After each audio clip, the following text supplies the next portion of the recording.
You are listening to Season 4 of the Bitcoin Takeover podcast, a 10-part series in which hardware wallet makers and breakers get interviewed. Before I introduce this episode's guests, let's hear a few words from the show's sponsors.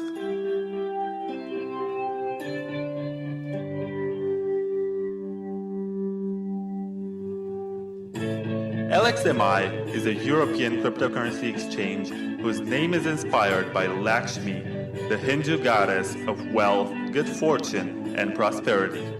It's one of the regulated and legal cryptocurrency exchanges. On LXMI, you can buy bitcoins with most fiat currencies, and you can also do trading with top altcoins. They follow the not your keys, not your bitcoins philosophy with their integrated non-custodial wallet, which helps you manage your own private keys. So if you're into trading, then you don't have to worry about having your crypto frozen by whatever political decisions, since you're empowered to hold and move your coins whenever you wish. It's great to have new players like LXMI that respect your financial sovereignty. LXMI is launching in 2020, and for more information, please check out lxmi.io. If you're not into trading, it's recommended to move your coins to a hardware wallet or some other form of cold storage, and in this episode, you're about to find out why. Please keep in mind that this is just an ad for a sponsor of the show. It's not meant to serve as financial advice, and you're responsible to do your own research before buying anything and act according to your own decisions. Embrace your financial sovereignty with agency and precaution. Hey you! Looking for the simplest way to get started sending Satoshis on the Lightning Network? Then sign up with your social account on BottlePay now. BottlePay is your premium Lightning service for unfairly cheap and effortless Bitcoin payments. It is powerful enough to offer all of the payment features you need, while also being simple enough for no-coiners to understand.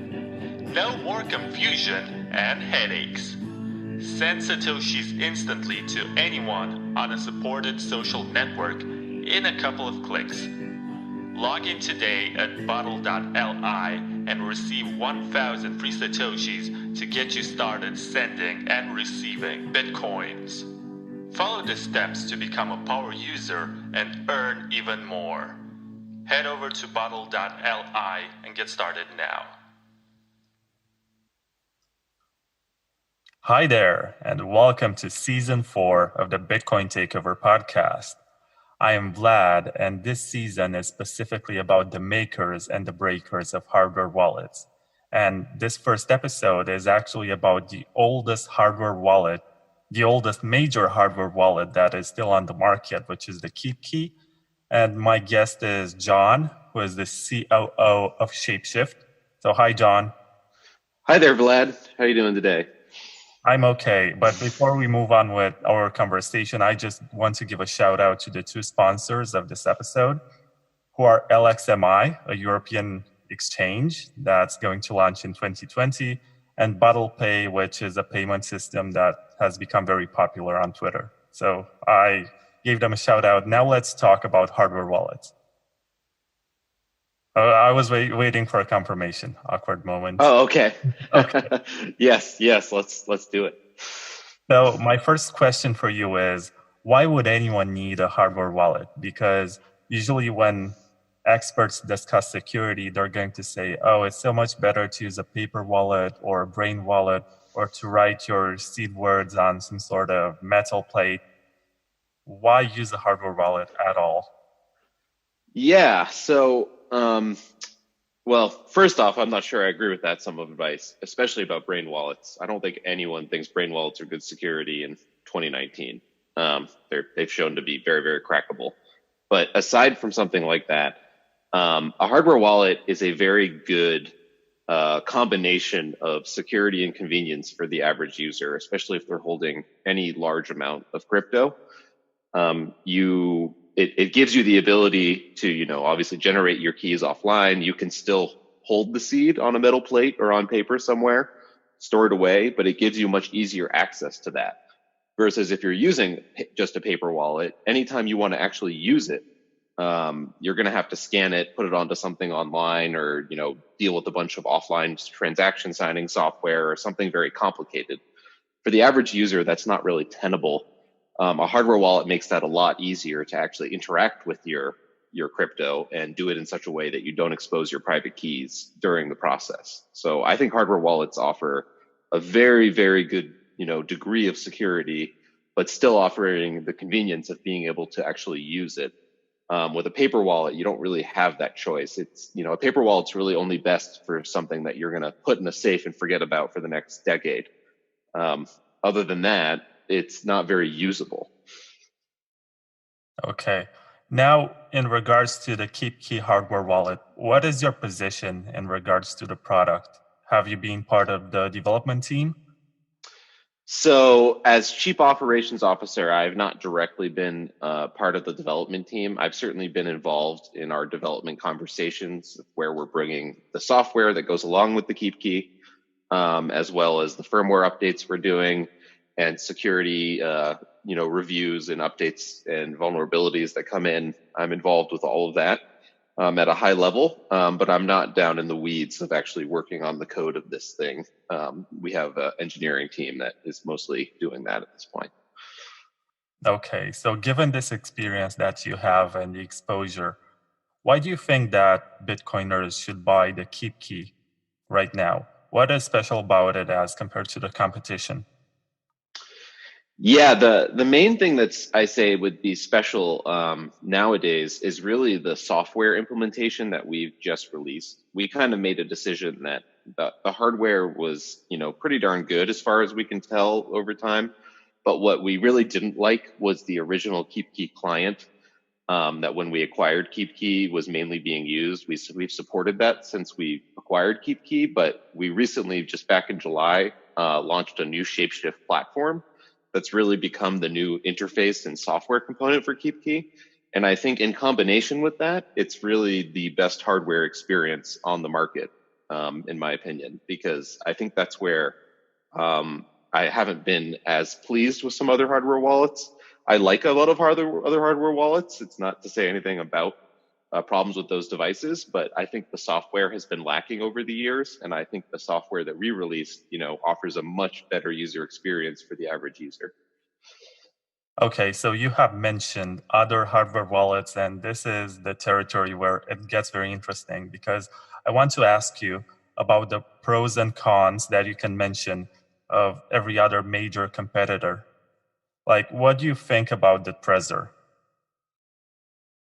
Yeah, so I think the Trezor is a very good device for the most part. Honestly, I'm big. I own a number of hardware wallets myself, including hardware wallets from the competition, and I think that there's a number of good options out there. So I'm not sitting here thinking that the KeepKey is great and everything else is terrible. That's just not really the case. There's a number of good hardware out there. The Trezor among them. So the Trezor overall, I think, is a very good device. One of the cons compared to the KeepKey might just be that it has a much smaller screen, at least the original device. And so that doesn't always let you see like entire Bitcoin addresses, which can be a little worrisome from a man-in-the-middle component. But overall, it's not a huge issue. It's still a very good device. I've owned a Trezor pretty much as long as I've owned a KeepKey. What about the new BitBox02? I'm not sure if you were able to test it, but it looks pretty promising. It takes I actually met the BitBox folks. I think they're based out of Switzerland, if I remember correctly. And we actually went and talked with them in their offices last year, and that device seems pretty interesting. I can't say I know enough about it to say what the immediate downsides or major pros of it are, but it seemed like an interesting approach. Yeah, a lot of people talk about the KeepKey and they mention, I'm sorry, not the KeepKey, the BitBox, and they mention how the first model got hacked and they had to discontinue it and come up with a new design. And do you think that the team is very good and competent enough to release something that is worthy of users' trust? Because so far it hasn't been hacked because it's too new. Yeah, so I guess it depends. I don't know enough about the history to, I think, weigh in as much as I'd like to there. It depends how it was hacked the first time. Hacked can mean a lot of things when it comes to a hardware wallet, and that can mean something very, very bad, or it can mean something totally innocuous, depending what that means. If it was an actual like remote vulnerability, that's among the worst that you can have on a hardware wallet, and that if it actually required them releasing a new device because the other one wasn't savable, then that's not a good thing. At the same time, I don't know enough about their team and engineers to say whether they're, competent enough or not, etc. So I'm not sure I know enough to weigh in on that.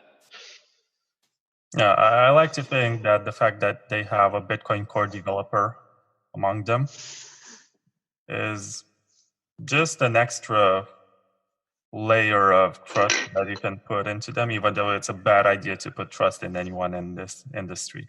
Anyway, let's not talk too much about the BitBox. Let's move on to maybe the most popular device among Bitcoiners on Twitter, which is the ColdCard. What do you think about it?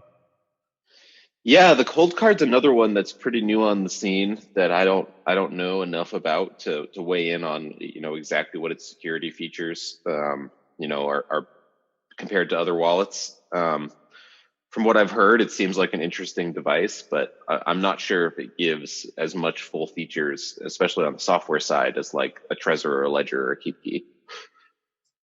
Oh, I think it's the exact opposite of what Shapeshift is trying to do with the KeepKey, because it has no computer interface.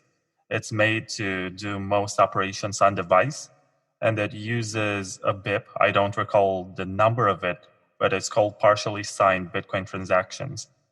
Ah, You can just power the device, and you operate with an SD card that you then connect to your computer. And you're supposed to use either Electrum personal server or Wasabi wallet or some kind of third-party open source software. So they don't have like a computer software implementation. This is good for gotcha. publishers, but not for newbies who are just trying to get into Bitcoin. Yeah, so exactly. That might be really good for someone who just cares about those things, who's already comfortable with things like Electrum or a Wasabi. But generally, those type of interfaces leave a lot of lacking for the majority of users, is what we found. Okay, so we have one device left in this classification, and that's the ledger, which sometimes seems quite polarizing because some people criticize them for not open sourcing all of their code, and they criticize the fact that you have to trust the company, and most of the times that's a bad idea in this sector. Yeah, so I've owned ledgers ever since they came out. I remember when they first started going to conferences before we even owned KeepKey, and I've always found them interesting devices. I own a number of different ledgers myself. Overall, I think they're great devices. I definitely understand the apprehension about the fact that not all their firmware, especially, is open source, and that really, unnerves, especially, old school Bitcoiners, and they're not always that comfortable with that. And I think that's totally valid if that's what they want. But I've never heard of any major, attack on someone's ledger remotely or something like that that gave me pause or issue. So I think that they're pretty secure. Again, one of the problems with the legacy, at least Ledger Nano S, was just, again, that the screen was a little bit on the small side, especially compared to the KeepKey. So you can't display entire addresses on it, which again can be a little bit of a man in the middle problem. But overall, I think it's a really still good device. I wouldn't tell anyone not to get a Ledger if that's what the type of, form factor and what they were going for.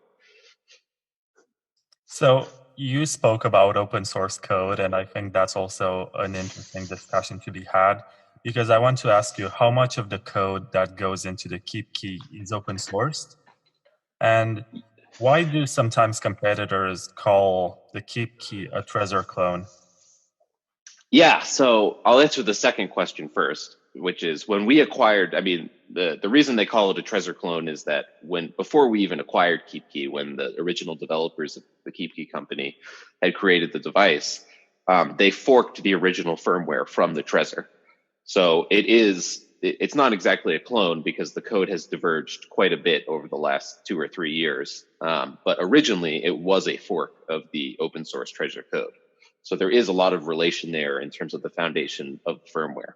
But since then, they've really kind of gone their own separate ways, and there's still some similarities, at least compared to like a ledger, but they've been developed pretty differently over time. And all of KeepKey's firmware is open source. You can go on GitHub and see all of it. Okay, that's a good answer. So I mentioned in my review in Bitcoin Magazine that the KeepKey is the oldest design in the review. And there are several features that newer models include, and the KeepKey doesn't. So are you thinking right now of releasing some kind of updated KeepKey, a different kind of hardware wallet with a different design? Because also, I remember the KeepKey was about $200 at some point, and now you can buy it for, I think it's $49 or something, or $10 with your membership on Shapeshift. So do you have some sort of new premium device coming? It's certainly something we're thinking about. We're not at a point where we're ready to announce anything on that front or say that there will be another device coming. Our real focus in the immediate short term is improving the experience of using the KeepKey as much as possible. And so that really means updates to the software that you use with it, which right now the main focus is the actual Shapeshift platform, as well as firmware and, adding more additional coin support and things like that. Is really where the immediate updates are going to come for the KeepKey more than a new device. So I guess you're not going to release anytime soon any kind of model that is Bitcoin only, because I see that there's a trend that I observed in Trezor and also ColdCard and BitBox that they release Bitcoin only devices. Yeah, that's interesting. We don't have any plans to do that on a hardware level at the moment. I think that's something, and also, part of that is, the Shapeshift's history is obviously we come from a very multi-coin, philosophy in place of everything we've done over time. And the majority of our users are constantly like the biggest request we get for KeepKey and Shapeshift combined is more coins, more coins, more coins. So at least our user base is not the ones that are generally asking for a Bitcoin only device. That being said, if we saw a large demand for that among our users, we could consider something like that. We probably wouldn't release a new device, but we could release, a firmware version that would take everything off except for the Bitcoin part of the firmware, and that would effectively be the same thing. Yeah, I think a lot of companies do this. I don't think they have different hardware, but they have just the Bitcoin software to make sure that they reduce the attack surface. Yeah, it's an interesting thought. Again, I think if we saw enough demand from our users to do that, it might be something we consider. But right now, the main feedback we're getting from our users is the opposite. They want more coins, more assets, not less. Another popular feature that seems to be more in demand in the last couple of years among Bitcoiners is the ability to do multisigs. And some people regard this as a good way to secure your coins because you have different parts of your private key being in different places, and you can have organizations which control a certain amount of Bitcoins, or you can have families which manage their funds and have this political dimension which prevents any one party from arbitrarily spending the entire amount. And in my experience reviewing the KeepKey, it's not very friendly with multi-sig setups. So do you think you're going to improve on that, or is it a priority right now? Yeah, so multisig is obviously great. There is an ability to use KeepKey in multisig fashion today, but you're right, it's not super streamlined, and you'd have to have a decent bit of technical knowledge to do it correctly. It's definitely something we have talked a lot about, and that will either is or will become a priority pretty soon, especially through the new Shapeshift platform software using your KeepKey. I think there's a lot of cool things that we can and want to do with multisig in the KeepKey. So I definitely think there will be a lot of multisig related features coming to the KeepKey, in the short to medium term future.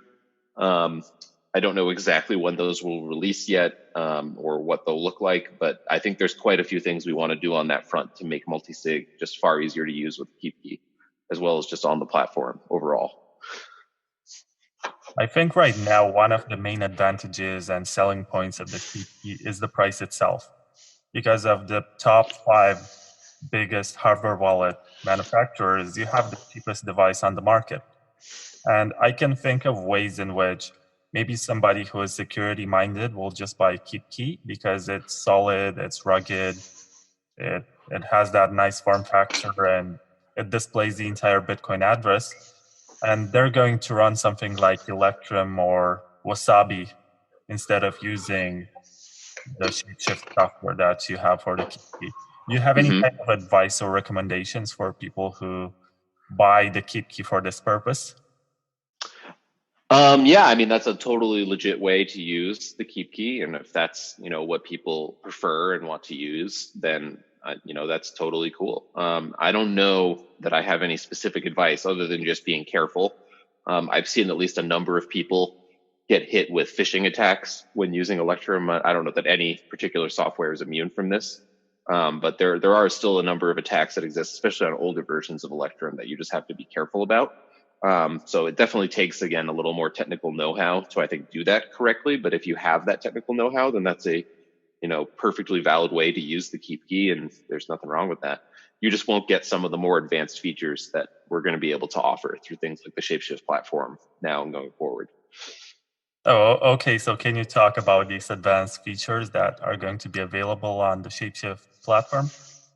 Yeah, so I mean, even today, you have, when you plug a KeepKey into the Shapeshift platform, you have access to significantly more, asset support than you're going to get on Electrum.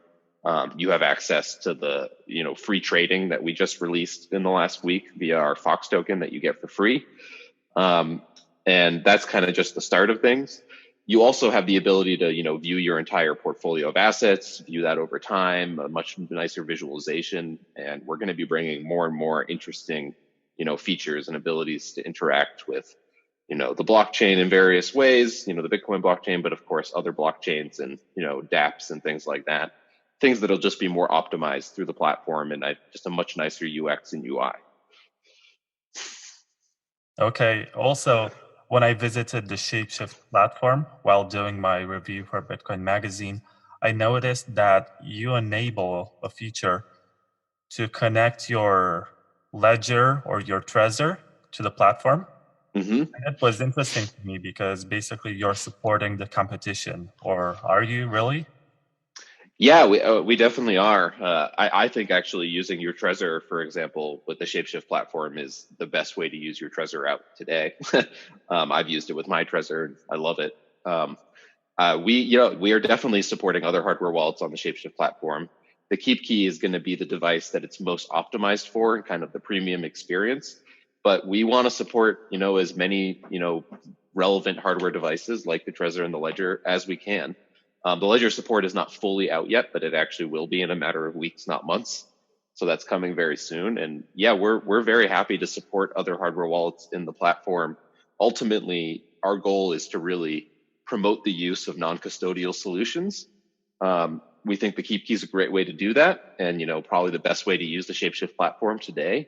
But we know that there's a lot of Trezor users out there. There's a lot of Ledger users, and those devices are still very good devices, and we wouldn't tell anyone that they have to switch to use the Shapeshift platform. We think that as long as they're using a good hardware wallet and a non-custodial solution, that's good enough for us. It doesn't necessarily have to be the KeepKey for us to be happy. So don't you think that you're disincentivizing people from purchasing the KeepKey by allowing them to use just a Trezor? Yeah, you could argue that, and that might be the case for some people, but ultimately, again, the goal is not just to sell KeepKeys. The goal is to, put out software there that really promotes the use of non-custodial wallet and, exchange software. And that's really where Shapeshift's bread and butter is. We think the KeepKey is a great addition to that, and again, is probably the best use of the experience, but you can still have a really great experience on Shapeshift without a KeepKey, with a Trezor or Ledger, and that might mean people don't buy the KeepKey, and that's okay. We're totally fine with that. So what are KeepKey's or Shapeshift's plan for the hardware wallet market? Yeah, I mean, the main plan is kind of what we just talked about, which is really producing the best possible software to use with your hardware wallet. Because I think, again, that's historically where hardware wallets have kind of lacked the most, has been the actual UI and UX of the software that you connect with and use. And, the device is one thing, and it's obviously paramount because that's where your keys are actually kept and the real security. But 90 to 95% of the time, a user is actually interacting or trying to do a transaction. They have to use the actual software attached to the thing. And that's where most of their interaction with the device actually happens. So in our opinion, the most important thing to do really well, in addition to having a very good key store like a KeepKey or another hardware wallet, is the actual software. So a lot of our focus and plans for the immediate future are on improving that software and making the best possible UI and UX for using a hardware wallet and storing your assets non-custodially and trading non-custodially. Do you also consider allowing users to connect to the Shapeshift platform with their full nodes? As sometimes it's important for users to have this sort of privacy where their transaction data gets stored on their devices and they don't have to trust a third party, whether it's Shapeshift or some other node, with their relaying of. Yeah. Yeah, that's an interesting point. Definitely something we've considered. Right now, the best way to do that today would be to use something like an Electrum. At some point, it would be nice to allow the Shapeshift software to be run locally and let people to do that. That hasn't really been a priority for us and the majority of our users. That's not what they're looking for. We do certainly allow the ability, though, for someone to use the software totally anonymously without giving us any information, as long as they only need to do that if they want to trade. So they do have the ability to get on there and not give us any information and clear out any data that they give us, after use and things like that. But eventually, especially if there's demand for it, we probably would release some localized version that can be run on someone's desktop as well. It's just not an immediate priority. Yeah, I remember that Shapeshift was one of the most popular services in 2017. And a lot of people were, I think, mostly converting Bitcoin for Monero or the other way around. And at some point, I don't know exactly what happened, but you started to allow people to sign up to the platform. And to some people, that was the moment when you somewhat fell out of grace or something, especially to the hardcore maximalists. So I think it would make a lot of difference if you allowed more privacy for users, but at the same time to meddle with regulators in a way that also makes it okay for you. Yeah, it's a fine line to walk, of course, but yeah, we care a lot about privacy of our users, and we're very interested to give features to them. Some of those, like running the software locally, is a pretty technically advanced feature that most users are not going to use. That's probably why it hasn't been prioritized for us yet. But we have prioritized a lot of other privacy-centric features, like the ability to use the entire platform anonymously without giving us any information, and you don't expose anything that way. So there are various things that we will continue to do to support those privacy-centric minded folks, because they're still a large part of our user base. Yeah, I think that's very important.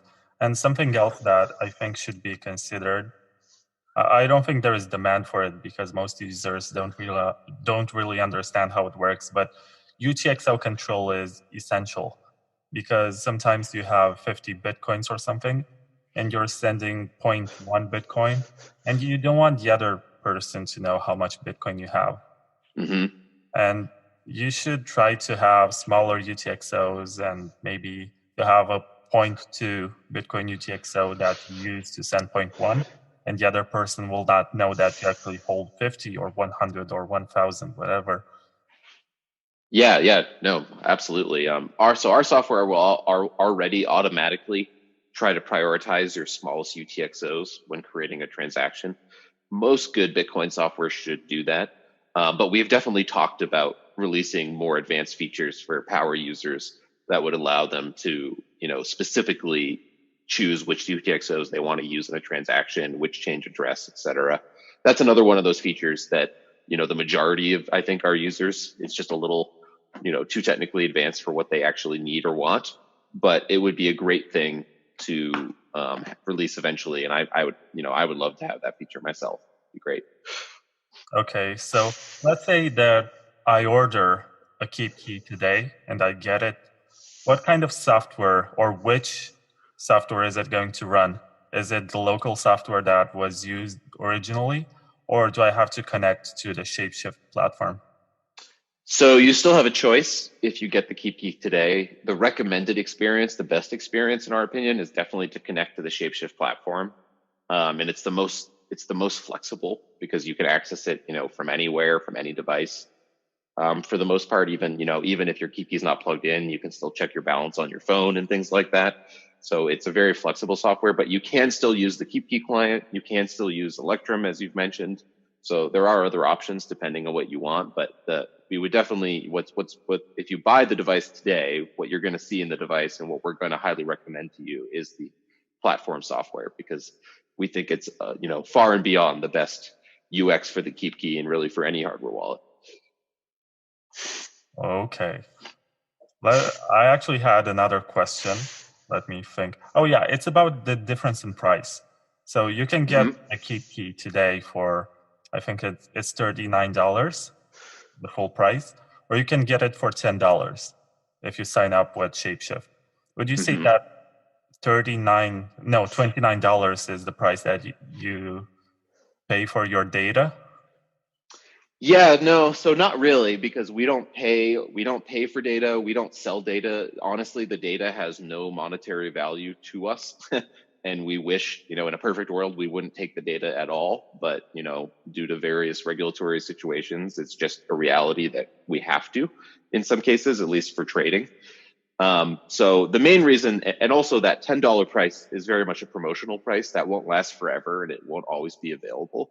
So that's more just a promotion we're doing to, get people incentivized to actually want to try out the platform and, get a KeepKey, which we think is, again, a great way to store your keys and hold your funds. And we think that's worthwhile to offer a cheap option for people who might be on the fence. So we think that's what it's more about. It's really not about the cost of the data, because again, that doesn't really have much, if any, monetary value to us as a company. Yeah. Sometimes I think about this in Google terms, when Google is offering all that suite of applications for free, and you're thinking, what happens to the files that I store in the cloud, in my Google Drive or whatever? So when I saw this difference, my first thought was, okay, so what happens to that personal data? Why does it matter that you sign up with your email address to Shapeshift? Yeah, and it's a good question. And I think when you're using the Google example, it's a really smart and, that is the way to think about it. That is what a company like that is doing. In the case of Shapeshift, though, we don't actually ever do anything with that data. In fact, we don't mine it, we don't sell it, we don't share it with third parties, we don't sell it to anyone. In fact, we're one of the few companies out there that actually spent a lot of extra time and engineering effort, and that continuing time and engineering effort, to immediately encrypt all that data the moment we get it. So even internally, we can't really read it unless there's some situation where we have to decrypt and look at it for a specific regulatory reason or something like that. It's completely inaccessible. It's entirely encrypted the moment we get it. So you're saying that there's no way to associate a certain transaction with a user? So what we can associate with is an XPub. And if we were to decrypt the data, there would be a way for us to associate that if we had to in a regulatory situation. But we generally don't do that. And again, if someone's really concerned about privacy, they don't have to sign up or give us any information at all, in which case there's really no way to associate it. I think that this is a useful question because a lot of people criticize the fact that Shapeshift allows you to sign up in the first place. And it's also useful for me to learn. So do you think that in the future there will be a market for Bitcoin transaction data, with people being very interested to acquire a large amount of transactions so that they can associate and maybe try to find some sort of relations and links? Yeah, there certainly will be and already is in some cases. So, a company like Chain Analysis and companies like that, primarily sell to regulators and law enforcement, there's already a huge market for that type of data. as well as anyone that has to deal with any heavy amounts of regulatory compliance. That all those things already, there is large markets for that type of data. We don't personally take or store such data or sell that data, and we're not interested in supporting such markets. But it would be a lie to say that there isn't a lot of interest in such data. There absolutely is. Okay. Now, let me ask you just, I think it's going to be one or two last questions about hacking hardware wallets and how you react when somebody hacks your device. Did you have any kind of situation where you were under pressure to release a fix for some kind of vulnerability?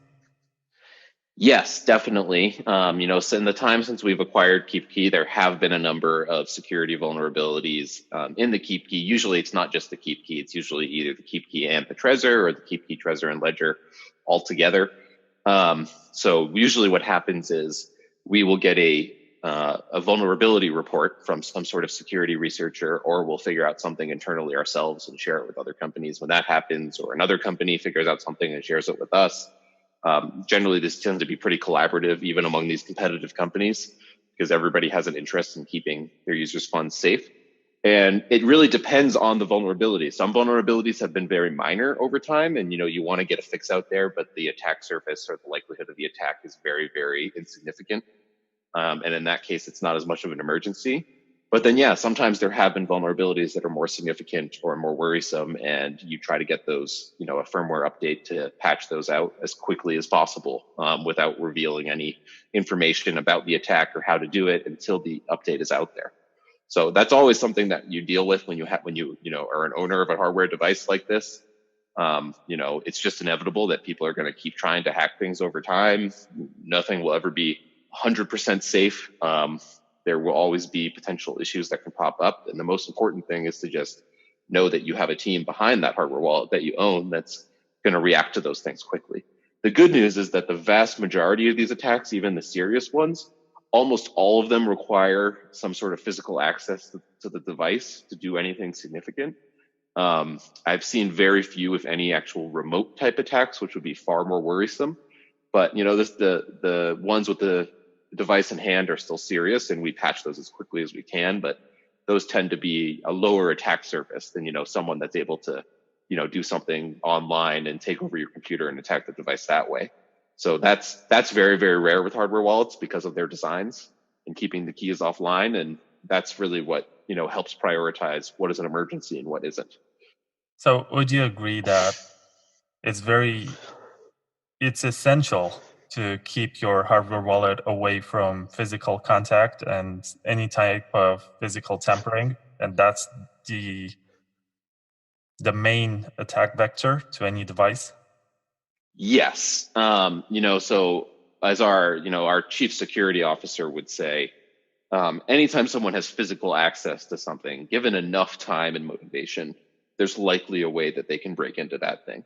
It's a big difference between whether that takes a few seconds or, days or weeks of dedicated time and equipment. But yes, definitely, if you have a large amount of funds on your hardware device, you should treat it as you would anything else that you would keep a large amount of funds with. And you shouldn't just let people have physical access to it at any time without your knowledge. That's never going to be good from an OPSEC or security paradigm. Okay, so my last question is about something which I discovered while doing my review for Bitcoin Magazine. I was not able to find any kind of section on your website which mentions bounty programs in case somebody finds a vulnerability in the KeepKey and they want to get a reward for it. What do they do more exactly? Yeah, so there is actually a bounty program that we are consistently running for that. I wonder if maybe it's not on the KeepKey. It's on the Shapeshift actual website. If you go to Shapeshift and you look at the responsible disclosure program, there is an actual whole section about that, and we list people that we've paid, how much, how to report to us. So we do actually have a whole policy how to deal with this, and we've been running that for quite a while. Okay, you just gave me some homework. Yeah, if you go to shapeshift.com and just look in the footer, you'll see a link to responsible disclosure policy, and there's a whole page describing everything we do on that front. So yeah, we've been running that ever since we acquired KeepKey. Okay. So, John, thank you very much for doing this. I appreciate that you answered even the toughest of questions that may not be comfortable. Absolutely. It was a good time. Words about hardware wallets and what you think they should be and how they're going to improve in the coming years. Sure. I mean, I think that, again, the most important thing is that I think the majority of hardware wallets on the market, especially when you're talking about the KeepKey, the Trezor, and the Ledger, do a very good job of keeping your keys disconnected from the internet and not being exposed that way, which is honestly the biggest risk for any crypto user on a day-to-day basis. So I think the most important thing I would get out to people is just the importance of using a hardware device like that. If you're going to store your own keys, which we at Shapeshift certainly think you should for a number of reasons, your probably easiest, most convenient way to do that in a very safe way is with a hardware wallet, and we think that's worthwhile. And we personally think the KeepKey is a great way to do that, and that it has the best software experience you could possibly have, and it's only going to get better. So we just really encourage people, hold your own keys, not your crypto. Okay, thank you very much. And just so you know, this entire season is going to consist of 10 episodes where hardware wallet makers get to talk about their product and they promote what is special about the devices that they're developing and selling. And there's also going to be a section dedicated to hackers so that they can give some advice and maybe tell stories about how they broke into some kind of device. So thank you, John. Thank you very much, Vlad. Thanks for having me. Let's hear a few words from the show's sponsors.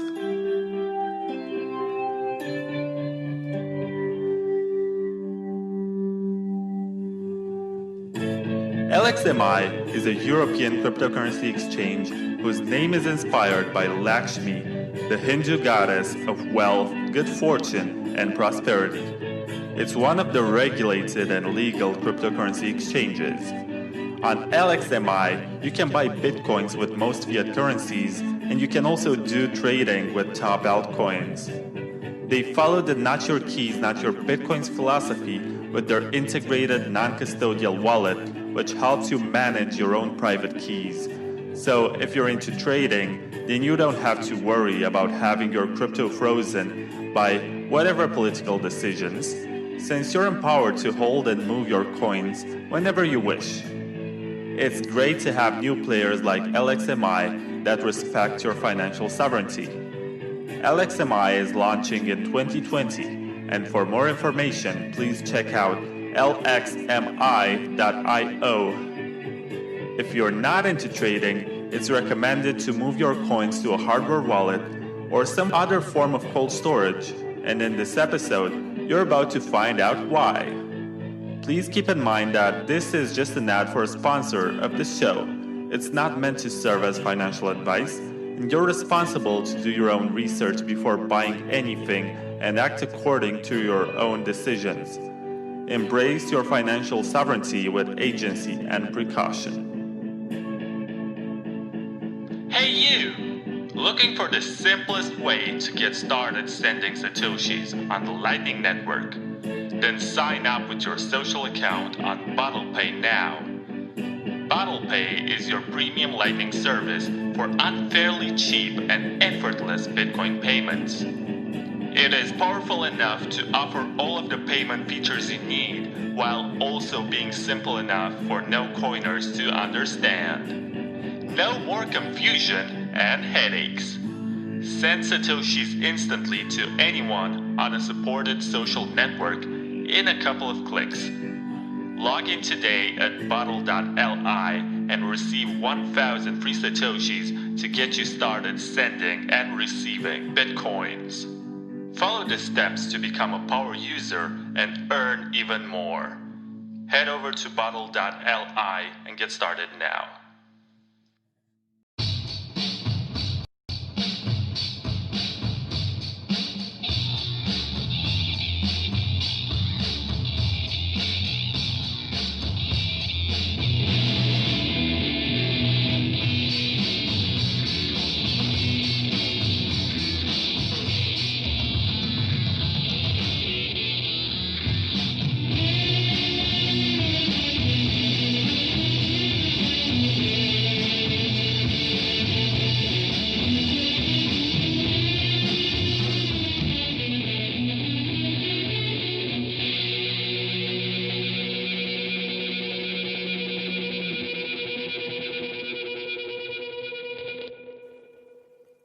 You are listening to Season 4 of the Bitcoin Takeover podcast, a 10-part series in which hardware wallet makers and breakers get interviewed.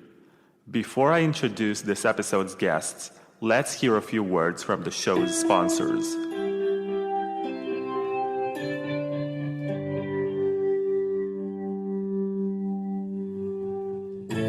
LXMI is a European cryptocurrency exchange whose name is inspired by Lakshmi, the Hindu goddess of wealth, good fortune, and prosperity.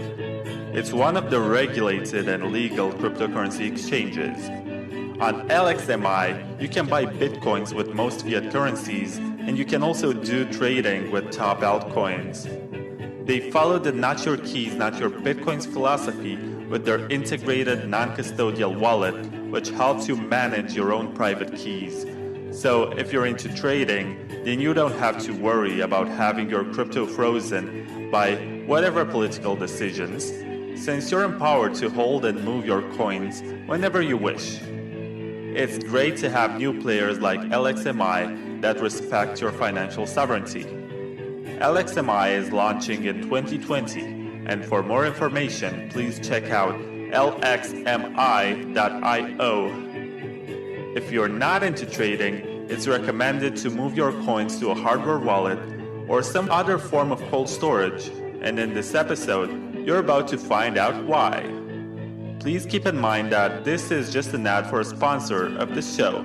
It's not meant to serve as financial advice, and you're responsible to do your own research before buying anything and act according to your own decisions. Embrace your financial sovereignty with agency and precaution. Hey you! Looking for the simplest way to get started sending Satoshis on the Lightning Network? Then sign up with your social account on BottlePay now. BottlePay is your premium Lightning service for unfairly cheap and effortless Bitcoin payments. It is powerful enough to offer all of the payment features you need, while also being simple enough for no-coiners to understand. No more confusion and headaches. Send Satoshis instantly to anyone on a supported social network in a couple of clicks. Log in today at bottle.li and receive 1,000 free Satoshis to get you started sending and receiving Bitcoins. Follow the steps to become a power user and earn even more. Head over to bottle.li and get started now. Hello and welcome to Season 4, Episode 2 of the Bitcoin Takeover podcast. I am Vlad, and today I have two guests who work and have developed Shift Crypto Security, one of the rising companies in the hardware wallet market. And just in case you didn't get accustomed to the format by now, the whole season is going to be about hardware wallet makers and their breakers. And the names of my guests are Douglas Bakkum, or Bakkum, as it's pronounced in German, and Jonas Schnelli, who is also a Bitcoin Core developer, and this is going to be very interesting. So hello, gentlemen. Hi, Vlad. Thanks for this opportunity. No, thank you. Thanks. All, because there's a lot going on, and I noticed that the BitBox02 is getting some traction. I noticed that it's not quite the holiday season, but on Black Friday, I saw that Blockstream had some sort of offer with the BitBox02, the Ledger, and the Trezor. So you're basically positioned on their podium. And also there was this video of somebody who tried to order more than 4 devices and was not able. So if you have this kind of limitation in place, I presume that you're starting to have a demand for the product. Yeah, it's slowly picking up. So we just released our BitBox02 hardware wallet, which is our second version device, I guess just a couple of months ago. And so we spent a lot of time in the last years developing it, and we're quite happy with the response we've gotten so far. And we're looking forward for, to keep promoting it, keep hearing feedback, and keep trying to improve on it.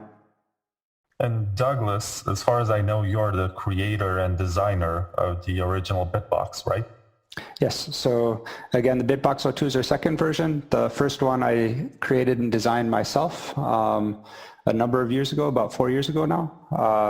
And so I do have quite a bit of technical background to be able to do that, of course. But right now my role is the CEO. So fortunately and unfortunately, I don't get so much chance to do the technical work anymore.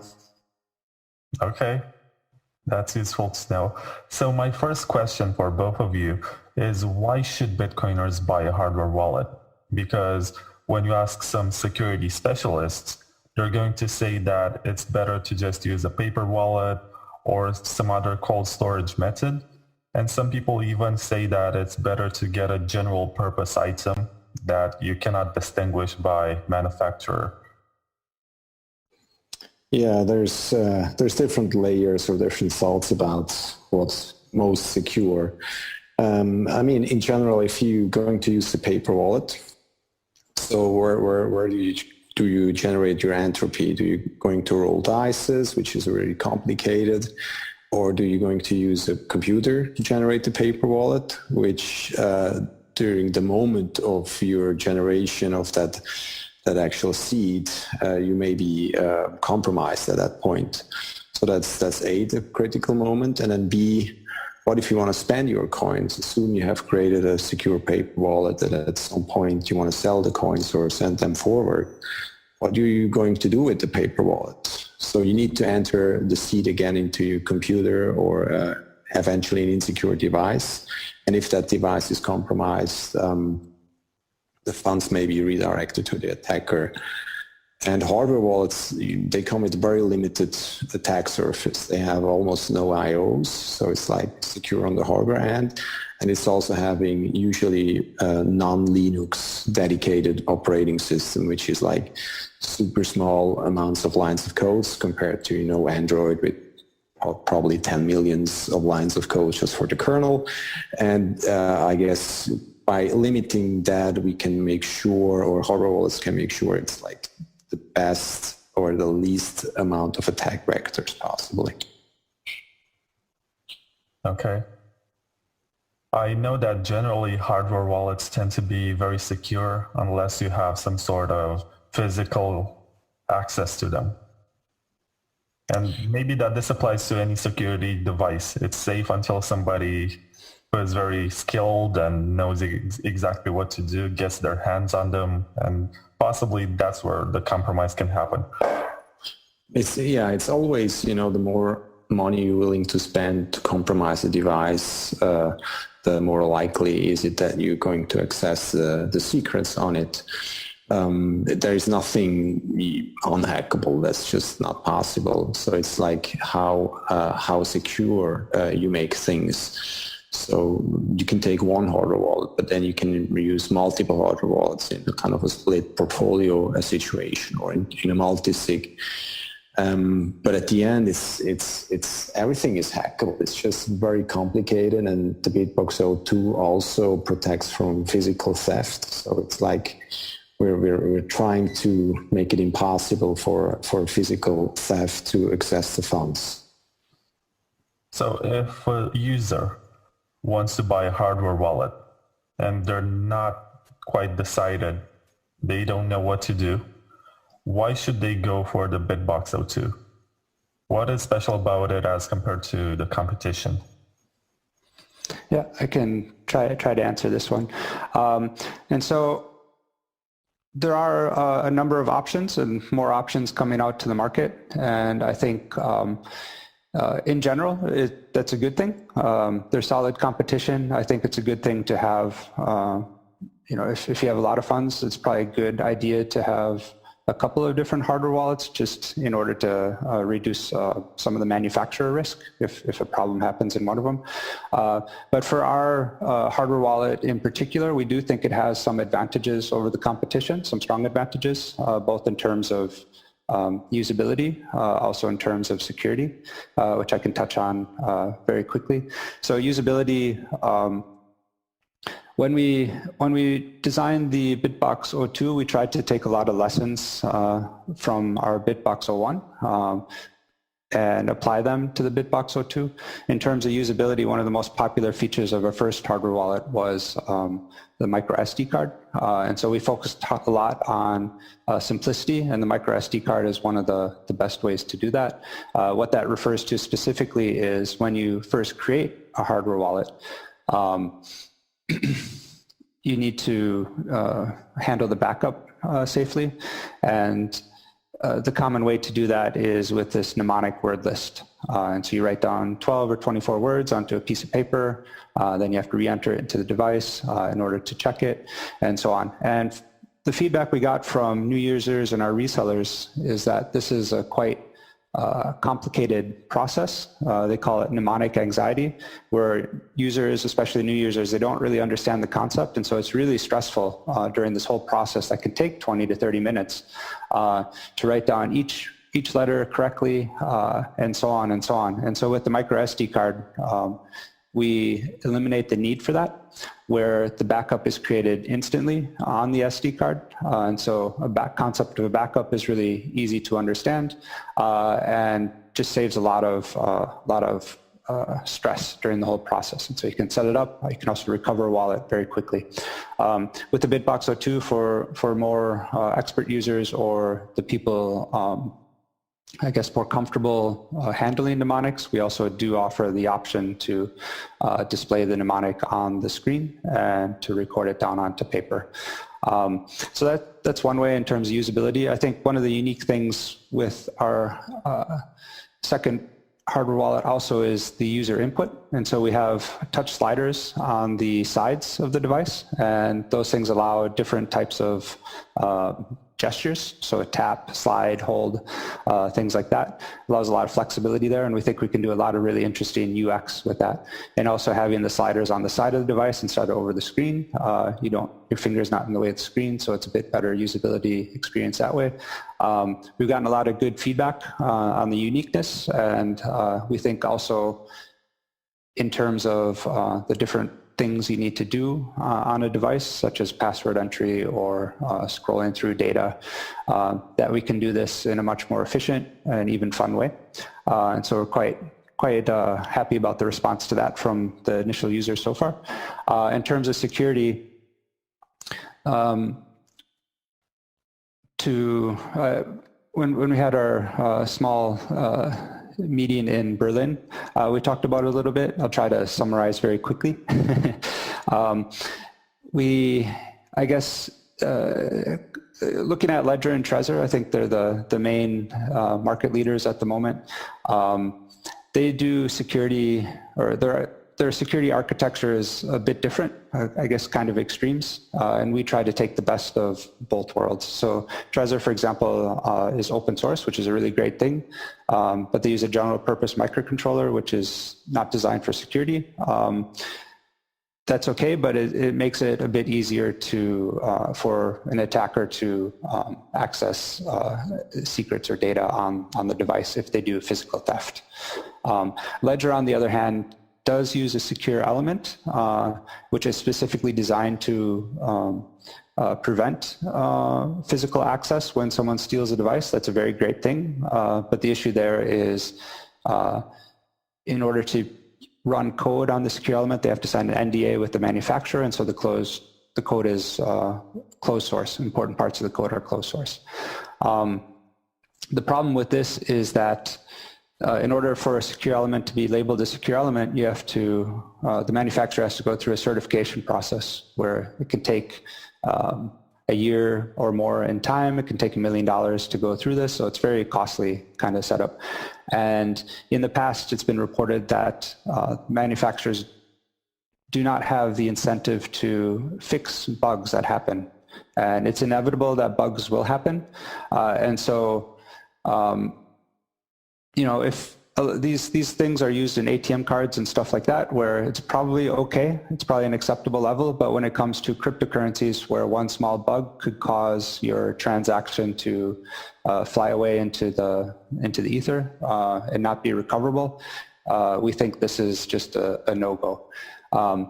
And the reason that the manufacturers aren't incentivized to fix bugs is in order to change the code, which is oftentimes at the hardware level. They would need to do a chip redesign. They need to redo the certification process, so another year to market, another $1 million. And so they have a tendency to just ignore these problems. And, it's to a point now where, the quality of the chips are good, but, even if you have a 1 in a million possibility of a bug happening in some side case or edge case, that still means irreversible loss of funds to people. And in my opinion, that's just a no-go. And so the BitBox02, we try to take the best of both worlds. So we do use a general purpose microcontroller where all of the code on it is run open source. And we use only the most well-vetted cryptographic libraries to do that. But we also combine that with the secure chip. And the secure chip we use purely for securing the physical access to the device. And so this is also why we try to, the threat scenario of theft is also something we protect against. Okay, because when I tested it for my Bitcoin Magazine review, which you should also be reading if you're getting informed, what I liked about it was that within the user interface, you were able to connect your full node and also enable a function which allowed you to have UTXO control. I think it's called coin control in the interface. Yes. Yeah. So these two options, even though they might sound banal or something that should be there, they're not actually in the interfaces of Trezor and Ledger. So that's something that I really appreciated. And what I like, good point. It's purely on the software layer, so it has not too much to do with the hardware itself, but it's part of our user experience cycle. And I think especially coin control, the control of the UTXO, I consider that very essential because I don't want to link with change. So what coin control allows you is like forward a single received amount to, let's say, an exchange if you don't want to have a change address, which could be bad for privacy, or if there is taint UTXOs. There's a lot of taint going on with people sending small amounts to larger addresses so they can track you better. And usually normal wallets will also take those UTXOs and spend those coins as well. So manual coin control, I think this is really how it should have been from the beginning. And automatic coin selection is something that people should have been enabled intentionally. Yeah, and you also had the batch 32 support from day one, which is something that took other manufacturers a long time to implement. But in regards to coin control, I think it manages to fix and address one of the design issues of Bitcoin. Because when you send somebody any amount, they can see everything, even in terms of how much you have and how much people who sent you their Bitcoins had. And they can track all of this information all the way to whoever they want to identify. So if you have, for example, 50 Bitcoins and you want to send 0.1 to somebody, you don't want them to see that you have 50 because nowadays that's a lot of money. And if you have just a small UTXO which enables you to send that amount, for example, you have a 0.2 UTXO, you're only going to see that, and that's very useful. Yeah, I mean it's not a mixer, so there's still a linkage to your formal receiving, but you can choose which ones you want to use, which is like a huge benefit in terms of where you have received funds and which ones of those you're going to spend, because otherwise your wallet doesn't make any difference between where you got money from, and this could be hurtful for your privacy. Okay, I think the next part of the interview is going to be the toughest one, because I want to see something nice about your competition, and we're going to break this down by manufacturer. So we begin with Trezor because they were the first players on the market. Yeah. So just to take one step back, so I appreciate you also listing some of the other the features of the wallet. I just wanted to mention one other thing is that our desktop app is now also a mobile app. So for Android, we released a beta version, which I think is quite cool. So our device itself has a USB-C connector, so you can plug it directly into modern Android phones. And we'd be really happy if our existing users can go check that out and give us some feedback so we can get it out of beta. So just, sorry for the quick plug. And then to come into the next question, say something nice about our competitors. So I think I would say this is not so hard of a thing to do. And I think in any young field, and cryptocurrencies, hardware wallets especially, are a young field, it's a very important thing for the competitors to kind of look out for each other. Because in this sense, you know, what's the saying, where a rising tide lifts all boats. I think that really applies in this current field.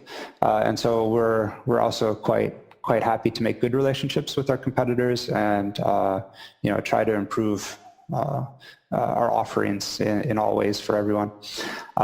With respect to Trezor, we've had a lot of great relationships with them. What really great thing, of course, is their open source nature. They really stick to the ideals around that. Really great community interaction. We've done some responsible disclosures with them, and it's been a really great process. So I'd say they're quite professional along that on that end. And so again, I think we kind of share the ideals of making you know, keeping everything open source, really contributing to the community. Of course, we have business models that compete, where we try to sell hardware to customers. But in the end, we think improving the whole ecosystem will just be a benefit for everyone, including both of ourselves and the users in the community. Can you also say something that you don't like about Trezor? So this is the hard part. Let's see. I guess, yeah, if forced, I would say I think they do a really great job. I think, you know, the hardware they build is really nice. The app is really nice. I would say one of the negatives is that theft is not part of their security model for the hardware, and I hope that they're working on solutions to that in the future. Okay, let's move on to Ledger. You'll have to say something nice about them and something that you don't like. Sure. So Ledger, I think quite respectable company. The market leaders in the field, so they're really driving you know, a lot of adoption and consumer pickup. I think one of the best things about them is their Ledger Donjon. Charles, who's leading that, is a really great guy. And again, I think he shares these ideals of the rising tide lifts all ships. And so he's also very interested in our communication to support each other to improve things. And the Ledger Donjon, if people don't know, is a specialized, I guess, white hat hacker kind of enclave that's an independent part of Ledger. And they do a lot of really great work, have a lot of great experts in order to look at the security of themselves, of course, but also of their competitors and related fields. And I think that's a really great asset for the whole ecosystem. As far as things you don't like, I guess that's a bit easier. Can use the stereotypical one that they're using the secure element, which means part of their code has to be closed source, which I talked about a bit earlier. Okay, that was easy. And think about it. I think the people on Twitter who buy products and then compare are a lot more toxic and a lot meaner than actual you people who are the executives and the creators of the devices, I feel like there is some sort of spirit of camaraderie, maybe. But before I jump to conclusions about that, let me ask you, because some people say it's a Trezor clone of sorts. I had the first interview of this season with the CTO of Shapeshift. So what do you think about the KeepKey? Something good and something bad? Yeah, so KeepKey, I guess originally they were a Trezor clone a number of years ago, and I think they weren't shy about advertising that and talking about it and really trying to take the Trezor model. And again, this is, I think Trezor's okay with it. The whole open, that's why their code is open source, so other people can improve on it. And they took that code to make a better, or try to make a better, I guess, UX in terms of hardware. But naturally in time, things do diverge. And so I wouldn't necessarily call them a Trezor clone anymore. In time, as you have your own hardware platform and your own devs, things will diverge and you'll end up making different design decisions. And so the KeepKey, I would say in that sense, the positives and negatives are similar to Trezor. So the negative in the sense that, they don't have the secure chip inside, so the threat model doesn't include theft. The positive is, I guess, since they got bought by Shapeshift, they have quite nice usability in terms of the integration with Shapeshift, which is quite a nice thing. It's something that we're also interested in exploring. Okay, now comes the harder part. What do you think about the ColdCard? Because they don't like you, as far as I know. They used to like us, and so I think they still like us, but we'll see. I guess you'll have an interview with Rodolfo later, assuming. So ColdCard, I think they do a really great job of they have a really well-defined target market, which is the people who care mostly about security and willing to sacrifice usability.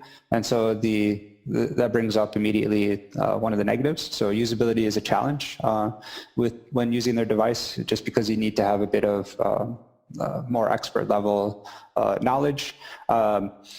And that's due to their design choices. They did that on purpose. And so on the other hand, it's really optimized for security in a lot of ways, which is a great thing. And I guess the issues with why you say they don't like us, I'm not sure if we'll get into this later or not, but it has to do with responsible disclosure that we made to them. And I would say probably there was some miscommunication along the lines of what responsible disclosure actually really meant in the end, and how that process would play out. I guess they're kind of a newer player on the market, so the protocols in place for what steps to go through were kind of maybe not completely in place. And so when we did make our responsible disclosure, there was some kickback from them about whether or not the severity level was really what we think it is, and so on and so on. And these are all things that we've gone through in the past also, and Trezor and Ledger have gone through in the past when first dealing with security reports and things like that. I think it's just it's a natural part of the game, and having a good bug bounty program in place and getting high quality feedback from there's some really excellent brains in the field, which you'll have on your interview course in the future, that really know ways to hack stuff. And like Jonas said earlier, nothing's unhackable.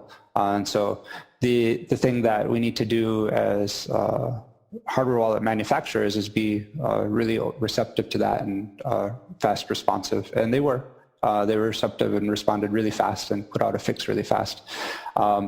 And really be able to, be receptive to that and take that and improve the products. So how do you comment on the fact that the BitBox02 and the ColdCard MK3 use the same secure chip? Yep. this a coincidence? So I can't say, what their full design decisions are. So the idea of, I guess, how we call this dual chip approach. So having both a general purpose microcontroller and a secure chip, that started, I guess we're the first ones to do that about 4 years ago with our first BitBox. You can argue about the way we implemented it was maybe not ideal, but we kind of started that. And then with the second version, BitBox, and the ColdCard, they use the same architecture, the same chipsets. And so I think, in our opinion, it made the most sense as far as the security architecture.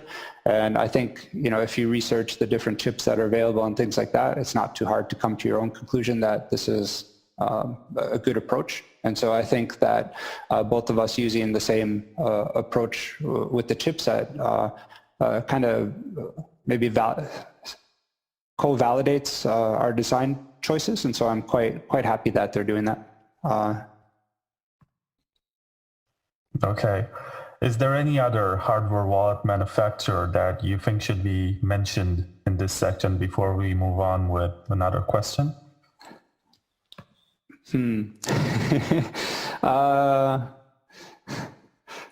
No, this is the hard question. You put me on the spot because I don't want to make anyone left out feel bad. So I'll say probably it makes sense to not list anyone in particular, but there are a number of other hardware wallet vendors on the market, a lot of newer ones that came out in the last years. And I don't want to say too much about them. There's some interesting and quite intriguing design choices. But in terms of, promoting them or not, I'd prefer to wait and see, how they do on the market and how they do with hacks and so on and things like that.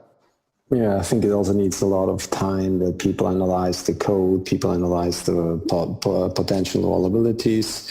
All new players, I think they just need to go through 1, 2, 3 years of experience before you realistically can judge them in any ways. That's fair. So sometimes I feel like this is the golden age of hardware wallets because there are so many manufacturers that just take the GitHub repository, they fork it, they create their own devices. And sometimes they bring some interesting designs. And what I appreciate mostly about hardware wallets is when they look like regular household devices. And something that I like about the BitBox02, by the way, is that it has a male connector. And I don't know why a lot of manufacturers don't do that because it looks like a USB flash drive when it's not turned on. It makes sense for it to have that male connector. Plus, some people who are very security-minded will say that the cable that you're using can be compromised. So if you're cutting the cable in the middle, then I guess that's an extra good security step. Yeah, so the original BitBox01 also had a male connector, USB-A, and the BitBox02 has a USB-C male connector. So originally, a lot of what you say is exactly what we were thinking about before. First of all, cables, they're kind of annoying to carry around, but they could also be compromised by people sticking in some spy microchips inside with some kind of wireless output, which has been done in the past. And so we wanted to not need to use a cable, and we also thought just a cable-free approach is also a lot easier for usability. So you can just plug it directly into your computer or plug it directly into your phone. And so those are some of the design considerations we were thinking about. But also, we should not forget that we should also ship it with a cable. So people who want to use a cable, there's nothing that stops you even with a male connector. So we have a female-to-male cable for extension. So it's possible to use a cable, but male was the decision because it's just way more natural to use it with your computer or smartphone. Yeah, and it looks legit. It looks like a USB flash drive. I think. And yeah, that's also, I think that's also a feature that, sorry to interrupt, that's also a feature because we think when you travel with such device, you don't want that it looks like a hardware wallet in the first place, because it's also, it can also be problematic if you cross borders and anything like this. So we made it not that you will see our logo or Bitcoin or BitBox on top of that thing in first sight. Yeah, and I think the ledger has a very good design because it looks like lots of USB flash drives. But when you look at the connector, you're going to notice that it's female. And I think that can give it away as a hardware wallet. I actually had an entire article where I commented on what the devices look like. And for example, on the ColdCard, I said that it looks like a calculator, but anyone who takes a closer look will notice that the screen is way too small. When you're using a calculator, you want to have more digits for input. And also, you don't have the buttons for mathematical operations. So if you don't have a plus, a minus, a divide, a multiply, then what kind of calculator is it? And that's very noticeable. Yeah, that'd be pretty cool if they come out with a new model with the calculator plausible deniability feature. I'd like to see that. Yeah, but I mean, I guess in the end, you know, any border control officer, you can provide them a list of maybe 6 devices, and in case they should seize those devices or look after them. So I think it's even with, you know, the most stealth device, people will recognize it. Trained people will recognize this as a hardware wallet. But I think it's great that naive people will maybe have a harder time to figure out what it is. Yeah, you don't want to show off. And I think from the perspective, maybe that the Trezor has the worst of designs, as it looks like some kind of remote control for your car.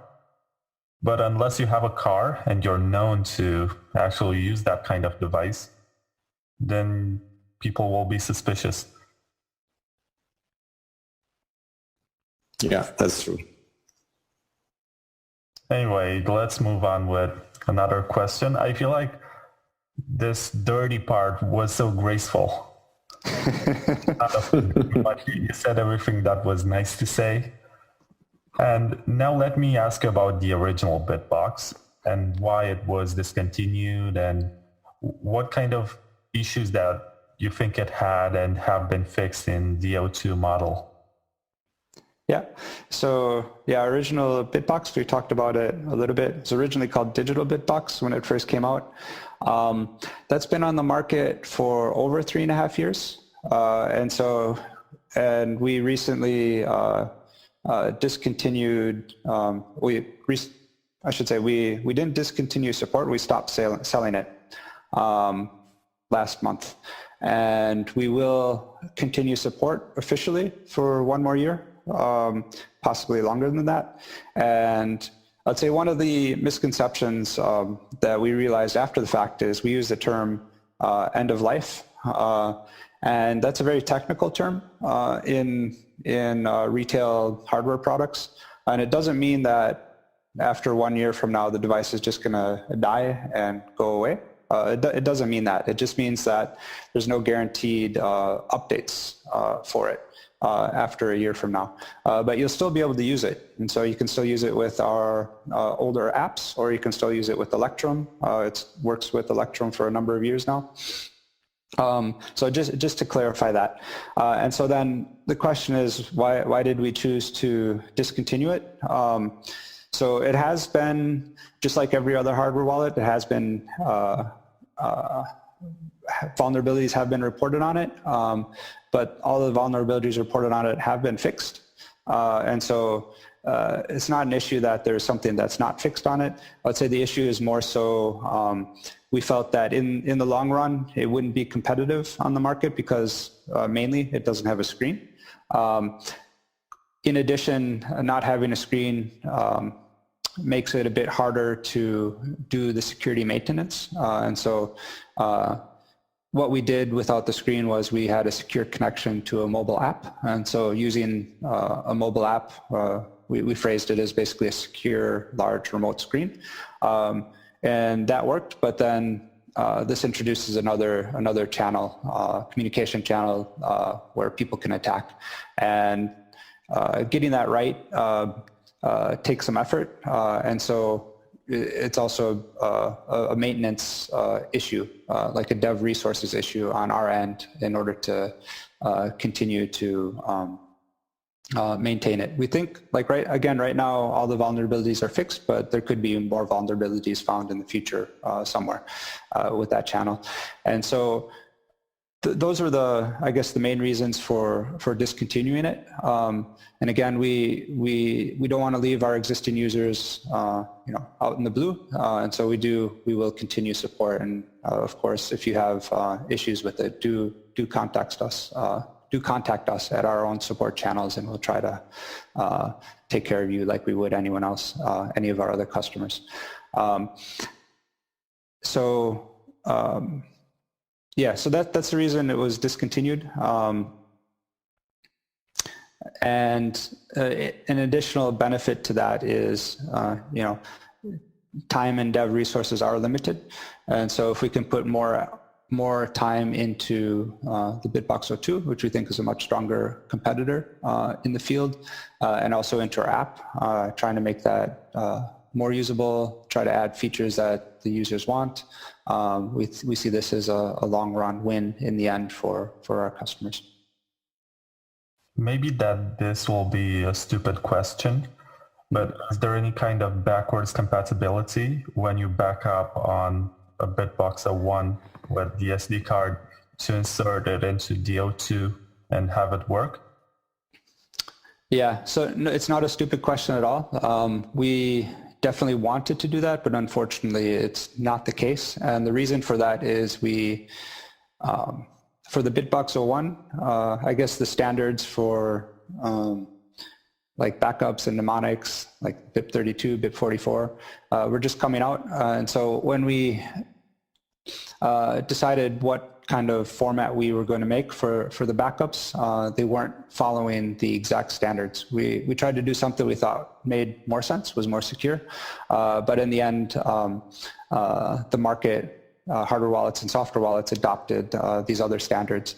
And so when we made the BitBox02, we decided it would be make more sense to have some kind of compatibility with the industry standard. And so the backups are different. So they're not going to be forward compatible or backward compatible. That said, I would say if you switch wallets, I think it's good practice to make kind of, I guess, a fresh wallet.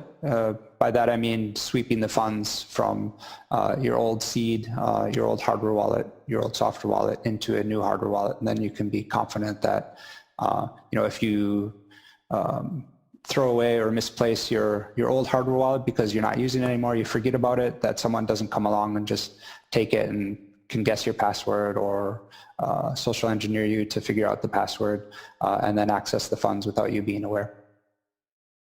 Okay. So we previously established that the ColdCard and the BitBox02 have the same secure chip. But how would you compare that chip with the one that's inside the ledger? Yeah. So I touched on this a little bit earlier when talking about the security, our security architecture versus ledger. And so just to go into that a little bit more. So the ColdCard and us are very similar. And we are quite different than the ledger approach. And so the ledger approach uses a secure element where they actually run a lot of the hardware wallet code on side or inside of that secure element. And this is why, again, with the NDAs and so on, that some of their code is closed source. And so the ColdCard and us, we use the secure chip for a different purpose. We don't run the actual hardware wallet code on it. We're more using it as, I guess, the gateway to authenticate your device or log into your device. And so in that sense, we can use open source, well-vetted cryptographic libraries. For example, we're using the libsecp library that's used in Bitcoin Core, which we think is by far the best and safest cryptographic library. I know just to talk about bugs in libraries. So OpenSSL is a very, very common or well-used library, but during the development of the libsecp, they found during sanity tests, they found a difference in what the libsecp library produced versus these OpenSSH libraries, the cryptographic libraries. And it turned out that there was a bug in an edge case in the other OpenSSH library. And so many people have looked at it, so much testing has gone into this particular library that, we think to do our users justice, we should be using this. And we think other hardware wallets should adopt it also. Also, you mentioned the design similarities between the ColdCard and the BitBox02. Mm-hmm. And this might be another dumb question, but is there a compatibility with backups? So you take the SD card from the BitBox and put it in the ColdCard and it just works? As far as I'm aware, no. I think I'm not exactly familiar with how they're doing like wallet recovery at the moment, but I believe with the ColdCard you have to enter the mnemonics through the user interface in the screen, and not via the backup. But I'm not sure exactly on that point where they're at right now. And so in that sense, the SD card wouldn't just work. But since we're using the BIP standards, then if you export the word list from the BitBox02, then you would be able to import that into ColdCard. At the time right now when we record this, the BitBox02 has been launched on the market for a couple of months, maybe. Mm-hmm. And what is the feature that got most praise from your users when you got feedback? Yeah, so we've been quite happy with the reviews. We're making a list on our website if other people are interested in getting some third-party opinions on our device. And what I'm maybe most happy about is a lot of great feedback about the user experience, being both simple and even recommended for new users, but then also having the expert features still available, so that, some of the things you said, like coin control or connecting your own node to our app, for example, being possible. And so in general, it's maybe not a good idea to try to make a one-size-fits-all solution, but I think we were able to do that with our device, which is quite nice.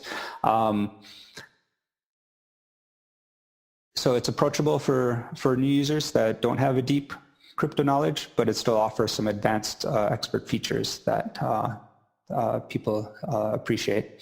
The hardware design is also a general point that users appreciate.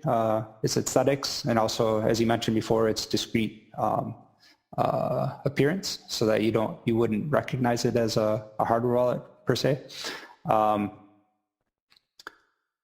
And yeah, it's also important to note we have 2 versions of our hardware wallet out. The hardware itself is the same, but the firmware on it is different. We have a Bitcoin only version, which has gotten a lot of positive feedback, and we also have a BitBox multi edition, which also has some support for different altcoins and also U2F second factor authentication. All right. So the next 2 questions are for power users. Mm-hmm. And the first one is, what kind of advice would you give to people who decide not to use the BitBox app and go for Electrum or Wasabi? Yeah. Yeah, right now the BitBox02 is we're working on an Electrum plugin. At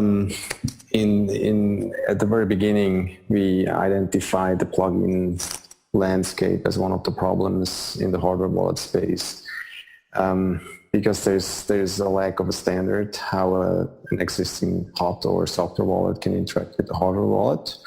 So what we right now have is kind of a plugin infrastructure, like Electrum has a bunch of plugins where the plugins are maintained within the code base of Electrum. So that makes it almost impossible for a hardware wallet vendor to control the release cycle. So imagine there's a bug, a critical bug, that makes us knock on the door of Electrum and maybe beg them to do a release, which they could refuse for political reasons or whatever. So the whole plugin infrastructure is not ideal for security in general, and especially in our case with the hardware wallet plugins that could have potential problems. And there is actually, back in 2015, I started to write on a standard how software wallets could interact with hardware wallets. There hasn't been any or a lot of progress in that sense. But there is the library, HWI library, that has been created by a bunch of developers that seems to be the future, a future glue element that could make it easy and possible for software wallets to talk to hardware wallets. Yeah. But right now, we strongly recommend to use our software, it's BitBox02. Yeah. So that said, we look quite positively at Electrum and Thomas, who's running it. It's a really, really great project. I think they're doing things the right way. And at the moment, our original BitBox does have support. The BitBox02 does not have support yet, but we're working on making that available in the very near future, and also for Electrum for the HWI library that Jonas mentioned. Now, this goes back to that discussion that you had on the Stefan Livera podcast, and I don't want to reiterate that, but maybe we can make a short summary. Why is the BitBox02 not as friendly with multi-sig configurations as, for example, the Trezor Model T? Yes, that's a good point. I mean, if we look at multisig has been very much proven on the on-chain side. So it works. The cryptographic assumptions are absolutely bulletproof. But the problem with multisig is the whole user experience and the security assumption a hardware wallet makes. So when you create, as an example, when you create a receiving address, you need to have your cosigners XPubs or at least a public key. So if the concept or if the implementation in the hardware wallet firmware has not been made correctly, it could be possible for an attacker to create a fake receiving address, and in the worst case, your coins are locked up with an attacker's pub key, or even you eventually send your coins to the Nirvana. So, and also we have one of our employees, Cosper Etter, has just released a vulnerability for Trezor and Ledger that actually can make these funds really set on the risk stack. So I think multisig on the concept in the Bitcoin chain is absolutely sane, but the concept how a hardware wallet has to deal with multisig, that hasn't been really worked out yet. So that's why we haven't implemented and served it to the users right now, and rather worked on the conceptual layers. That's also why we have discovered those vulnerabilities. Yeah, and just to add on that, so Casper did really great work on that, and just a day or two ago, we actually released a blog post describing, it's titled "The Pitfalls of Multisig" on hardware wallets. And so there's a lot of material there that goes into further depth about why it's not so straightforward to do security with multisig. Yeah, and the conclusion we currently do, I mean, it's a simple conclusion, but it could be more harmful to use multisig currently than use single sig in certain situations. So before that has been sorted out on the conceptual layer, I think using single sig is still, or maybe split your funds onto multiple hardware wallets is maybe the better option right now, especially for users without a lot of experience. I was about to mention your research team because in the last few weeks you have made a lot of disclosures and you have found vulnerabilities in the ColdCard, in the Trezor, and in the Ledger, which is impressive.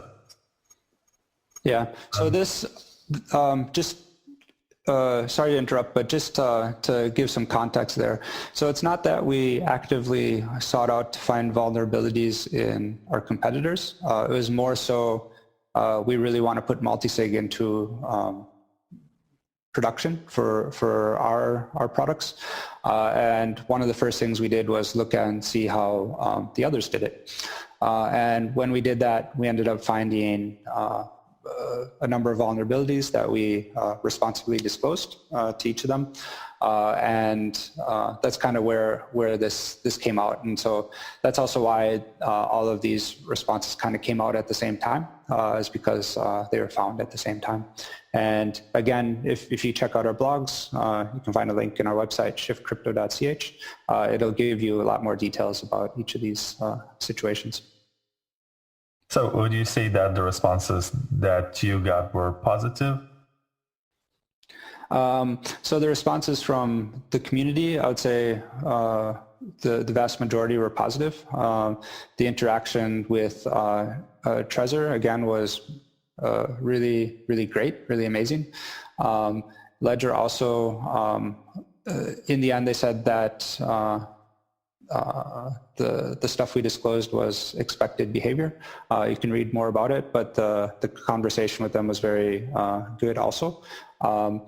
Yeah, ColdCard, you had mentioned before, they weren't so happy, I guess, with the severity level that we labeled with some of their vulnerabilities, which is, yeah, and it led to a bit of a what happens on Twitter, oftentimes a little bit of a heated Twitter discussion, you can call it that. But in the end, I should say that ColdCard, especially with Multisig, probably did do the best job of all of them. And so it's a little interesting to see the, yeah, it's unfortunate it became too heated because in the end, it probably wasn't such a big deal in the end, So the final question that I have for you, and this isn't the final question of the interview because there are two more on Twitter that people have asked, but the final one that I have for you is about your future plans and what are you planning to do on this hardware wallet market in the future, and how will the BitBox02 evolve in time? I mean, we first maybe can tap into the BitBox Space project we have started a few months, or is it even a year, longer than a year ago, which is kind of a full node, including a hardware wallet, or we call it the secure element, which is a complete open source project. Also, the hardware might be open to build it on your own, which is kind of a thing we think could be very interesting for a lot of users. And if you haven't read about the BitBox Space project, I think it's totally worth to go to the shiftcrypto.ch website and read it up. And we have started, or we are in the process of shipping the first beta devices to a bunch of people. yeah.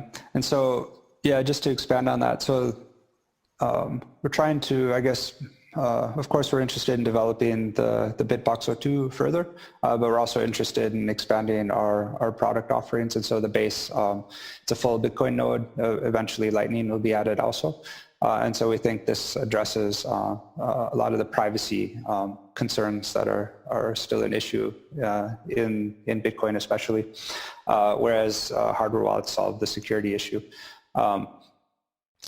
What that means is if you use a hardware wallet, you still, unless you can connect your own full node, which we offer that option in our app, but the vast majority of people don't. And so when you need to check out how many coins you have in your hardware wallet, you have to use a third-party service. Could be us, it could be Trezor Ledger. I'm not saying any of us would actually spy on people, but in the future we could be forced to if a government wants to, forces us to check out someone's specific address. And so if you're using our service to probe the blockchain, basically your whole financial history is exposed, and that's something that people tend to not want to expose. I know there's all this talk about people don't care about privacy anymore. People post everything on Facebook and so on. But one thing they don't really post on Facebook every week is their bank statements, for example. And so I think there are certain things that people do want to have private, and the BitBox space addresses that. As far as the hardware wallet itself, yeah, we have a lot of ideas. So Multisig, of course, as we mentioned before, is something we want to add on. We want to continue to improve the usability. We're quite happy that people like the usability already, but there's always ways we can continue to improve that. We have the mobile app coming, which a lot of people have given us pretty good feedback on, multi-language support, things like that.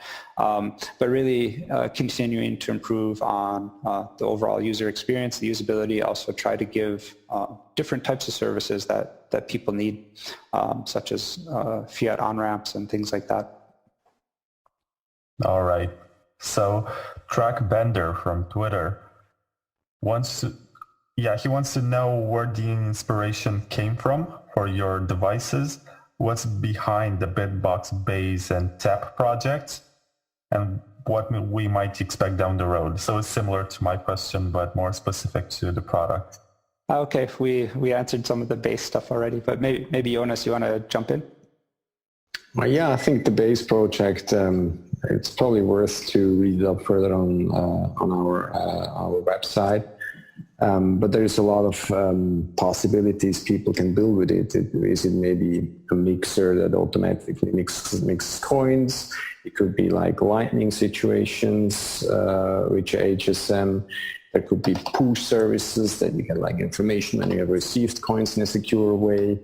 But in general, for a lot of people, privacy is equally or even more important than the funds themselves, because if you are in a regime where disclosing your financial information can bring you in prison, that could be a situation where privacy is more valuable than the wealth itself. So I think having privacy as an option is super important, and also it's also combined with trust. So if you're using a third-party service, it's not only about privacy, it's also about trust. If you have received coins, they could omit those, they could not show you those, or they could even show you fake coins in terms of unconfirmed incoming UTXOs. Yeah, and so I guess at a higher level, all of us in our team, Jonas and I especially, but our whole team is quite, motivated by just the whole cryptocurrency revolution. I guess you can use that word, where we think, it's really early right now. A lot of the infrastructure, a lot of the tools still need to be put in place so that it's easier for the whole world to take advantage of the opportunities that cryptocurrencies and Bitcoin present. And so from a company point of view, we really want to give these tools, and we think hardware especially will play a crucial role. And we think hardware is the self-sovereign hardware is the best solution available. And so that includes solving the security needs with hardware wallets, solving the privacy needs with the BitBox space and full nodes, solving usability issues with our BitBox app. And we think, if you look at what makes cryptocurrencies special, it's these great properties like being decentralized, being permissionless, censorship resistant, and so on. And we think if you don't have, self-custody, self-sovereign solutions, if you don't hold your own keys, of course you don't, not your keys, not your funds, there can be problems in the long run, in the sense that, if everyone just puts their funds on centralized exchanges, you can ignore all the hacking risks.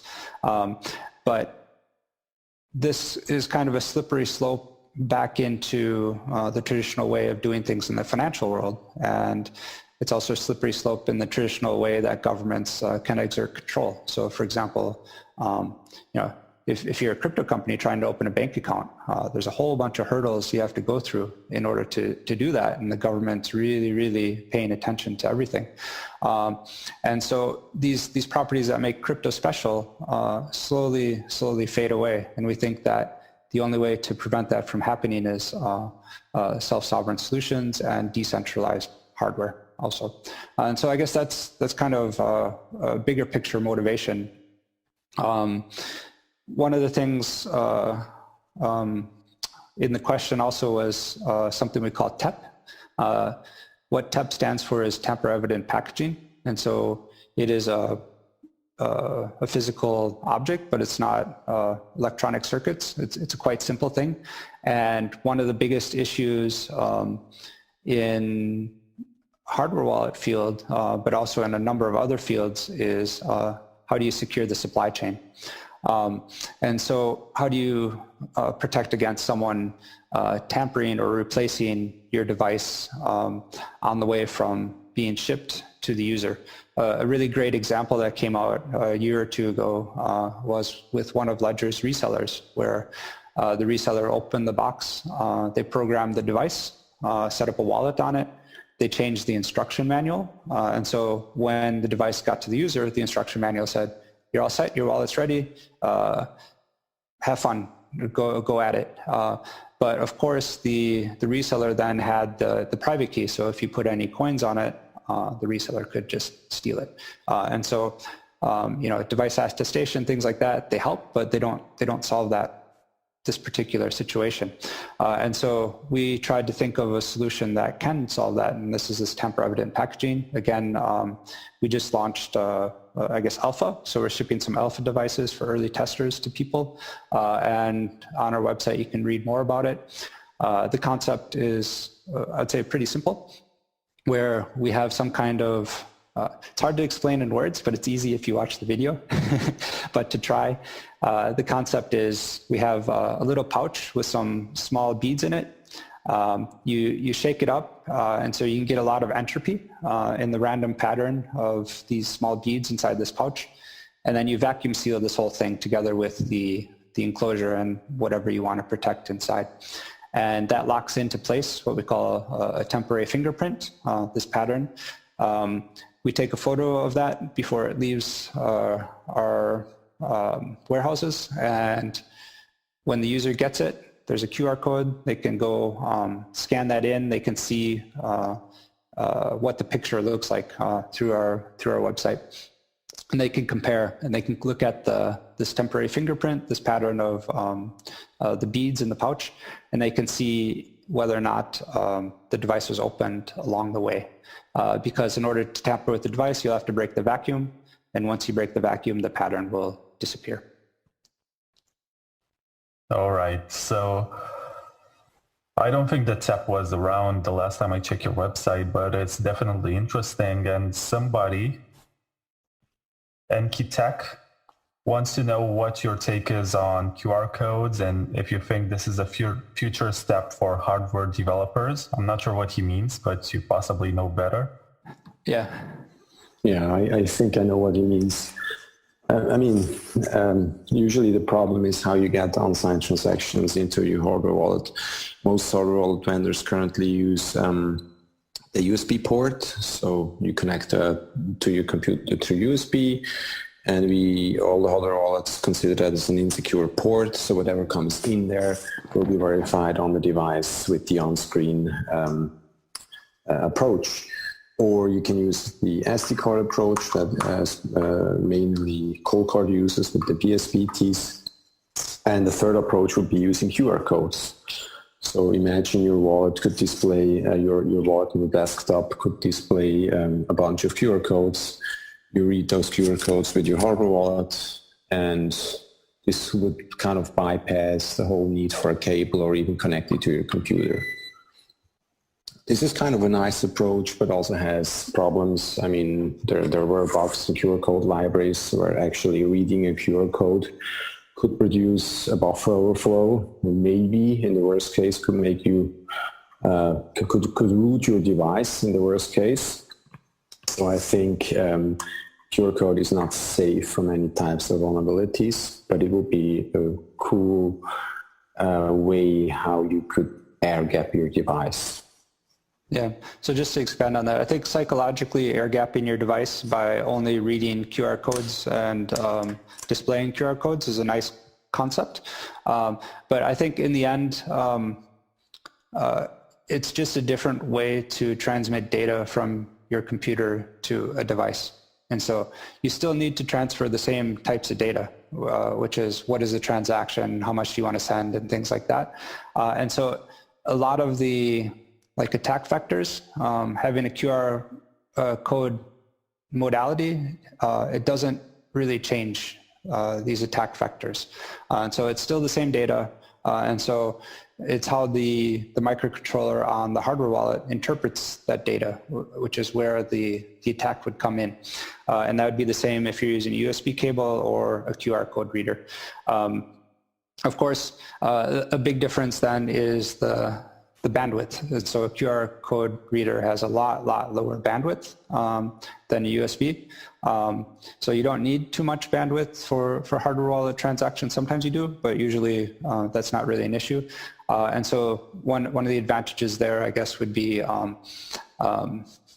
time-wise, a bit less time to actually perform an attack. But in the end, a lot of the attacks are similar. So I know that I'm not going to name any names, but a very important person for a very important hardware wallet manufacturer said that users can basically just go on eBay and buy used hardware wallets and they're going to be safe. Are you going to make any kind of recommendations like that? Never. Jonas, you want to go into depth? Yeah, I think the supply chain risk is just too high.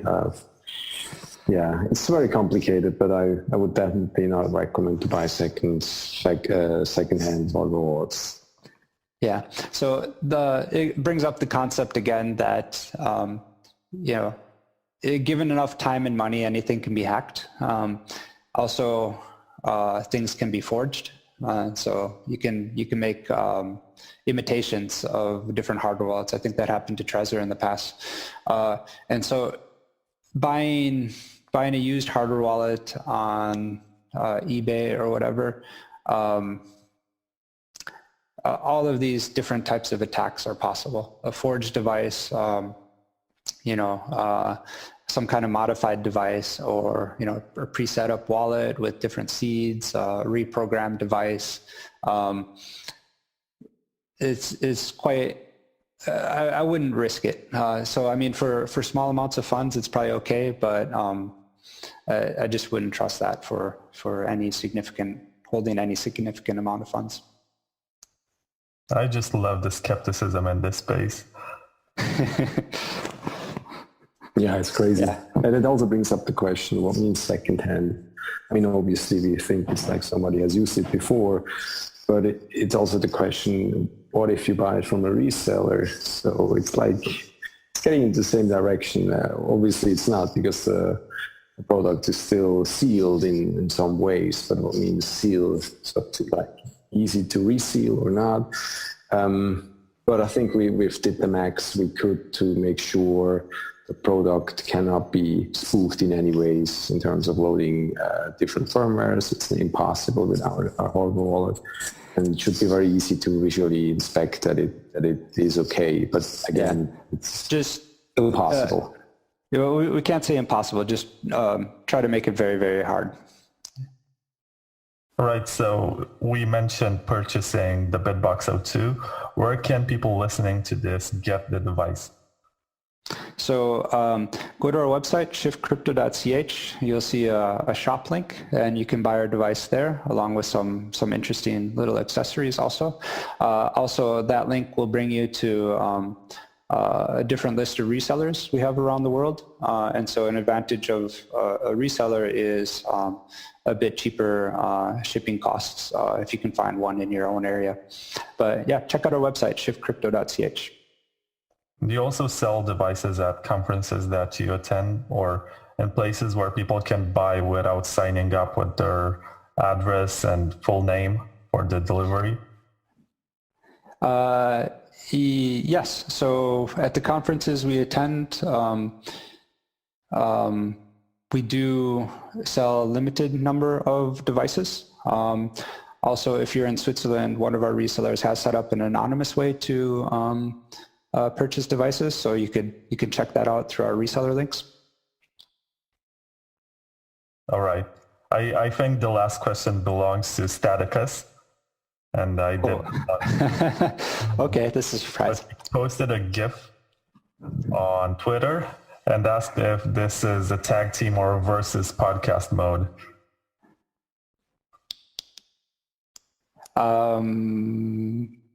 I didn't see the GIF, so I can't comment. Staticus is one of our team members, for those not aware. Yeah, he works on the BitBox project. No, BitBox. The BitBox base, he's the project lead on that. Yeah. Node. So I'm sorry, Staticus, I don't get the question. I'm going to show it to you because he also asked if the winner gets the Lambo.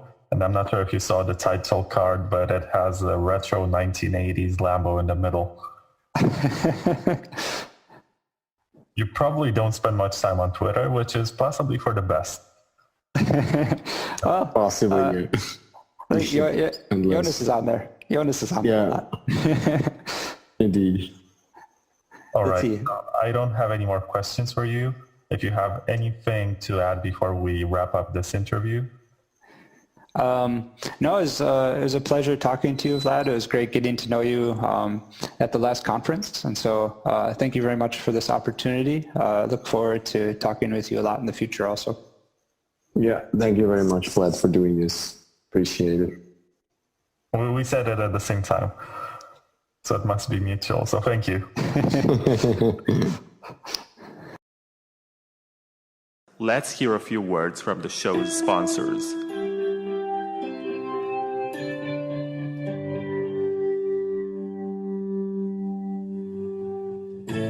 LXMI is a European cryptocurrency exchange whose name is inspired by Lakshmi, the Hindu goddess of wealth, good fortune, and prosperity. It's one of the regulated and legal cryptocurrency exchanges. On LXMI, you can buy bitcoins with most fiat currencies, and you can also do trading with top altcoins. They follow the not your keys, not your bitcoins philosophy with their integrated non-custodial wallet, which helps you manage your own private keys. So if you're into trading, then you don't have to worry about having your crypto frozen by whatever political decisions, since you're empowered to hold and move your coins whenever you wish. It's great to have new players like LXMI that respect your financial sovereignty. LXMI is launching in 2020. And for more information, please check out lxmi.io. If you're not into trading, it's recommended to move your coins to a hardware wallet or some other form of cold storage. And in this episode, you're about to find out why. Please keep in mind that this is just an ad for a sponsor of the show. It's not meant to serve as financial advice, and you're responsible to do your own research before buying anything and act according to your own decisions. Embrace your financial sovereignty with agency and precaution. Hey you! Looking for the simplest way to get started sending Satoshis on the Lightning Network? Then sign up with your social account on BottlePay now. BottlePay is your premium Lightning service for unfairly cheap and effortless Bitcoin payments. It is powerful enough to offer all of the payment features you need, while also being simple enough for no-coiners to understand. No more confusion and headaches. Send Satoshis instantly to anyone on a supported social network in a couple of clicks. Log in today at bottle.li and receive 1,000 free Satoshis to get you started sending and receiving Bitcoins. Follow the steps to become a power user and earn even more. Head over to bottle.li and get started now.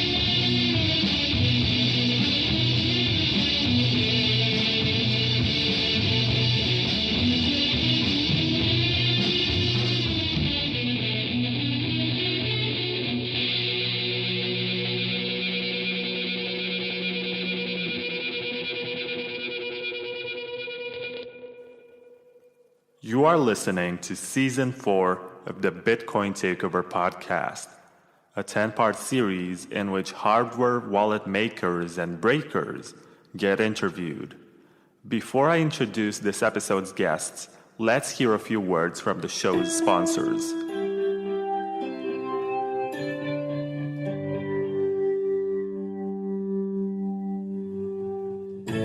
LXMI is a European cryptocurrency exchange whose name is inspired by Lakshmi, the Hindu goddess of wealth, good fortune, and prosperity. It's one of the regulated and legal cryptocurrency exchanges.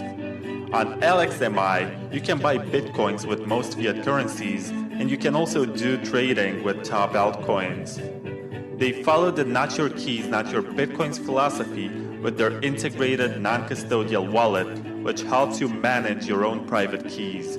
So if you're into trading, then you don't have to worry about having your crypto frozen by whatever political decisions, since you're empowered to hold and move your coins whenever you wish. It's great to have new players like LXMI that respect your financial sovereignty.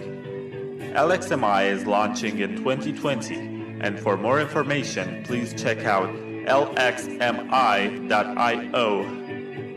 If you're not into trading, it's recommended to move your coins to a hardware wallet or some other form of cold storage, and in this episode, you're about to find out why. Please keep in mind that this is just an ad for a sponsor of the show.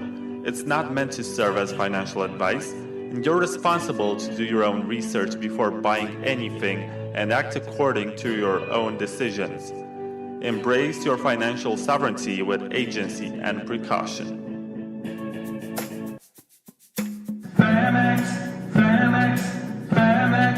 Famex, P-H-E-M-E-X, Famex, P-H-E-M-E-X, Famex.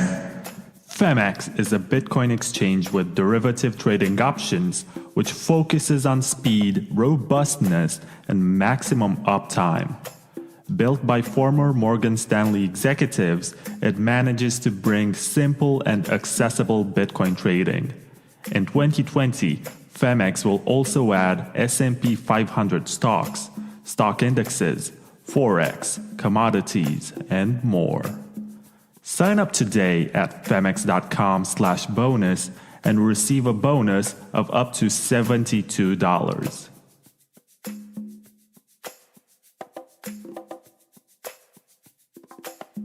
Please keep in mind that this is just an ad for a sponsor of the show. It's not meant to serve as financial advice, and you're responsible to do your own research before buying anything and act according to your own decisions. Embrace your financial sovereignty with agency and precaution. Hi there, and welcome to Season 4, Episode 3 of the Bitcoin Takeover podcast. I am Vlad, and my guest today is Lazy Ninja, who is a hacker of hardware wallets, who gets a lot of acknowledgement from big companies which produce hardware wallets. And very recently, he was able to find vulnerabilities in the ColdCard and in the BitBox02. And I think also the Trezor, but I'm not 100% sure. So in this regard, I think he's a very valuable individual who makes hardware wallets more secure for all of us. And the fact that he finds issues and reports them for a bounty means that we all get a lot more security from software updates from the companies. He could easily chase owners of hardware wallets and try to steal their Bitcoins, but he's a very nice guy, and he will not do that. So hello, Mr. Lazy Ninja, who, by the way, can be followed on Twitter at Freedom Isn't Safe. Hey, Vlad, how's it going? It's going okay. So far, I've checked the balance in my hardware wallet. You haven't hacked it? I have not hacked it yet. However, be careful. I don't know that I'm so altruistic that I wouldn't hack it given the right opportunity. Yeah, you don't have physical access yet because we're not in the same room. Yeah, so far all my hacks have been only physical access related. So I'm going to have to sort of broaden out my my scope of attacks I'm looking at here to get you. So how did you acquire this interest in hacking hardware wallets? Well, I started out in Bitcoin right at the end of 2013. Well, heard about Bitcoin right at the end of 2013 when it was making its run up to 1,000. And I was like, whoa, what's this thing? And so I started investigating it, and I was sort of hooked right away.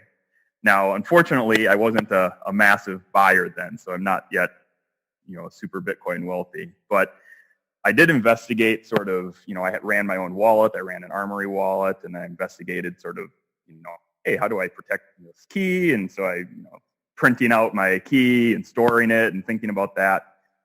But so that was even I think that was pre-hardware wallet time. So when did the Trezor come out? Like 2014, 15, something like that? So I think, I don't think I even heard about the Trezor right away. So it's probably not till like 2015 that I heard about it and started thinking, whoa, that's a really good idea. And it's actually really silly. I didn't sort of think about that at all. Like I didn't even think about, oh, this would be really good for a little embedded device, because sort of working with embedded devices and security is actually sort of my job. So it's sort of funny how I just didn't sort of put that together right off the bat. But yeah, I think the Trezor was my sort of first interest. And I really, also it's interesting, I didn't really think about hacking these devices for a long time. Like, so Trezor was my first wallet. So I forgot when I got one, probably early 2017, I think is when I got my first Trezor. And still, for some reason, I didn't think about attacking these devices. I just sort of a generic Bitcoin user.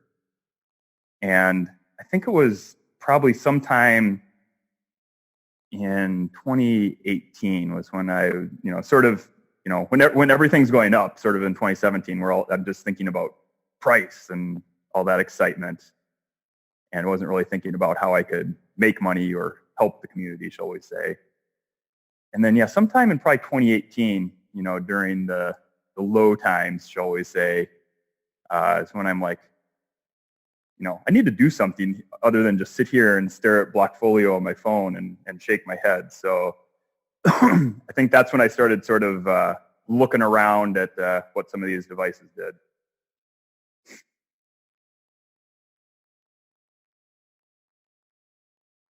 Okay, sorry, I was muted for whatever reason. So you started looking into the devices from a security expert's point of view. And how do you find them? Do you think that they are secure? Do you think that they are simplistic in their design? Is it an efficient way to store your keys? Yeah, so in your phrasing right there, you sort of give away the secret of everything here, the simplicity. And it's really just fundamentally the simplicity of the device, or not so much the simplicity of the device, but that the device isolates the complexity of the rest of the Bitcoin environment. So it isolates you from all the complexity going on in the computers and the networking and stuff, talking to the backend Bitcoin network and other nodes. And having this device that provides, this isolation and simplicity is the fundamental piece of security that these devices offer. So even if, I'll say this, maybe this isn't true in all cases, but even if some guy just made their own random hardware wallet in a very simple way, it's probably more secure than keeping your keys on your computer. So in almost all cases, these wallets do a relatively good job at protecting keys. It's only when they get scrutinized very closely that we start finding issues. Now, some of these issues are very important, especially when wallets start being sold on scale, because the attack isn't always just on a single wallet. If you can find some sort of software issue with a wallet, you can steal, well, depending on the type of attack, you can not only steal one individual's funds, you could steal many individuals' funds on anybody that uses this wallet. So the level of security needs to be much higher because the value to the attacker is also very high. So when was the first time you discovered vulnerabilities in hardware wallets? And how did you acquire this taste for being an ethical hacker? So the first one I looked at, or started looking at, shall I say, was the Trezor. Now, I never did find anything with the Trezor at the time. And I was only sort of half-heartedly looking because I just felt, the Trezor had just been around a relatively long time, and it was, well-researched. So I knew anything that was to be found would probably be somewhat difficult. But it was really fun to just sort of look at the simplicity of the architecture. I don't know if anybody's, taken a look at what the Trezor actually looks like, but it's basically just one chip and a display.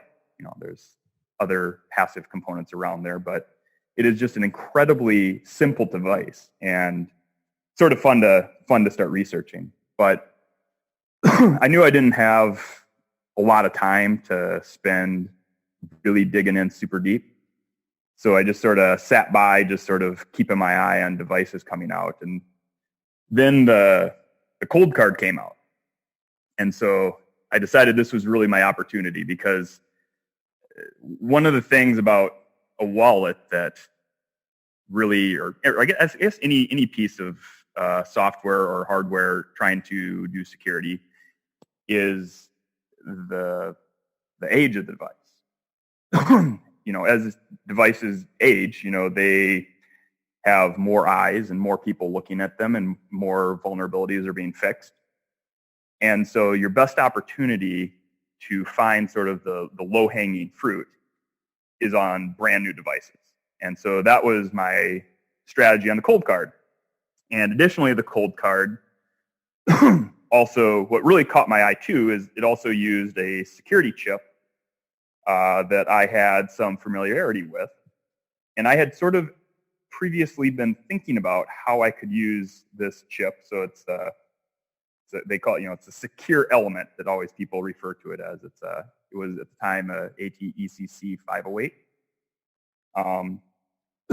And that chip was really what caught my eye, because when I was thinking about how could I design a wallet to use this device prior to knowing about the ColdCard or seeing it, there was a few problems I couldn't solve or I thought would be difficult. And so as soon as ColdCard came out, I'm like, well, I better take a look at how the ColdCard guys solve these problems. So I first started out, I'm really cheap. You gotta save those Bitcoins, gotta hodl those. So I started out by just looking at ColdCard's website. So I spent a couple hours just reading through their documentation and seeing how it worked. And a few things kept catching my eye there in their documentation. And then I'm like, well, better dive into the code and take a look. And what's really interesting is I pulled up the code, and it probably only took about 30 minutes to identify the vulnerability that I ended up being able to exploit on that device. Really? So you were able to find the vulnerability just from the documentation? Yeah, well, the documentation, yeah, so the written documentation on their website sort of gave me some hints of what that maybe it gave me some suspicions. And so once I had those suspicions, then I had some idea of where I should be looking in the code. And so, yeah, once it got to be looking at the code, it was really just sort of verifying. Well, I'll take it back. There were a couple different things in the code than was explicit in the documentation, but my suspicions were correct in the areas of the code that I thought might be vulnerable. And so I was just immediately able to open the project and find what I was looking for. So what do you think about the ColdCard? It gets a lot of praise on social media. A lot of people talk about the PSBT, partially signed Bitcoin transactions, which allow you to never connect the device to an internet-connected computer, which is huge because you just sync with an SD card. And it's able to do many operations on device, which makes it more secure. But at the same time, I saw that a lot of people reported small vulnerabilities and bugs in it, and you're one of them. So what is your general impression? Does it live up to the hype?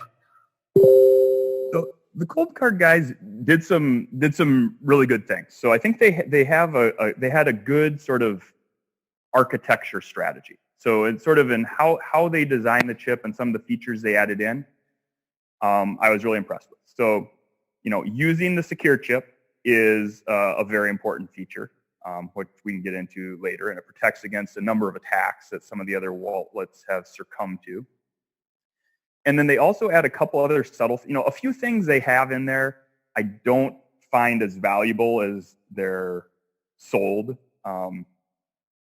For example, the duress pin, it's interesting, but if somebody knows your ColdCard is actually a hardware wallet, it's quite possible they're familiar with the architecture of it, and so they'll know these different types of pins in it. So I think the guy with the wrench can still tell you don't enter your duress pin, enter your real pin. A few things like that, but I mean it's not a bad feature. It's a nice feature. And then there's a couple other good ones too. Like during pin entry, they display sort of a unique identifier that's unique for that device in your pin halfway through, shall we say, your pin entry. And that's a really good feature. It really helps. A lot of my attack-minded thinking has to do with stealing somebody's device and not letting them know you stole it. So for example, attacks that take, and this is actually related to the attack on the ColdCard. So we can get into that a little bit more detail, but I'll just give the quick overview. So basically I had an attack on the ColdCard that allowed the brute forcing of the PIN code, but it was really slow. So you just had to use the GUI on the device to brute force it. So it'd take, 5-10 seconds per guess. So it'd take a really long time. So if it takes, 4 months to brute force somebody's PIN, if somebody doesn't have their wallet, they're going to get a new wallet. Possibly, if they realize it's stolen, they're going to move their funds. But one of my lines of thinking on how to make attacks that require theft more effective is you don't let the person know you stole their wallet. So I steal your wallet and I do my slow or long attack. Maybe I ship the wallet to a lab and they do all sorts of stuff in order to try to extract information. But if you know your wallet's gone, you'll move your funds. So one thing I like to do in general in this thinking is you don't steal the wallet, you actually replace it. So I'll take your wallet, but I will replace it with a bricked version of your wallet. such that you don't know your wallet was stolen. You just think your wallet stopped working. And this can be effective for the ColdCard too, because like if you get your ColdCard one day and you plug it in and the screen just displays a bunch of garbage, you'll think, oh crap, something happened to it. And you'll just go buy a new one and set up the new one, not realizing that somebody may have actually stolen your good one, replaced it with a dummy, and is busy brute forcing your PIN. So I guess that's one piece of advice for people is if your wallet ever stops working for some reason, it's probably a good idea to move your funds to a new seed, unless you have it stop working because you dropped it in the lake or something yourself and you know why it didn't stop working. Because that is one of the attack vectors I was thinking about to make these attacks more useful. But one of the other things too, you mentioned the PBST and the SD card. That's another feature that's a little bit overhyped. I mean, it's useful, but it's not quite as valuable as some people think. I mean, there is value, but not quite as much. Because air gaps, you're still plugging an SD card into your ColdCard. So here's a trap. So people say, okay, so you can connect a wallet maybe with Bluetooth, and your computer can pass, the transaction information over Bluetooth, or you can connect your wallet with USB, and now your computer can pass the transaction information over USB, or you can plug an SD card into your computer, copy the transactions onto it, and plug that into your wallet. And the only difference is really that the connection between the computer isn't real time, but somebody can still give you not a real SD card. So again, this sort of falls back to a physical attack, but let's say, I go to your house, you have a party at your house, and I see your ColdCard. Now, this isn't a known attack, it's just a concept. And I replace an SD card you have in your house, or an SD card near your ColdCard, or maybe you have it plugged in or whatever, with a malicious one.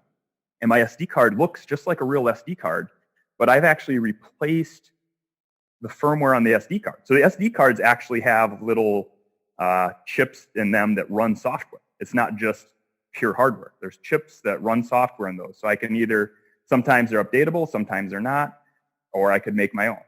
And I can replace yours such that when you plug in that SD card into your ColdCard, that SD card might not correctly implement the protocols.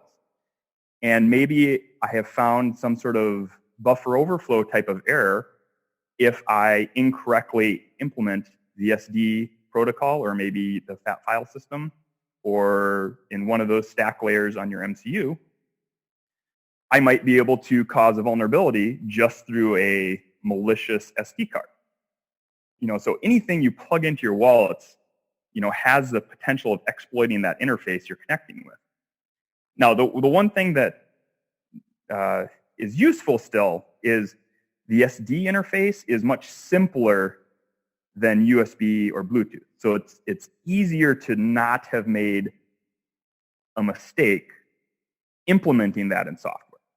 So, and then also, it may be hard to corrupt the firmware or replace an SD card more so than corrupt a computer's USB stack to make it malicious. So there's some benefits there, but air gap is a little oversold because it's a gap, but you're still making a connection across that gap with the device, and it's all about evaluating the complexity of that connection, which is SD versus USB. To really promote adversarial thinking and really think about scenarios where you're able to physically access and compromise hardware wallets. So the other big discovery that you have made, and I think it was this week that the article got published on the website of Shift Crypto, and it was about the BitBox02, right? And you were able to find some kind of vulnerability in it.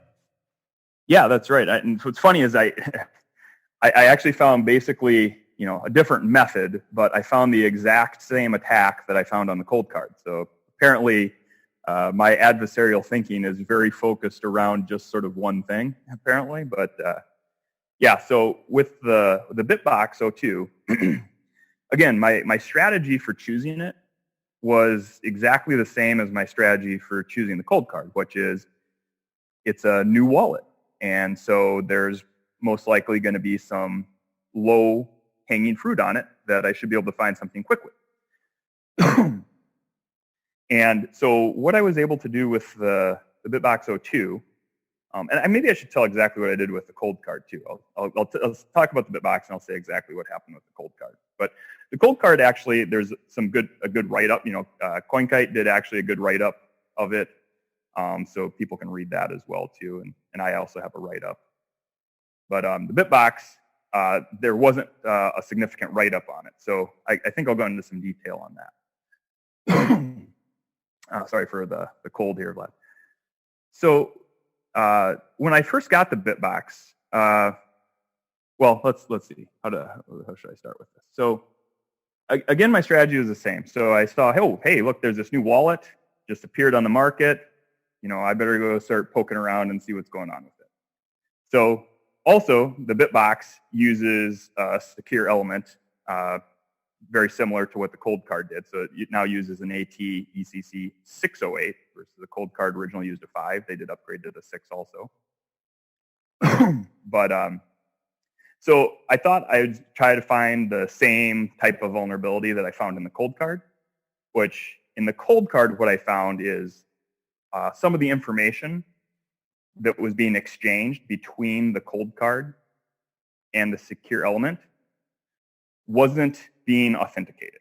And so what does that mean? It means that the MCU was just trusting some of the information it received from the ColdCard, and in the case, or from the secure element on the ColdCard.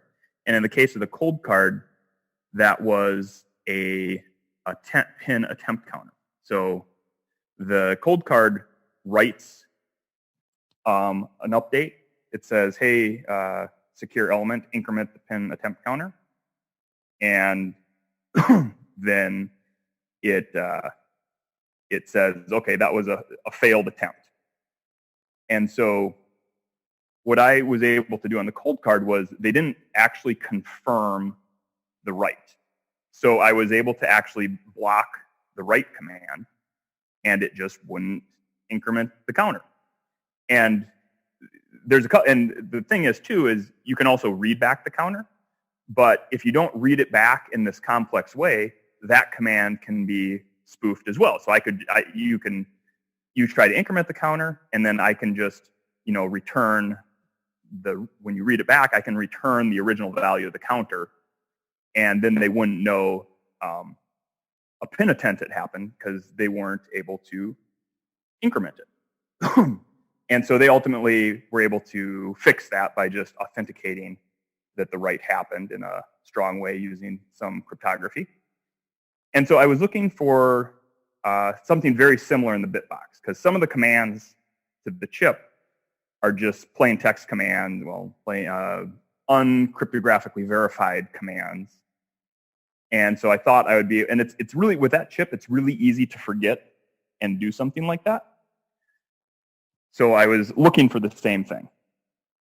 So when I pulled up the code and I started looking through it, it actually all looked really good. Like they were doing things right, it was very professionally done. And so I started getting disappointed. I'm like, oh, darn it, my low-hanging fruit isn't there. But I kept focusing around the pin entry, and when I actually noticed this relatively subtle thing, but it sort of stood out to me, which was the logic for the pin entry. So when you get your BitBox, you plug it in, it powers up, and it says, hey, enter, actually it's a password on the BitBox. So it says, hey, enter your password. And so one of the things they do in the code is they say it just like that. They say, okay, hey, enter your password. The user enters their password, clicks OK, and then the BitBox uses that password, and it checks with the secure element to try to verify if that password was correct. And if that password was not correct, it increments a failed attempt counter. And if the password was correct, it actually decrypts the seed that is stored in the BitBox MCU. So actually, and what's interesting is in just that little bit of logic I just gave you right there, you can actually parse out what the attack is. If you're thinking about possible side channel attacks in microcontrollers. And what a side channel is in a microcontroller is just an alternative way outside of the normal function of a device that a person can extract information from the system. And it sounds really sort of vague, but it's actually quite easy. So one of the important side channels in embedded devices, or all devices, is their power consumption. So how much power is the device consuming at any point? And what you find is every time the device does something, different numbers of transistors within the device turn on. Like literally for every instruction in the code that runs, it can nearly uniquely be identified if you have enough precision on a power measurement in real time. So what I was able to do, and this didn't even require that much precision, but so what I was able to do is because I knew I could sort of see what the chip was doing by just monitoring the power consumption, I noticed that the pin is tested before they mark it as failed. So when the pin is successful, it does this AES decryption. And it is actually very easy to see the difference in the power consumption for a power trace, where it does AES encryption and where it doesn't do it. And when you look at the power consumption, you'll see, everything looks absolutely identical without looking at an instruction by instruction level, just looking at it on more of a macro scale. You can see exactly what the chip is doing. And so on the BitBox, I'm able to determine that, hey, the BitBox tested my password right here in the code. And then if that was right, it should have done an AES decryption right here, which looks like this, which draws this amount of power. But I can see that it didn't do that. And so it draws this different amount of power. And then so the final step is to reset the chip before it increments the counter. So I can see if the chip tested the password as valid or invalid before the counter is incremented, and then you just reset the system.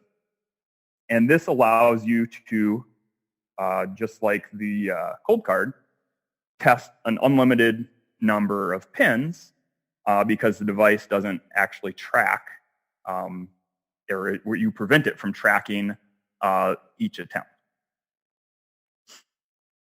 Okay, so given your experience with hardware wallets and your understanding of security, if you were a newbie right now and you're just starting out, which hardware wallet would you purchase?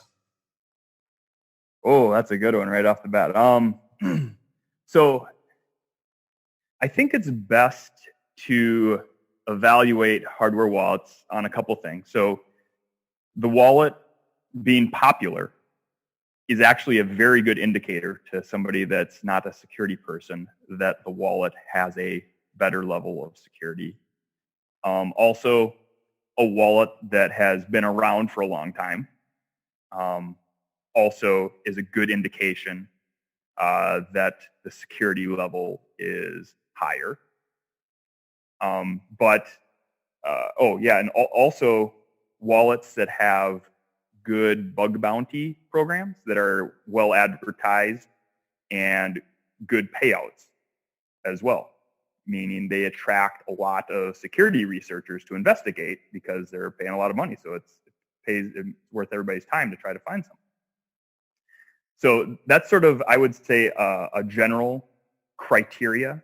So I would highly advise against people buying hardware wallets that are new, at least for a while, and then also hardware wallets that you haven't heard of, or that not a lot of people have heard of. And those are probably the important criteria.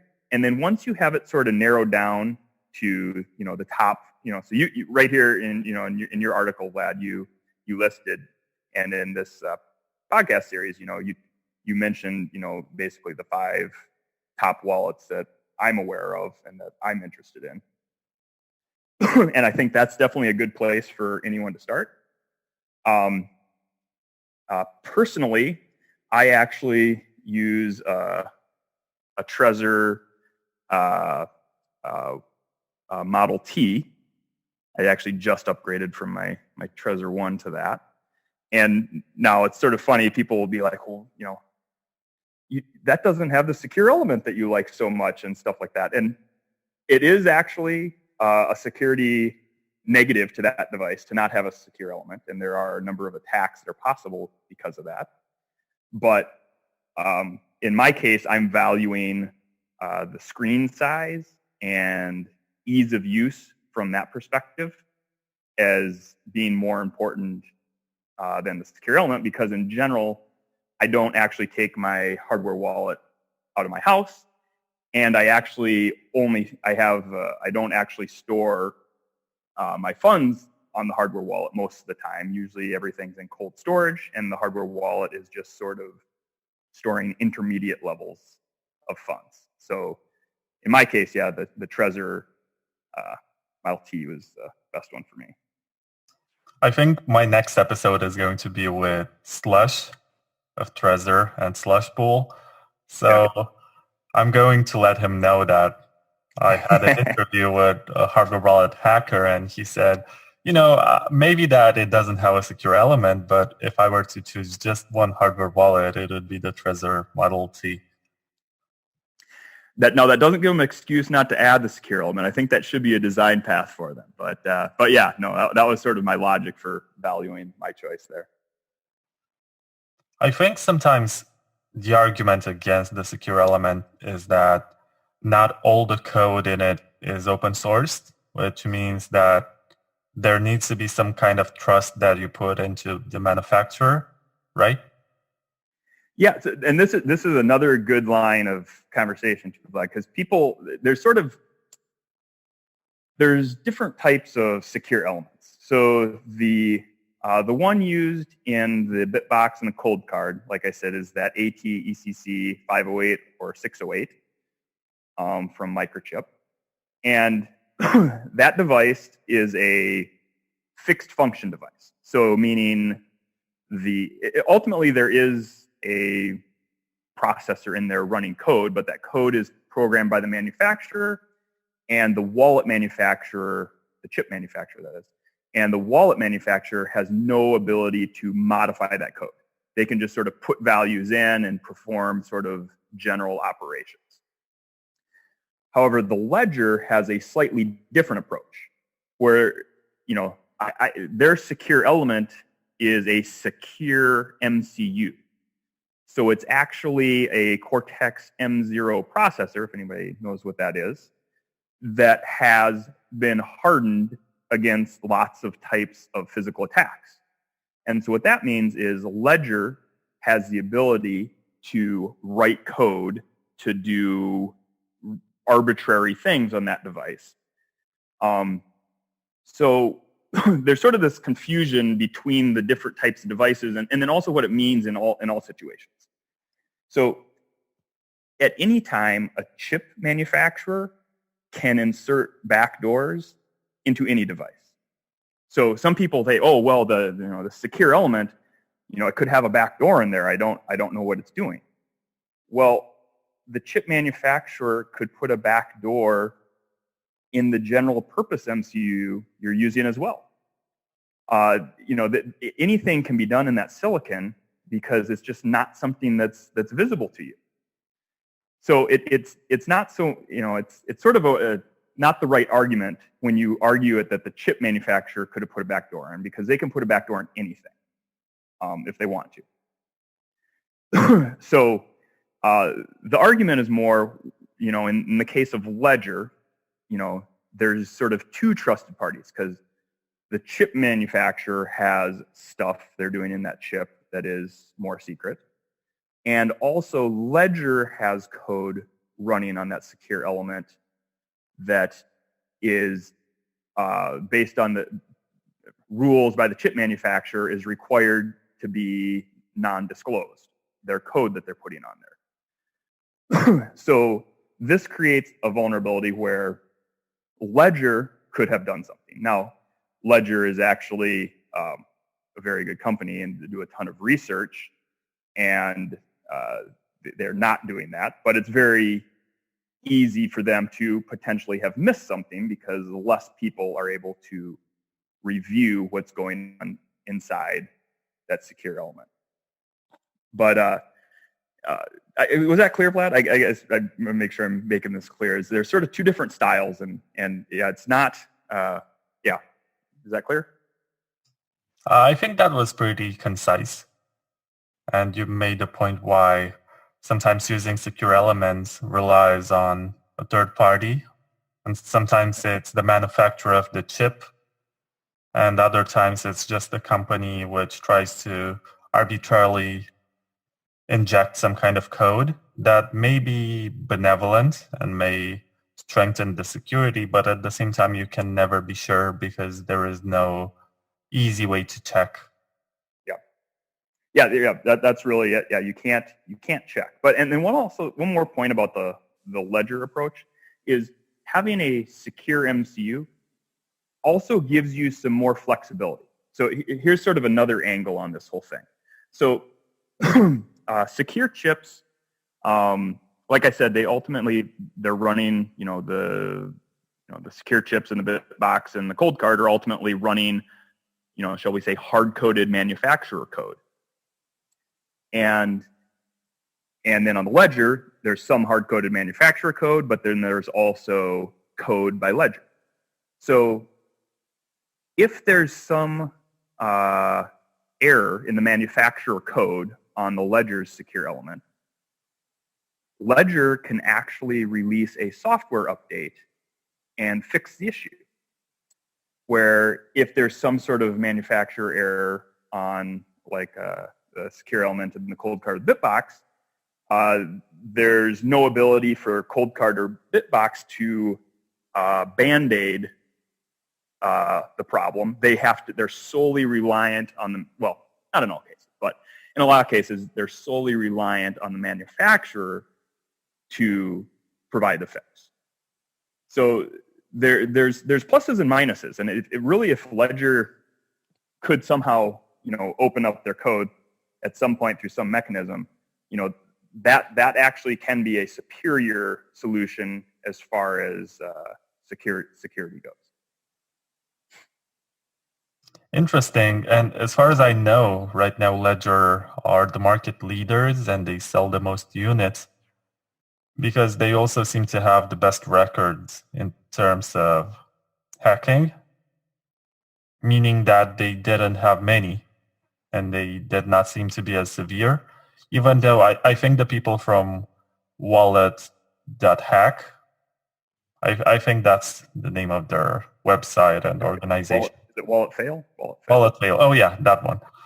Yep. They try to emphasize on the fact that they installed a custom firmware on a Ledger Nano S. Yep. And they were able to play a game of Snake. And I think that was a way for them to say, if we were able to do this as a modification of the firmware, just think about all the software we could inject to steal people's coins. Well, the response from Ledger was that they did not interact or hack the secure element, which is where supposedly or most likely the private keys are stored, because they did not sweep any funds. Yeah, that's correct. However, the attack from Wallet Fail can be extended to steal people's money, relatively easily. So, it is a significant attack. And it's actually it's a tricky one to fix too from the Ledger perspective. But let's talk about that for a second. So being able to arbitrarily install firmware onto the general purpose microcontroller in the ledger, so not the secure element, but the general purpose, is actually very critical, because the general purpose element has access to the display, and make sure I'm right about this. I believe it has access to the display and buttons, but I guess I'm not 100% on the button, but for sure it has access to the display. And it's very critical, because if I come to a party at your house, Vlad, I can walk over to your ledger that you have sitting out, and I can replace the firmware on it with malicious firmware. And now my malicious firmware won't run Snake. My malicious firmware will look exactly like the factory firmware. And what's going to happen is when you enter your PIN onto the ledger, I will now know your PIN, right? So now, so let me put a couple caveats in here. I haven't researched closely into the ledger, and I don't have one, so I may be missing a couple extra types of checks they do there. So double check the details of what I'm saying here. But in general, you enter a PIN, I don't have to know the PIN. I just record it in my software, and now I can access the secure element, and and I can also display wrong information on the screen. So you say, hey, I want to transfer money here or here. You enter your PIN. I show the address you said on the screen, but I actually go out to the secure element. Well, yeah, maybe that's not quite right. Well, anyway, I could, if nothing else, I could steal your PIN, and then at a later point, gain access to your device, and then actually have your PIN. And probably a few other ones there. I don't want to get too far down the road. I just haven't looked at that device closely enough. I want to make sure they want to disparage them when they're actually have a prevention for one of these mechanisms. I spoke to Trace Mayer a couple of weeks ago, and he declared himself a big critic and totally not a fan of dedicated Bitcoin devices. And it was mostly because he's very concerned with privacy, and he believes that when you order something from Amazon, it's going to be on a permanent record that can be used against you. And when you purchase from, for example, the website of Trezor, you're going to be registered as a customer. And also, when you access the interfaces of these hardware wallets, I think their wallets are in SPV mode, so you connect to somebody else's full node in order to make your transactions. So you're trusting the company to be accountable and fair when it comes to software. I'm not aware at this point of any hardware wallet which has native software to allow you to connect to your full node as a user. But anyway, wait, I think only BitBox02 does that. But moving on, the point of my argument is that Trace Mayer said that you should be buying general purpose hardware and use it for storing keys. And it's better to just get an old laptop, sweep it, and never connect it to the internet and have your private key stored on it than to buy a Bitcoin device that is going to associate you with Bitcoin. And from whoever you buy it, they're going to know that you're into this. Yeah, I think it depends. So I'll say in general, I don't agree with that for most people. There are people, if you're in a country with a government that is authoritarian or hostile to Bitcoin, the risk of penalty or seizure or harm to you from letting anyone you potentially have some Bitcoin is probably high enough that using a custom or a software mechanism to store your funds where you don't disclose or dox yourself to the government could be valuable. But I think for most people, the risks of losing your money or having your money stolen from you, by a private party, probably outweigh the risks of retaliation by a government. But I think that probably has to be evaluated in each case. Would be my sort of thinking on that. Yeah, the idea is that if you're going to use a hardware wallet, it's possibly better for privacy reasons to just get a general purpose device. Or if you're technically minded, you can just download the schematics from the Trezor GitHub, or I think even ColdCard has released all the specifications so that you can build your own from parts. Yeah, yep, for sure. When you have the skill set to do that, yes, you absolutely can get a hardware wallet implemented yourself for sure. And I think Justin Moon, right? He has his university that teaches you how to design your own hardware wallet, and yeah, I think for a certain people that can be a valuable way to do it, but most people, like I said, I think the risk of loss through theft and mistakes probably outweigh loss from doxing yourself to your government. It's not just about the government. Sometimes it's about third parties that may be interested in your transaction data and knowing how much Bitcoin you own. And some very smart criminals who will, I think also Trace Mayer told me in that interview that if a hacker is able to extract all the information from the customer database of Trezor or Ledger, they will also be able to see addresses that they generated and transactions that they made, unless they manage to connect the device to a full node. And that helps them identify holders who have most Bitcoins. And from there, they just hunt specifically the individual. Yeah, so for that angle, so my statement, I guess, is focused on building your own hardware. But I definitely agree that running your own node and connecting your device to your own node is important for numerous other reasons. So yeah, I 100% agree that running, not connecting to Trezor or Ledger's backend server is very important. And I guess for new people, it's sort of hard to get that set up right away. So I can definitely understand people have problems there, but I think that's different though than the problem of buying hardware versus building your own hardware or just using a computer and software to do it. What do you think about software like Armory or Electrum or Wasabi, which is very good and open sourced, and I guess it received a lot of peer review? And it's for free. You can just download it on a computer. You can run it on a computer that's not connected to the internet.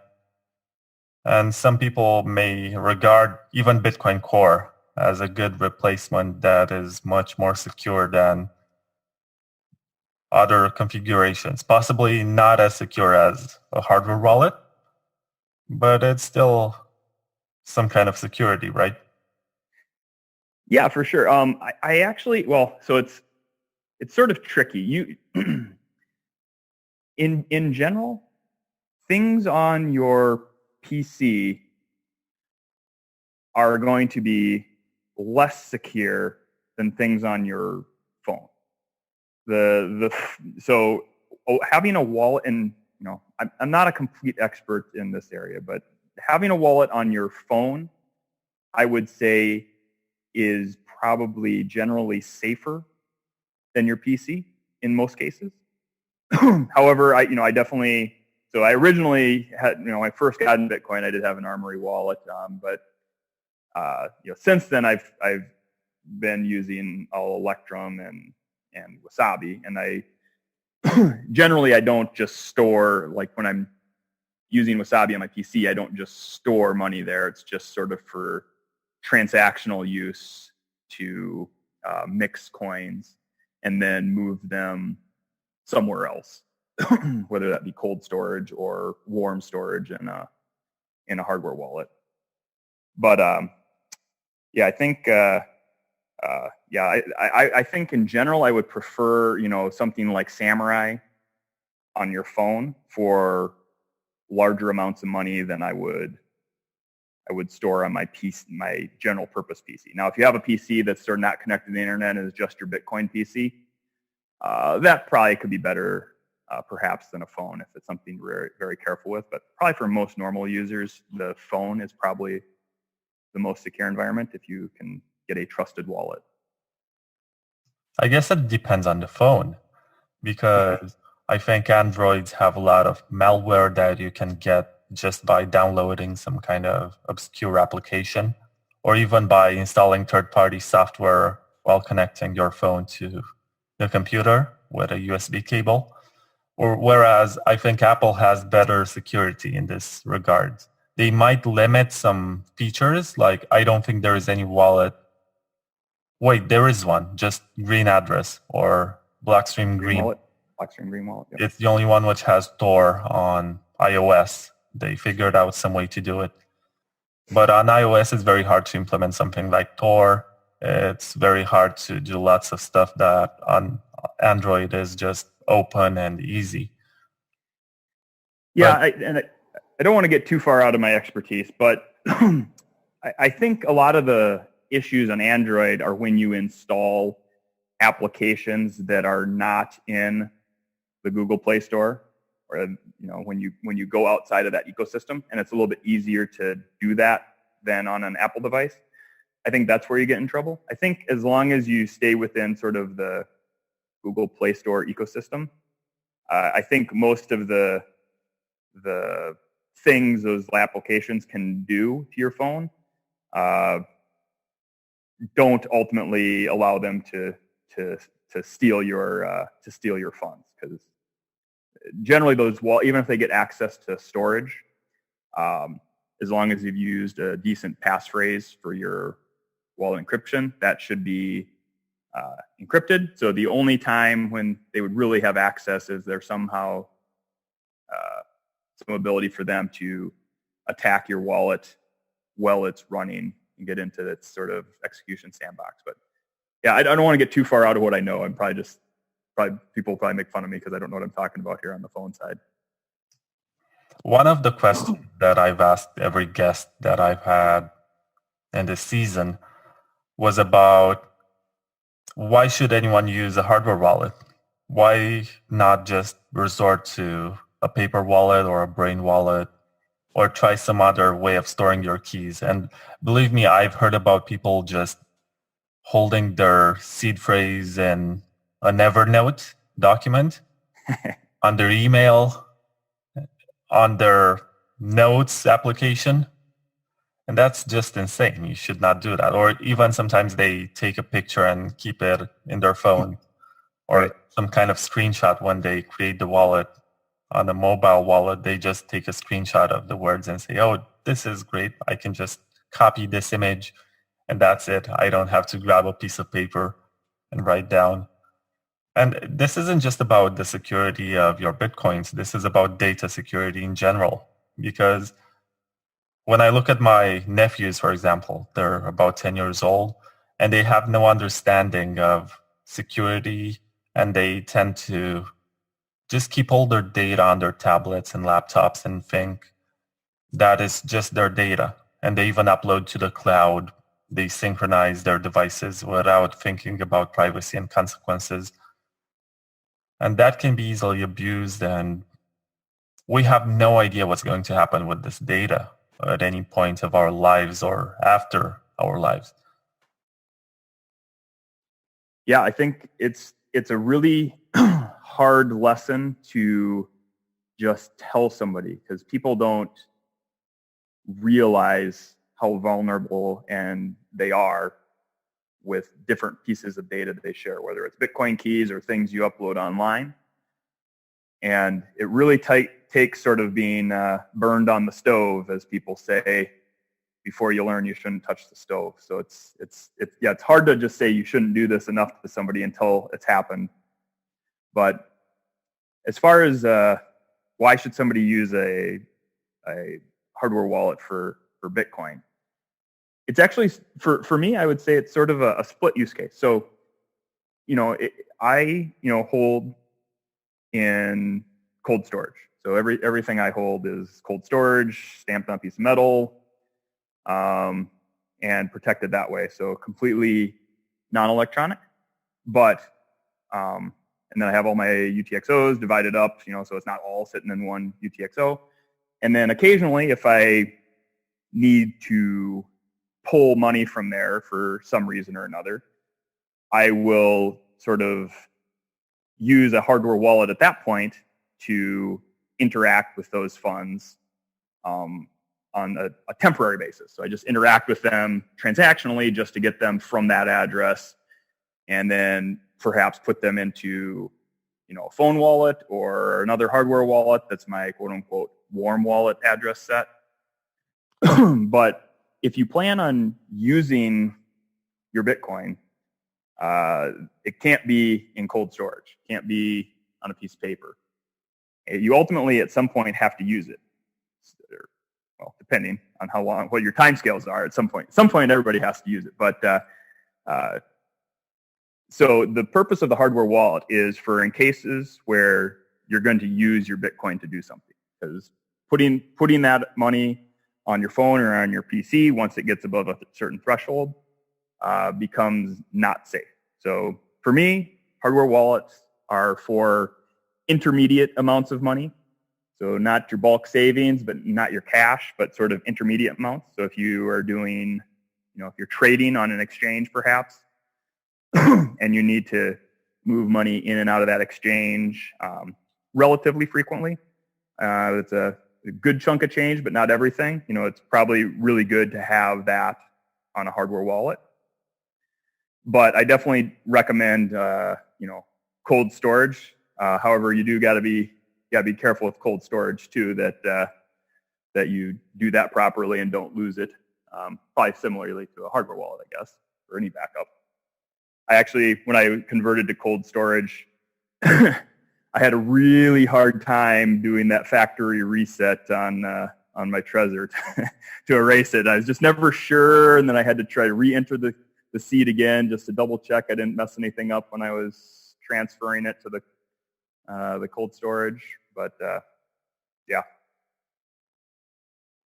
Actually, that's something which is oftentimes overlooked, as you don't really think about getting a backup and trying your seed phrase to see if you wrote it down correctly. Yeah, and the other thing that's really important too, sorry if I interrupted your train of thought there, is don't just try it on, so this is actually a dangerous thing, but a safe thing. So like when I check my backup, I don't just check it on my Trezor. I also check it on another device, and just to make sure that it's generating the same keychain between the devices.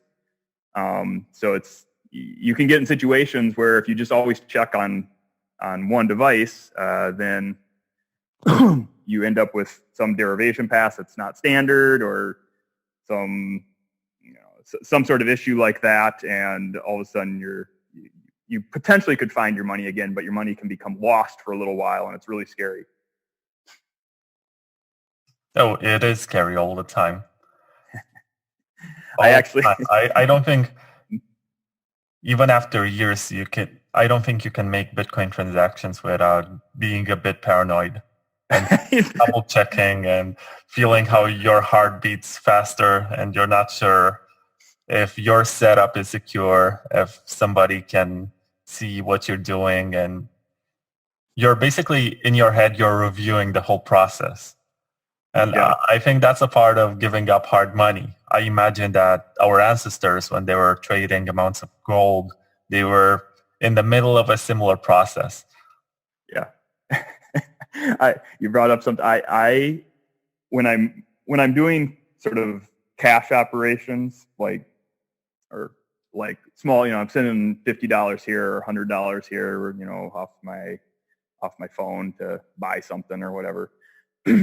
I don't think about it for a second. Not nervous at all. Totally fine. That doesn't cause me any worries. But yeah, when I move my cold storage funds, if I want to take a chunk out of there and remix it or do something with that, I'm absolutely terrified. It's like the most stressful moments of my life. Because sort of when you have a deeper look at some of these things, you realize how much can go wrong. Like there can be all sorts of, when your hardware wallet signs your transaction or generates the outputs, there can be subtle things wrong just for some, maybe there is some, some sort of just glitch on your device for some random reason can potentially corrupt an output or something like that, and you can send your coins into nowhere. You can review code and see for double checking of things like that, but that's part of the reason why I have all my money divided up into a number of UTXOs. So something weird like that happened, it's not just all gone, it's just a chunk. Yeah, that's very good advice. What about multisig? Because we had this conversation before we started recording, and you said that it's kind of overrated and its importance is overstated in regards to the risk that is involved.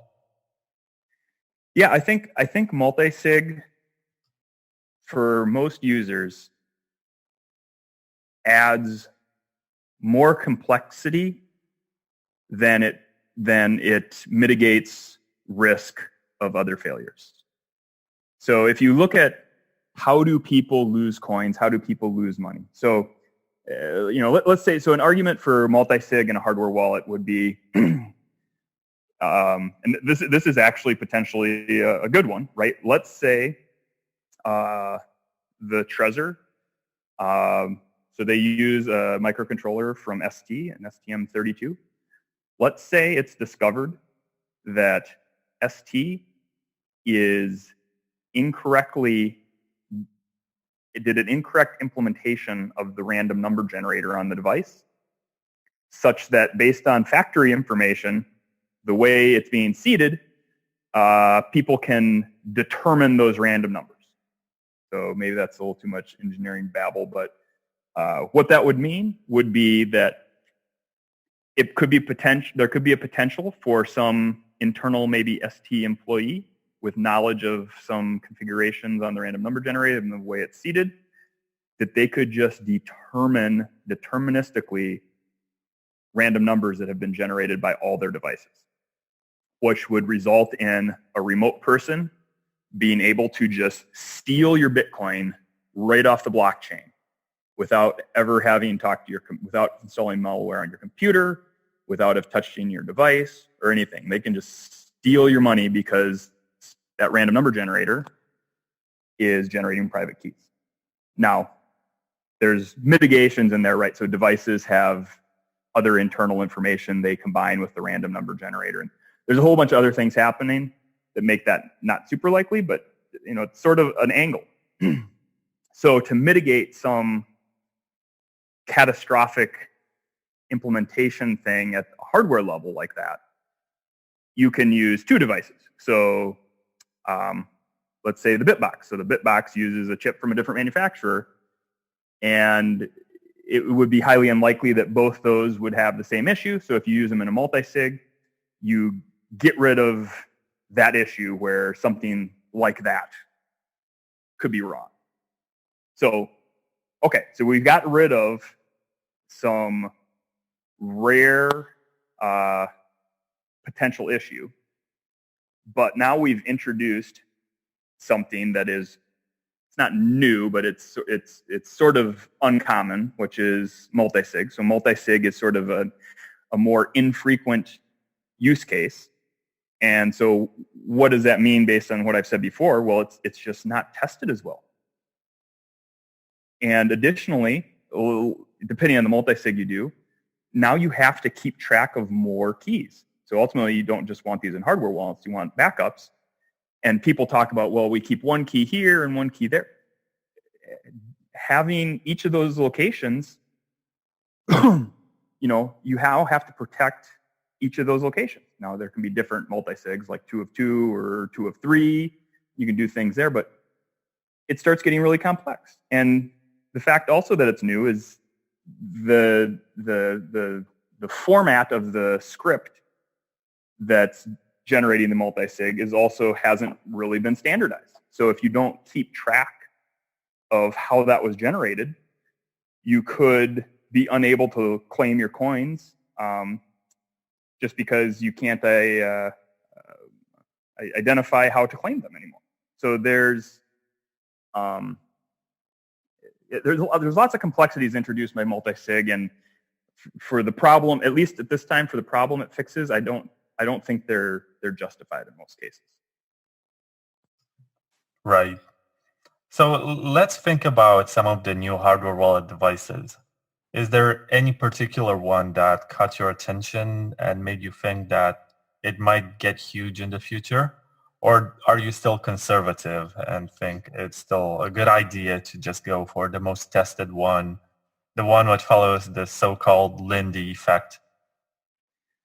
Yeah, I think the Lindy effect, as you referenced there, is probably the right way to go. I think right now we're also in the stage of experimentation, right? So there's lots of things changing and different designs being tried, and it's hard to say if a new vendor will come on the market with some better trade-offs between usability and form factor and stuff that will really sort of capture everything. But it's also if an older player sees a new guy comes on the field with a newer form factor that sort of is capturing the market, they can always just copy that and then rely on their previously generated network effect to then capitalize on that investment by the new player. So I think the older guys in the field are probably going to end up winning out, but at least at this point in the evolution, I mean, ultimately companies get so big they can't be agile and change. But at this point, I think some of the legacy players in the hardware wallets are going to be the ones that are going to be around in another 10 or 15 years. So it's always about the first mover advantage.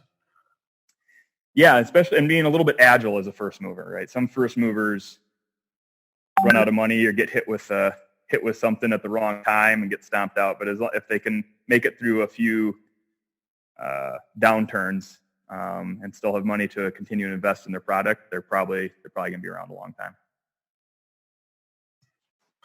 After I finished writing that article for Bitcoin Magazine, I got a lot of requests from other companies that just wanted me to review their hardware wallets and felt like they were left out. I think one of them was Cool Wallet. Mm-hmm. And one of them, what's their name? EliPal or EliPal. I'm not sure how you pronounce it, but it's from China. Mm-hmm. And they produce devices that look like tablets. And they say they are just as air-gapped as the ColdCard.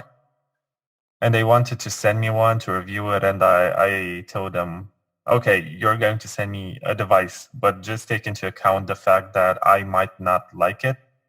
And I may just, it might be bad press for you if you send it to me and I just slam it. And they said, anyway, we think you should have it and you should test it. And is it a good idea to give the benefit of the doubt to these manufacturers? Or should we just assume that they forked some kind of code parts from the Trezor because it's generally available, and it's probably safe to assume that every hardware wallet is more or less inspired and derives from the Trezor and maybe has taken some cues from other manufacturers and released a new product? Well, you know what? I think I don't know if this is totally consistent with what I said before. I just feel this way though. I think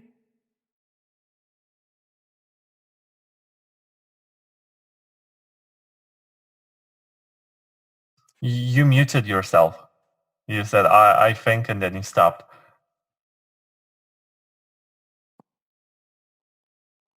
Still there, Vlad?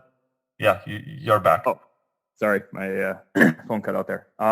So I think we're at a point in the evolution of the Bitcoin ecosystem and these products that it is worthwhile giving the benefit of the doubt to people, because there's just this rapid innovation where people are just tweaking this or tweaking that. Like even between the Trezor and the KeepKey, I'll have to concede I haven't used a KeepKey, but they just wanted to make a usability trade-off in display size and things like that. And I think that's really a legit thing to experiment with. I mean, there are lots of attacks where the user is attacked because not enough information is displayed, or the information isn't displayed in a way that's intelligible or usable. So I think experimentation with displays and form factors and things like that is a good thing, even if it is just a Trezor clone.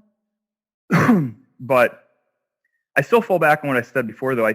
Even though those devices, their strategies may be the right strategy, I still think the legacy guys end up just copying those strategies, and if they're determined to be successful, and then move forward with that. But I think it's interesting to evaluate all the different strategies people are using, just to put that out there for everybody to know. Yeah, maybe it's a good idea to give the benefit of the doubt. And possibly I will invite some of them to talk and present their features. And one of the most popular questions that I ask whenever I have hardware wallet representatives is, can you say something nice about your competition? Something that you don't like about them? So far, it was mostly positive, and they had struggles finding something negative and praised their competition and said, oh, they are doing such a great job. But, we have this one extra feature which makes us worthy of your consideration. Because at the end of the day, it's just a matter of choosing which features you want to have out of the box. And if you want to just use the Electrum and connect your full node, you can just buy the cheapest device, right? Right, yep. Does it make much of a difference if you buy KeepKey for $30 and connect it to Electrum and your full node and never go for the intended manufacturer path? I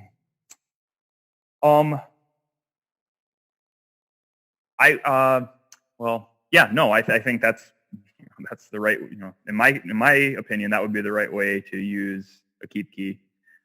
But also, well, here, let me split this. So I do think one of the main use cases of a hardware wallet is potentially for trading on exchanges. So, using, Shapeshift with your KeepKey, actually, you're already, giving them your information by trading on their platform. So maybe it's less important to just keep your KeepKey tied to your Electrum personal server or Electrum and your own node. But I don't know. I guess I don't know. I don't know which way to go on that. I was about to ask you to tell the difference between cold storage and hardware wallet, because there seems to be a lot of confusion. And you mentioned just before this that one of the use cases of a hardware wallet is to connect to exchanges and trade. Yeah, so I think for me, maybe this differs for other people, is I think, anytime you have a large amount of money that is truly your savings, that should be in cold storage. And cold storage means not an electronic device. Paper is fine. You can write things on a piece of paper, put it in a safety deposit box. I went and I stamped my seed phrases into a piece of titanium. And one of the things I looked at there too was sort of a usability type of thing. Like I got titanium, so I used crypto tag, And so one of the things I liked about them was it was just very clear. Like I didn't, as far as like if my heirs in the future see this thing, there's lots of information on there to sort of tell you what's going on. And there's no chance for ambiguity in some of the information on there. So that was one of the things I liked about that. And then so now it's preserved for generations such that, it can survive all sorts of issues. And so that's where the bulk of my savings goes. And then intermediate amounts of money are what I use hardware wallets for. So I'll pull the cold storage out of its storage and enter that seed into a hardware wallet and then use that to transact whatever amount of money I want to move, and then put the cold storage back in cold storage, and then erase the key from my hardware wallet. And that's sort of my use case, how I do stuff. Yeah, that's an interesting setup that you have there.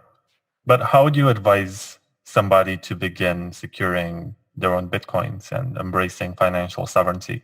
And by the way, should they go for a Bitcoin-only hardware wallet, like is the case with the Trezor, the BitBox, and the ColdCard? So I like to support the Bitcoin-only hardware wallets just because by being Bitcoin-only, there's some hybrids here, right? So a true Bitcoin-only hardware wallet like the ColdCard means they don't have to invest extra resources in supporting other stuff. And so it allows them to focus and spend more money and do it better just supporting the one coin that they support. However, there are some Bitcoin-only version, like the BitBox has a Bitcoin-only version of software and then another version that supports other coins. There's less value in that. Personally, when I buy this stuff, I always just buy Bitcoin only just to try to send signals to the manufacturers that that's what I'm interested in. But there's a little value in that, in that the code complexity is potentially reduced. But there's a lot of trade-offs there, right? Because now you have two versions of code, and if you don't maintain those two versions of code correctly, having two versions can ultimately sort of introduce errors. So it's a little tricky. So I do buy Bitcoin only, but yeah, it's best when there's not an option. It is just Bitcoin only, then you know where they're spending their money. So new person, what should they do? So what I tell my friends to do is, actually I don't tell them to buy hardware wallets. No, that's probably not good for the hardware wallet manufacturers. I just tell them I will let you use my hardware wallet because I just use it ephemerally anyway. I wipe it and then put other stuff on it. I'm like, create a seed, buy some Bitcoin, write it on a piece of paper, and then wipe it out, and then I'll just give it back to me. So that's normally what I tell people to do. However, I did have friends that were really into trading and stuff, a little shitcoin casino going on. So they have hardware wallets, and they've moved their money in and out of the exchange using that. I've sort of showed them what to do there. What do you think about the fact that you can use a YubiKey, which is more of a general purpose device for storing data, to also store your private keys? Is it a good idea to get one of these general purpose items that can also be used for email passwords and banking information, and put in your private keys all together, or possibly just separate and have that only bit of information on the device? I'd have to look at exactly what the setup was, but in general, I would say no. I think it's protecting Bitcoin seeds and is really hard.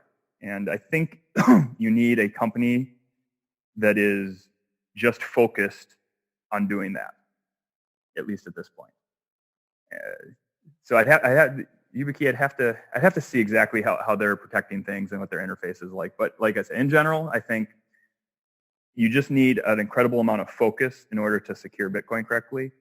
And you've seen even all these companies that have security professionals, their only job is to protect Bitcoin.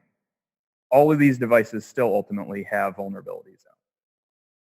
And it's not to disparage these companies at all. It's just to demonstrate how hard it is to protect information, especially when physical attacks are also part of the threat model.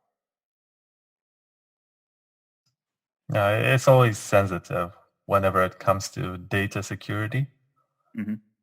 And I guess we can both agree that at some point Bitcoin will be huge, maybe in our lifetime, hopefully. But it's very hard money, possibly the hardest that we have. But at the same time, it's just as hard to secure. And we need to develop some kind of technologies and popular means to allow individual sovereignty, or else we will have a situation where, like in Germany, people can deposit their Bitcoins in traditional banks. And that's considered to be a safe way where you also have this type of guarantee that if they get hacked, they're going to give you back the Bitcoins that you owned. Yeah, it's sort of an interesting. I mean, it's ultimately very similar to the reason for the downfall of gold as cash, shall we say, right? Because gold is very good. It's very hard. You can't fake gold, but it has some problems in that it's hard to verify just a gold bullion payment. So if I just give you a pile of gold, you don't know the purity, you don't know the weight, you have to weigh it, you have to check the purity, and that is really cumbersome for a lot of commerce. So what the first step was, you needed an authority to give you standard purities and weights, and that's where governments got into the business of stamping their leader's face on a piece of gold and call it a coin and say, hey, this is a standard weight and purity of gold. Well, now the public has an easier way to transact because they don't have to worry about weighing and checking gold purity. But then once government controlled that part of the money, it just kept centralizing more and more until the governments held the gold. And like, well, you don't need to carry around this heavy gold. You hold it in the bank, and we'll give you these paper bailments that you can hand around to transfer your gold. And and it escalated from there until the situation we have right now. So yeah, we don't want Bitcoin to go down that same path. And I think there's risk. It is easy to use Bitcoin. There's just, I don't know, there's some risk. So ultimately, I do believe that using it, is going to be easier than it was to use gold. And so I'm hoping that everything doesn't centralize, or at least a much lower amount of Bitcoin centralizes into places like exchanges and Bitcoin banks. So we don't end up back in the same situation we're in now in 200 years. Yeah, right now when you get into Bitcoin, your first instinct is to download the Coinbase app or get on their website. I don't think there is a more popular option, and that's how everybody begins. And unless you start to understand the purpose, why it was created and what it's supposed to do, you'll just look at the hacking record of Coinbase and see that it's pretty well performing. I don't think there was any major attack on it. It didn't end up like Mt. Gox. The people in there are very competent and they take it very seriously. So if you just think about speculation, and it's a speculative investment that you buy right now and possibly sell later, and you have no problem with a company knowing all of your transactions, maybe that it makes sense to stay on Coinbase. But if you're trying to hedge against government money and you think that ultimately fiat will fail and you want your funds to be sovereign and you want to be able to move it whenever you want, however you want, then it makes a lot of sense to hold it on a hardware wallet or any other form of cold storage and just hoard it for 10 plus years and see what happens. Not financial advice, by the way, but that's right. what some of us do, and that's what our expectations are. Yeah. When I got into Bitcoin, I did you literally, and we didn't talk about this at a time. I don't think I did. I was like, exactly what I did is what you listed. First of all, I like found out about this crazy thing called Bitcoin. What is this? And I was immediately drawn to it. So I just sort of am not anti-government, but sort of just libertarian mindset. I just don't want government controlling my money or anything. So I was instantly interested in this, and I had sort of technical background. So I read the white paper, recognized this was pretty cool. This was right at the end of 2013. And yeah, the first thing I did, I'm like, well, how do I get some of this to play with it? And I'm like, oh, okay. I Googled this thing and I found Coinbase. So I think Coinbase was like just open. I think it just started. But so I got my Coinbase account and I'm like, well, this is a really small one. I don't know if I trust these guys. What's the biggest? Let me see if I can find the biggest, most popular exchange. Oh, look, this exchange called Mt. Gox. This thing is the biggest, most popular Bitcoin exchange. But I wasn't oblivious though. Like I just started research because I was really cautious at the time. So I started researching. I'm like, I don't trust any of these places yet. And there's all this stuff about people not being able to get their funds out and these delays, but then it looked like everybody ultimately was getting their money. And this was just trial by fire. People are like, well, I got to rebroadcast the transactions myself. And I had no idea what's going on. Like, I have no idea what that means or anything. And so ultimately I'm like, well, whatever. I'm just going to, we'll send my picture to Mt. Gox and see what happens. And sure enough, so I got my Coinbase account set up, and then I got my Mt. Gox account set up, and then a few days later, Mt. Gox went bankrupt and then disappeared. So luckily, it was before I put any money in. So I dodged a bullet on that one. Yeah, and we should not forget what happened there and what bad security can lead to. Because as far as I know, Mt. Gox was storing information about users in SQL databases and Excel files, which is insane. It's very inconsiderate for people's privacy and for their holdings.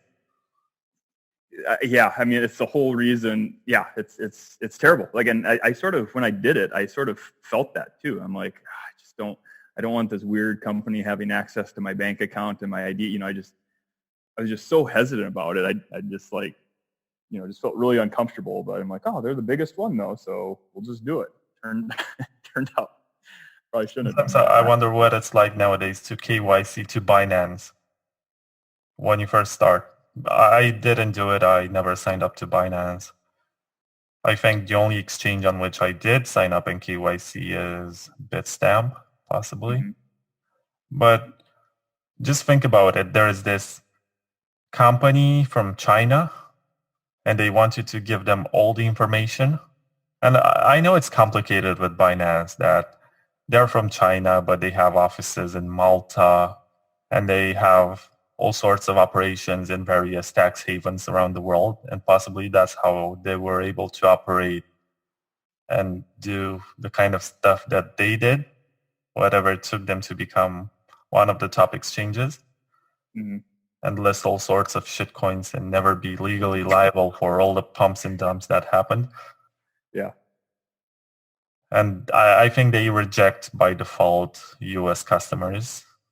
So you cannot get burned. They're opening up a US branch now. I didn't see if that had went through and was working or not, but anyway, it seems so nice and friendly when you sign up and you have these interfaces which look a lot like what you see in your banking experience,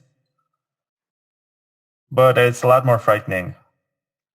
And you have to be aware that these exchanges, sometimes they get hacked in their KYC databases, just like it happened with Binance, and they extract pictures and user information, and they threaten the exchanges and try to extort some Bitcoins out of them and say, unless you pay us this amount, we're going to publish all of this user information on the internet, and there's going to be bad reputation for it and bad press. And I have no idea how Binance and BitMEX got away with it, because they both had similar attacks. With BitMEX, it was that one of the employees sent out an email where all of the email addresses of their in blind copy, he CC'd. Yeah, it's insane. And they got away with it, and people still use these platforms, they still trade, and they're going to argue, oh, but they did not lose any funds. Yeah, they didn't, but they docked their privacy. Yes. Yeah, people don't realize how careful you have to be. I mean, it's just crazy. Like, you remember the Ashley Madison data leak? You remember that? Oh yeah. I mean, it was so. I may have inadvertently downloaded that database by accident, and it was really I'm I probably shouldn't be doing this type of thing, because I was finding people that I knew in there. I'm okay, I'm just gonna not tell anybody I did this anymore, because I just worried it would start being too uncomfortable. I can't even talk about this. But it's just scary what people will, how much you're reliant on companies to protect your privacy. Well, in that case, it's sort of required to KYC yourself because you're trying to meet other people. But with the banks and exchanges, it's just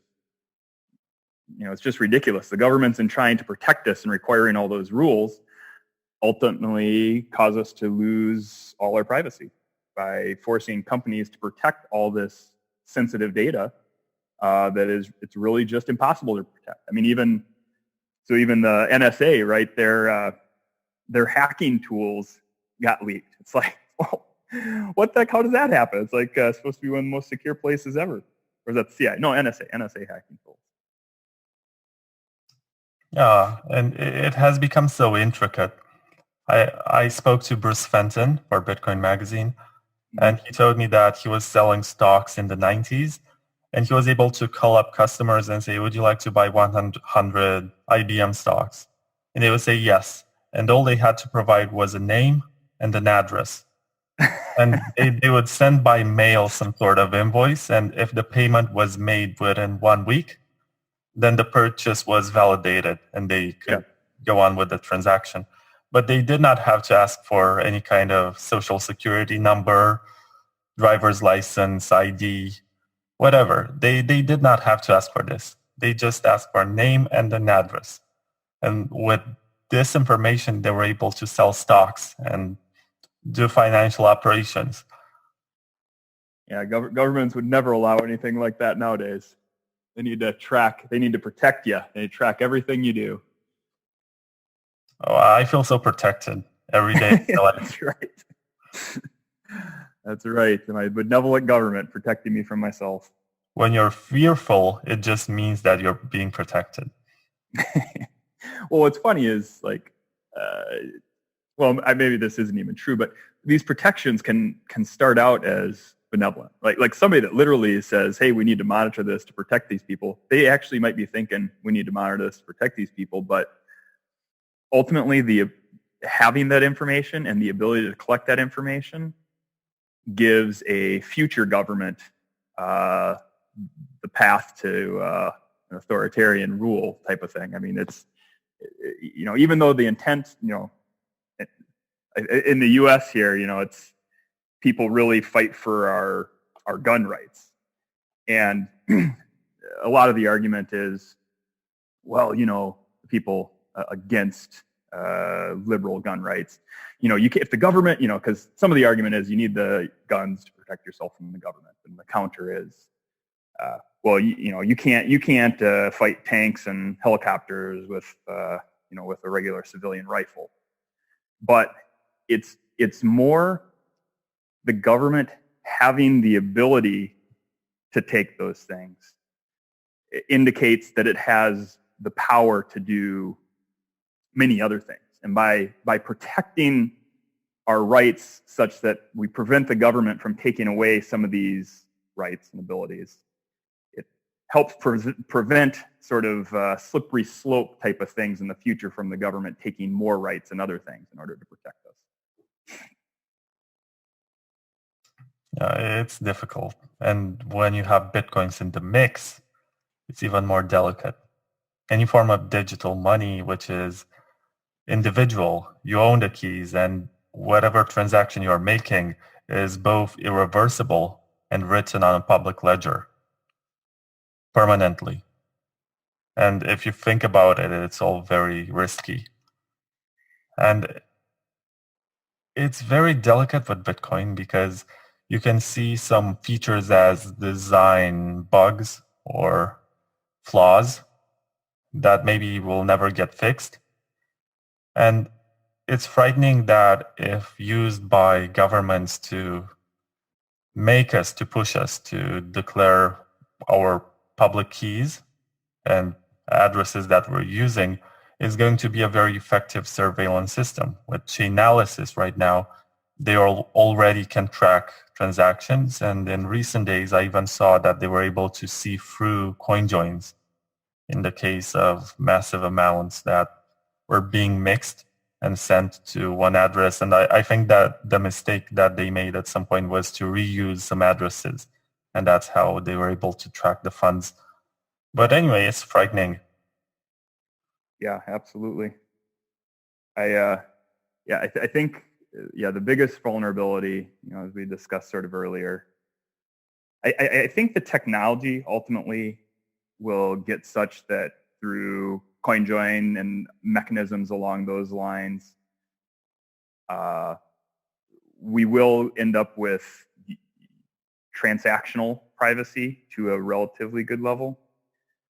But one of the things that's really hard to fix in the short term is ownership privacy. So, the government, in the US, the government knows I own Bitcoin. And so at some point in the future, government can come and say, hey, we made this rule about Bitcoin. You have to do this, that, or this. And it's sort of a scary path, but there, if you're buying on exchanges, there's, you declared you own it. I'm actually trying to switch. So I've sort of stacked up now that I have the bulk of the coins I want. So I just sort of do regular buying, stacking sats, as everybody says. And I'm really working hard to switch to BISC.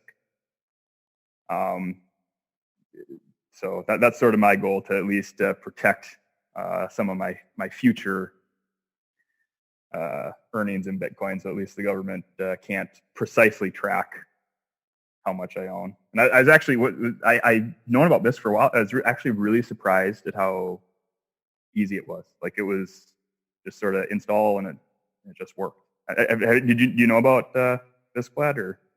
Yeah, I spoke to one of their representatives, and I was blown away when I figured out how smart their application can be and how they found a workaround in a land where you can't get away from KYC.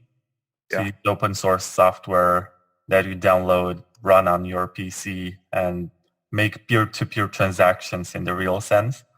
Yep. Now, one trick with it though right now is still, I'm not fully not doxing myself, because I'm still making electronic.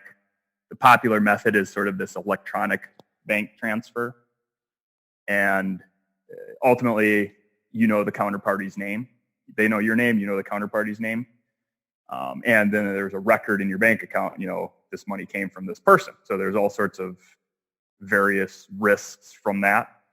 And so I'm like, well, how do we do this more anonymously? I'm like, oh, cash deposit. So there's another way. You can just go to a bank, your counterparty's bank and just deposit cash into their account. You just walk up to the counter and you just say, here's the account number, here's the cash. But so I'm like, oh, this is way better. Let me look into this more. And it turns out like almost all major banks are starting to ban anonymous cash deposits. So I'm like, holy cow, they're really closing up all the loopholes. However, the good news is at least I'm a buyer, typically not seller, but at least my bank does allow, a relatively big bank does allow anonymous cash deposits still. So we'll see if they all shut them down. But like Wells Fargo and Bank of America, supposedly, at least I've read, they've shut down anonymous counter deposits for cash.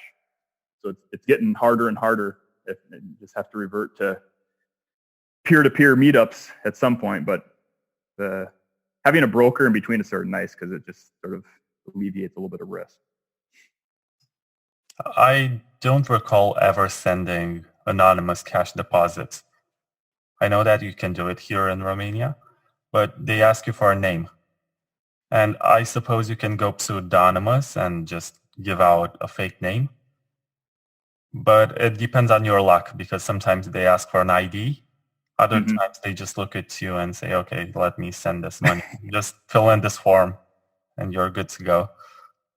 Yeah, for me, it's just you fill out so there's a deposit slip. You just fill out the name of the person on the account and the account number and the amount and the cash, and you just hand it to them and they're like, thanks.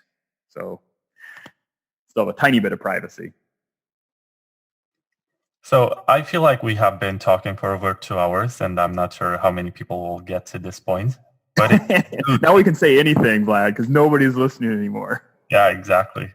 If you do listen up to this point, just send a tweet and say, look at me, I'm special, or something like that. Tag us. Just in case you haven't heard the first time when I mentioned it, the dash of Lazy Ninja on Twitter is freedom isn't safe. Just one word, no apostrophe, no nothing, no dashes. Freedom isn't safe. So you can follow him. He is very active nowadays. I don't think he's always been like this, but it's interesting that he gives away security tips and he hacks hardware wallets and has experiences with BISC. That's a good reason to follow him. And do you have any last piece of advice or closing words for the listeners who will be tweeting at us, hopefully, if they get to this point? Nothing we probably haven't already said. Buy Bitcoin, keep it on a cold storage or a hardware wallet, and you'll probably be pretty happy in 20 years. Okay. So thank you very much, Mr. Lazy Ninja. I hope you get a greater following because you deserve it. And I'll see you around. Thanks a lot, Vadel. See ya. Let's hear a few words from the show's sponsors.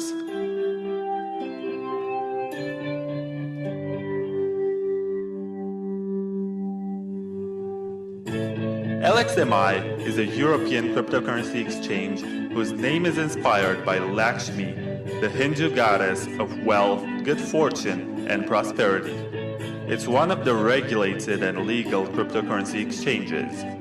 On LXMI, you can buy bitcoins with most fiat currencies, and you can also do trading with top altcoins. They follow the not your keys, not your bitcoins philosophy with their integrated non-custodial wallet, which helps you manage your own private keys. So if you're into trading, then you don't have to worry about having your crypto frozen by whatever political decisions, since you're empowered to hold and move your coins whenever you wish. It's great to have new players like LXMI that respect your financial sovereignty. LXMI is launching in 2020, and for more information, please check out lxmi.io.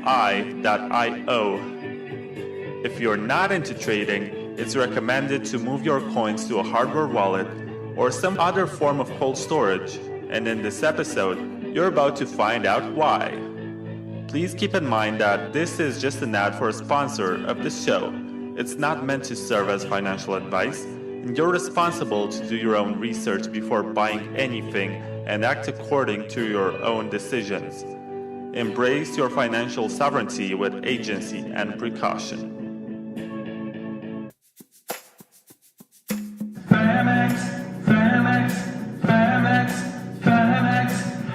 BHEMEX Femex, BHEMEX Femex. Femex is a Bitcoin exchange with derivative trading options, which focuses on speed, robustness, and maximum uptime. Built by former Morgan Stanley executives, it manages to bring simple and accessible Bitcoin trading. In 2020, Femex will also add S&P 500 stocks, stock indexes, Forex, commodities, and more. Sign up today at femex.com/bonus and receive a bonus of up to $72.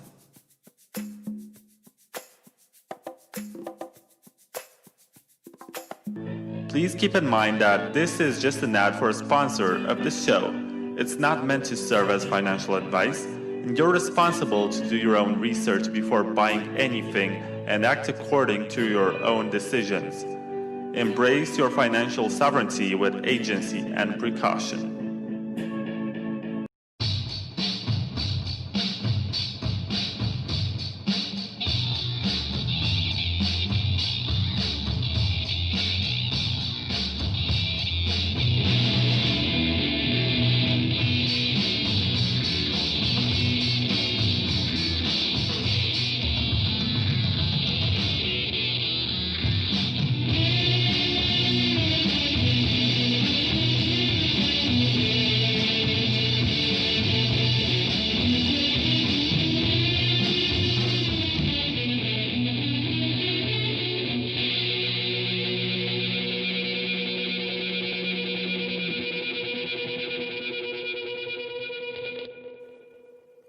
You are listening to Season 4 of the Bitcoin Takeover podcast, a 10-part series in which hardware wallet makers and breakers get interviewed.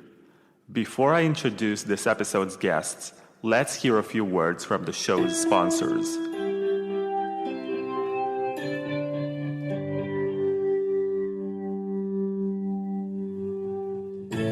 LXMI is a European cryptocurrency exchange whose name is inspired by Lakshmi, the Hindu goddess of wealth, good fortune, and prosperity.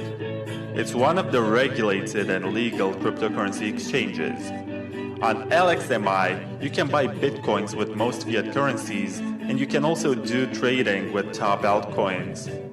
They follow the not your keys, not your bitcoins philosophy with their integrated non-custodial wallet, which helps you manage your own private keys.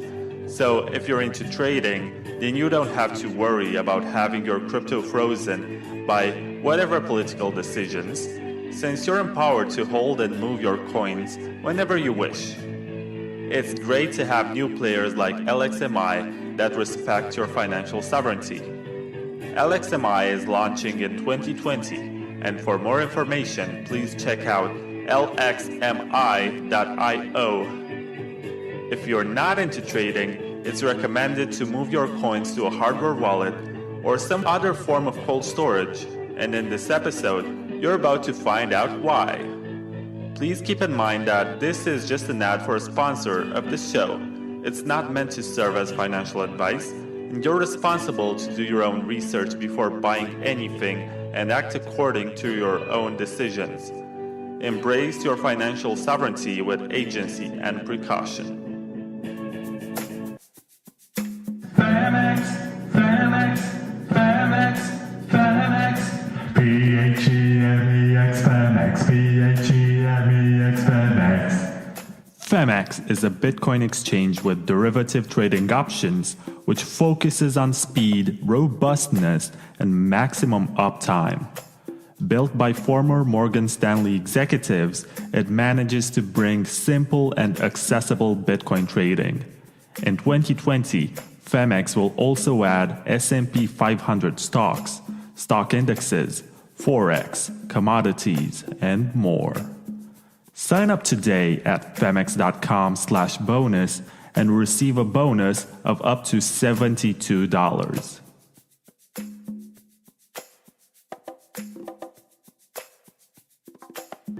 Please keep in mind that this is just an ad for a sponsor of the show.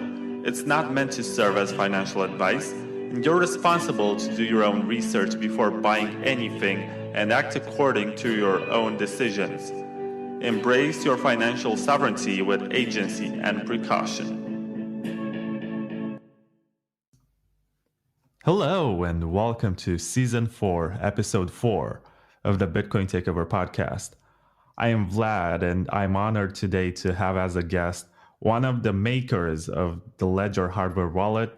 On Twitter, his name is BTChip, but his real name is Nicholas Bakkum. And he is one of the innovators in the space, and it's always a privilege to get the insights from a person who actually builds hardware wallets and has innovative ideas. And I think your position right now is head of innovation at Ledger. Is that right? Yeah, that's correct. So thanks, Vlad, for hosting me, and thanks for the service that you are providing to the community, because the hardware wallet review was quite nice. And now, having each of the company able to speak on a podcast, speak freely and give more details about the hardware, it's I think it's providing a very useful service to the community. So yes, I'm head of innovation at Ledger. So maybe I can speak a little bit more about what I did. So I co-founded Ledger in 2015 because the company was created then. Let's say that I have been playing with smart cards for a very long time. So I have been playing with that technology for about 20 years, I think. I was there when, we created the first NFC card, so that's a very long time ago. At some point, I got bored of playing with passports, credit cards, SIM card and stuff. And, I thought that what drove me into creating several companies and into creating Ledger is that I think that the smart card is a great piece of technology because it's really designed to protect your secrets. But in the end, it's not your secret, so that's part of the problem. Smart cards are very great at holding your bank secrets, your phone provider secrets, but it's never your secret, and that's something I wanted to change. So I wanted to find a way to open the technology and to make it available for people who would like to write their own applications and in the end to hold their own stuff. So that's really what drove me into creating Ledger. So that, and of course, getting interested in Bitcoin. So when I had Bitcoin, I had this technology in hand, and I thought that it was a perfect mix. And definitely, if we wanted Bitcoin to take over, so I think that's the topic of the podcast, we needed to have a way to host keys properly and safely. And that's really the reason why we started everything. And since the company grew a lot, so even faster than I believed, so we took a very wide ride in 2017, I guess, like all the other companies. Then it was a little bit more quiet after that, but still, the space is quite exciting, and it's always great to see. Every day there is something new, and it's a great space to be in. Oh, yes, and I must confess that the first hardware wallet that I owned was the Ledger Nano S. And one of the reasons why I still like it is that it looks exactly, and identical to one of my USB flash drives. If you would see them one next to the other and I scratched the logo of Ledger, you would only be able to tell them apart if you open it and see that it has buttons and it doesn't have a mail connector and it has that screen. But otherwise, you can just bypass airport security or some kind of, search just by carrying that, as opposed to the Trezor. Sometimes it looks like the remote which opens your car, right? And unless you own a car and people know that you own a car, it doesn't really make sense to carry that around. And with the KeepKey, that's even more complicated because it's bulky. And with the ColdCard, for example, it sort of looks like a calculator, but it has a very small screen, and that's the first detail that gives away that it's a strange kind of calculator, and it also doesn't have buttons for operations. So from this perspective of OPSEC, I think you nailed the design. Yeah, thank you. And regarding OPSEC, I would like to say that you can even push it a little bit further if you want, because I will be talking about our operating system, our approach to security, and the way we split the operating system and applications in the hardware, because we are the only vendor to have a multi-application operating system, so on which you can decide which application you load and which application you remove. But let's say that if you want to push your OPSEC a bit further, for example, when you are working through customs, you can just have your FIDO application loaded in, so your second factor application loaded on your ledger, and then you can perfectly discuss that and say, okay, yeah, well, look at that. I mean, that is a completely legitimate use case. And people would have to take the hardware wallet and to install additional applications to know that you are actually holding Bitcoins. So that's something, I mean, that's a way to make your OPSEC even a little bit better if you want. And of course, I mean, for the other hardware wallets, you can also play with your passphrase, and you can always keep a small amount, I mean, in a different passphrase. I think it's a good practice to have if you want to make your OPSEC a little bit better. So of course, will tell a way that you are interested in crypto. We are interested in crypto. You can't hide the fact that you have a Bitcoin application on device, because on other devices you have the firmware and the applications are mixed in some way. But still, well, you have additional options. So I think it's interesting to see in that space that pretty much everybody thought about OPSEC, because it's important. It's important if you want to conceal your privacy and if you want to conceal your assets. Also, before I move on to the first question, I gotta say that the previous podcast which I recorded, and chronologically is going to be the one after this one, so episode 5, with Brian Alds of Bill Fuddle. He had lots of kind words to say about the ledger, and even said that he uses one on a daily basis. So there's the praise. Hey, thank you, and thanks to everybody, I mean, who likes the device, and thanks to everybody who criticized the device. I mean, because user feedback is what really drives us and drives me to innovate. One of the big complaints I had about my previous job is that when I was designing, SIM cards, passports, and the stuff, is that in the end you never talk to your end users, so you don't really know what to improve.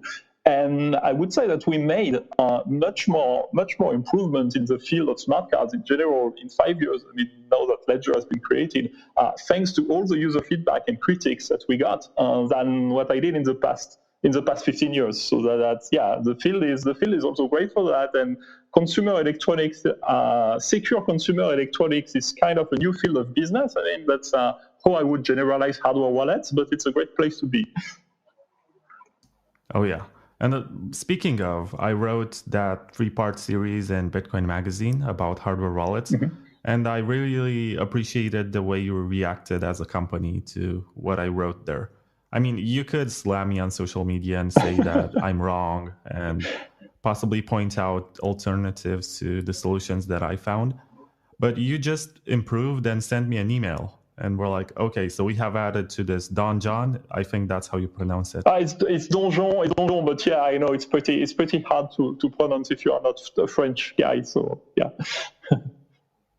Yeah, you added all the list of hacks that have been fixed, and you have updated your bounty program. And these 2 points have been raised during the article. And in less than 1 month, you have fixed it. And you didn't even tell me in advance. You just told me, okay, we have fixed these. And that's something I appreciate. Yeah, we were in the process. Yeah, we were in the process of doing it, but of course, speaking about it, just pushed us a little bit to move further into that. But that's the way you improve. I mean, you don't improve by spamming people on social media. I mean, you improve by listening to feedback. I mean, sometimes the feedback is really bad. Then okay, you can just stop listening. But insulting people never really serves any purpose, I think. Well, even if sometimes, on Twitter you wonder if what people are doing, but that's another topic. Okay, so before anyone suspects that this is some sort of paid interview in which I just randomly praise Ledger all the time, let me get to the first question, which is about hardware wallets in general, and why should anyone use them as opposed to something else like a paper wallet, a brain wallet. I spoke to Trace Mayer, and he said that he never uses hardware wallets and just stores his keys with Armory on a computer which never gets connected to the internet. And he spreads it geographically across multiple regions. But why should anyone buy a hardware wallet and use it? No, sure. Thanks for this question, because for sure it's something that a lot of people wonder when they decide to spend a little bit more money to hold your money. I mean, that's something that you want to do usually. I think that for people who perfectly know what they're doing, who have a very strong upsec, and who are absolutely confident in their process, I mean, well, they can of course have something that they keep offline and that they manage their way. The idea is that if you have a hardware wallet, in my opinion, it's the best way to create a secure setup. So to both hodl your crypto, so that's one of the main use cases, and use it. And I would say that using it is really the complex part. I mean, because if you want to use a paper wallet correctly, or if you want to use crypto that you hold on an offline computer, you have to think about all the steps where things can go wrong, and you have a lot of them. So especially if you are using a paper wallet, well, any kind of malware can, of course, steal your crypto when you are using it, because you are putting your keys into memory, and you have plenty of ways to extract things from memory of a computer. If you have been following the recent hacks on the Intel architecture, for example, you know that there are multiple ways of spying on what the CPU is doing. So you had things. I mean, I think the most recent one is zombie load, but previous. I mean, apart from that, you have Spectre before, and you have all those series of very interesting hacks. So when people manage to extract data from memory. But that's maybe the most complex one. But then if you have an offline computer, you have to think about how you are going to update it, because it doesn't mean that it's secure because it's offline. Well, if you have something if you have an updated software on your computer, you might still need to update it in order to avoid leaking data, or in order to avoid, for example, feeding it something that would cause a different outcome when you decide to sign. So you have a lot of things to check, and you have a lot of boxes to verify if you want to do your own self-custody. And I would say that hardware wallets make that much easier, and that's really the point in having one, in my opinion. If you decide to hold your crypto, so first, it provides you with a good entropy, so you know that you are going to choose your keys properly, and that you don't wake up one morning and with all your funds disappearing because, well, the first entropy that you picked was bad, so which is something that can happen if you are using a software wallet, or if you are using something on an environment that you didn't really control. And then when you use your crypto, you can verify what you're signing. And verifying what you're signing, I would say, is really the key point of hardware wallets. So you can make sure that what you are doing is really what you wanted to do. And this is getting a bit more complex, so we'll have an opportunity to discuss that in multi-signature settings. But I think that the key, really the important part of hardware wallets, is to put you a little bit more in control with an interface which is quite easy to use. So if you want to pick something, if you want to get into crypto, hardware wallets are the best way to make sure that first your crypto won't disappear, and that you will be ready to use to make really a full use of the most creative use case of crypto that can be coming, because hardware wallets are ready for holding, and they are ready for using, and even in new ways that do not exist yet.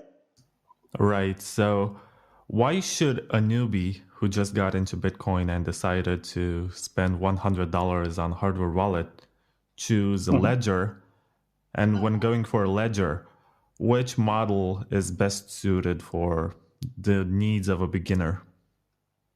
Well, all hardware wallets, are interesting. I would say that we offer the best mix of openness, flexibility, and security. Especially if you consider a threat model which involves physical attacks. So we are pretty much, I would say, the one dealing the most with physical attacks by choosing a smart card chip. So in order to implement our logic, I can speak a little bit more about the different things I mentioned. So the openness here. We have probably the largest numbers of third-party developers today. So we have people, of course, designing support for different coins. So I'm not going to mention different coins on this podcast, but let's say that if you want to design Bitcoin extensions as well, for example, if you want to design your own Bitcoin application to exactly cater to your use case, that's something you can do. So we can have some people playing with that in the future.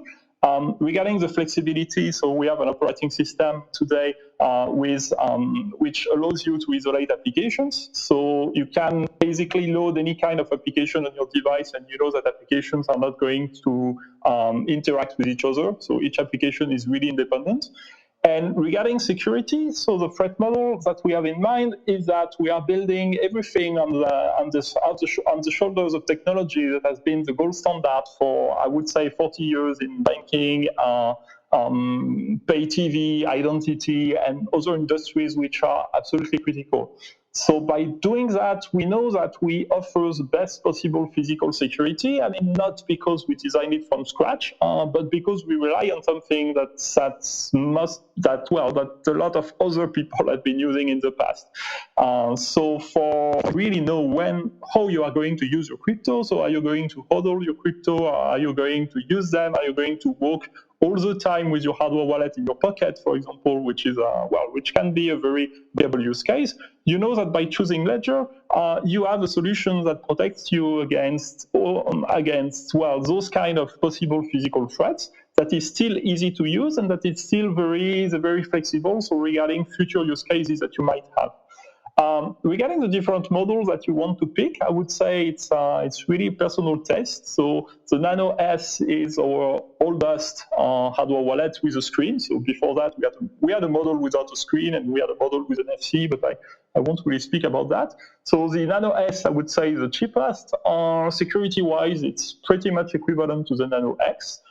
You might want to get a Nano S if you are using, if you don't mind, connecting it through a USB cable on your phone, for example. So if you don't mind having kind of a weird setup where you connect a USB OTG cable when using it on a phone, it's okay. The Nano X offers a bigger screen, so it can be quite useful for users who might have trouble reading on the smaller screen of the Nano S. It offers a Bluetooth connection, which is great to connect it to your phone. So either Android or iOS as something, in a more natural way, I would say, than when dealing with an USB OTG cable. And it's slightly more expensive. So today, and it has more memory as well. So I would say depending on your use case, the S and the X are good options. If you are going to trade often on your phone, the X is probably the preferred option. So otherwise, the S is great as well. I think the discussion in regards to the difference sometimes ends up being the difference in the secure element, because I think the X has an updated chip. Yes. So the X has an updated chip, so it uses an ST33, while the S is using an ST31. Both are quite equivalent security-wise. I mean, the ST33 is probably a little bit more recent, so it's even more hardened than the ST31 against physical attacks, but the ST31 has been undefeated so far. So security-wise, one thing that changes really between the S and the X is that on the X, the screen and buttons are directly connected to the secure elements.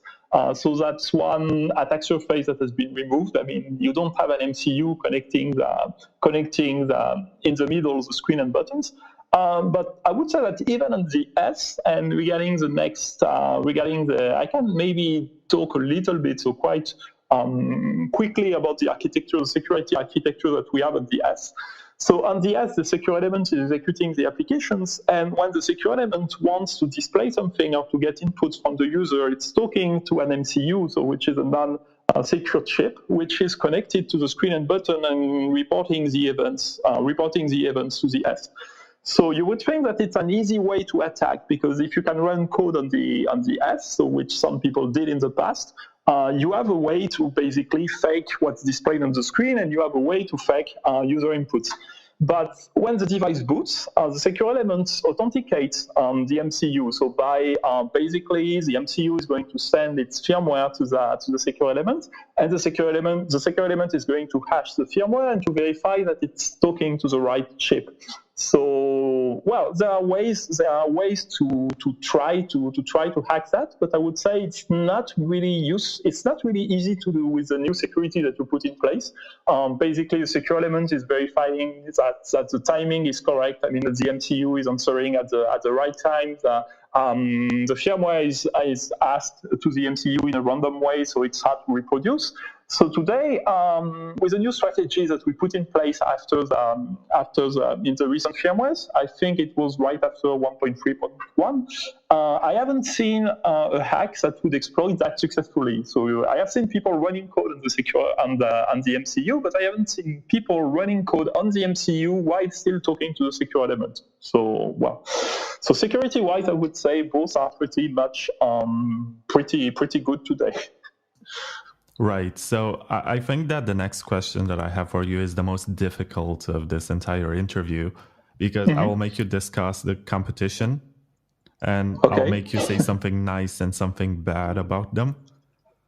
And let's begin with the Trezor, because this seems to be the never-ending battle between hardware wallets. Yeah. Well, it's not really a battle. I mean, I really like a lot what Trezor is building. I mean, well, I know, I mean, the ethics, I mean, regarding doing everything open source, making sure that you can build your own, pushing people even to build your own, I mean, providing clear instructions on how you can do that is quite exciting for hobbyists, I think. I also like the contribution that they make to different standards. I think they move the space a lot regarding that. Typically with Slip 39, for example, so Shamir's secret sharing of seeds. It's a great way to provide an additional backup strategy. We plan to use it as well in the future. So that because interoperability is important as well. And yeah, I think the code quality of Trezor is quite impressive as well. I mean, today we have been doing several physical attacks on Trezor because you know when the code is great, it's easy to attack the hardware. I mean, it's easier to attack the hardware, especially in that case. Yeah, I would say that what they did build, I mean, from scratch is pretty impressive. So your criticism regarding the Trezor is that it's easy to physically attack? So what I do not like, I would say, is that yes, today the security architecture makes it really easy to physically attack. Yeah, and there is not really, I mean, there are no really ways you can prevent that. I mean, you can of course prevent that by having a passphrase. I mean, that's the typical answer. Problem is, if you have a passphrase, in my opinion, you are completely changing the model, I mean, the ease of use of the device. If you have to type something before you start using it, you are building something completely different. I mean, it's like a bit if you are telling to people that you are going to get rid of passwords by using a device that needs a stronger password. That's in my opinion, I mean, if credit cards have been successful in the past, it's also because, you can just pay by tapping your credit card if it's contactless on a payment terminal, and you would pay in under 200 milliseconds, I think. So yeah, that's what we are competing against. I mean, as an industry, we are competing against the best possible use cases of the other industries. I mean, we are not competing with each other. We are competing with what happens with the existing banking system, for example, with the existing scenarios. So we have to be better than that. And if you have to enter a passphrase before you can even think about using your device, I think you destroy a lot of ease of use and a lot of user experience. What about the KeepKey? It has been around for a few years. Nowadays, I think is the most affordable hardware wallet out there, and might be a good solution if you just want to connect to Electrum and not use the Shapeshift software. What do you think about it? Can you say something nice and something bad about it? So something nice, I like the large screen. I think the large screen changes the user experience, and you can have, of course, a lot more information. That's what they did in the beginning. Something else I liked is that they probably showed to other people how you could make a tighter integration with an exchange. Because what they did with Shapeshift is that you could verify your shift on device. So that was getting one step further, I mean, from just displaying simple information. You could display information that's related to the service that you are interacting with. And I think that it shows how hardware wallets could, in the end, provide a better integration into third-party services. So you could have, a better interaction, and you could even, for example, when interacting with an exchange, you could verify what you are what you are currently doing on the exchange. I mean, you could verify the different trades that you are doing directly on device, and that would be great. So I think they showed that hardware wallet could be used to do that as well.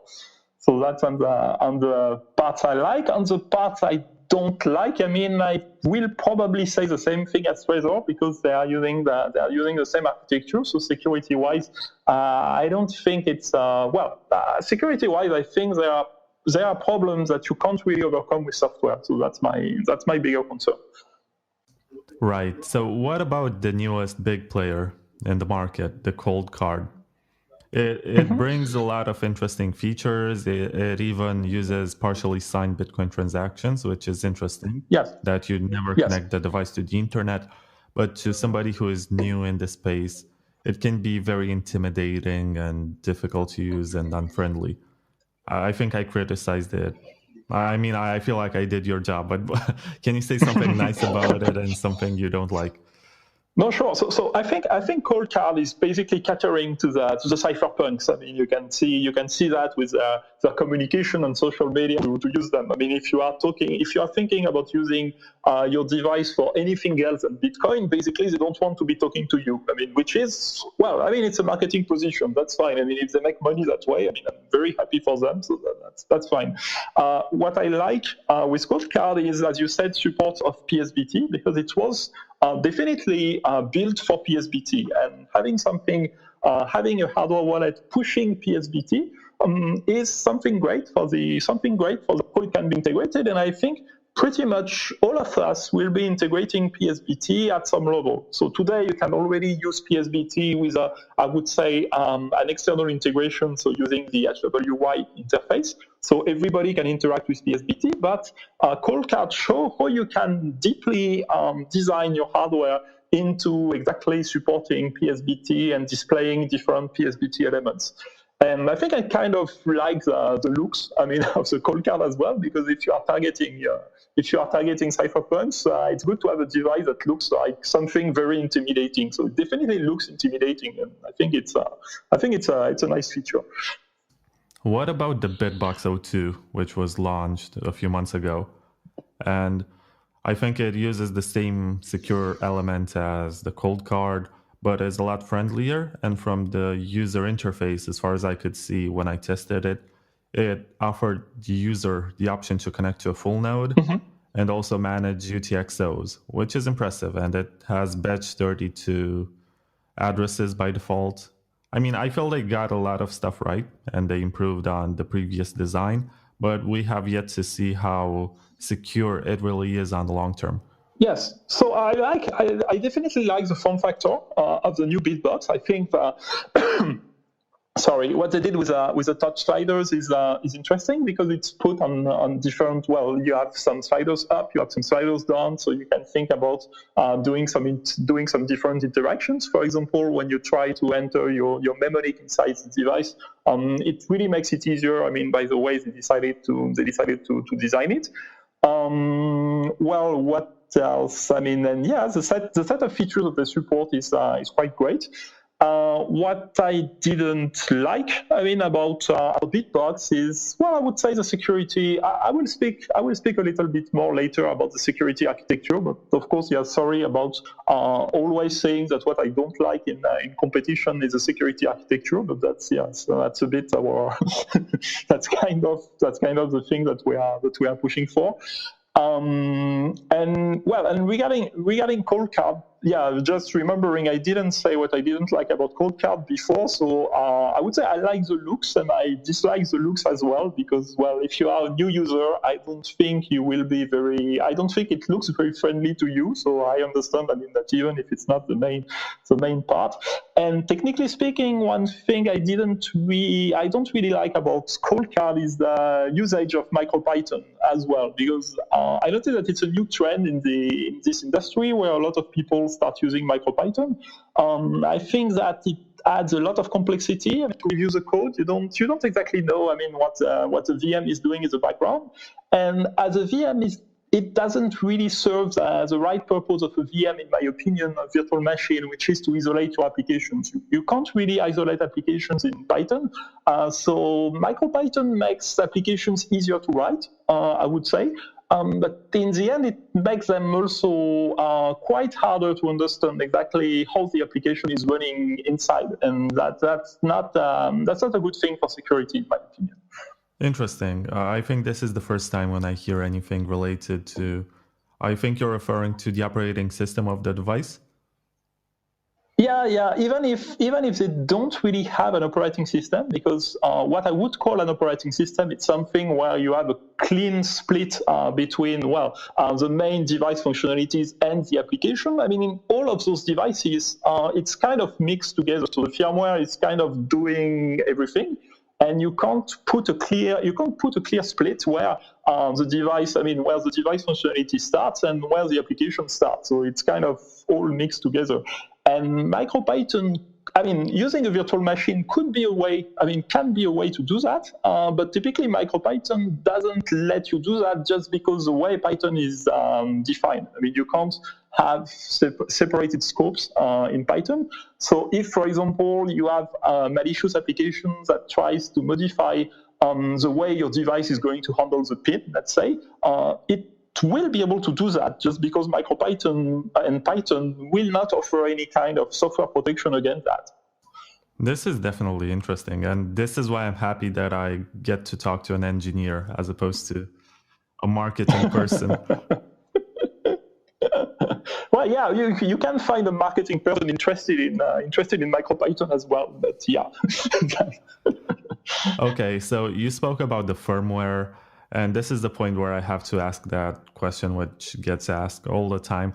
Which part of the Ledger software gets open sourced and which part doesn't? And why do people usually criticize it for making you trust the company and the device a lot more than the Trezor, for example? Yeah, so I would say that today the approach that we have chosen when decided to work on a smart card chip is that, we took the good parts of it. The good parts of it is the security, and we took the bad parts of it. And the bad part of it is that you have to sign a vendor NDA,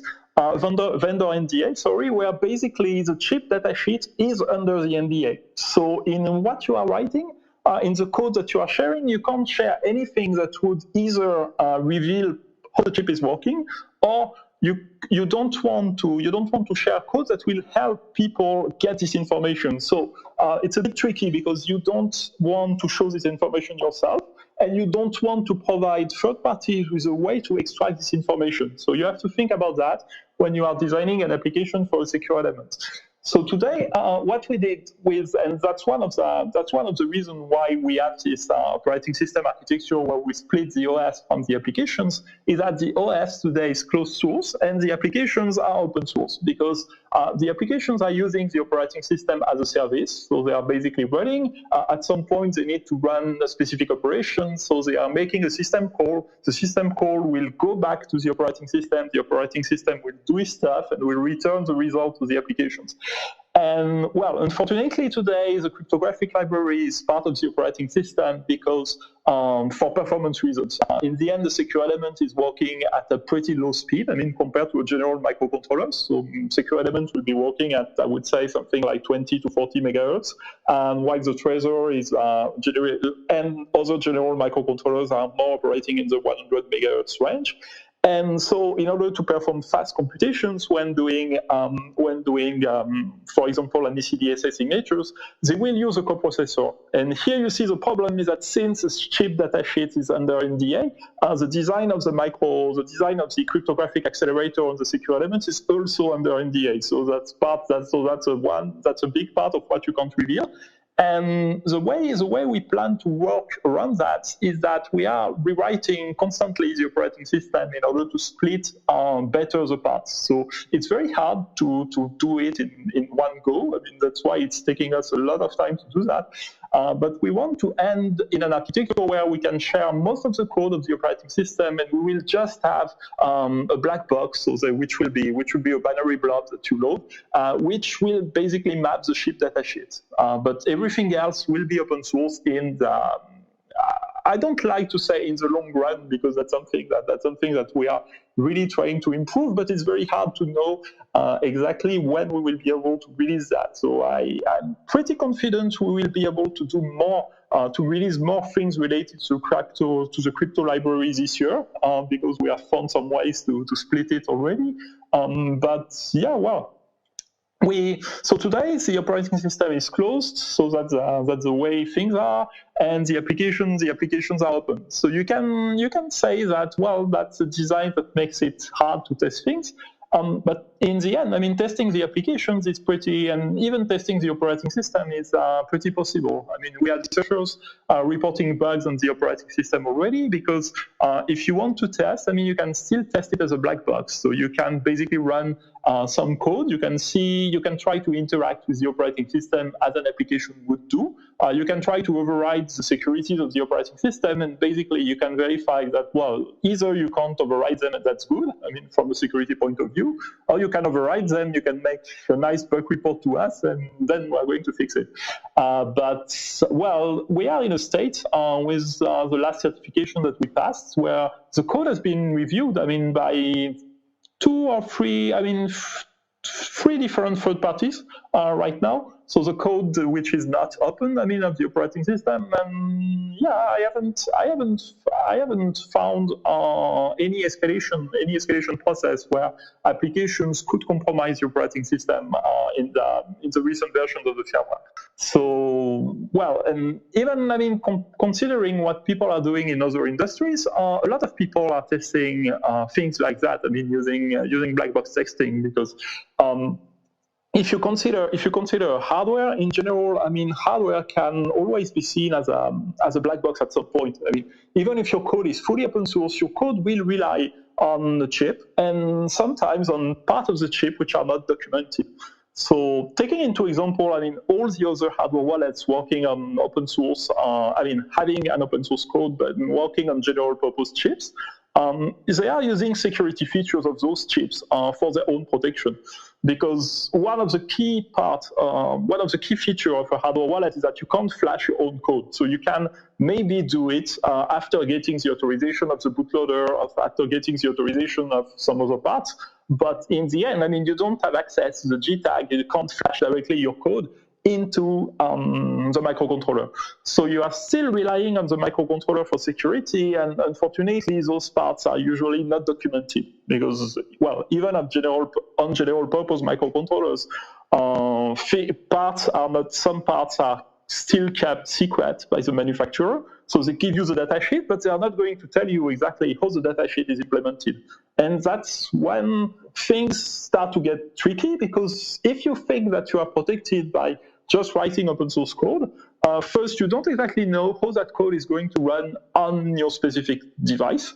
So that's, I mean, if we want to think about, for example, timing attacks, today, if you want to evaluate a cryptographic algorithm running on a specific chip, it's much easier to actually run it, to take some measurements, to see how the code is behaving on the chip, rather than by reading the source code. I mean, if you just read the source code instead of running the code and observing how it's running on the hardware, you are going to miss a lot of good things, and you are going to miss a lot of hints regarding the security of the code. So that's the reason why I think that, well, even if you are fully open source, you still need to have the black box approach to testing. Okay, I feel like this explanation was a lot more than I expected, and I'm happy that I got it. Yeah, no problem. Okay, so to my knowledge, I think the Ledger was the first hardware wallet to implement the secure element chip in its design. Mm-hmm. And since then, companies like ColdCard and BitBox have also added secure elements in their hardware wallets. So what do you think about this trend to add secure elements? Is it the best approach? And what do you think about the specific choice of secure elements in the ColdCard and in the BitBox? Mm-hmm. So I think it's a good idea to have chips which are more dedicated to physical protection of assets. I mean, in all cases, because, well, as we've seen, I mean, if you try to put secrets on an STM32 on a general purpose, I would say, microcontroller, They are quite easy to extract. But the problem is that in the industry, we don't really have a standard to say what's a secure element and what exactly is a secure element. So in the end, secure element gets more into, well, a marketing term, so that you are speaking about marketing people than anything else. So I would like maybe to specify, to speak a little bit more about the definition that we are using when we say secure element, and that's why I will stop saying secure element, I think, as of today. I will say that we are using a smart card chip because the definition of the smart card in the smart card industry, what we call a secure element, is a smart card chip that could come in different form factors. So, well, the most common form factor of the smart card chip is what you have on your credit card. So you can look at it, you can see the different contacts, and well, it looks like a smart card, but you can put it into a different package. I mean, you can put it as something that you solder into something else. You can virtualize it into a CPU, for example, if you want. But in the end, it's a smart card chip. And what is exactly a smart card chip? So I'm going to dive a little bit more into what it brings and what is interesting for us. So first, it's something that is going to be quite hardened against physical attacks. So that's one characteristic that will be shared by many chips. It will give you a root of trust down to the manufacturer. So I think that's something as well extremely important. And it will give you the possibility to run code in your chip. So why do we think that all those parts are important? So first, hardening against physical attacks is quite easy to understand. I mean, it makes it hard to extract secrets. It makes it hard to spy on the chip. And as well, it makes it hard to tamper.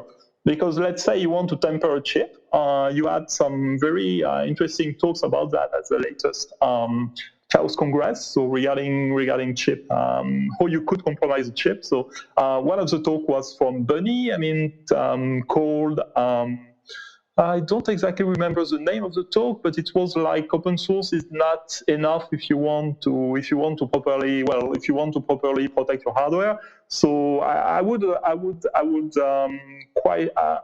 say that everybody should watch this talk if you are interested in that topic. And Bunny has done a lot of good stuff for open hardware. So, I was digressing a bit.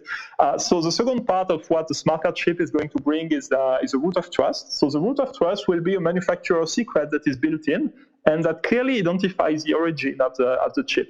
So since the chip is good at keeping secret, you know that this root of trust will prove that your chip is coming from a legitimate vendor. And well, that's something that has been used in critical industries that I mentioned before.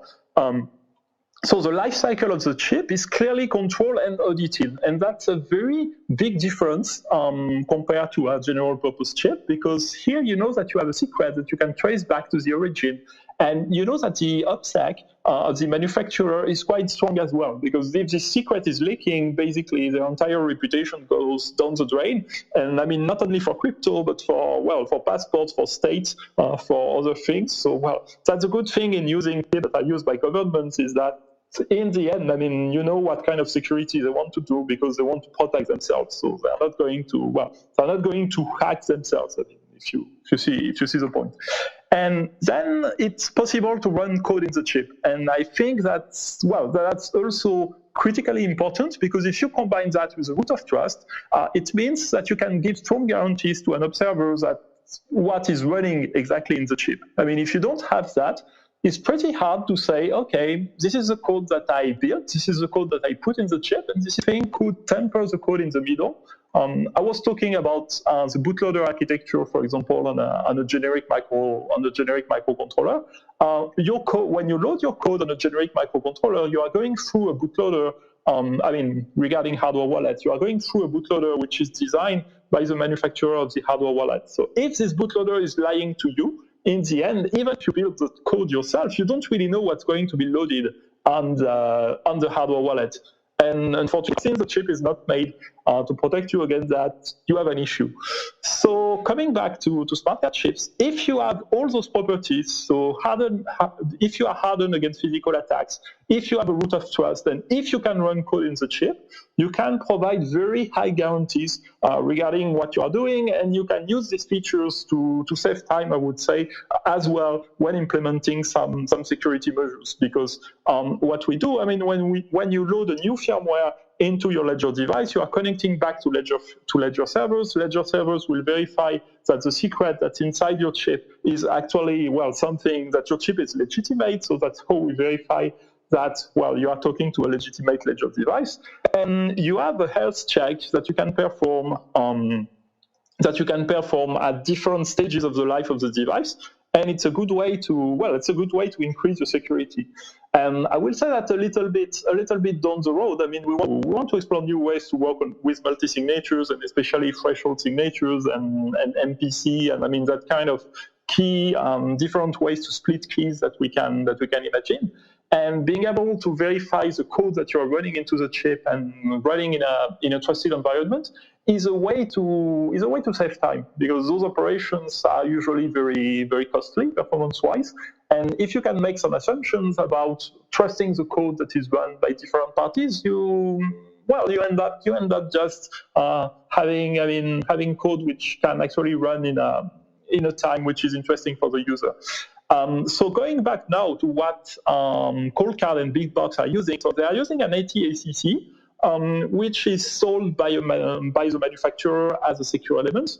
I think that the part which is a bit confusing is that the AT-ACC will just provide the hardening against physical attacks. I mean, you don't really have a root of trust you can at least use for your own code, because you can't run code into the chip. So in the end, you have all your business logic running in a non-secure element that you can't really tie to the chip, because if your code is not running in the chip, you can't really demonstrate anything about your code, because then the relationship between both is quite weak.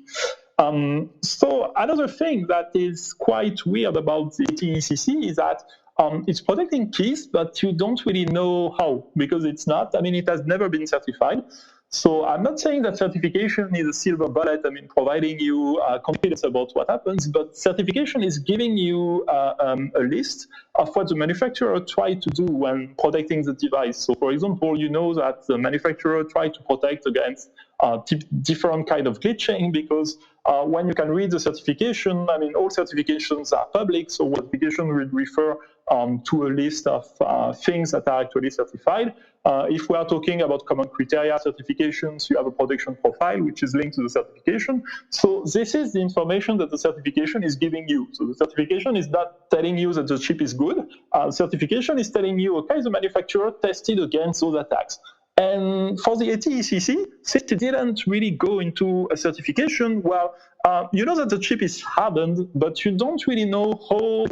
So that's the reason why I don't think those chips have had a proven history in other industries before. And their exact security is yet to be demonstrated. I think I lost you for like 30 seconds there, but I hope that the recording is fine in the end. Yep. Anyway, this thought just came to me because I know that Ledger takes security very seriously, and at some point, I suppose there will be inevitably some sort of second-hand market for hardware wallets and users resetting their devices and selling them on eBay or something.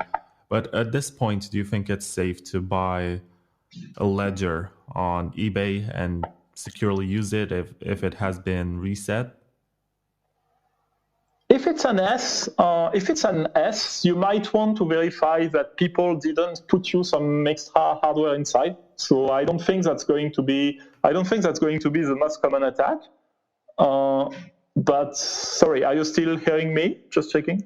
I hear you well. Oh, okay. Sorry, because I didn't.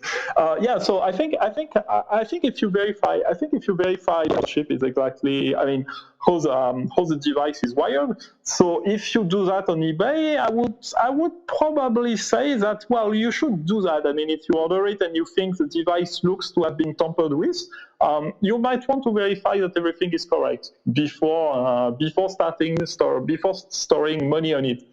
Okay. Because I spoke to the Shift Crypto BitBox people, and they were like, no, that's a terrible idea, and we don't think that's the way to go. And it's interesting. I don't think I don't think that's the way to go. Yeah, I don't think that's the way to go either, but you can't really prevent people from doing it. So in the end, you want to provide some advices because you will still have people wanting to do that. So yeah, I suppose there are also people who get a Trezor or a Ledger at first, and they learn how to use the hardware wallet, and then maybe that they have higher privacy expectations and switch to the ColdCard, and they're going to have like a Ledger lying around. And the question is, can they still sell it and make some money on it and possibly give it to somebody, securely give it to somebody who can trust that it's not going to be a malevolent piece of hardware?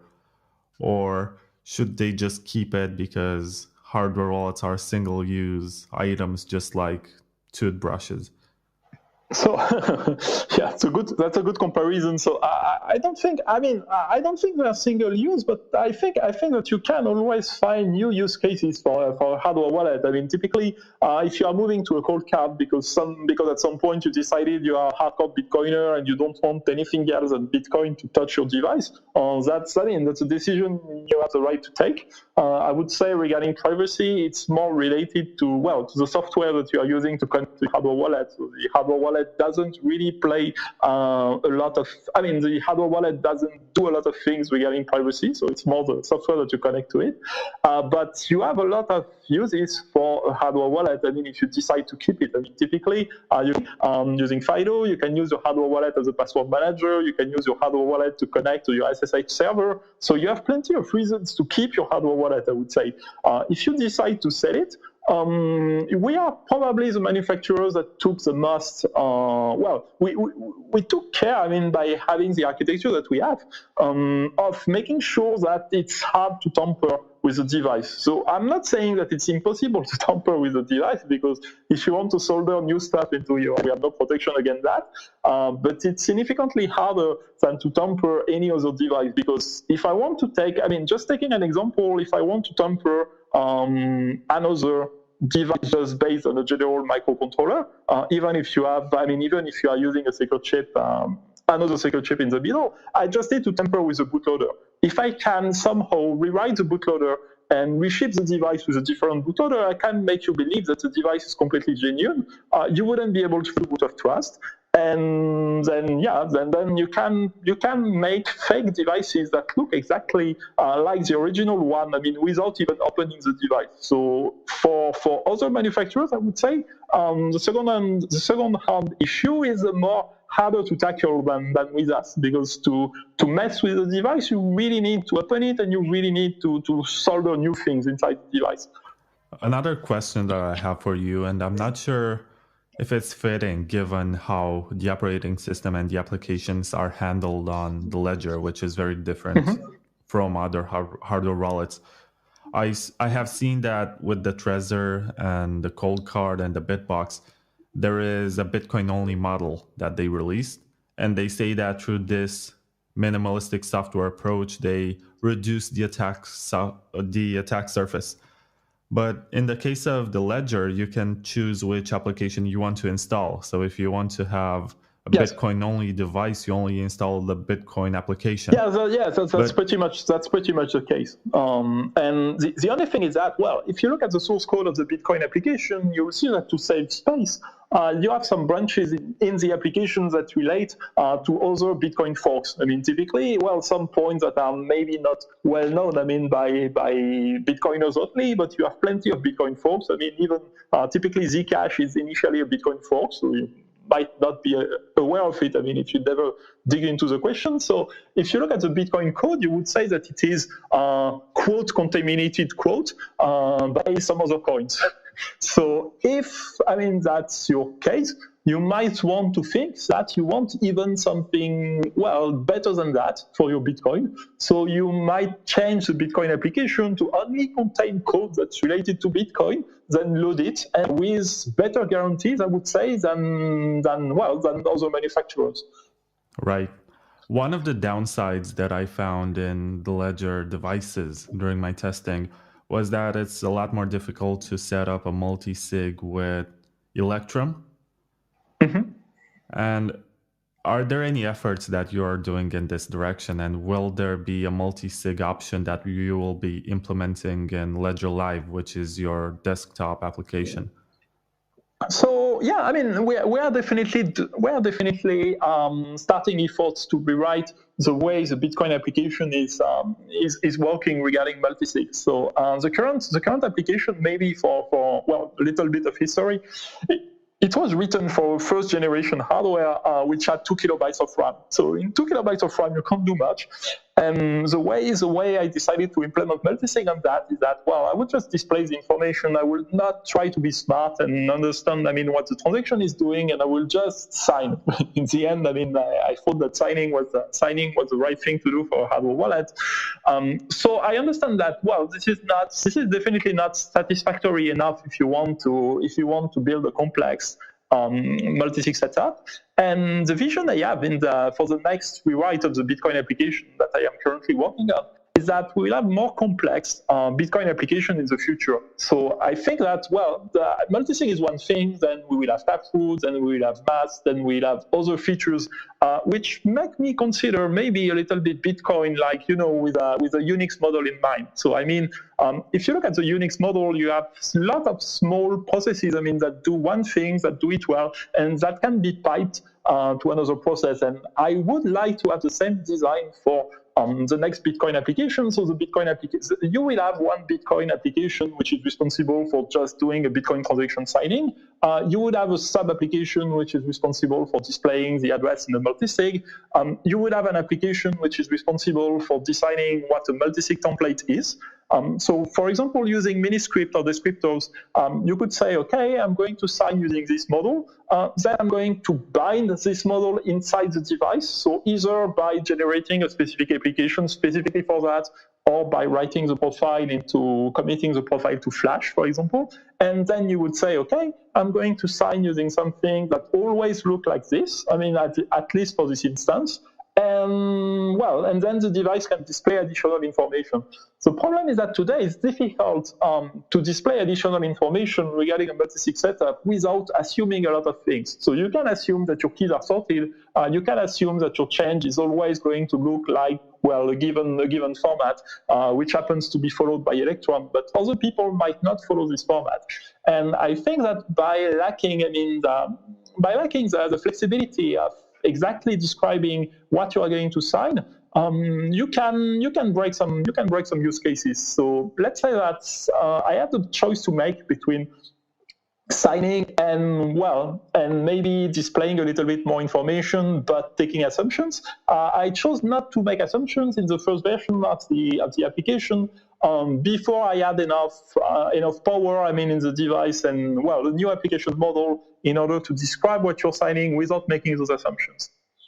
Now, speaking of Electrum, because we have mentioned it, what do you think about people who buy a Ledger device and choose not to use the Ledger Live software and go for Electrum Personal Server or for Wasabi or for Shapeshift or other platforms that have native support for the Ledger devices? Do you have any kind of advice for them? Is it reckless to pursue this path?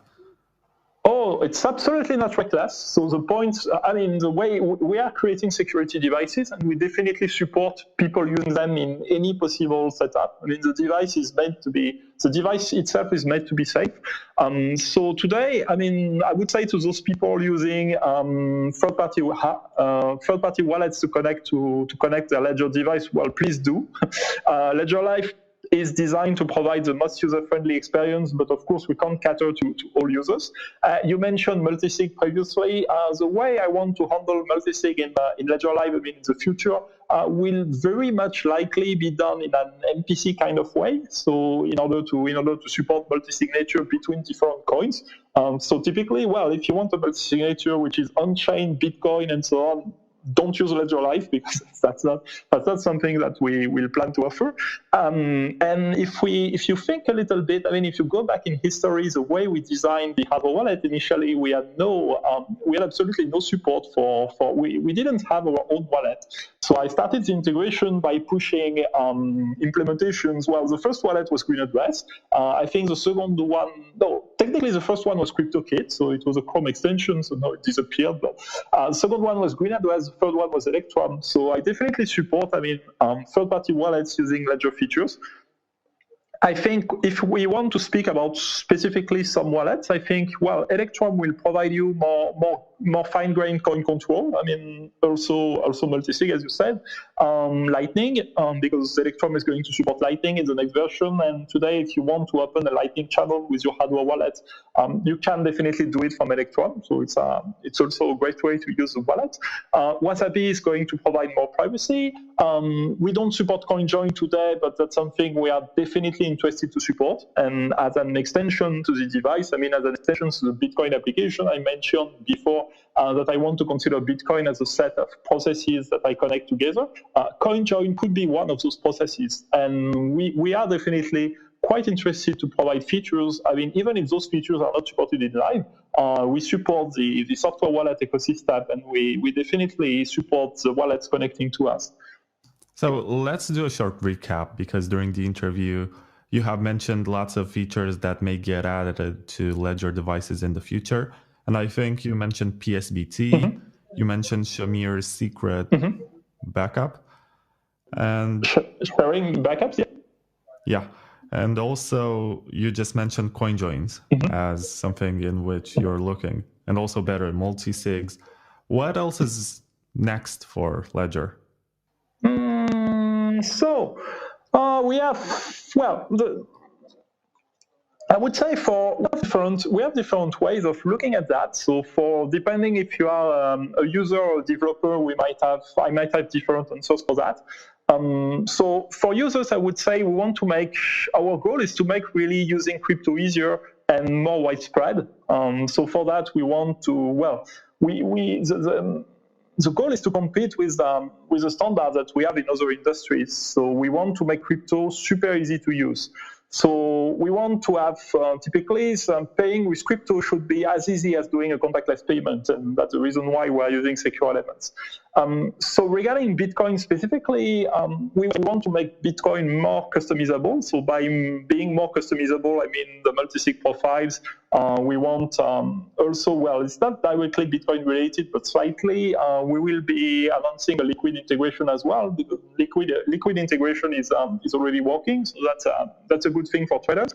We want to think about how Lightning can be protected by more hardware wallets. Mostly on the server side. So if you are holding a node, I know that's a lot of features. I think that given the architecture that we have, some of those features can be developed by third-party application developers. Here I'm thinking specifically about CoinJoin.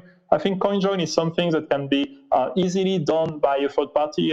Once the Bitcoin application is rewritten. So once we have the new Bitcoin application, that's something that would be pretty easy to use for someone else. Developers, I would say we want to have a much more open platform in the future.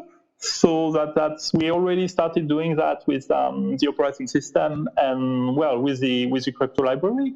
We want to push that further. So we want to have most parts of the operating system open. And a hot topic for us, for developers in 2020 will be Rust as well. So we want people to be able to write Rust application into their hardware wallets, and we want to drive this ecosystem forward. Because I think that's a great way to write applications which are a little bit more, controlled, than just writing C applications. If we take a look at the future, more generally speaking, we keep iterating on different form factors. So right now we are not really decided, but we are looking at things that could be bigger. We are looking at things that could be smaller. We are also looking at things that could be more integrated.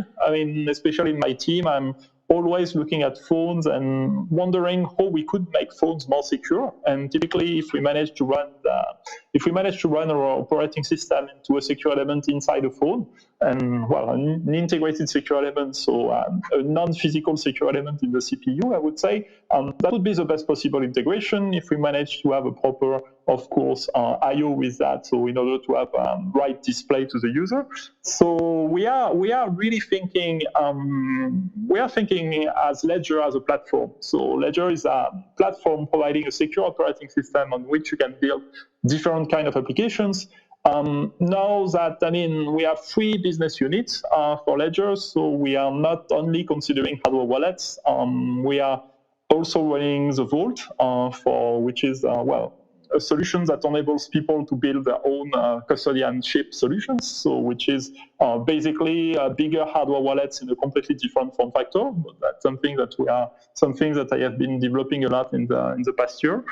And we have an IoT division on which we use the secure elements that we designed and we try to connect it to other things. So the general idea is that, for example, if you want to build a device that's collecting data from a water supply or something else, and you want to provide this data securely, you can use a secure element and you can use our operating system to do that. So you might wonder, why I'm talking about that in a Bitcoin related podcast. But the idea of looking at the company as a platform is that every time we do something that looks interesting in one of those business units, we can bring it back.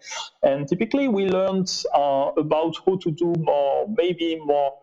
better backups, for users as we were designing the Vault, and that's something we can push back to the consumer devices at some point. When working on the IoT devices, we made a lot of performance improvements on the device. We need to do that because we are operating in an environment where we don't have a lot of power. So in that case, you need to run your code much more efficiently. We are bringing that back on the consumer devices in order to sign faster. So that's really the way we are looking at the company. So even if we are not only doing hardware wallets, every part that we do contribute to the same operating system, and we push this operating system forward. I feel like I have exhausted my questions at this point, but I will just take one from ALK2019 on Twitter, who wants to know something more specific that maybe we haven't touched very clearly. How does Ledger Manager recognize a fake ledger? Mm-hmm. So Ledger Manager will ask, basically, so having a secure chip, Ledger Manager identifies that root of trust. Ledger Manager will ask the secure chip to sign a nonce. So we'll ask the secure chip to perform a signature given code, which is given the secret that is put by the manufacturer, and we'll verify that the secure element is answering properly. So basically, Ledger Manager is verifying that the secure element is the right secure element. That's kind of, the validation which is performed by Ledger Manager.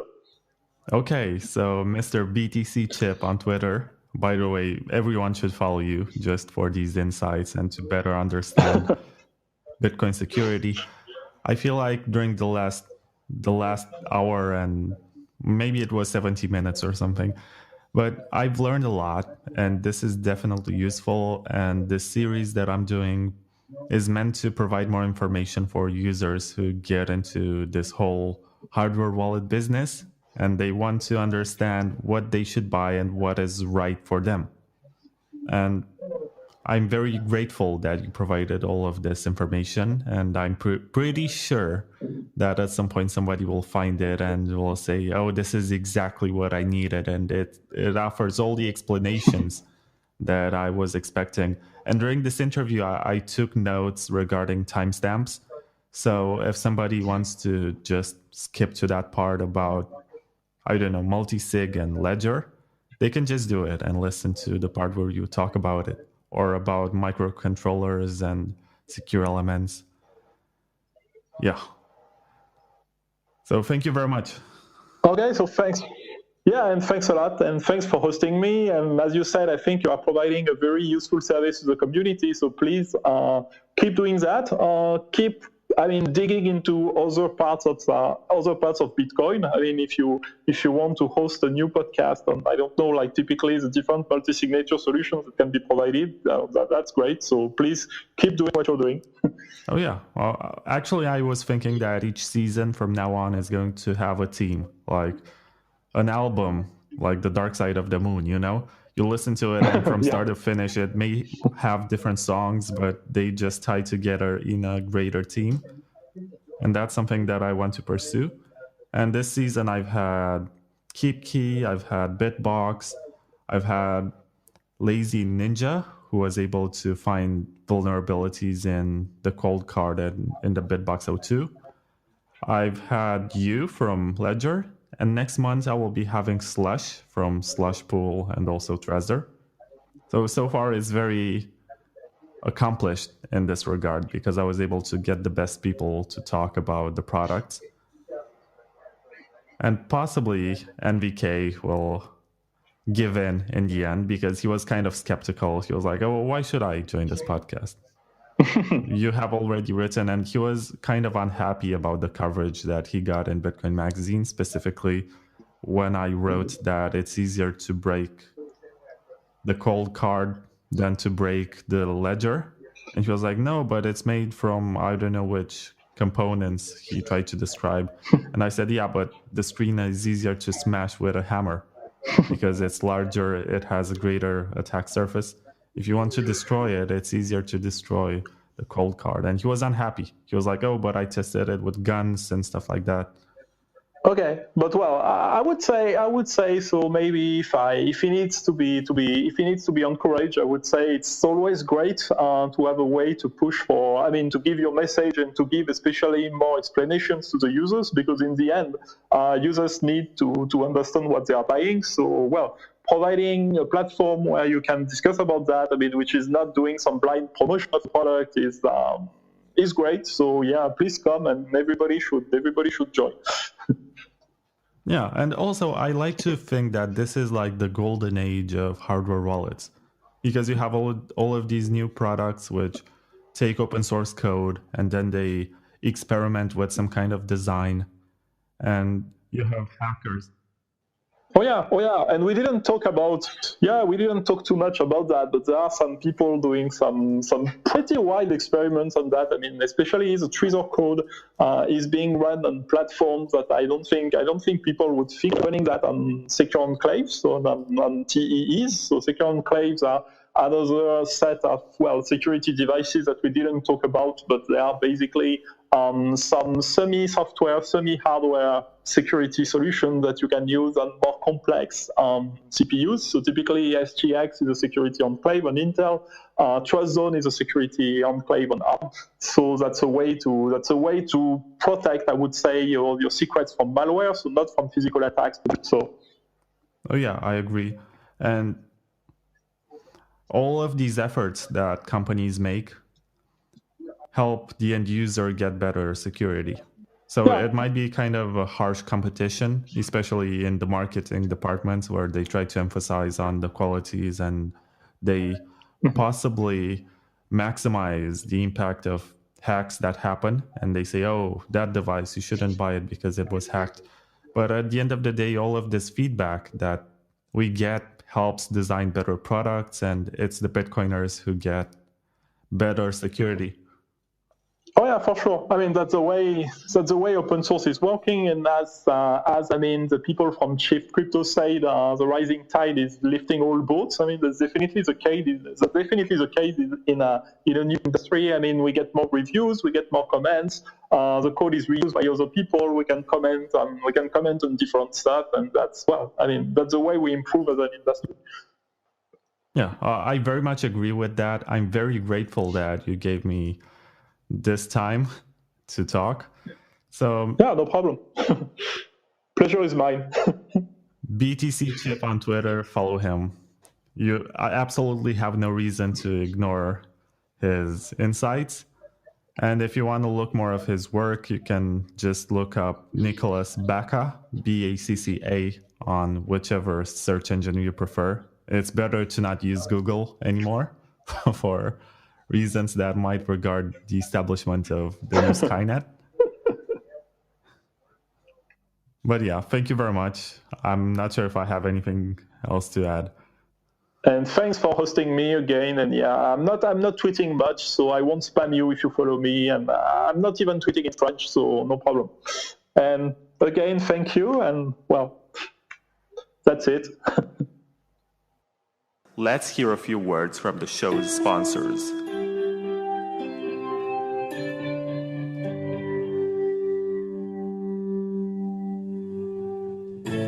LXMI is a European cryptocurrency exchange whose name is inspired by Lakshmi, the Hindu goddess of wealth, good fortune, and prosperity. It's one of the regulated and legal cryptocurrency exchanges. On LXMI, you can buy bitcoins with most fiat currencies, and you can also do trading with top altcoins. They follow the not your keys, not your bitcoins philosophy with their integrated non-custodial wallet, which helps you manage your own private keys. So if you're into trading, then you don't have to worry about having your crypto frozen by whatever political decisions, since you're empowered to hold and move your coins whenever you wish. It's great to have new players like LXMI that respect your financial sovereignty. LXMI is launching in 2020, and for more information, please check out lxmi.io. If you're not into trading, it's recommended to move your coins to a hardware wallet or some other form of cold storage, and in this episode, you're about to find out why. Please keep in mind that this is just an ad for a sponsor of the show. It's not meant to serve as financial advice, and you're responsible to do your own research before buying anything and act according to your own decisions. Embrace your financial sovereignty with agency and precaution.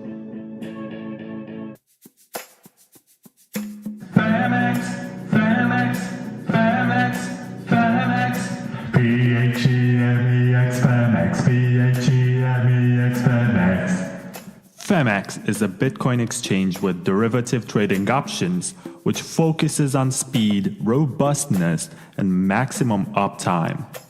Built by former Morgan Stanley executives, it manages to bring simple and accessible Bitcoin trading. In 2020, FEMEX will also add S&P 500 stocks, stock indexes, Forex, commodities, and more. Sign up today at femex.com/bonus and receive a bonus of up to $72. Please keep in mind that this is just an ad for a sponsor of the show.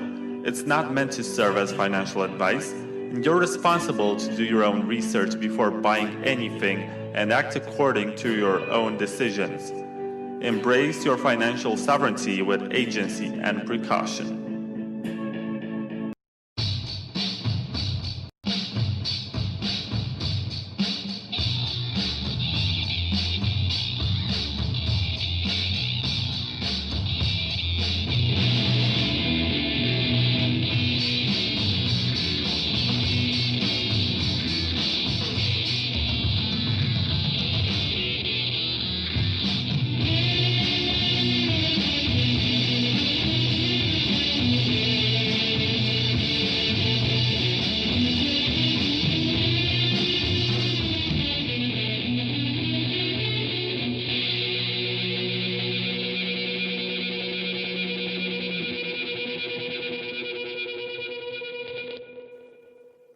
You are listening to Season 4 of the Bitcoin Takeover podcast, a 10-part series in which hardware wallet makers and breakers get interviewed.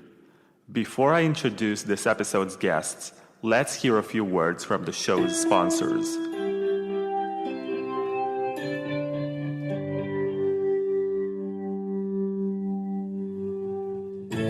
LXMI is a European cryptocurrency exchange whose name is inspired by Lakshmi, the Hindu goddess of wealth, good fortune, and prosperity. It's one of the regulated and legal cryptocurrency exchanges. On LXMI, you can buy bitcoins with most fiat currencies, and you can also do trading with top altcoins. They follow the not your keys, not your bitcoins philosophy with their integrated non-custodial wallet, which helps you manage your own private keys.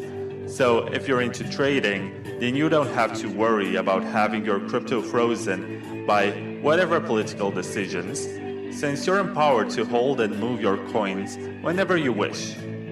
It's great to have new players like LXMI that respect your financial sovereignty. LXMI is launching in 2020, and for more information, please check out lxmi.io. If you're not into trading, it's recommended to move your coins to a hardware wallet or some other form of cold storage, and in this episode, you're about to find out why. Please keep in mind that this is just an ad for a sponsor of the show. It's not meant to serve as financial advice, and you're responsible to do your own research before buying anything and act according to your own decisions. Embrace your financial sovereignty with agency and precaution. Famex, Famex, Famex, Famex, P-H-E-M-E-X, Famex, P-H-E-M-E-X, Famex. Famex is a Bitcoin exchange with derivative trading options, which focuses on speed, robustness, and maximum uptime. Built by former Morgan Stanley executives, it manages to bring simple and accessible Bitcoin trading. In 2020, Famex will also add S&P 500 stocks, stock indexes, Forex, commodities, and more. Sign up today at famex.com/bonus and receive a bonus of up to $72.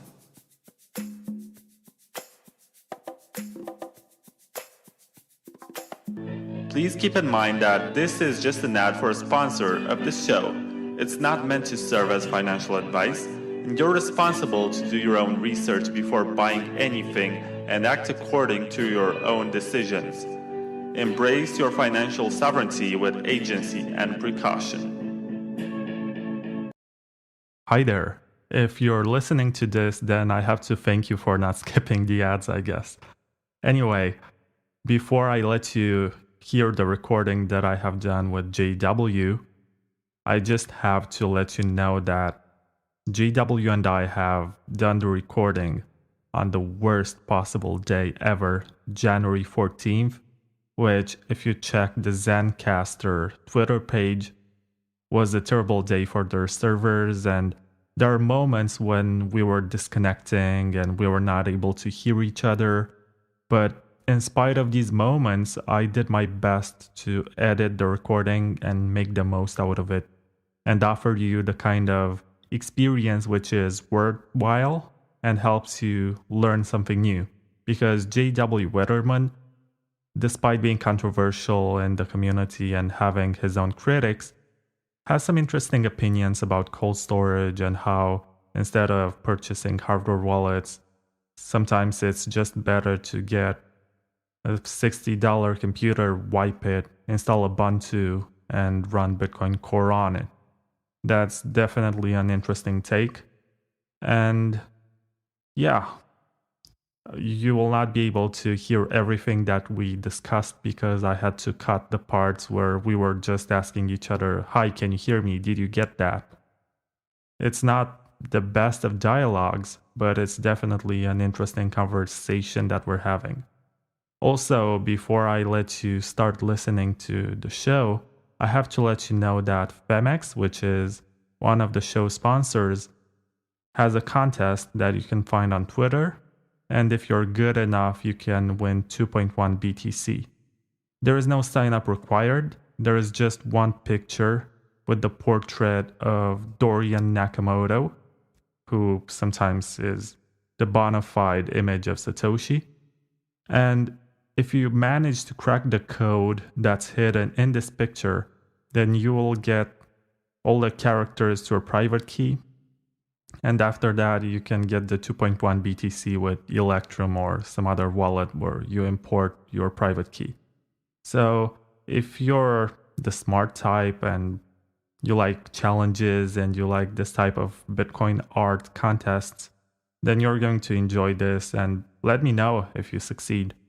Also, if you don't think that you can crack the code, you can get $100 trading bonus if you retweet and tag somebody who actually cracks the code. So even if you assist in cracking the code, you can still get something, which is nice. So thank you, Famex, for sponsoring the show.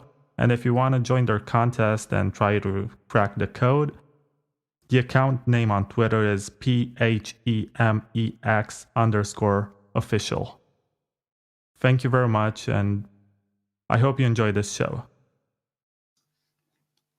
Hi there, and welcome to Season 4, Episode 6 of the Bitcoin Takeover podcast. I am Vlad, and my guest today is J.W. Weatherman, who is the founder of YetiCold.com, a multi-sig cold storage solution, and also mathbot.com, which is a programming tool where you play a fun game to learn coding and mathematics, I guess. I haven't tried it, but that's what it looks like if you open the website mathbot.com. And also, J.W. Weatherman is responsible for building this platform, which is called 10hoursbitcoin.com. You have audio files that you listen, and in 10 hours, you learn all about Bitcoin, Lightning Network, handling your private keys, and everything that you need to know to start and at least learn the basic vocabulary and the concepts revolving around Bitcoin in a very, very short amount of time. So thank you very much, sir, for accepting to do this interview. Yeah, man, that's my pleasure. Thanks for having me. I know that this season is pretty much on the topic of hardware wallets and cold storage, and I also know that you are a lot more in favor of general purpose hardware as opposed to something that you buy from Trezor or Ledger and has a serial number and can potentially leak some data about your transactions. Yeah, I definitely am. So I'm kind of like the anti-Bitcoin hardware guy, I think, as far as what everybody's excited about right now. I think having a hardware device specifically designed and targeted to Bitcoiners, especially if we're talking about cold storage, where we're not just targeting Bitcoiners with this device, but we're targeting people that have enough Bitcoin to where they're willing to invest, say, $100 into securing it. I think that's a real problem because I'll give you one example. In general, the class of attacks I'm worried about are called supply chain attacks. But one example is, imagine that you work in a shipping center, and like you work in an Amazon distribution center, and you have access to whatever system keeps track of what devices are what, right, in the boxes. Somebody always does. If you believe that Bitcoin is going to appreciate, then you're really, really incentivized to grab those devices and swap them out, right? And there are measures that companies are taking, like tamper evident bags and things like that. But those are not that expensive to get around. Like, most people that grab a hardware wallet are not going to go out to the website and like compare serial numbers on a tamper evident bag or something like that. They're gonna pop it in and use it. And not even all the hardware manufacturers are going to do that because it is expensive to try to address that stuff. And I think it also causes people to get aware of it, right? Like if I send you out something that has a tamper evident bag, you're going to be like, oh, wow, I never really thought about it, but how do I know that this device has really not been tampered with? Could I create a piece of plastic that looks like this? For the right amount of money. So for those reasons, I don't think it's a good idea, and that applies universally. But even if those were addressed, the other kind of major class of concerns that I have are just around code review. When you're doing something like you're generating private keys, you have to trust the software that you're using, that it's creating a completely random number, right? Or somebody could guess it. And the problem with these hardware devices is that they're not popular enough they're not nearly as popular as like Bitcoin Core, for example. So you have a lot of people that would catch a security bug in Bitcoin Core. A lot of developers looking at the code. You have a lot fewer looking at the hardware devices. The counter to that is that there's less code to look at in the hardware devices than there is in Bitcoin Core. And while that's true, I still don't think it even comes close to outweighing. So an example here would be, let's say your favorite hardware company, Trezor. They have a developer that wants to insert a security bug. Probably, it's a small enough company to where one or two guys colluding together could put a bug into that software that would make the private key generation less predictable. And maybe somebody would catch it, right? Maybe it wouldn't be subtle enough, or maybe there's more people looking at that code than I give them credit for, outside of the company. But I wouldn't choose that when I can choose something that's far more popular and far more secure for larger amounts, right? I always have to qualify it with a dollar amount. Like if you're working with less than 50 grand and you're doing a lot of transactions, then any hardware wallet I think is fine. But if you're going to store $500,000, take the extra 15 minutes of hassle to not use a hardware wallet that has those potential issues and just use Bitcoin Core. Okay, so is this your advice? If you're dealing with small amounts, it's a lot safer to run a full node on your computer and use this type of hot storage?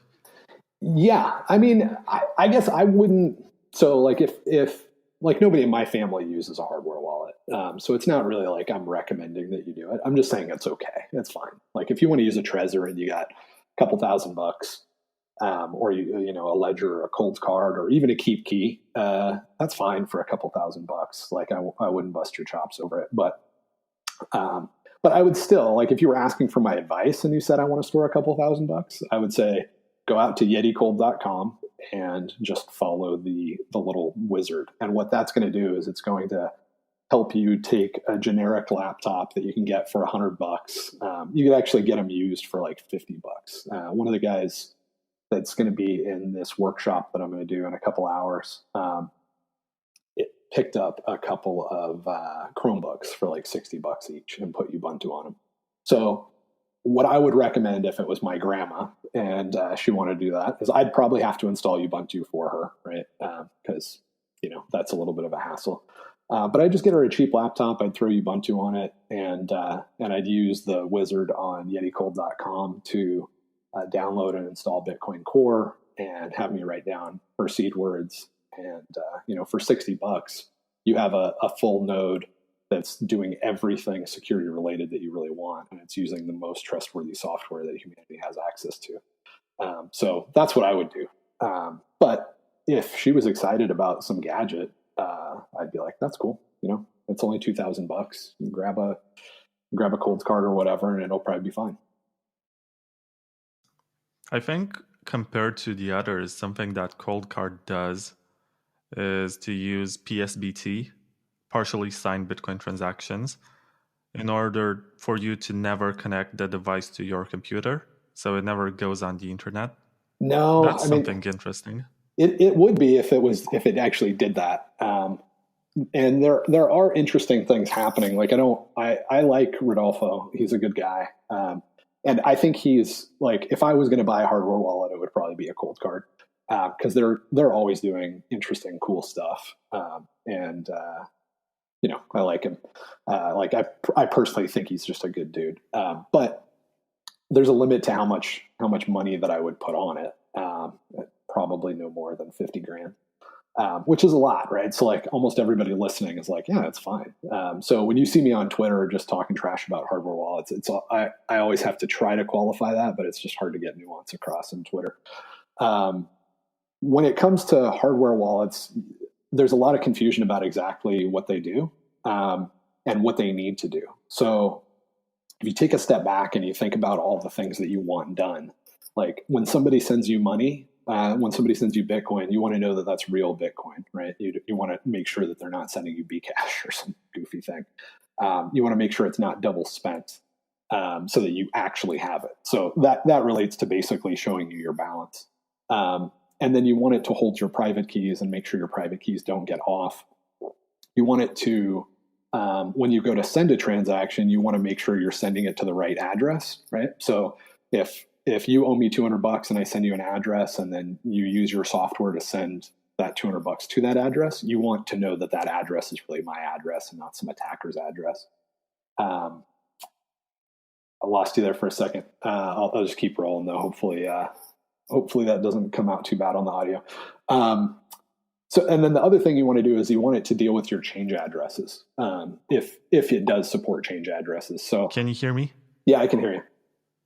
So you dropped for like 2 minutes or something. I couldn't hear anything. So the last part I heard was that if you were to buy one hardware wallet, it would be Rodolfo Novak's ColdCard, but then it just dropped I could not hear anything. I tried to type to you in the chat.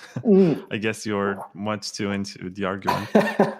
Yeah, I was on a roll. That was gold. Sorry guys, you missed out. That was the most important things that I ever have said, and now you missed it. So I'll never remember it. Okay, so let's see. So after I said that, yeah. So if I was going to buy a hardware wallet, and I'm going to stare at the chat just in case I couldn't again. If I was going to buy a hardware wallet, it probably would be a ColdCard because Rodolfo's a cool guy and they make really good stuff. And they're always like helping push the limit of what Bitcoin can do. And they're also Bitcoin only. So they don't support scam coins, and I respect them a lot for doing that.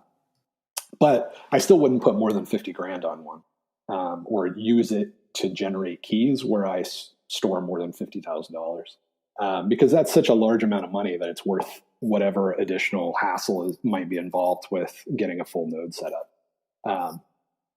And you had said like the ColdCard will keep your keys on a, completely disconnected and uses partially signed Bitcoin transactions. One of the big problems with hardware wallets is there's a lot of confusion over what they do and what they don't do. And I need to do like a threat model similar to the Bitcoin threat model that I put out, but for private custody. But just to give you a quick rundown of all the things that you want that people kind of think their hardware wallet is doing, that it's not, and it's not doing a lot of these things, is you want it to tell you what your balance is in a trustworthy way. It can't do that. Only a Bitcoin full node can do that. You want it to hold your keys and keep them safe. In theory, it can do that. You want it to make sure that when you send money to an address, it's the right address. Again, it really can't do that because it's trusting the computer that you're plugged into. And there may be exceptions in some nuance here and there, but basically everything that a Bitcoin full node does for you, tell you your balance, allow you to send transactions, manage your change outputs, and hold your private keys. Those four things, I think a lot of people assume because they're security critical, they're being handled by their hardware wallet. And the reality is that maybe one or two of those four things are being handled by your hardware wallet, and the rest is actually being handled by the PC that you're plugging it into. And if there's one thing that I don't like about hardware wallets is that people think that because I have this hardware wallet, I can plug it into an untrustworthy computer. But if that untrustworthy computer is doing any security critical functions, that's not true. But that's kind of the whole sales pitch for a hardware wallet. So that's probably the most critical thing that I'll say about them that, that pisses me off a little bit. I don't think they're being marketed very honestly, but again, for less than 50 grand, it's probably fine. Okay, that's interesting because when I spoke to one of the people who hack hardware wallets and have collected bounties from ColdCard and from BitBox, I think. Yeah. He said that if you were to choose one device, it would be the Trezor, just because of the Lindy effect and for the fact that it has been around for such a long time, that he's sure that it's much more honest than the rest, and there's a team working to fix bugs, and it's harder to find exploits on an old device. Well, those guys have had quite a few. I mean, there's no hardware wallet that I know of that hasn't had some pretty nasty bugs released over the last year, including Trezor. So I honestly don't know. I mean, there's different trade-offs, right? So some hardware wallets have closed source chips. Some hardware wallets have open source chips. Some use secure elements. Some don't use secure elements. For me, I don't know that any of those things impact how much money I would actually put on it. Like the main thing that I would be worried about with a hardware wallet, assuming it's being used for cold storage and not day-to-day transactions, is just that it used good entropy when it created my seed words. And I don't know, that's basically a security code review problem, right? So I guess if I was really trying to pick a favorite, I'd try to pick the one that I think has the most security code review on that. But really, if I'm taking that much time to think about it, I'm grabbing a $60 laptop and I'm throwing Ubuntu and Bitcoin Core on it and I'm done. So I see them more as a tool of convenience and fun. than a real security tool. Here's a good question about these $60 laptops. How do you make sure that you wipe them? Do you totally replace the hard drive, or what do you do to them in order to be sure that they're not going to leak any data somewhere else and you don't know about it? Yeah, no, that's a good question. So there's no solution that doesn't have risk. And I think one of the things that I should mention to put this in context is that like hardware wallets are probably infinitely better than your bank account security right now. And certainly what I recommend you do, like using Bitcoin Core, is infinitely more secure than your bank account. And like I want to call that out because there's so many hidden costs in bank accounts. I was looking at the stat. There are something like 3,000 to 4,000 bank robberies in the United States per year, which is several per day. And we don't really care about that because it's all FDIC insured.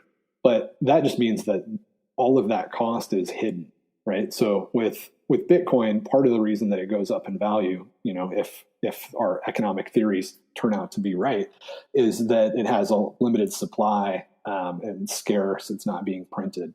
But the federal government is actually printing a ton of US dollars. And they say they're targeting like 2% inflation, but they're constantly taking the way that they measure that and they're tweaking it. So it's probably more like 5 to 6% inflation, which means if you have $100 a year later, it's worth 96 cents, right? And in only a year, or maybe 94 cents. But that also doesn't account for the fact that everything's supposed to get cheaper. So like, you know, every time a new shoe factory is created, the price of shoes should go down a little bit, right? Like every time we come up with a new piece of technology, a new piece of software, the things that we're extracting from nature should get cheaper. But they don't. They actually go up, you know, depending on if you... let's see. How long did I lose you there? Not for a single second. I have no idea what happened, but I saw that message. I heard you.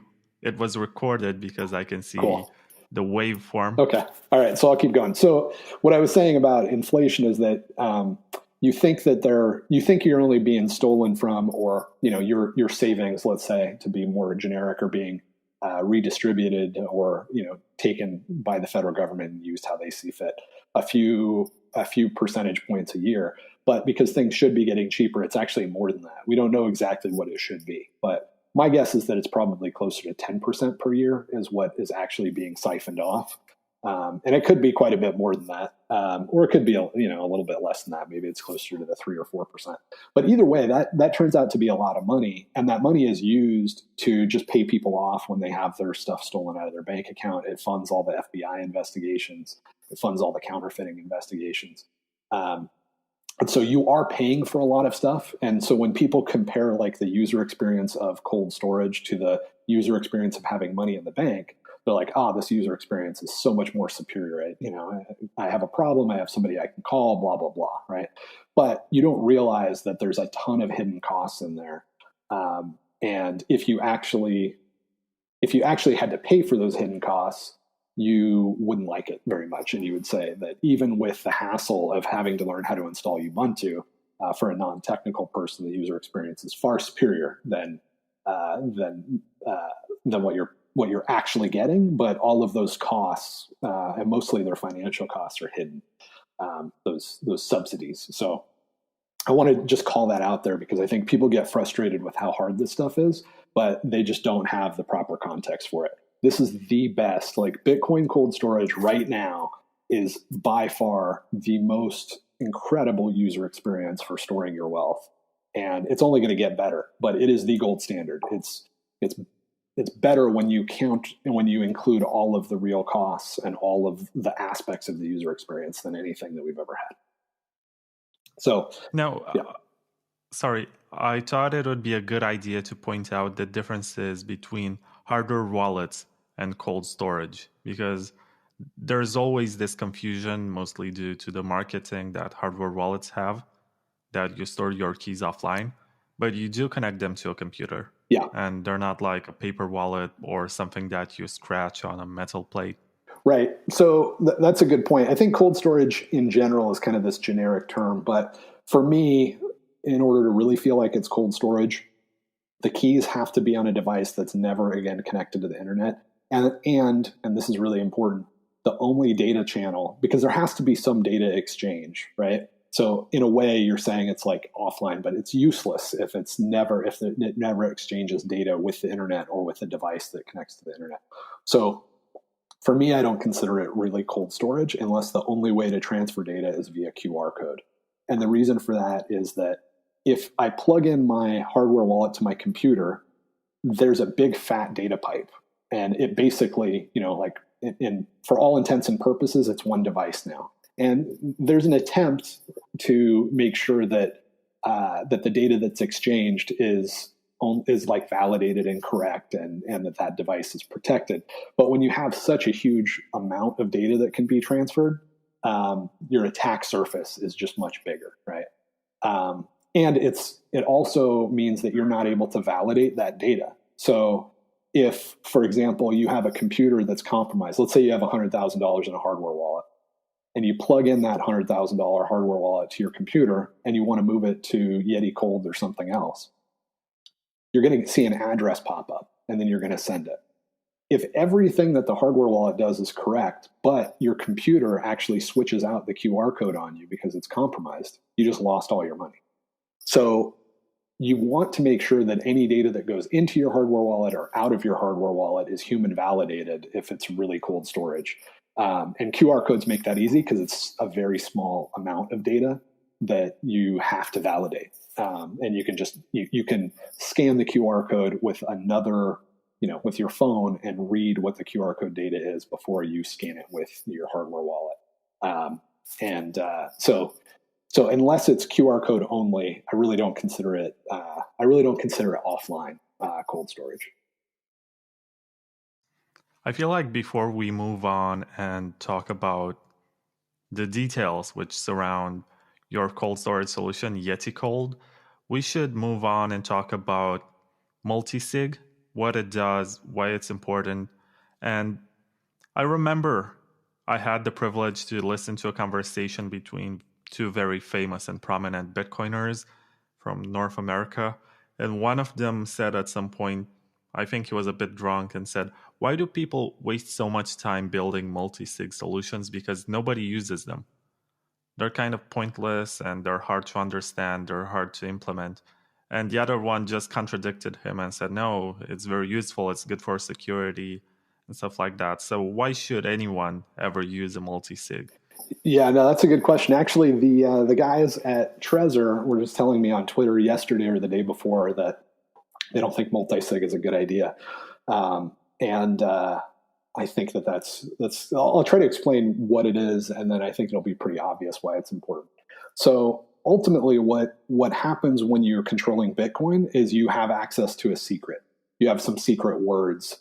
And if you use those secret words, you're able to send the Bitcoin balance that shows up there, right? And if you don't have those secret words, you can't send it.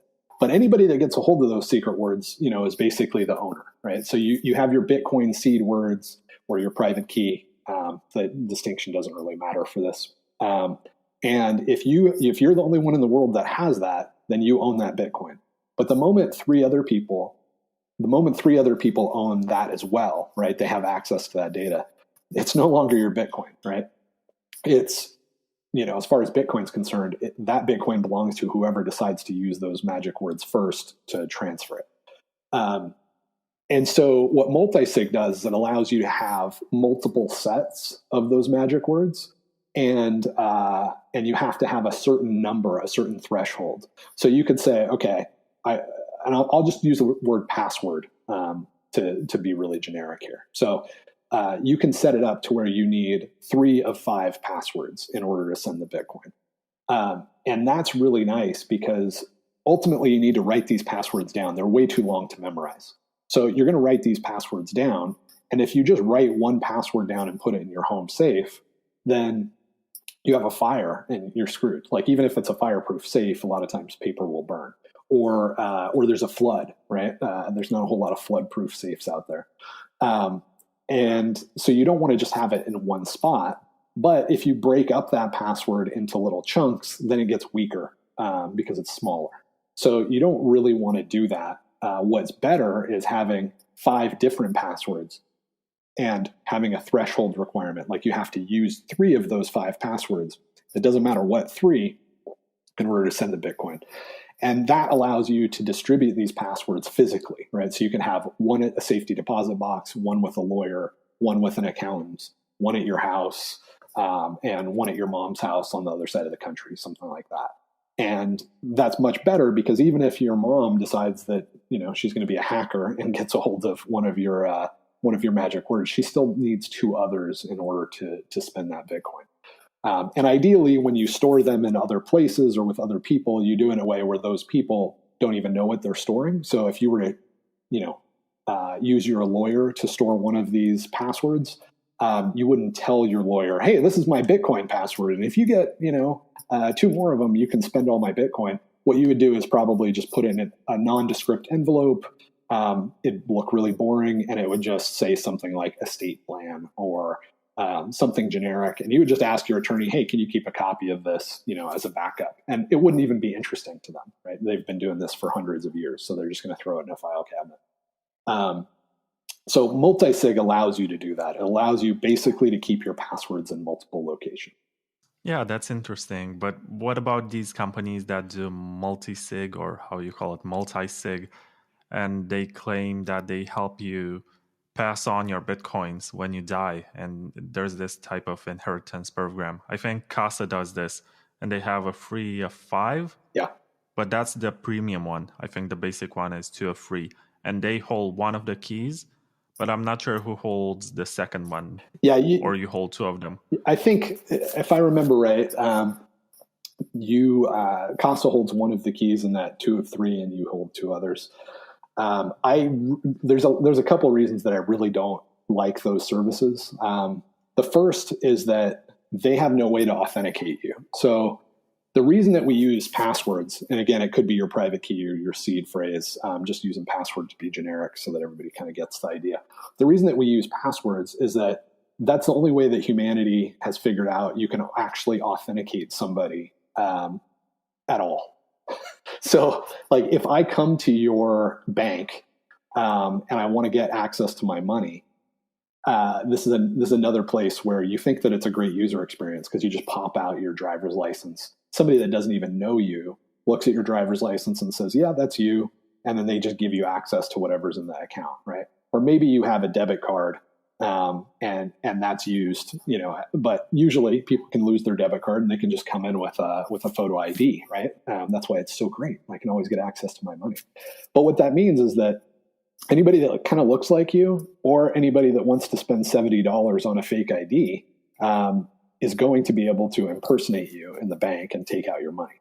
And it doesn't seem like that big of a deal because the cost benefit for attackers isn't that great, because you have just a crazy amount of money that the FBI will spend tracking you down, right? Like if you do that for $5,000, because it's a threat to the system, the FBI will spend $100,000 to track you down without blinking an eye. And you don't know that you're spending that money, right? But we're all spending that money.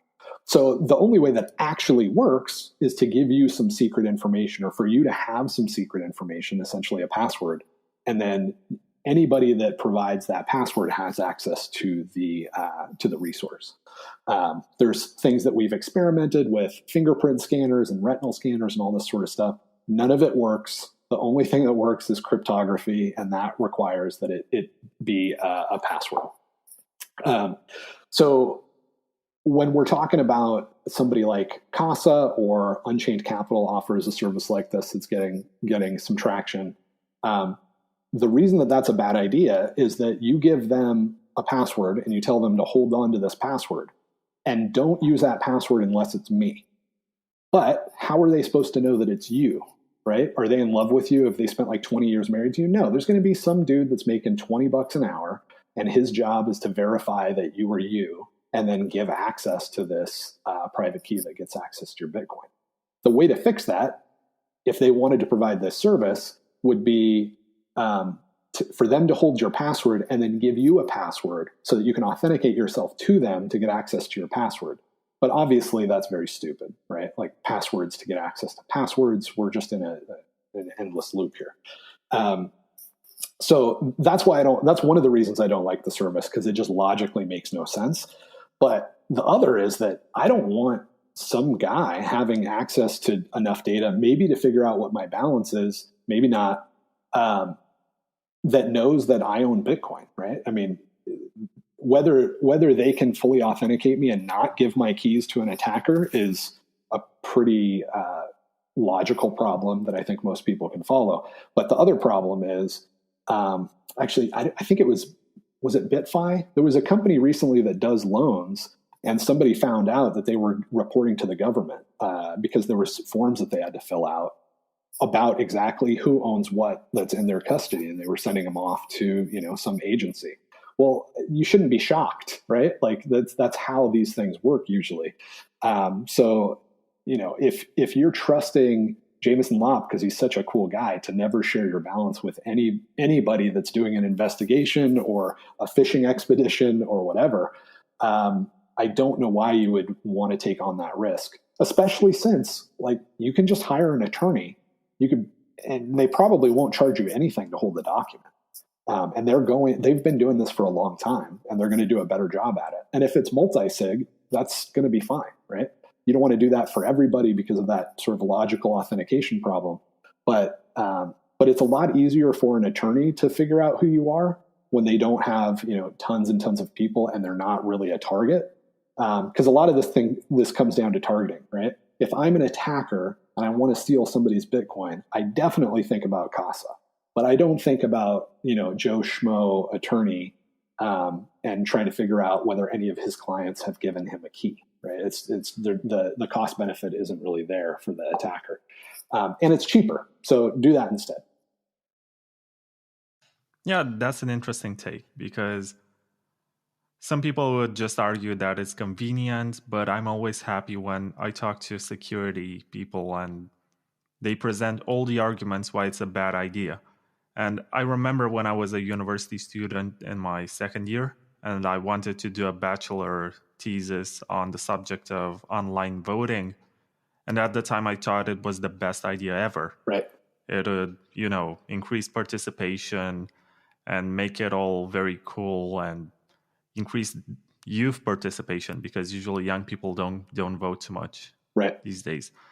And I spoke to one of the experts from the parliament, and he told me, it's all very nice, and you can even make it very safe to the extent that nobody can hack it. But at the end of the day, you cannot guarantee that it's direct, meaning that the person voting is actually you, because anyone can steal your credentials and vote for you. And physically, when you go to the ballot and put one piece of paper into the box, we can ensure, we can validate and authenticate that you're the person voting. But when you have to do it in front of a computer or a phone or anything else, there can be a lot of fraud there. And that's not something that anyone can prevent or check unless you become Orwellian. And that's better not to get there. Yeah. And the core problem I there think is, that was the moment when I realized that sometimes traditional solutions and something very basic that has proven to work for a longer time is a better idea than inventing problems and trying to find solutions for them with technology. Yeah, the core problem there is actually what we call identity. And there's kind of two different ways that you can do identity. One is you tie it to your body, right? Like, Vlad, you are that physical person, and you have access to certain things. The problem with that is that you basically have to be bagged and tagged, right? Like we need to put a chip in your brain stem so it can't be removed without killing you for that to be a viable way to authenticate you. Because everything else that we've come up with, and even that, I'm sure that's not even possible, right? It could, if we could put it in there and not kill you, we could probably take it out and not kill you. So there's really no way to do that. The other way to do identity is basically reputation based, where I don't know who you are, but you have this secret, right? And you can prove that you have access to this password, right, without giving it away. without anybody else getting a copy of it, which is why biometrics incidentally doesn't work. If I take a scan of your hand, the blood vessels in your hand or something like that to authenticate you, as I do that, I get the data about your hand, and then I could reuse that, right? Like at some point, you could either fake it by somebody else, creating a fake hand, or you could just jack in, like do a man-in-the-middle attack between the hand reader and the computer that is actually giving you access, and then whatever data that is being sent through there could just be repeated, right? You can just repeat that data. So you can't. The cool thing about cryptography is that when you have a password, you can prove that you have access to that password without ever sharing that password. We can't do that with hands or eyes. I can't prove that I can't show you my eye without giving you all the data to fake my eye. So that's one of the reasons it has to come down to passwords. And when it comes to voting, because it's not about like individual identities and reputations, it's about individual meat bags, right? Individual physical beings. We really just don't have the technology to solve that at all. So it's kind of a broken system. And I think it's one of those things that's broken because of the laws of the universe. I don't think we can fix it. So, leaving it as is and just having people fill out paperwork, probably as good as anything. I remember back in 2014, 2015, that I was reading about Bitcoin being implanted as a microchip under your skin, right? In terms of private keys being stored there. And I think this is tied to this topic that you get identified by your body. And if you decide to implant your private keys in a chip that is under your skin, that's not really safe, is it? No. And actually, I know of at least one guy that has done this. And then he looked into how RFIDs actually work more. And it turns out that the connection between his chip and the rest of the world was pretty easy to intercept because it's not encrypted. It's not a high enough power computer that is in the RFID that's in your body. In his case, I think he put it in his behind his bicep, like his tricep area. So, he did this goofy thing, and then anybody could come by and basically read the RFID. It's kind of the same thing as like, people with RFID readers walking around the mall and trying to get close to people's purses to read that used to be a thing with, can't remember which credit cards were doing that, but no, it's the idea of being able to have this physical device. It doesn't really make sense.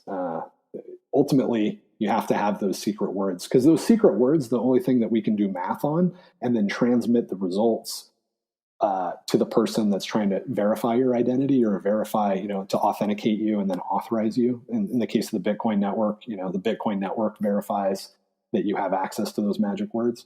So ultimately it comes down to, it's got to be something that and that can be calculated upon, and then transmit the results to verify that you know it without sharing that thing And so that it has to be data. And I don't think that's going to change, maybe ever. Like I said, it could be just a law of the universe, but we've certainly not come up with anything that's even close. And I've never even heard anybody theorize as to how else it could work. And that's why I say, look, Bitcoin is the best user experience by far, because it uses that cryptography to authenticate you. And it doesn't pretend to be able to do anything else that's just, security theater nonsense. So, to bring it back to the cold storage issue, though, that thing that that's as good as it gets. So don't give that thing that to somebody else so that they can, be this gatekeeper. Instead, use multisig, have multiple things that stored in multiple locations, and preferably locations like lawyers. And a lot of these problems that people say, like for inheritance planning, need to be solved by this, centralized company that holds one of your keys and knows who you are. For estate planning stuff, a lot of this stuff has been worked out, right? Like if you die, you don't really have to worry about your kids getting access to your safety deposit box. If you did it right, they'll get access quickly. If you did it wrong, they'll get access slowly, but they will get access to your safety deposit box if you die. The same thing with like some envelope that's with your attorney that says will on it, right? Like that's going to probably come into play. So take advantage of these hundreds of years that we've had to try to work out these problems as best we can. And multisig allows you to do that. and do it in a way that's free, right? Like I don't get anything for telling you this information, but if I give you bad information and sell you some product or some service, I could probably make a couple bucks doing it. So, look at the incentives and pick your experts carefully. Right. And I feel like I have teased the concept of Yeti Cold for long enough. And right now I'm on the website yeticold.com. And I see that you have 3 options. On the option 3, you can choose between Yeti Hot, which is hot storage recommended for storing under $5,000. There is Yeti Worm Storage, which is probably a hybrid or something, for storing between $5,000 and $50,000 worth of Bitcoin. And it's a free of 7 HD. What does HD mean? Hierarchical deterministic wallet. I probably didn't. Hierarchical deterministic wallet. It just means that you have one password. Let's say you have one seed phrase, and that allows you to create multiple addresses and private keys, so that you don't have to have all of your money on one private key or one address. So if you had $1 million, you would want one password, but you would want, maybe no more than $5,000 or $10,000 per address on the Bitcoin blockchain, because you don't want to draw too much attention to that address. And that allows you to do that. So basically all Bitcoin wallets are like that now. The only people that are not doing HD would be either people that have like old style paper wallets, or who else is? I think Unchained Capital released something called Hermit, and I don't think that's HD. So it's like this app that allows you to do a multi-sig setup, which is kind of cool. Like I appreciate those guys, and I appreciate that they published it, but it's not HD, and I wouldn't recommend it for large amounts. I don't think exchanges do this either, especially after they had to comply with more regulations. They just give you one address and that's it. That might be true. I'm not really sure. I don't go in and out of exchanges very much, but yeah, it really doesn't apply as much to exchanges, because they just have a big database that has all your balances and all your transactions. But pretty much any Bitcoin wallet, like I don't think there are any Bitcoin wallets out there, even the really crappy ones that you find on the App Store. I think they're all HD now. Okay, moving back to Yeti Cold, you have the Yeti Cold Storage, which you recommend for more than $50,000 worth of Bitcoin. And I think it says the same. It's a 3 out of 7 H. D stands for deterministic, but yeah. What does H stand Hierarchical? for? Hierarchical. Or hierarchical. Okay, that's not easy for me to pronounce. Multisig setup, where private keys are never on an internet connection device. And the other one, which is Worm, says that requires only a single computer to set up. And right now, I think I have under $5,000. So let me click on this, on Yeti Hot. And it says I need to get a laptop that can run Ubuntu and Bitcoin Core. I should get an SSD drive, possibly for faster synchronization. And the initial block download for 4 small USB thumb drives for $3 each. And the printer and printer paper. Okay, and I click, let's assume that I have these, even though I don't think I have 4 small USB thumb drives. I click next, and it says install Ubuntu on both laptops following these rules, and then click next. Yeah, actually. Okay, so this is like a step-by-step guide. Yeah, that's all that it is. Yeti Cold is basically a document, which is what you're looking at right now. It's it's a website, but it's really just like a step-by-step guide document to tell you what you need to do. And then it's some Python scripts over the top of Bitcoin Core, just because it makes it easier to do some of the stuff that we're doing, like write down your seed words and that sort of thing. But yeah, that's it. So it's a thin layer to make it more user friendly to use Bitcoin Core. For Hot, it's not multi-sig. So you basically end up with a full node. Like you buy $12 worth of USB drives, you buy a cheap $60 laptop, netbook or whatever. You install Ubuntu on it, which if you're not technical, that sounds really intimidating, but it's really not that bad. It's not any harder than installing Windows, and probably a lot easier, actually. So you install Ubuntu, and then you go out to the website again, and it has you download and run a script that installs Bitcoin Core and just steps you through writing down your seed words. And the only reason that we have the USB drives is just that it allows you to have multiple convenient copies of your seed words. So you copy your seed words on paper, and then you throw it on 3 USB drives. And it's not likely that you're going to lose your money at that point because your house burns down. You probably have a USB drive somewhere or a piece of paper somewhere that has the information you need. But that's very simple and very straightforward, and as close to free as you can possibly be. The other thing that's important to note is that you have this cheap laptop that you're using for this. When you're done, you can continue to use it. Like then at that point, you have a full node that's validating all your transactions. It's making sure it's running over Tor, so it's making sure when you send transactions, it's relatively private, a whole lot more private than using a hardware wallet. A lot of people don't realize this, but most of the time when you're using a hardware wallet, you're sharing your balance and your IP address, which can easily be tied to your home address, with whatever company you're using. So if you really trust Trezor, that's cool. But if you really don't want them to know exactly how much Bitcoin you have and where you live, don't do that. You're going to have to set up a full node, and it's going to be, more work. And it's not what most people do. So, but yeah, when you're done, you have a full node on that laptop. Okay, you let me stop you there. You cut out for longer than 2 minutes. I think it got recorded. I'm seeing the audio on my side show up. Is it showing up on your side? There's just a small gap there when I stop talking for a second. Hopefully, I will have the proper audio file because I haven't heard anything. Okay. Yeah, I keep losing connection and it's reconnecting. I don't know why that is. Might be having just trouble with my ISP today. But yeah, I think it got recorded. So let's see. Yeah, the summary of what I was saying is that at the end of this, you have a computer setup that's a full node. You don't have to keep that thing running. Like if you just have $3,000 you want to throw in Bitcoin, grab any laptop, back it up, format it, install Ubuntu, set this up, write down your seed words, send your Bitcoin into it, and then erase it and go back to using it, right? And you're out $12 total for the USB drives, and you've got a pretty dang good cold storage solution for a few $1,000 worth of Bitcoin. And it costs you $12.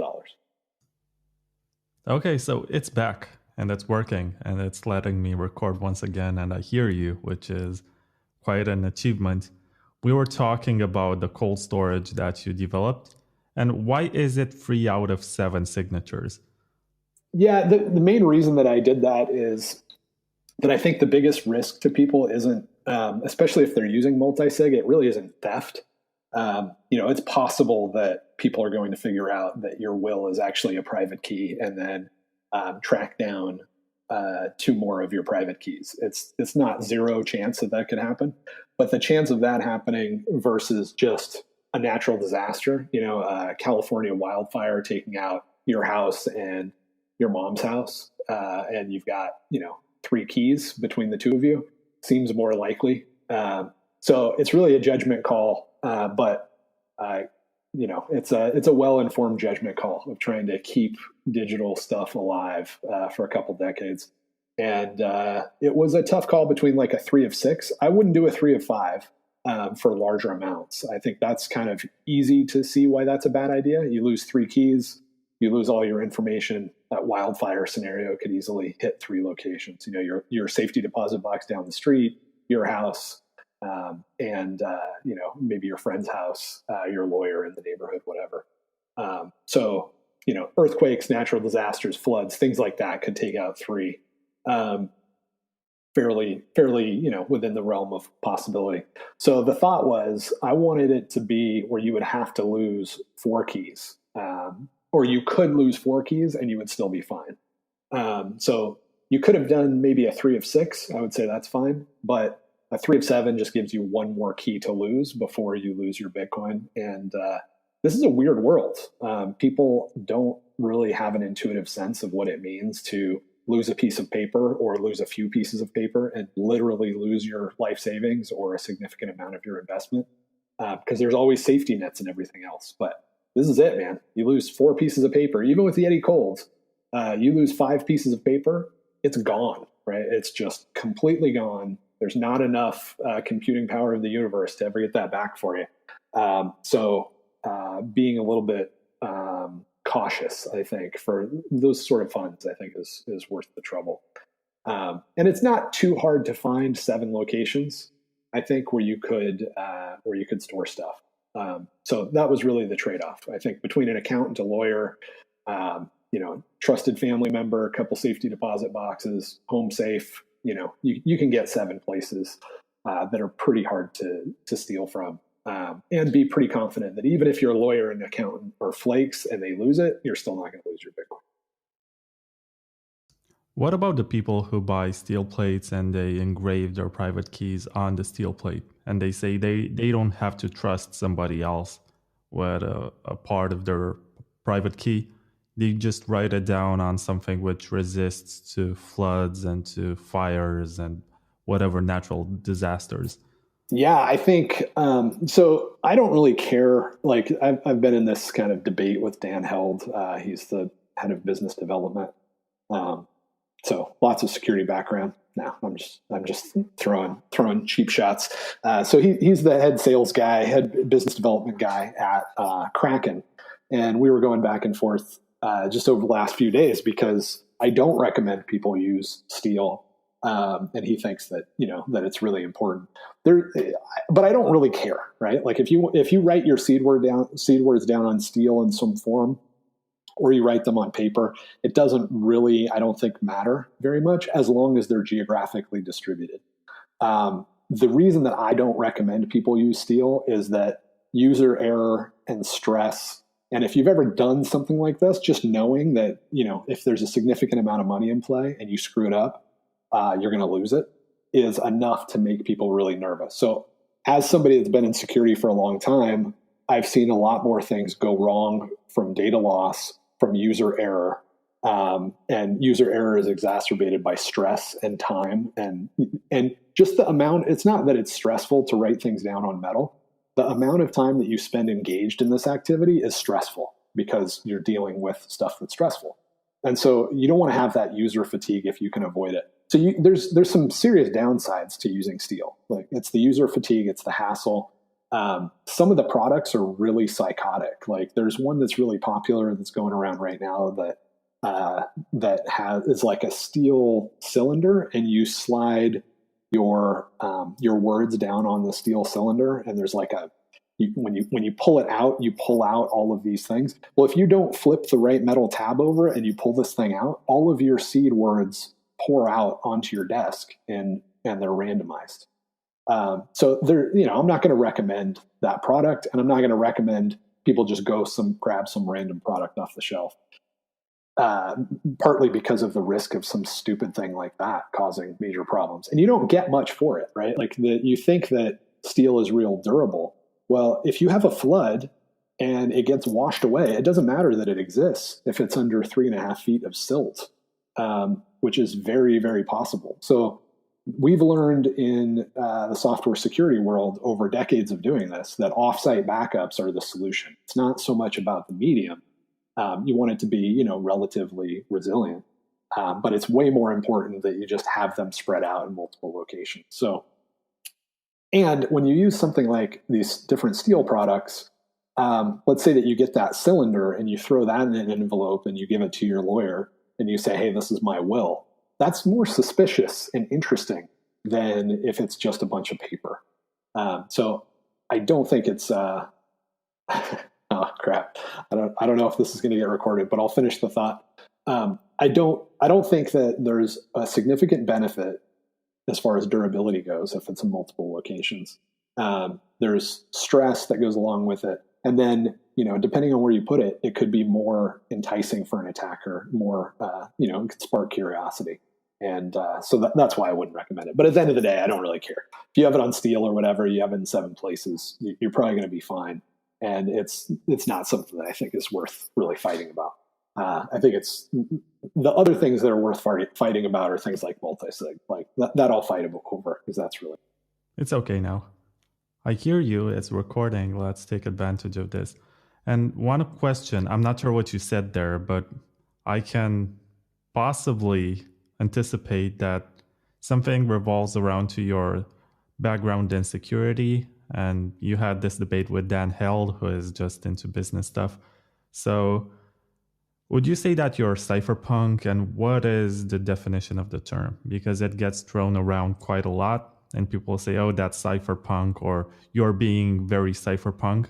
And it has become much more of a compliment than, at first it was used like a play at cipher, like cryptography, cipher stuff, and punk being against the establishment. It was a play on cyberpunk, which is the more popular term.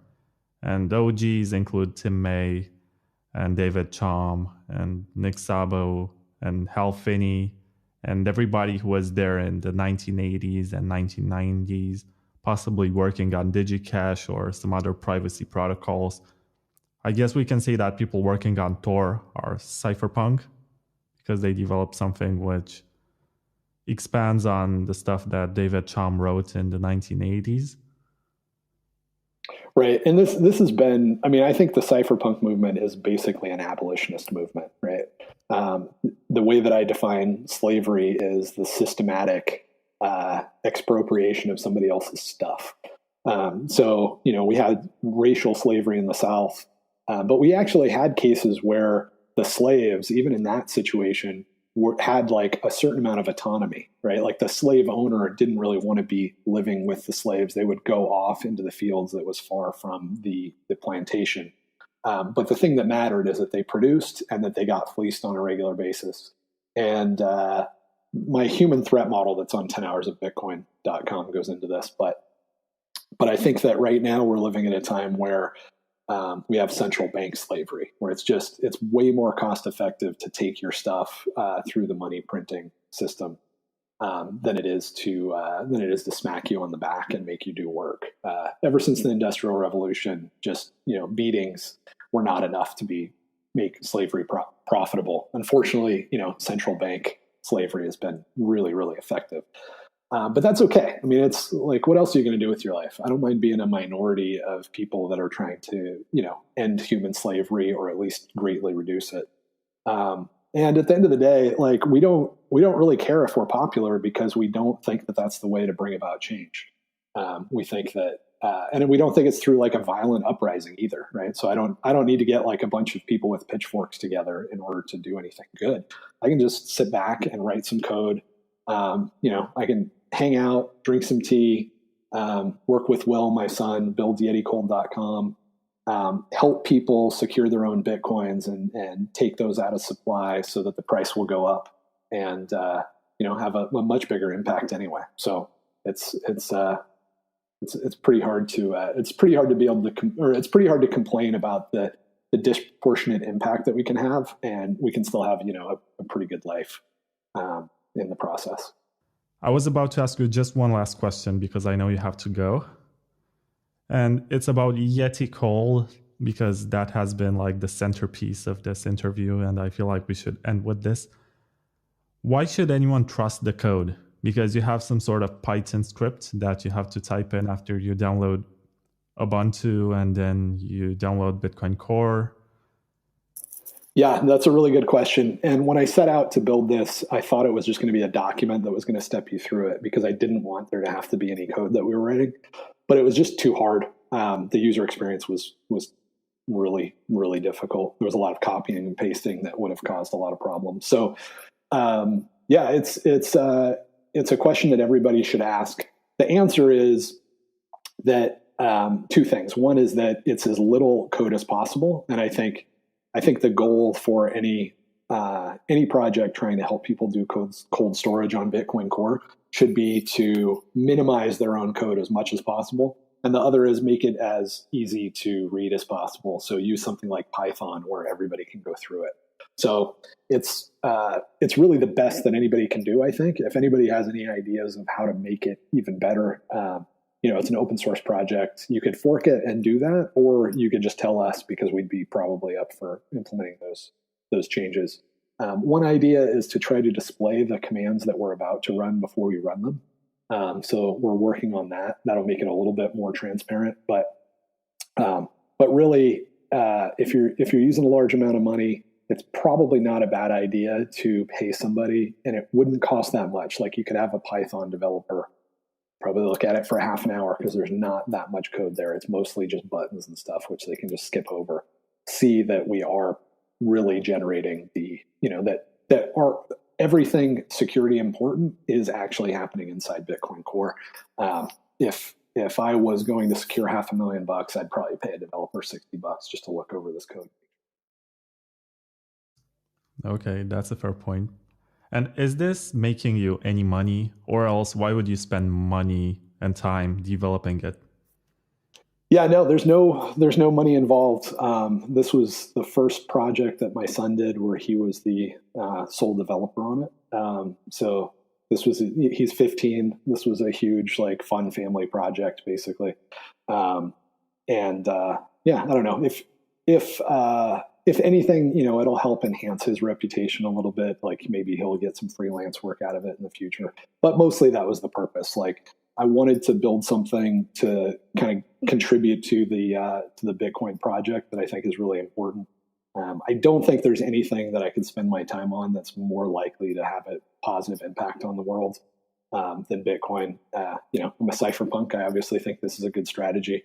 But if the timing didn't work out where Will needed a good first project, we probably wouldn't have built it. So, but that's why it's there. It also it's also something that I wanted to use. I wanted to use multisig. I don't have crazy amounts of Bitcoin, but for the amount that I have, I wanted to know that was secured. So, to some degree, I also built it just to scratch my own itch. Yeah, congratulations for your son, and I hope one day he becomes a Bitcoin Core developer, but the kind who actually gets funded. Right on. Thanks, man. Yeah, no, he's doing really well. Well, he also works on mathbot.com, which is something that I think, it's also, I'm semi-retired at this point. I've done pretty well in software startups. So I've been working on Mathbot for at least a couple of years now. Also a thing to scratch my own itch. I've got, half a dozen plus kids that I need to teach math to. So Will has been helping me build that, and eventually there'll probably be a little bit of money that comes in through that. But I've been fortunate to be able to work on stuff that I think is important and basically charity for the last few years. Yeah, I appreciate it, and it's good to have a cypherpunk in the show. I think you're the first one, possibly. I'm not sure what Woody Wertheimer considers himself to be. I think he probably does consider himself a cypherpunk. Okay. And I also had Donald McIntyre, who is more into business, but is a partner of Nick Szabo's. Right. I think he probably does too. Although I always have to give him crap about his scam coin. But other than that, I really enjoy his tweets. And I think he probably considers himself a cypherpunk. I mean, they're very smart people. They know a lot of stuff, and they have been in contact with cypherpunks for quite some time. Yep, agreed. To their credit, if anything, they're like perpetuators of the movement. And I think Donald McIntyre, before being anything for Ethereum Classic, he is like a historian of cypherpunks, and he can tell a lot of great stories and has this way of writing articles, which is fascinating, at least to me.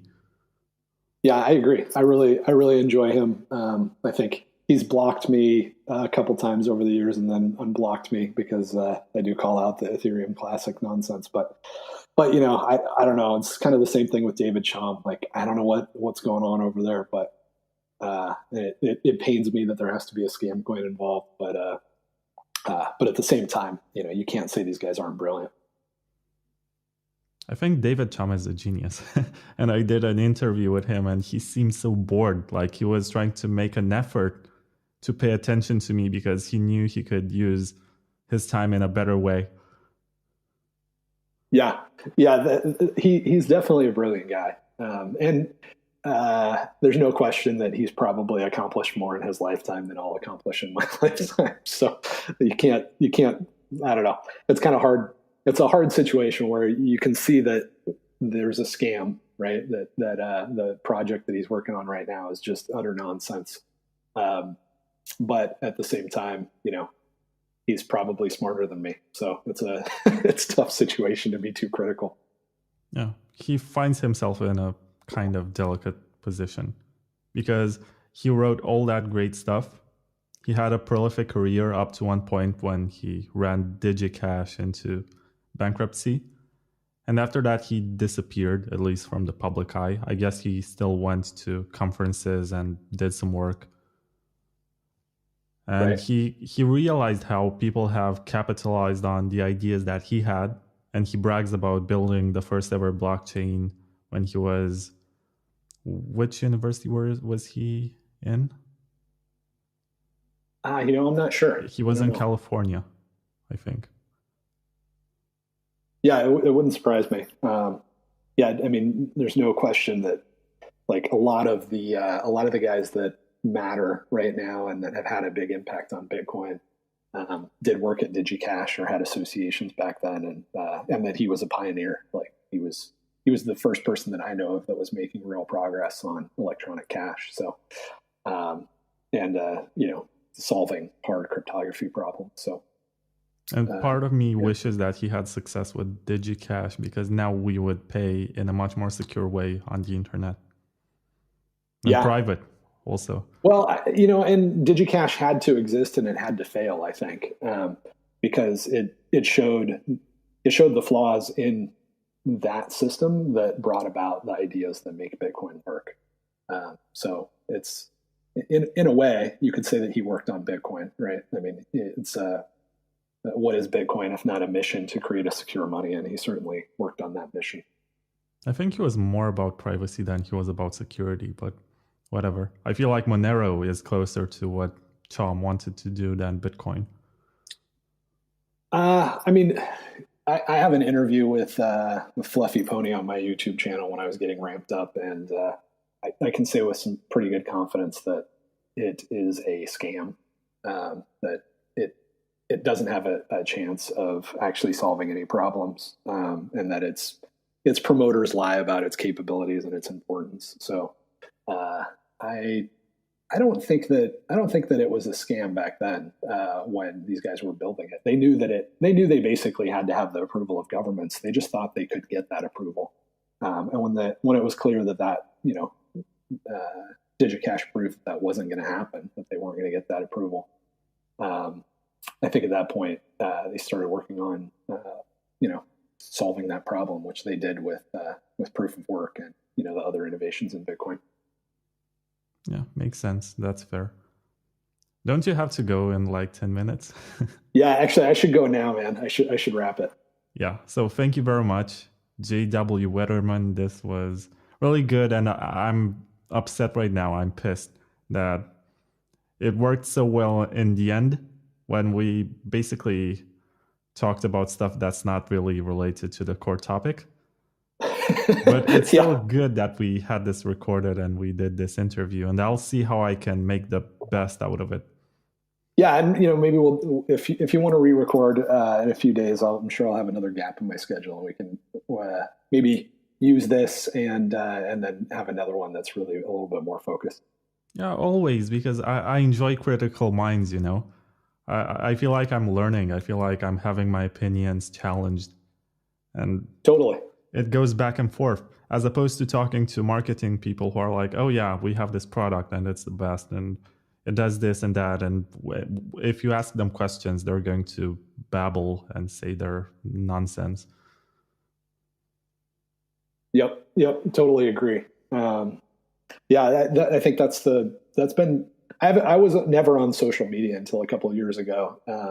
But jumping on Twitter and getting involved in recording podcasts and then also being a guest on podcasts has been just a very cool experience to get ramped up and try to stay abreast of things. So I always appreciate it. Okay, I will end the interview with this mention that you have the last ever interview recorded with Tim May, and it's on YouTube, and I haven't listened to it yet, but I will listen to it after this. And thank you very much for doing that. It's a great community service, and at some point I hope that more people will discover it and listen to it. Yeah, thanks, man. I'm sure they will. He's gonna have a very impressive legacy that we get to watch over the next few years, I think. Okay, thank you. Bye. Let's hear a few words from the show's sponsors.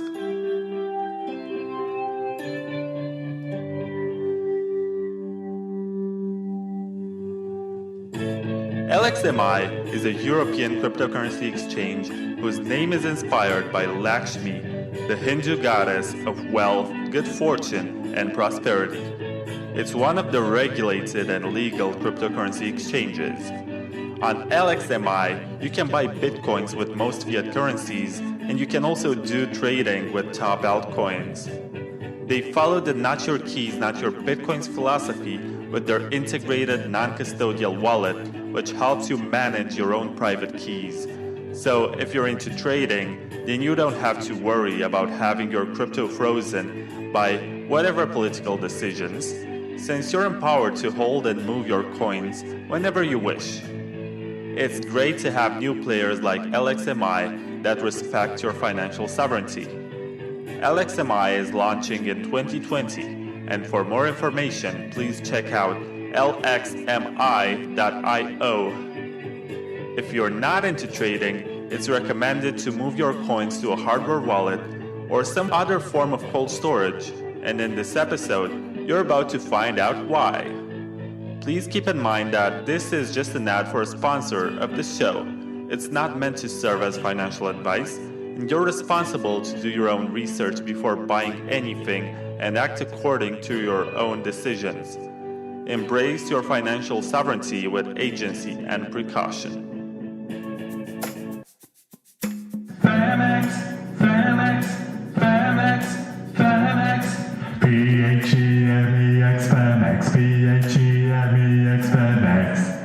Famex is a Bitcoin exchange with derivative trading options, which focuses on speed, robustness, and maximum uptime. Built by former Morgan Stanley executives, it manages to bring simple and accessible Bitcoin trading. In 2020, Famex will also add S&P 500 stocks, stock indexes, Forex, commodities, and more. Sign up today at famex.com/bonus and receive a bonus of up to $72.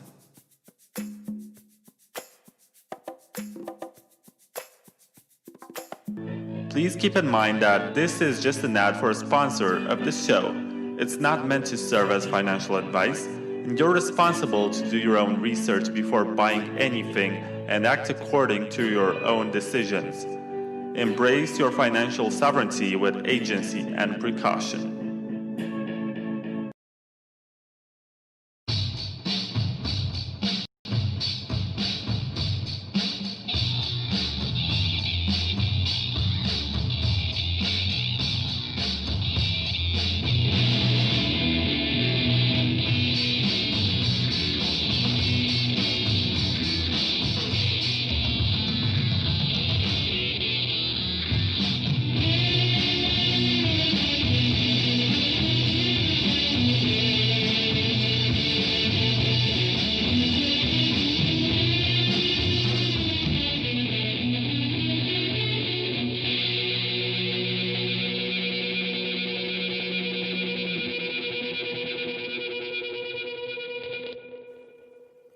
You are listening to Season 4 of the Bitcoin Takeover podcast, a 10-part series in which hardware wallet makers and breakers get interviewed.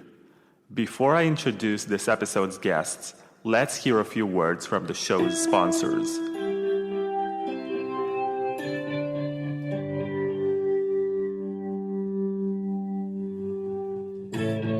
LXMI is a European cryptocurrency exchange whose name is inspired by Lakshmi, the Hindu goddess of wealth, good fortune, and prosperity. It's one of the regulated and legal cryptocurrency exchanges. On LXMI, you can buy bitcoins with most fiat currencies, and you can also do trading with top altcoins. They follow the not your keys, not your bitcoins philosophy with their integrated non-custodial wallet, which helps you manage your own private keys. So if you're into trading, then you don't have to worry about having your crypto frozen by whatever political decisions, since you're empowered to hold and move your coins whenever you wish. It's great to have new players like LXMI that respect your financial sovereignty. LXMI is launching in 2020, and for more information, please check out lxmi.io. If you're not into trading, it's recommended to move your coins to a hardware wallet or some other form of cold storage, and in this episode, you're about to find out why. Please keep in mind that this is just an ad for a sponsor of the show. It's not meant to serve as financial advice, and you're responsible to do your own research before buying anything and act according to your own decisions. Embrace your financial sovereignty with agency and precaution. Famex, Famex, Famex, Famex, P-H-E-M-E-X, Famex, P-H-E-M-E-X, Famex. Famex is a Bitcoin exchange with derivative trading options, which focuses on speed, robustness, and maximum uptime. Built by former Morgan Stanley executives, it manages to bring simple and accessible Bitcoin trading. In 2020, Famex will also add S&P 500 stocks, stock indexes, forex, commodities, and more. Sign up today at famex.com/bonus and receive a bonus of up to $72.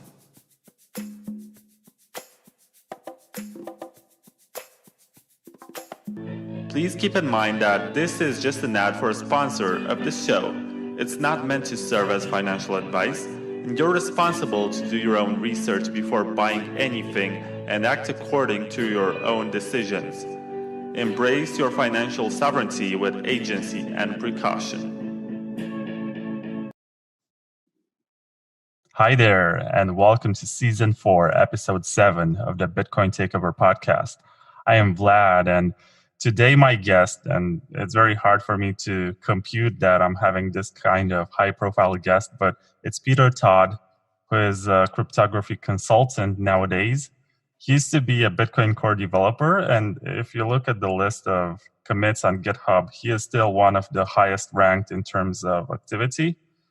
And nowadays he works on different projects, and possibly he doesn't want me to mention that he has also worked on that privacy cryptocurrency, which, whatever, okay. He goes to conferences, he talks about dishonest developers and explains how ethically developers should conduct their activity. And also he writes interesting stuff on Twitter, and part of the reason why he is here is because he commented on the Trezor, which got hacked very fast by the security team of Kraken. And that was quite a big debate on social media, and people have started asking questions. And essentially, I guess the main idea is that we should not trust hardware wallets for their physical security, right? Yeah, I mean, I think like there's a range of threat models you might want to have, but the most important thing about a hardware wallet is that it's not soft. It's not a pile of software on a compromised computer. Not that like it's protecting you against ninjas who are breaking into your apartment. I guess the fault is, or maybe that we should blame the marketing departments for making some claims about what hardware wallets do. And I think one of the examples that comes to mind was one where one executive of a certain company said that you can basically buy one of their devices on eBay and it's still safe. Well, which one? Because I think more than one company comes to mind there. Really? The one with the secure chip. Which one? See, I think you're thinking of Ledger, but I'm pretty sure they're not the only one who's made silly claims like that. Really? Yeah. I mean, I spoke to Jonas and Douglas of Shift Crypto. They do the BitBox, and they said it's a bad idea. And their perspective on hardware wallets is that they should be like toothbrushes. So you put them into your mouth and you move them back and forth, and your teeth get clean? It depends. That can be useful. They can be tasty sometimes. So, see, I think the toothbrush analogy isn't necessarily so good, because sharing your hardware wallet isn't necessarily so bad, but you really want to know where the hell you're buying it. Whereas I'll go buy toothbrushes, but anywhere, probably be fine. Yeah, that's a good point. And one of the biggest criticisms of hardware wallets is that they can be subjected to supply chain attacks. Absolutely, yep. And not just can be. I mean, we have concrete examples of this. Although the way that the attacks that have gotten publicity happen is hilariously simple, which is you go and take out the little seed card that you're supposed to go write down your seed on, and then just go pre-fill it. And that's enough social engineering to go fool people into using that seed. So that worked, actually? Apparently people have fallen for this. I would have expected people to, implant chips and tracking, what do you call it? RFID stuff. Well, why bother doing something complex when a simple attack will work? That's a fair point. So do you personally use any hardware wallets? No, actually, I don't. I mean, I own some, but I don't actually go use them. And, what I do instead is I just go run regular wallets on, when I need to securely store a fair amount of Bitcoin, I just go run a regular wallet on a computer that I don't use for anything else. Yeah, that's something that a lot of old-time Bitcoiners say. And hardware wallets were not around until, I think, 2012, 2013. And yeah, relatively recently, at least for if you're an old timer. Yeah, you have been around at least since 2001. And yeah, it's interesting that nowadays owning a hardware wallet is part of becoming a Bitcoiner. They have turned it into some kind of lifestyle. And to some people, it's impossible to conceive that you withdraw your coins from an exchange where you buy them on anything else except for a hardware wallet. So my question to you is, how were you people dealing with Bitcoins in the early days? Well, in the early days, people didn't have that much money in Bitcoin. So, all the standards are kind of very different. But I think the more interesting thing is what do you do these days? And first and foremost, I'll go point out, if you're withdrawing your Bitcoins from an exchange, how do you even know that the withdrawal happened? Where did you enter in the address to do the withdrawal? You get all kinds of questions about this that can break your security long before it ever gets to the hardware wallet. Similarly, if you do have a hardware wallet, how is it exactly that you verify that there's Bitcoins on it? The hardware wallet itself probably doesn't have a full node. No, obviously. Some of them allow you to connect to a full node. At which point, well, what security are you really getting over just running that full node on a separate computer by itself? That's also a fair point. Yeah.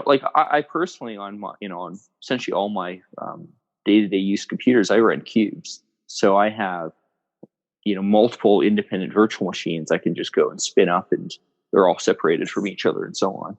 So it's very easy for me, for instance, to run a Bitcoin node for a wallet, and then, have have that virtual machine, say, connect to a separate node that can also run as a firewall. There's many options there. Yeah, I mean, if you're able to do it, there's no reason to not do it, because you know exactly what's going on there and you understand security.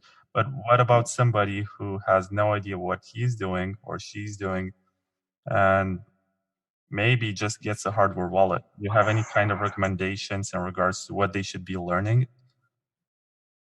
Honestly, like the advice I've given, I've like actually given people is just go and get like an iPhone from, a somewhat reputable source that couldn't go and target you, and just install a wallet on it, or like get an Android phone, install a wallet on it, and don't use the phone for anything else. I mean, that's actually not that crazy advice, And if I am gonna, tell them to go get a hardware wallet, I mean, frankly, I'd probably actually trust Trezor more, because they do have a design that is based on, more off-the-shelf chips than other people do. And it's like the problem with something like a Ledger is to get all these fancy security chips, you have to go sign NDAs, and then people can't easily reverse engineer your devices and figure out if they're actually doing what they should be doing. You're actually putting much more trust into the manufacturer than you are on something like a Trezor, or let alone something like a phone. Yeah, but to people who have been holding their coins on Coinbase or Kraken or whatever, sometimes it seems natural that they have to trust somebody, and they're going to say, okay, I'm going to trust this company that they will provide the security that they provide. And they seem to be also pretty high up in terms of market ranking. I suppose Ledger is the best seller right now. So remember the economics of a hardware wallet is that they're selling a device that costs money, which then gives them the ability to go and pay for marketing and people to go sit on podcasts and all kinds of things. Like there's just that's that possible set of solutions is always going to have more support, simply because they're the ones with the budget to actually go and push their solution. I mean, it's kind of an unfortunate thing with regular wallets on software is that it's actually kind of hard to monetize them. Yeah. Also, I suppose there's a market for the data that gets generated when you're using a hardware wallet which connects to the servers of the company. They're going to know your location, your email address, your IP, and possibly you also connect to their full node, and they're going to see all of your generated addresses and transaction history. Yep. And there's a market for data. That's absolutely true. Although, at least with a hardware wallet, there is a income stream in the form of the hardware. Other than that, see, from that threat model, a pure software wallet's actually more worrying, right? Because they don't have any other income stream. With exceptions like, say, Blockstream's green address / green bits, where that's a sort of an add-on service to other things that they're making money off of. But, if you're looking at a company whose only thing they're doing is creating a wallet, well, you got to ask, well, where's the money coming from to actually do that? Yeah, I think we should ask this with Electrum, which is one of the most popular wallets. Well, the Electrum developers, I'm pretty confident is just an open source project. But certainly the Electrum servers that people run, chances are a lot of them are run by chain analysis companies. And Electrum's like model of having a bunch of sort of servers that you kind of pick at random, where you don't know who they are, actually really worries me. I think you're much better off in a situation like that actually having very centralized, well-known servers. Like this, the irony of it, like decentralization for privacy doesn't necessarily work because of simple attacks. I never really thought about this, but it makes a lot of sense. Just like I spoke with Nopara, who developed Wasabi Wallet, and he told me that Coinbase is actually a very good mixer. Well, depending on your threat model, he's not wrong. Right. Most exchanges that have hot wallets, they'll be very good mixers depending on your threat model.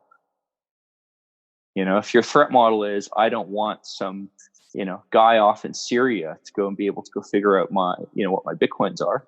Well, that guy off in Syria is subject to sanctions and probably won't be able to get chain analysis to go pick up the phone. On the other hand, if my threat model is someone who can get a chain analysis feed, well, chances are CoinDesk is just dumping their database right off the chain analysis database. I don't think they've ever actually denied that.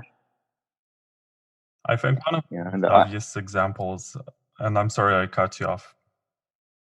Well, I was just going to say, I've seen evidence personally that chain analysis probably is getting feeds from, various Bitcoin exchanges.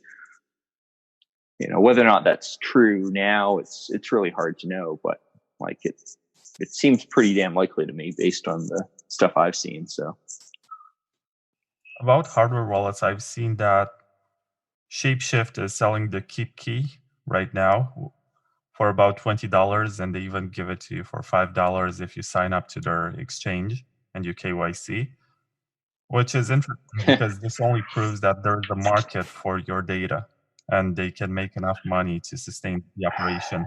Whereas the KeepKey used to cost about $50 2 years ago. But why do you think that shows that there's a market for your data? Why wouldn't that just be a marketing expense for Shapeshift? Well, that's a possibility. But you do sign up with your data. Well, sure. But I'm saying Shapeshift probably would be doing this KYC no matter what, right? Point is, seeing the hardware wallet get added onto that, I wouldn't necessarily read too much into it. To me, that sounds like a marketing exercise, as in, here's how you go and get onto cryptocurrencies and have some security. I wouldn't jump to the conclusion of that being, malicious or anything. Having said that, depending on which servers your Shapeshift key is going to, well, they may be able to get more data out of it. But, I'd want to actually go check details like that first. I think I read some comments on Twitter, and somebody wanted to know if you are using a ColdCard, and you said you're not using any hardware wallets. So would you please disappoint? Well, again, this one of those things where I have a ColdCard. I played with it, but it's not what I'm using to go and store my riches to the extent I even have them. But it's just, I'm just dubious about all these devices, to be honest with you. And again, that kind of comes out of the threat model. I'm not terribly worried about, I shouldn't quite say I'm not worried at all, but rather, I think if someone gets to the point where they've physically broken into my apartment or, my safes and stuff like that, and have physical access to my wallets, a hell of a lot of stuff is, probably gone wrong. And they could probably go and, get my Bitcoins another way. Once someone, breaks into your apartment, they can also go, leave hidden cameras as an example. They can go and try to go get your seed, backup seeds in other ways. It's just, it just doesn't seem to me to be the threat I'm that worried about compared to the much more benign threat of, well, you get some malicious software on the same device that, you have your wallet on. Similarly, remember that the way you interact with all these wallets is not purely through the wallet. Where do you get the Bitcoin address to actually send coins to? That comes off a device that can also be compromised. Yeah, and sometimes these hardware wallets don't even have large enough screens to fit that whole address, so you can check it. Yeah, exactly. And some people, there's lots of issues like that. The display can be compromised if it's not connected to the secure element or something.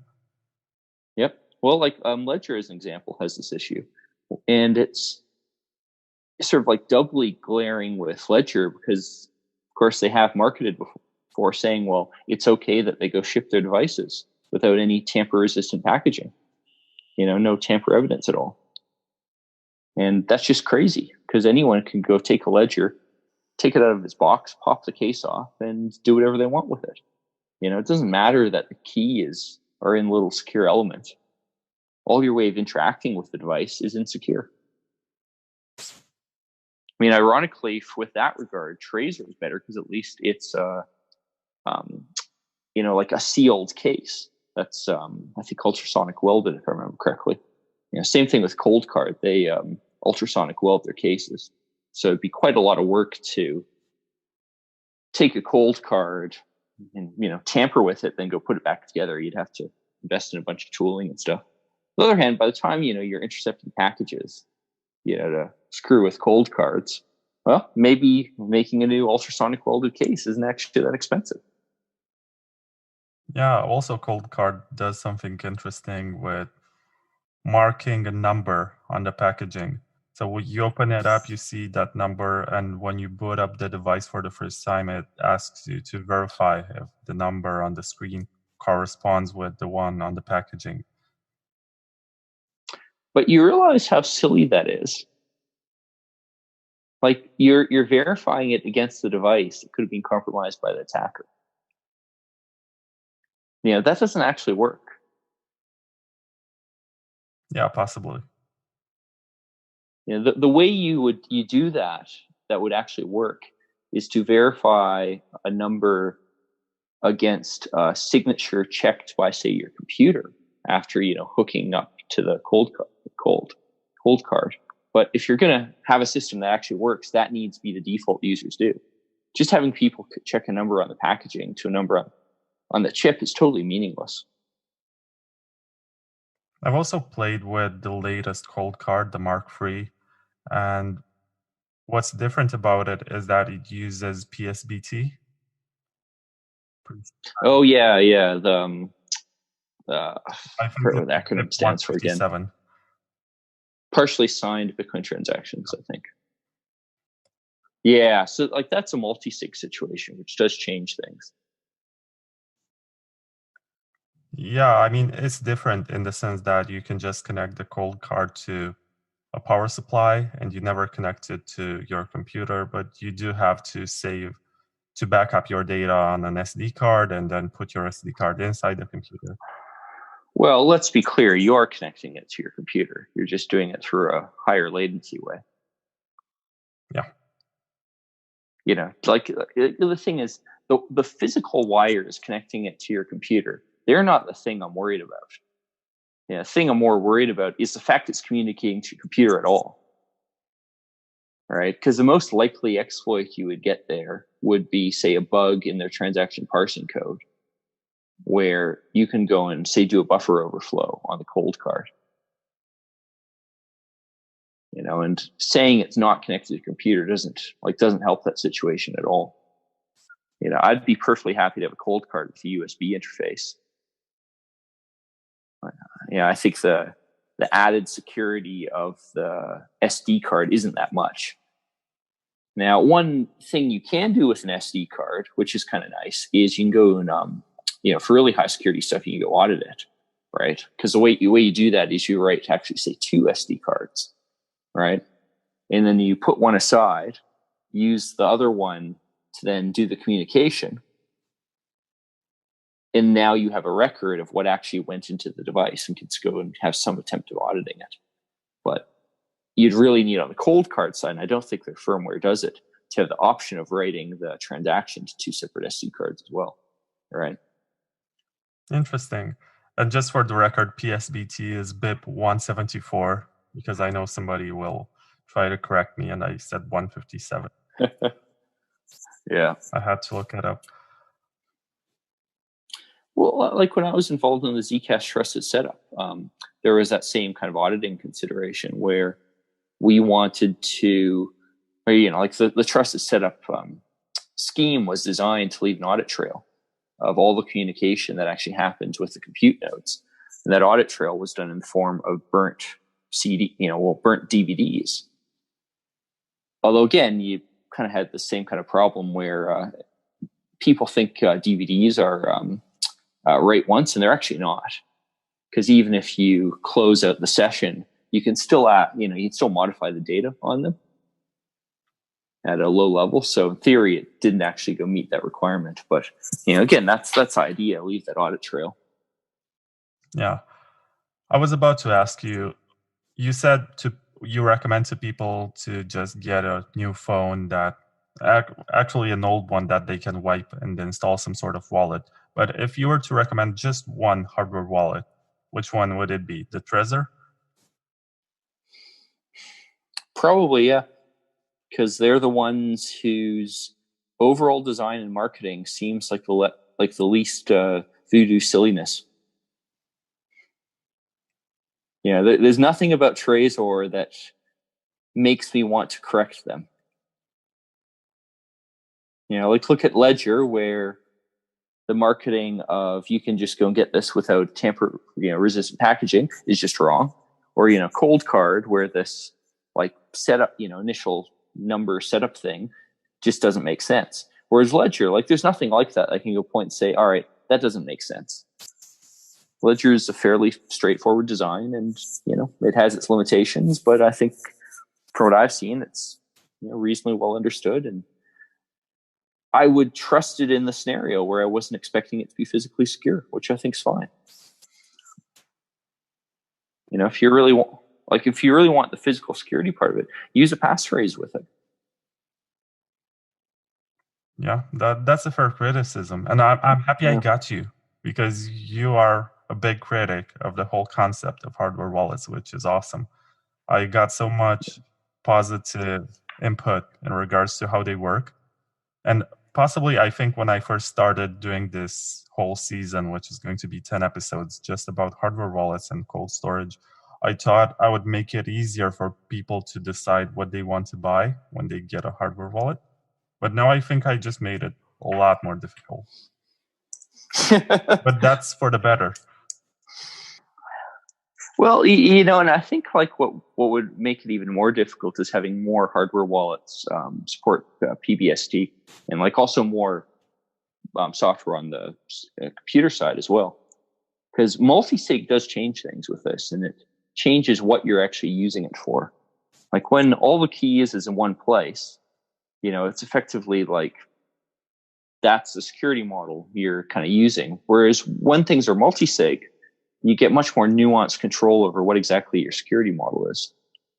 Also, I'd point out, like, there's a difference between security with the intent of avoiding loss and security with the intent of auditing and, figuring out how you say lost something. Like in corporate environments, for instance, a lot of security is actually about auditing. You accept that someone might go break in, but you're much more concerned about understanding how the break-in happens so you can go stop it next time. I've heard some people who say they store private keys on devices like the Yubico, which is a small flash drive which stores any kind of passwords from email to whatever kind of accounts you might be having, and you just put it in your USB, and I think it has some sort of fingerprint scanner, and that's how you authenticate with the device. You mean the YubiKey? YubiKey, yeah. Yeah, that's not what they are. No, the YubiKey is effectively a smart card in a different form factor, and the password thing you're thinking of, I think, is you're more like, first of all, the YubiKey can store a very limited number of passwords, which is sort of an older style authentication mechanism. But the thing that they're better, that they're more used for these days is like FIDO and UTF, where on the YubiKey there's an ECC key that then, similar to actually how Bitcoin addresses get derived in hierarchical wallets, you do a bit of ECC math to then drive a key for a particular website that then gets used to assign an authentication token. So that acts as a second factor to your login.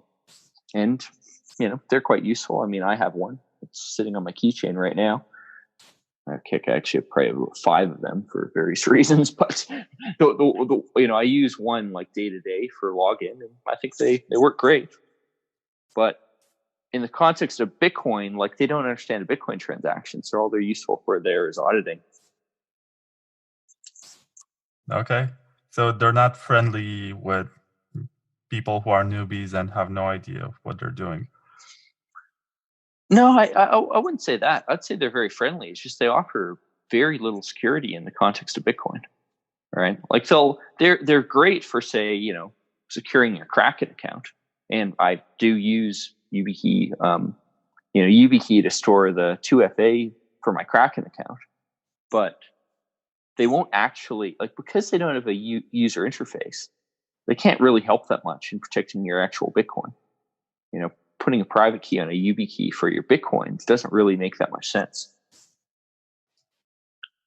Yeah, I think there was somebody who was actually asking in regards to this idea that any kind of Bitcoins you're holding should be associated with a full node. And he asked if it's possible to set up a watch-only wallet with a pruned node for hardware wallets. No, I mean, I'm not too familiar with how much software exists for that, but certainly that's possible to do. Like Bitcoin Core, as an example, does have watch-only features. So it's very easy to, at least, at the API level, to have watch-only wallets on Bitcoin Core. As an example, some of the CoinJoin wallets actually go use this like Join Market. That's just how they go and manage their wallets, because the Join Market then keeps all of its private keys separately. Yeah, interesting. Yeah.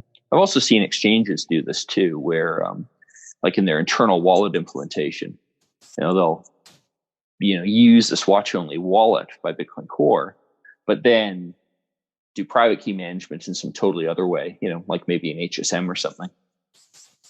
So what did you say to people who only use Bitcoin Core, which is essentially a hot wallet on a computer that's connected to the internet?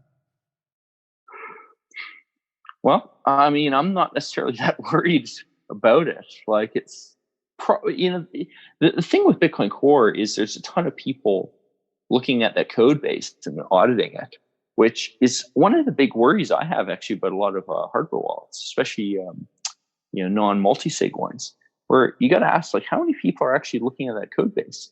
How many people are reviewing changes to, for instance, prevent mistakes? We've had people lose plenty of Bitcoins just because their Bitcoin wallet screwed up and, say, sent Bitcoins to an unspendable address or something like that. That might actually be the bigger threat overall. So, in that regard, like Bitcoin Core doesn't look so bad anymore. Also, again, it's not that hot of a wallet if you do something like, say, run 2 Bitcoin Core nodes and then have one sort of firewalled by the other. Similarly, if you have a wallet, good advice is run your Bitcoin Core node over Tor. So it's very difficult for anyone to actually go target you. Yeah, that's fair. And actually, I think next week or in 2 weeks, I'll be interviewing Slush. Oh, yeah. And his argument for using hardware wallets is that he has seen so many people lose their coins in the early days that it's just, to most people, it's just a lot more convenient to have one device where you store it and you have a piece of paper or possibly a metal plate where you engrave your seed words. Well, that argument isn't unique to hardware wallets. Just give an example. Of course, I use Eclair with Lightning, and Eclair for the non-Lightning part does have a seed that you go right down, and that's exactly what I did when I set it up. That said, there's something to be said for the psychology of having a piece of hardware that to go keep safe.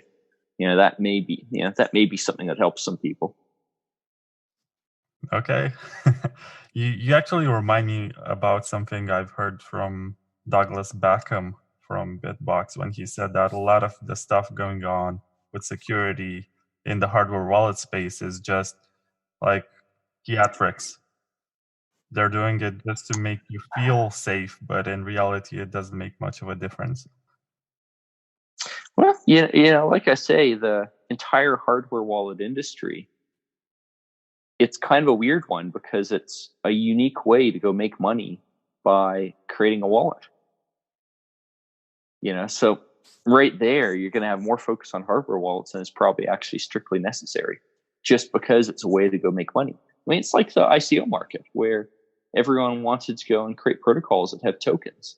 Well, why did they do that? Because that's the only way to make money off creating new protocols. Doesn't necessarily mean it's a good idea. And it's not to say it's never a good idea, but there's certainly going to be more focus on it than is really necessary.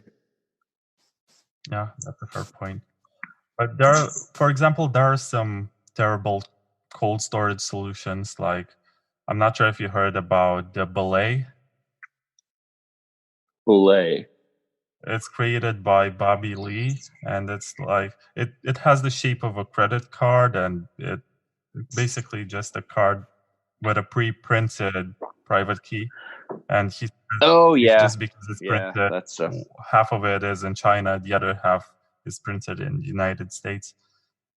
Yeah, you're supposed to. Now, a particularly bad example that I saw was actually saw it at a conference recently where some existing high security government printer that would normally be printing paper notes and so on, they decided to get into the Bitcoin business, and of course they did what they know, which was to go and pre-print private keys on high security paper.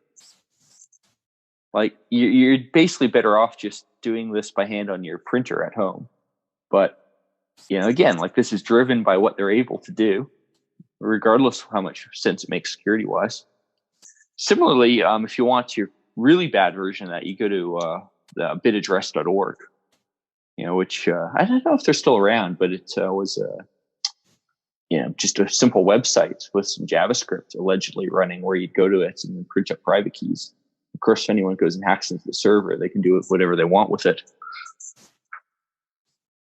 Yeah. Oh, yeah. I remember this. You just run your mouse cursor around the screen, and it generates some kind of. But see, you go talk with the mouse cursor bit, and that was probably the most secure part of it. Right? Moving your mouse cursor around is probably a pretty decent way to go generate keys. That's not actually the issue. The issue is you're downloading source code every time you go to it off some not very secure server. Yeah, that's a fair criticism. I just generated a new key. I'm not particularly happy with this legacy address, but other than that, it was fun. It reminded me of what they did with the ColdCard, that you get a dice and you roll a dice and input different values as many times as you want to generate more randomness.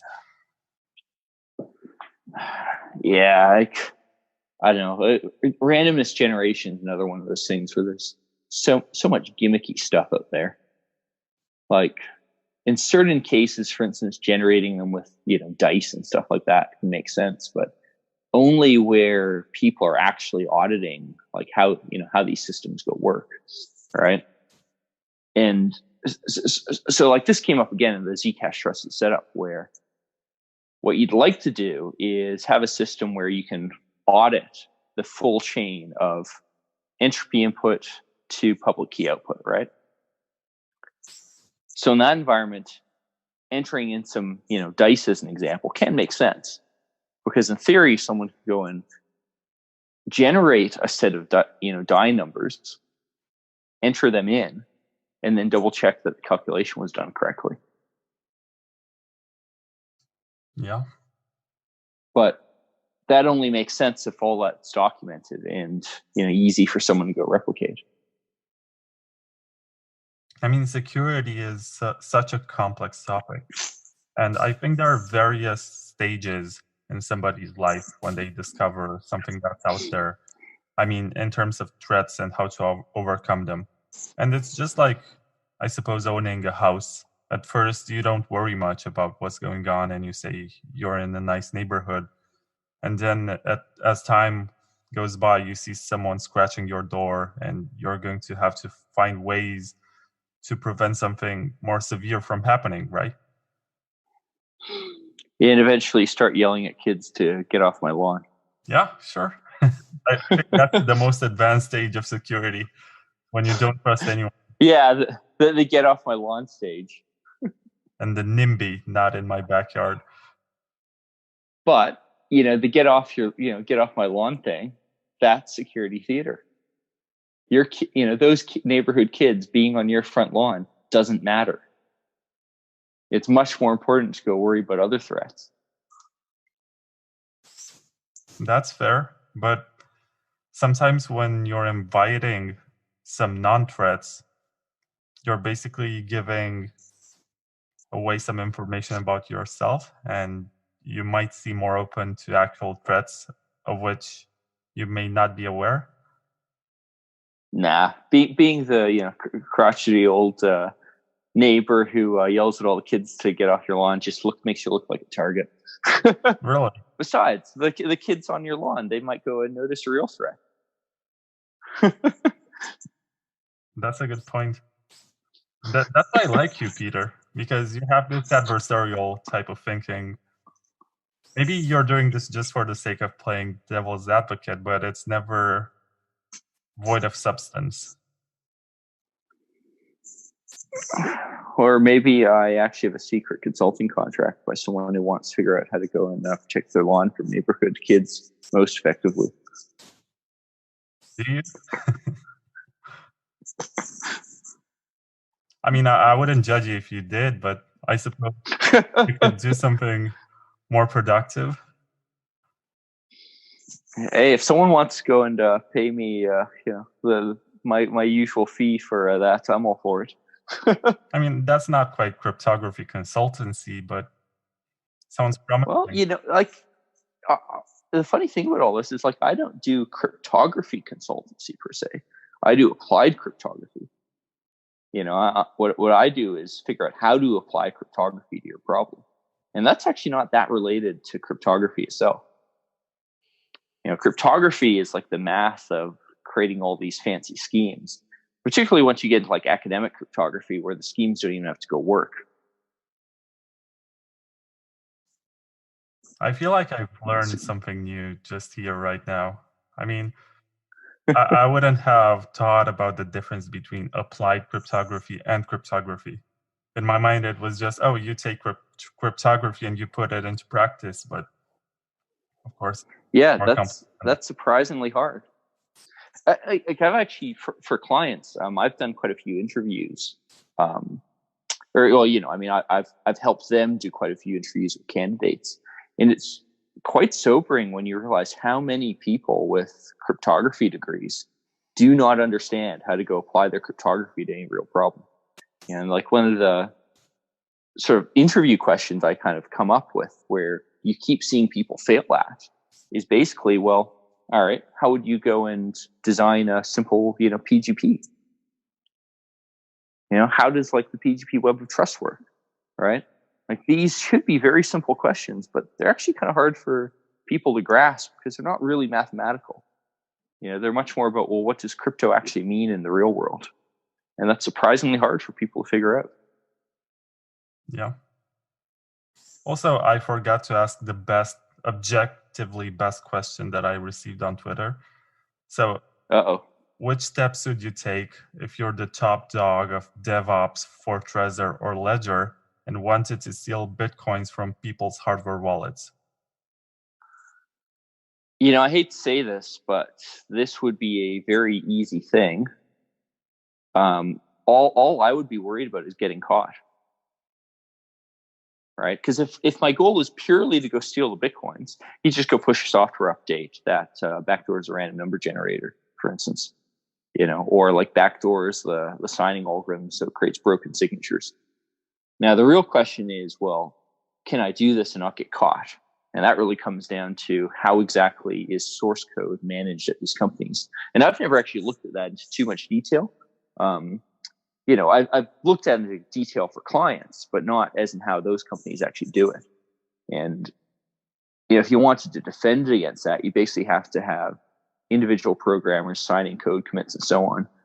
And chances are your most likely way to get away with that would be to, quite literally go walk up to one of your coworkers' computers when they're, not looking or something, and then backdoor it, and then get their computer to go and check in a code commit under their digital signature, assuming this is even used at all, so that they're the one with their name on it. And I suspect what I just told you is kind of fanciful in that you wouldn't even need to go that far. So you think it's easy to do, but it's hard to get away with it? I think it's easy to do and probably easy to get away with it too. Okay. But remember, like, we're talking about criminal charges here. So if I was in that position to actually try to do that, I would be quite careful about not having my name on the code.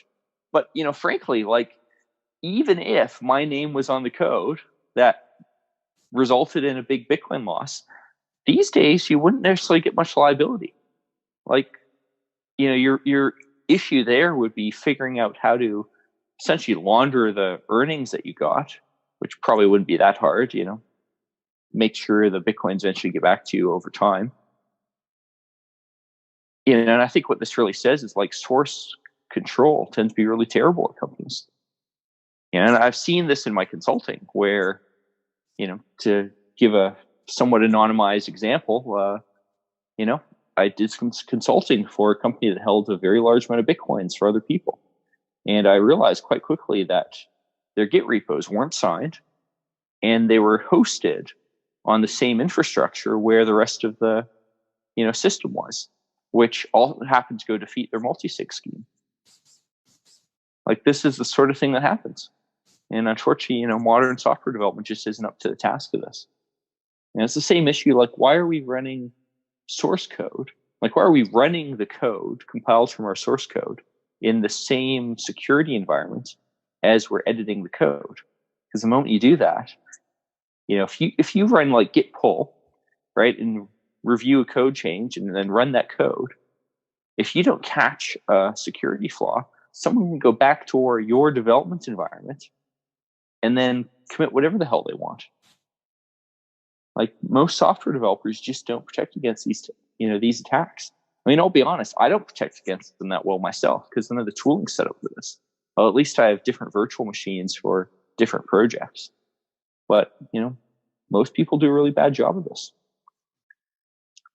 The last time I felt like this, and I recall it, was when my parents told me there's no Santa Claus. Well, funny enough, I was the one who figured out that there was no Santa Claus, and I told my parents I thought Santa Claus sounded ridiculous.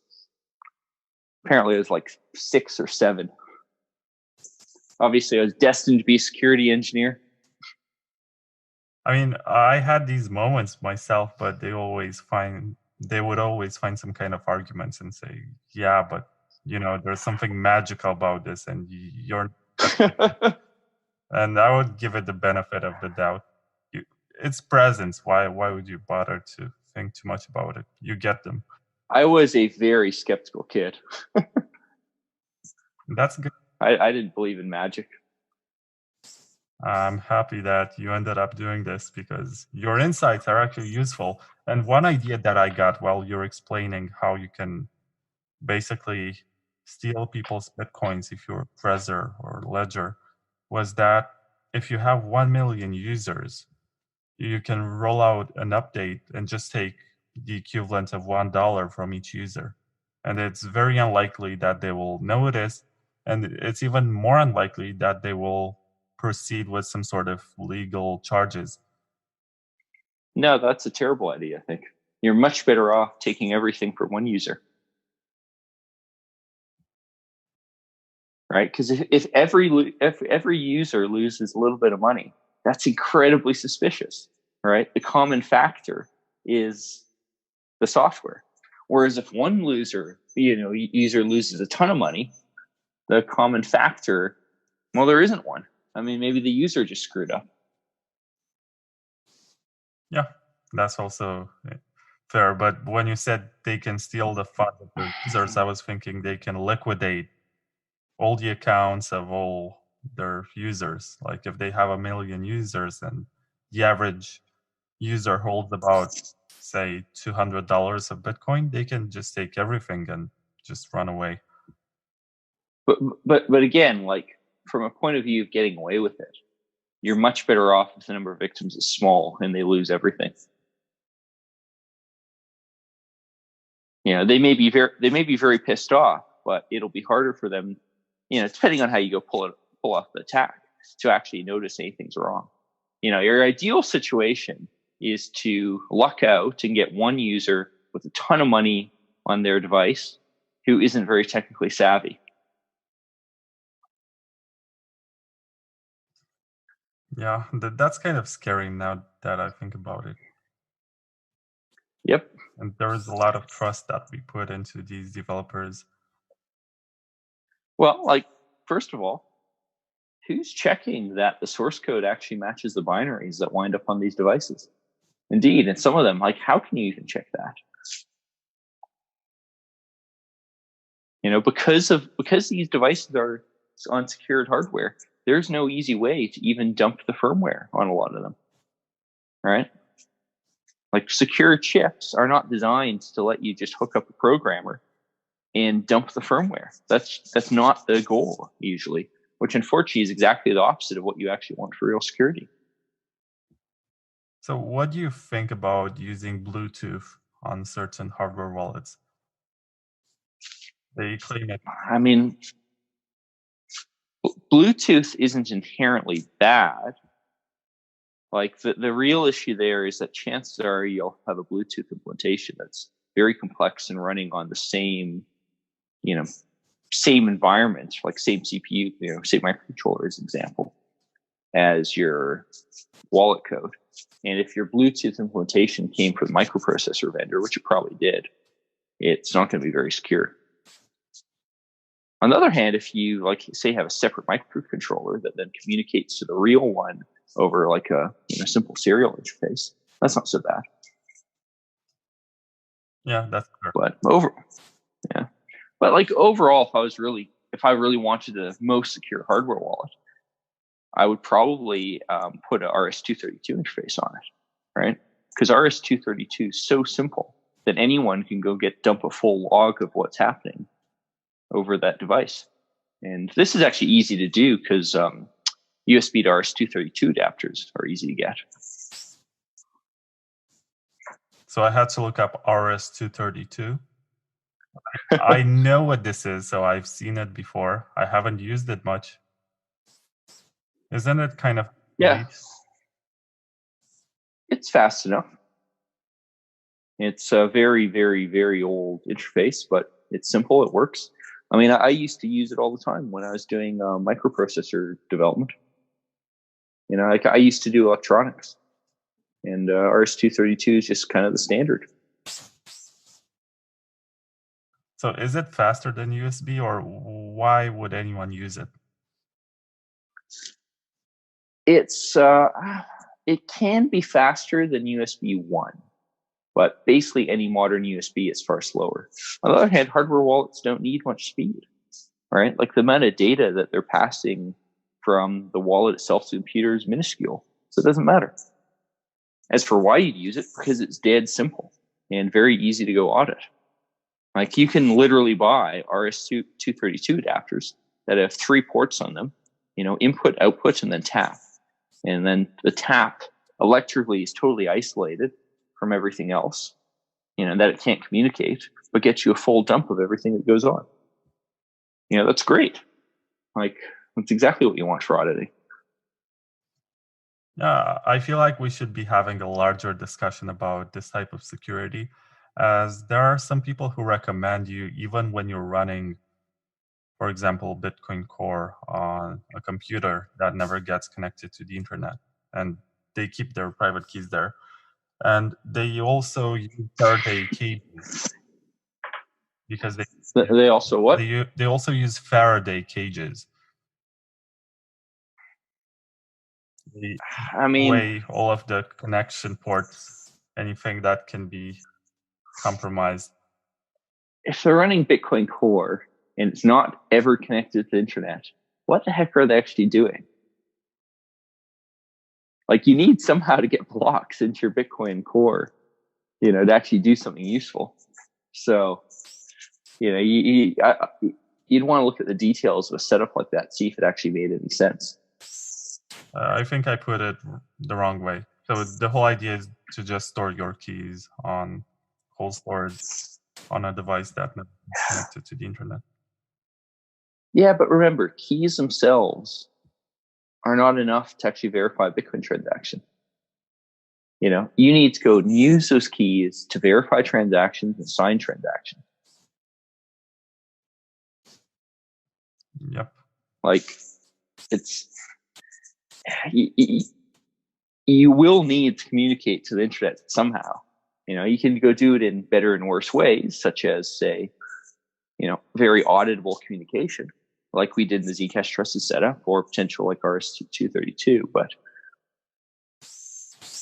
you know, like the point is, I think setups like that, where you're starting to use extreme measures like Faraday cages, very rarely are those measures the low-hanging fruit. Now, in some cases, you know, they could be in theory, like again, the Zcash trusted setup, if they hadn't botched software, the Faraday cage I used on the compute node would have actually made sense. Unfortunately, it wasn't, because as usual, it was actually software that was the low-hanging fruit, and you know, they botched that software. If you were to make a list of advice that you give to Bitcoiners, what would that include? To only use, for example, cables for internet connection and not Wi-Fi, and wired keyboards and stuff like that? I think that'd be part of it. But honestly, maybe the biggest piece of advice I'd give you is, like, actually learn how this stuff works and how to go think about security and, you know, what this means. Unfortunately, I don't have any like easy answer there, but that, like, understanding that may actually be the most important thing people do. And maybe the most important part of that type of security is really like how to think about threats. You know, what could the attacks be? I mean, can you go draw a diagram, for instance, of what attacks could happen on your wallet? Like, what are the scenarios? That's probably the most important bit of advice. You know, canned things like, you know, don't use Wi-Fi, or, you know, only use cables or whatever. I don't know that's as important as just understanding what your threats actually are and what you're trying to prevent. Actually, yeah, because usually we get security advice, but we have no idea what they are for. And we don't associate any practical use case with them. We are being told, don't do that, and we will take it for granted. Yeah. And this doesn't just happen with private keys. It's just all over. Yeah. Well, you know, security is a lemon market. Like, most people buying security in the various forms you can get it have no way of verifying that they're actually getting what they paid for. That's a mind blower. So when you buy pretty much anything that pretends to be secure, you have to trust somebody that they're being honest to you. Well, you know, it's anti-tiger rock. This rock protects you against tigers. Look, there's no tigers around. Even when you buy a lock, right, you have to trust the locksmith. Have you ever looked at YouTube's lock-picking section? No? Locks are like the most hilariously bad example of security, where, you know, like, there's YouTubers who basically their whole channel is lock-picking videos. And for the, you know, ones who are half decent at it, like, there is the locks that they say are really good, they go and lockpick in real time on YouTube in like a minute. You know, lockpicking something in a minute is considered to be a really good lock.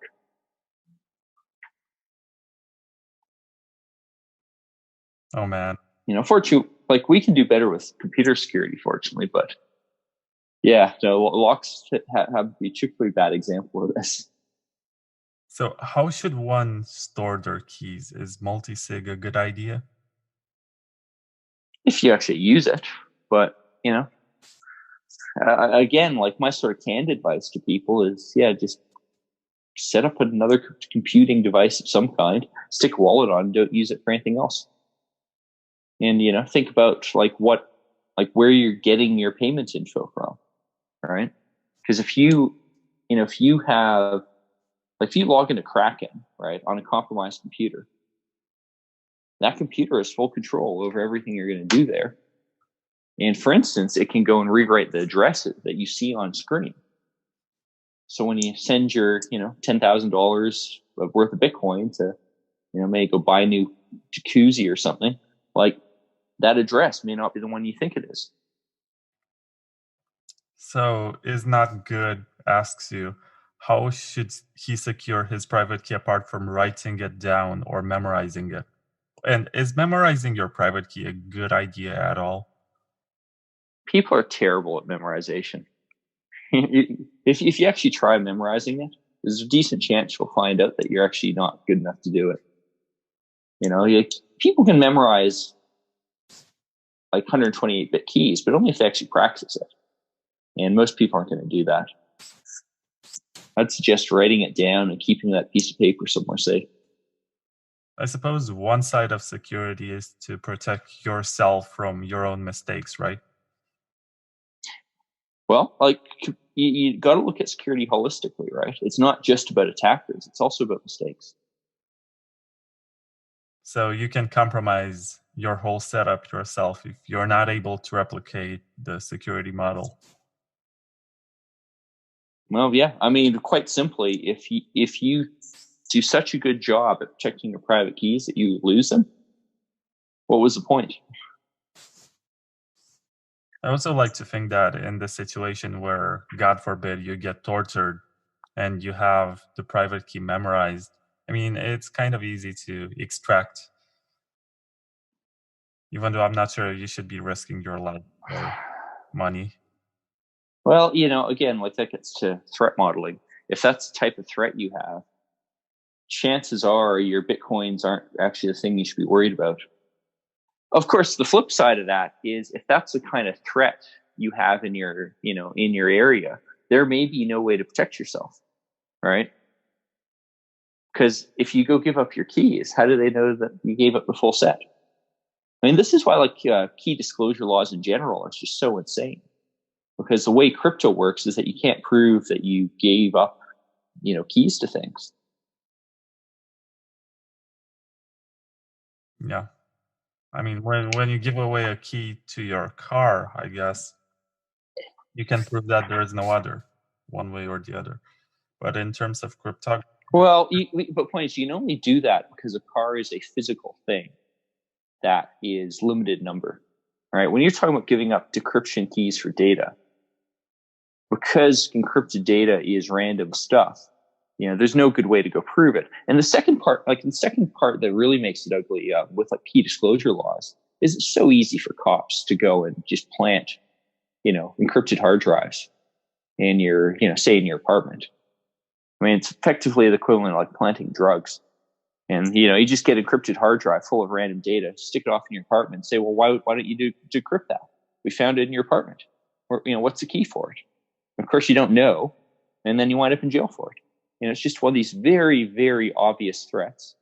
And when you can get, micro SD cards like the size of your thumbnail that have capacities of, half a terabyte, it's just so trivial for a cop to just, stick a micro SD card in their pocket and then go drop it on a scene.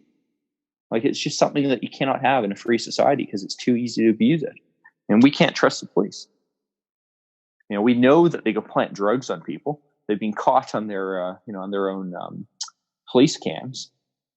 And every time you see, find a case like that, remember, there's probably another 100 that didn't get caught. It's just a very ugly thing. But I think the Bitcoin relevance of that is, if that is the type of threat you're worried about, there may be nothing you can go do. Yeah, speaking of drugs, Caro Zagoras wants to know if you like weed. Well, I like being able to get into the U.S., so no comment. Yeah, that's the best way of replying to that. Well, remember, even now, even though it's legalized, if you admit to ever using weed, you can get banned from the U.S. for life. Really? Yeah. Yeah, in Canada, it's completely legal. I can literally go to an Ontario government website and order weed with my credit card. Yet, if the U.S. finds out, I can get banned from life. And especially crazy about that is, well, remember, when I order it with my credit card, that information goes through a U.S. server. Ontario government really should be accepting Bitcoin for this. Yeah. I suppose that's one of the use cases that was initially very popular for Bitcoin. There might be a return there. Probably still is, really. Maybe not. I mean, the numbers I've heard, which I always take a grain of salt, is probably like 1% of Bitcoin transactions are related to drug sales. Or like 0.5%. That's the kind of numbers Chainalysis throws around. Which isn't that bad, right? I mean, with cash, maybe it's not 1%. Hang on, when you say that bad, like what would be bad? What's wrong with people getting drugs that they want to? They're not harming anyone other than themselves. No, that's I'm fully for legalization. They cannot just claim that it's being used for illegal stuff in the majority of cases. Just because it's legal doesn't mean it's bad.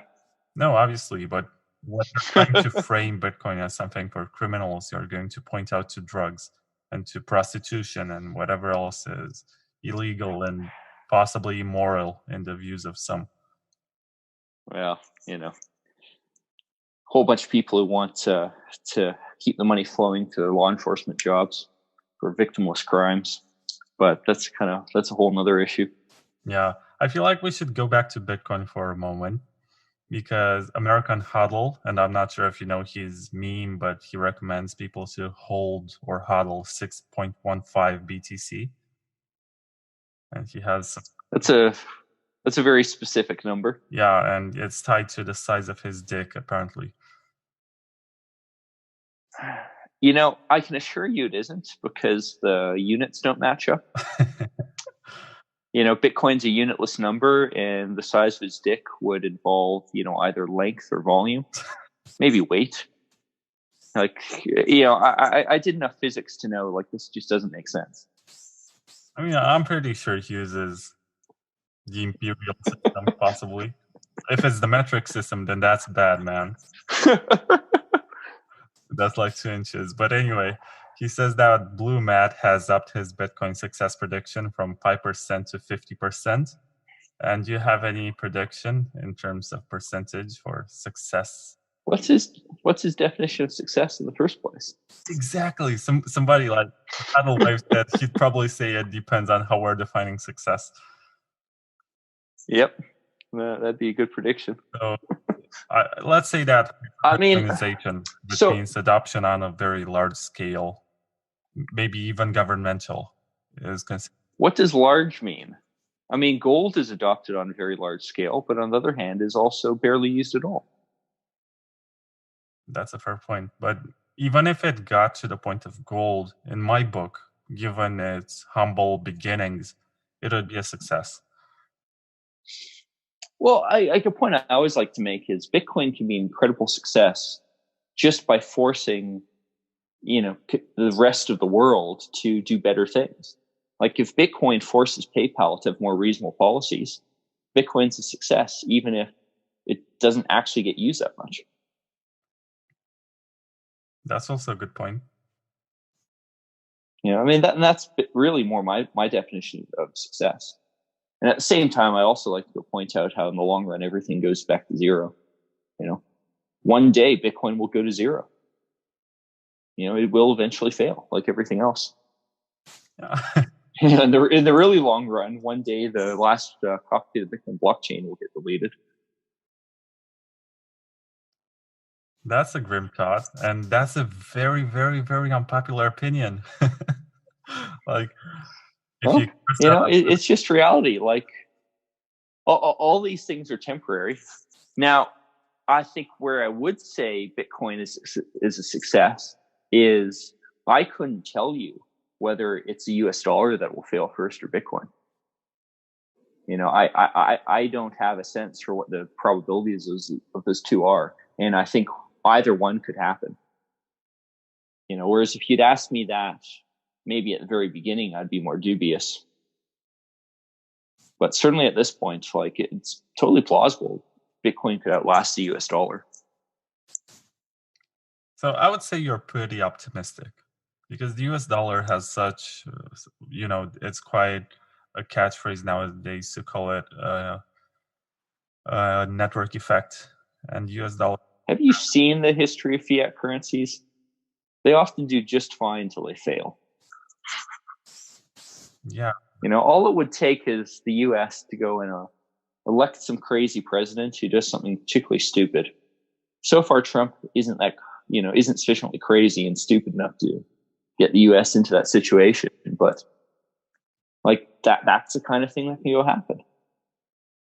If you'd ask people 15 years ago, how well Venezuela was doing, they'd probably say just great. Look at all this oil money. Yeah, but Venezuela does not hold the reserve currency of the world. Well, it changes the probabilities, but that can change.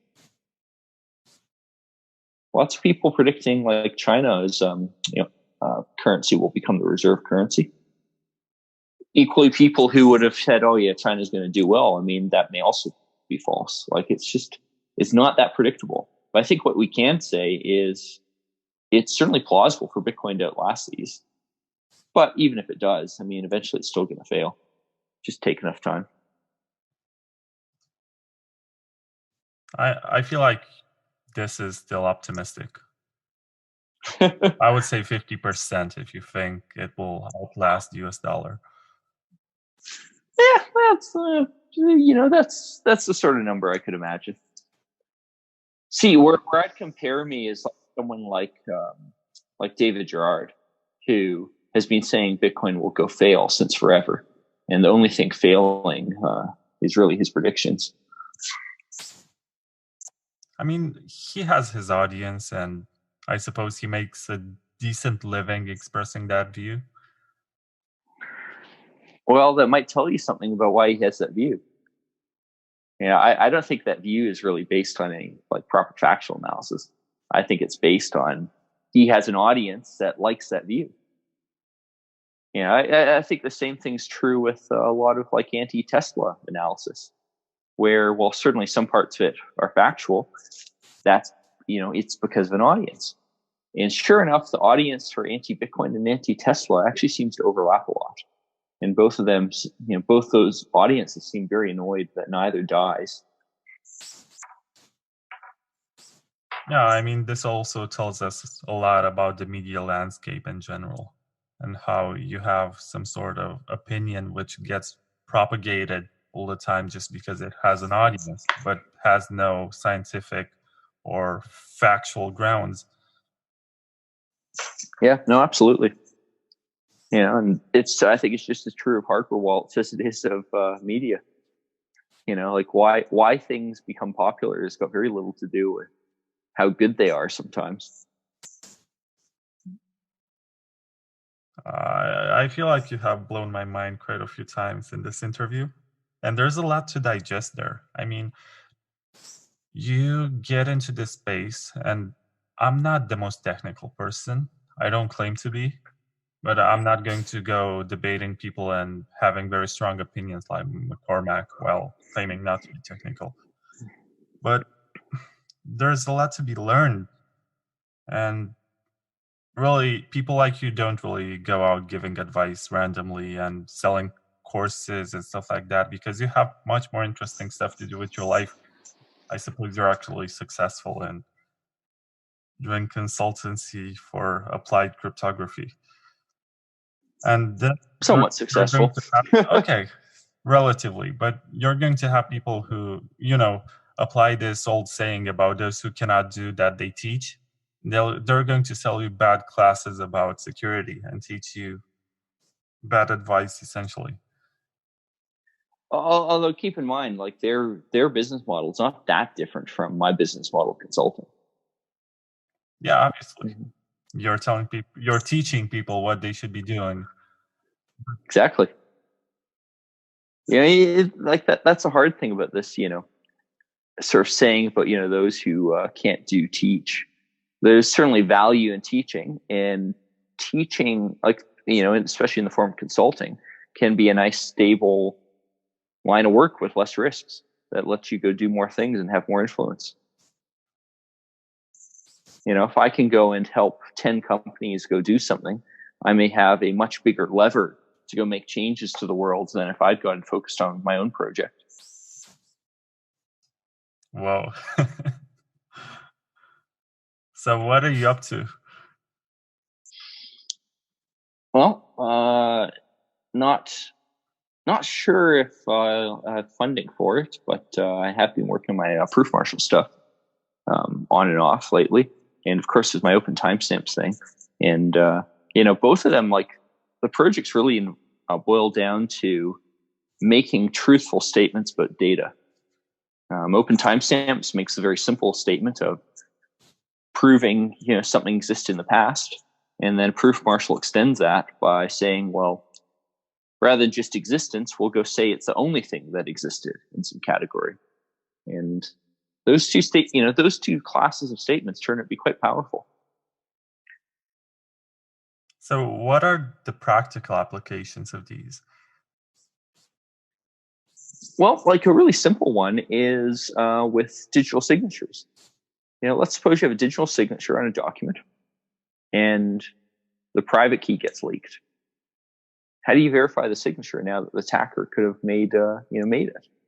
Well, if you have a timestamp and you can go show that the timestamp, proves that the document existed prior to the private key leak, you now can still verify the signature even though the key was compromised. And this is proof marshal? That's open timestamps. Okay. That's probably the simplest use case for it. And as an example, Bitcoin Core repo, there's various committers to it who use open timestamps with their Git commits. So you have this constant timestamp of when code was added to Bitcoin Core, and you can go back and go verify these signatures. You also see this in evidence in general. Like very, very often, you can go rule out certain types of attacks by just saying it existed in the past.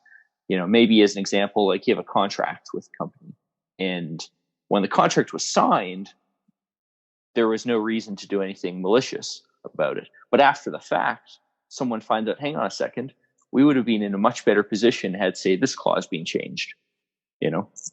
Maybe maybe it's a farming contract, right? And you want to go back in time and go add a clause about, damages due to bad weather. Of course, you don't know that bad weather will exist in the past, but if you find out later, well, certainly you want to go change the contract.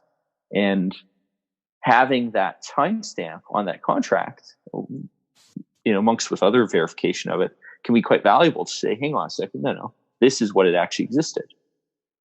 Now, in that case, depending on the circumstances, you could go do something where you actually have two different versions of contract, right? And you timestamp them both. That's where proof marshal comes in, because it can go rule out the existence of conflicting versions of something. Hold up a minute, Peter. So you're telling me that a Turing-complete smart contract doesn't fix this? Well, what I'm really telling you is that proof marshal lets you create those Turing-complete smart contracts using this much simpler primitive. Yeah, and you don't see most of the complexity of proof marshal will actually be using it to create smart contracts, but the core primitive that it needs is just uniqueness.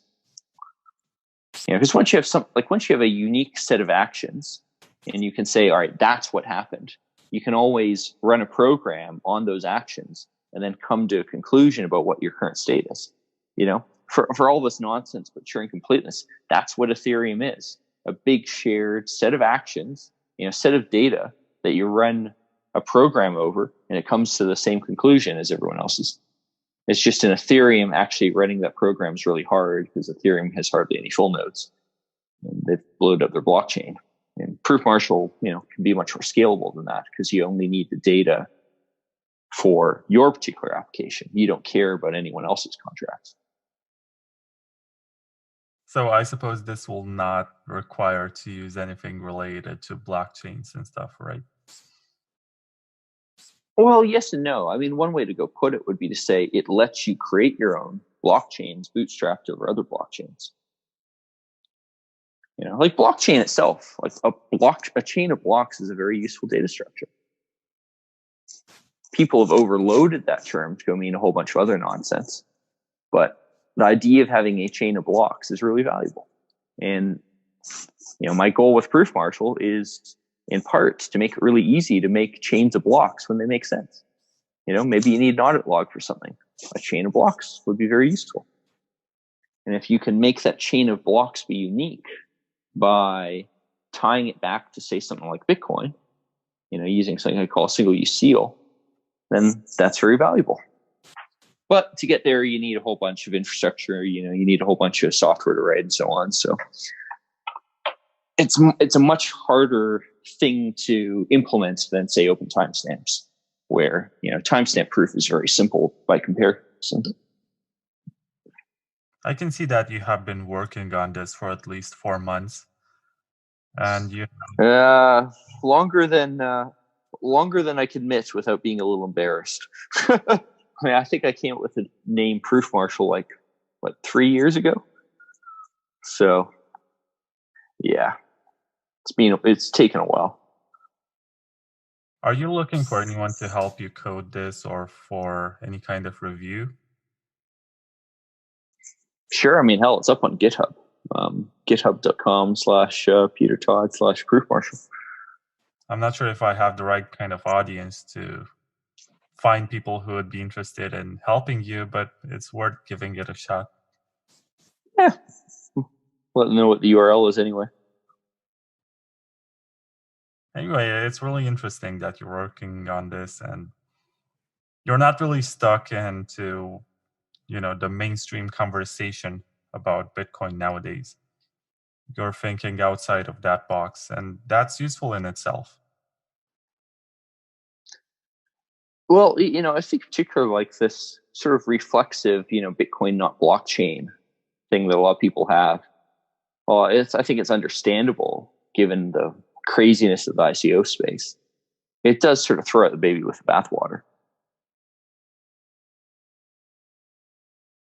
Yeah. Some people would argue that your talents would better be used in Bitcoin Core. But others criticize you for stuff like RBF and the idea that Bitcoin should have inflation and stuff like that, unpopular opinions that you expressed. Well, I think the inflation one's kind of funny because, I would say quite concretely that Satoshi made a mistake there.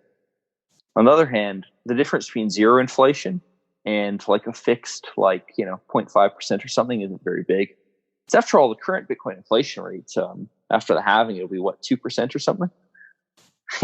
Obviously having inflation isn't deadly to Bitcoin. But probably the really funny one is just the RBF nonsense. Like people forget that the type of RBF that actually got implemented in Bitcoin Core is not the type I wanted. Okay, can you elaborate? Well, I argued for quite a long time, many, many years, that replaced by fees should just be, nodes accept whatever is a higher fee transaction, end of story. What actually got implemented is an opt-in thing. So the previous, zero conf behavior of, there's this sort of vaguely, slightly secure thing that doesn't actually work. This does exist. And you always were able to create transactions that could be double spent. You just do this by broadcasting a transaction with a low fee followed by a high fee. And enough nodes will reject the low fee one and ignore it, that the high fee one will probably get mined. I've got a blog post actually on this where I tested this prior to opt-in RBF getting widely implemented. And on top of that, at least when I tested that, wallets were so bad at handling double spends that often, for instance, not even recognize a double spend after it being mined. This business about, I screwed up ZeroConf or something, it just completely ignored reality of just how bad wallets actually were. Now, I think like where that really came from is just people who are lying to each other about what Bitcoin's good for. I think that also happened in, what year was it? 2014, 2015? Yeah, I think that's about the right time period. And people were still stuck. I mean, some people were still thinking of Bitcoin as a cheap way of transacting, and they are the same kind of people who moved on to Bitcoin Cash afterwards. Which, if anyone actually used it, would be an expensive way of transacting. Exactly. You know, like the irony is, like nobody uses Bitcoin Cash. You know, anyone with a shred of common sense or like technical chops would understand that Bitcoin Cash and like Bitcoin, you know, BSV models don't make sense. You know, it's just Bitcoin so obviously doesn't scale. Yeah, I think the problem we had in the Bitcoin space and the wider cryptocurrency space is making things that actually work is hard, and it's quite a bit harder to make them profitable by selling tokens. You know, it's much easier to sell a token when you have this unscalable shared consensus model. Selling a token for Lightning is kind of hard. Like, it is hard to imagine Lightning with a made-up token attached. You know, other than, of course, like Bitcoin itself, but you can't bolt on another token to Lightning and have it make sense. So if you want to be a scammer and just make a bunch of money with an ICO, the type of architectures that work don't make sense for you, and you're not going to push them. You know, Proof Marshal is an example. It's completely unimaginable how the hell I would add a token to it. Open timestamps, same thing. How would I add a token to open timestamps? It makes no sense. Of course, Tyrion did try to go do that, and Tyrion's it was marketed as a scam. End of story. That's a very direct opinion. Some people. Well, I wrote a blog post on this. Like Tyrion's marketing was a scam. They lied about what Tyrion could actually go do. You know, this unfortunately is just a very, very clear-cut thing. And it's funny too, because the way they lied about it even went a little beyond the minimum they needed. You know, like one of the key things being they compared it to open timestamps and saying they had lower latency than open timestamps. They didn't need to do this for the purpose of selling an ICO token. But I think part of this is once, you know, you're in a mode where you're going to lie about the necessity of your tokens, you're also might as well go lie about the performance of your system. I didn't know about this, but it makes a lot of sense. And Vitalik, yeah. This is how you get 25 million. I know you were friends with him or something because he's also from Canada, and for a while. I wouldn't say I was ever friends with him. Okay. I mean, I met him quite early on, but I never really liked the guy. He always seemed dubious to me. Okay. You know, like he always gave the impression of being dishonest. I mean, it's very hard to get clear signals from him because he's so awkward. Well, I think that's actually a put-on thing to try to distract people from, you know, the times he's marketed Ethereum with lies, as an example. You know, like they keep on having to go pivot to new variants of Ethereum precisely because they're never able to admit, well, yeah, Ethereum doesn't scale, and we don't know how to make it scale. You know, like that's just not how it was advertised in the beginning. And that was a lie. They knew damn well that it didn't scale, and they had no path forward for that. But like, this is how you go and sell ICO tokens. Yep. You know, like look at it this way: when you're committing securities fraud, and the SEC could throw you in jail for it, lying about like the details of how your system works, that's a really technical thing that not many people understand. You might as well do that too. You know, the additional bit isn't going to get you in much more trouble than you're already risking. Yeah, that's why I don't think we can replicate Bitcoin at this point. Well, yeah, like it's not good for society if Bitcoin gets replicated a ton of times. You know, you only needed to create one made-up token out of thin air to do what Bitcoin needs to do. You know, there's some minor things that I would want to go see change, but my big one is I think Bitcoin should have a small bit of inflation, and the difference between my argument only becomes relevant in maybe another 20 years anyway, so it doesn't really matter that much right now. Yeah, it's going to be interesting to see how the security is going to be maintained, right? Sometimes I think that mining will no longer be profitable at some point, and the development of ASICs is going to stagnate, and people will do it because it's a hobby. Well, hang on. It's okay if the development of ASICs stagnates. That's probably a good thing for us. The issue is really attacks based on there not being enough money going into mining. All right. And keep in mind, mining can, if mining isn't very profitable, that's okay too. Right. All that matters is there enough money being spent on proof of work for Bitcoin to be secure? And in a system where your inflation reward eventually goes down to zero, you're now relying on transaction fees, and there's just no reason, there aren't good reasons to think they actually will work out. Yes, you certainly could pay for security with transaction fees, but there's all kinds of weird game theoretical stuff about, maybe I won't mine a block now, I'll kind of wait later, and so on. It's just a much simpler, easier to analyze system if there's always an inflation reward. Relying only on transaction fees is a dangerous thing. I guess we're going to have this debate, as you said, 20 years from now. But do you think that at some point mining will be much more decentralized if adoption grows? So, for example, everybody... sometimes I think there will be a return to that initial one CPU, one vote model, and people will just run a mining rig on their regular computers. And Why? Because at some point... What is their incentive? Okay, that's a good point. But what is people's incentive to run a node? So why don't they also run a mining node on the same computer? Their incentive to run a node is if they don't run a node, they can go be attacked by the person who they go trust to run a node for them. That's a very simple, clear-cut thing. And if you make running a node to be cheap enough, then it makes sense to go and do that rather than risk that attack. That's what it comes down to. A lot of people don't run nodes and they risk that attack. Running a node and and actually using it. Because keep in mind, just running a node isn't enough. You run a node off in a corner of your apartment but don't actually use it, you might as well not be running a node. But if you run a node and use it for your wallet, then you're protecting yourself against attack.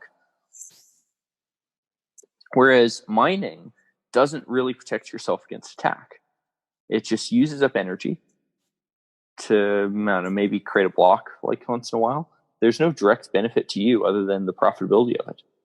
Now, maybe if you need the waste heat, then it could make sense. But the question there is, do you need the waste heat, and is the equipment to do mining cheap enough to make that a good economic argument? Yeah, so my dream of decentralizing mining is not really... Well, but mining will always wind up being fairly decentralized because cheap power is inherently relatively decentralized. Right? Mining is a race to the bottom, and the cheapest power is available in relatively small amounts spread around the world. That's just the nature of cheap opportunities for power. And part of cheap means also being able to get rid of the waste heat and do something useful for it. That inherently doesn't lend well to centralization. It's much cheaper to get rid of a megawatt of heat than 100 megawatts of heat. Because a megawatt of heat, first of all, you can probably go do something useful with it. If it's only maybe warm a greenhouse or something. And secondly, just basic physics, it is easier to get rid of a small amount of heat than a large amount. Similarly, getting a megawatt of cheap electricity, that's going to be easier than getting 100 megawatts of cheap electricity, all things being equal. Because if 100 watts of cheap electricity existed, someone will go use it for something else. Okay. This is why Bitcoin mining tends to be done in weird locations with somewhat stranded hydro resources. particularly stranded in like regulatory sense, right? Where, there's rules for like what you can go use power for, who could, where you can go connect things.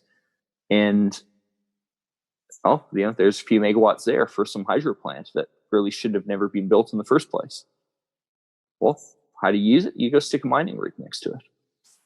China did happen to have a ton of that because China's communist, central planning in geography meant there's a whole ton of hydropower in all kinds of weird locations that didn't really make much sense. And, you're seeing some of that happen again in other places.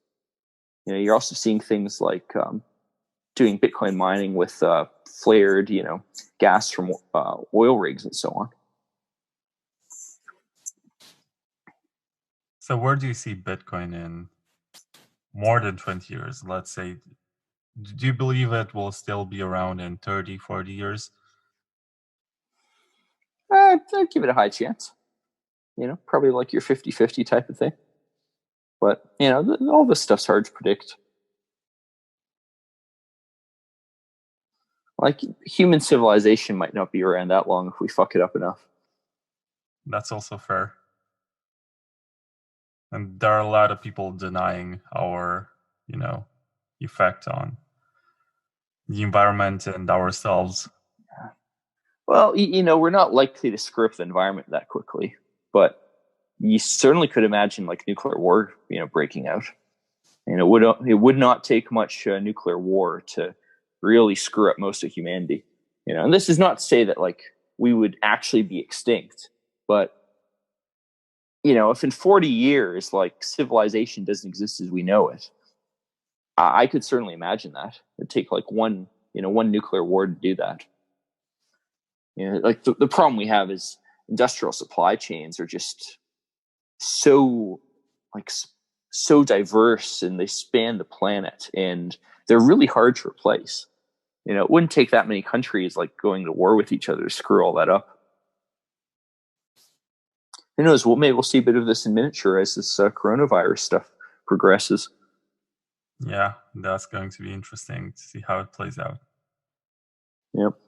I mean, here in Romania, I already see people wearing masks in public, which is kind of excessive. I mean, it's probably not a harmful thing. Probably good in terms of face recognition. I think more wearing a mask would probably be good for society. But like certainly things like shutting down borders is probably the right move. And part of the issue there is like we don't really have a good handle on what's really going on because China lies. The Chinese government is authoritative dictatorship. Yeah. I think I have two more questions for you, and we have been going on for almost 2 hours, and I'm not sure if it's been up to this point. I hope they will, and if you do, just tag us on Twitter and say, hey, I have heard that part. And one of the questions that come to mind when you talk to somebody who has been around for such a long time, and obviously you're a talented person in security and coding, and why are you not Satoshi? What is your general reply to that? Well, I am Satoshi. We are all Satoshi, but why are you not in particular? What is your... No, I am Satoshi. And in the grand tradition of Craig Wright, I will give you absolutely no evidence to suggest that's true. I mean, we have... And if it's good enough for Craig Wright, obviously I'm Satoshi. Also, I'm Craig Wright. Just to be clear about this. That other Craig Wright is a total scammer pretending to be me. I mean, I could say that too, but I have to check with my lawyer. Yeah, I don't think Craig Wright's going to sue me anytime soon. I mean, he slandered Greg Maxwell quite a lot. Well, he slandered me too, but like Craig's in so much legal trouble. I can't imagine he wants to add another jurisdiction to it. Possibly. But seriously, though, you have quite some points of contention and some ideas that are very anti-Bitcoin, like inflation. But if you're a Satoshi, that would be the perfect cover-up, right? Well, why do you think they're anti-Bitcoin? I think Bitcoin needs inflation. Thus, my idea of inflation is pro-Bitcoin. I think that's something we have in common, economist fathers. I also tried to explain Bitcoin to my father and was like, what's the point of having a fixed supply? I mean, No. With my dad, it was totally different. It was more, obviously this is going to be valuable. Like, he didn't need much convincing. You know, the digital gold argument's a very simple one. Of course, keep in mind, gold is inflationary. Of course, you find new sources all the time. Yeah. And gold has the problem that the supply isn't bounded. Like, as an example, if you took all the gold on the Earth and transported it to the surface, it would cover the entire planet in a layer, if I remember correctly, about 1.5 meters thick. There is a lot of gold out there, far more than we have access to right now. And we don't know how much gold technology will, be able to mine in the future. Maybe we'll find a gold asteroid somewhere or something. Like, gold does not have a strictly limited supply. I agree with that. And it's going to be interesting to see how our civilization ends up perceiving money in the end, because in the last 40 plus years, 50, it's been that long since 71, almost 50, 49. Yep.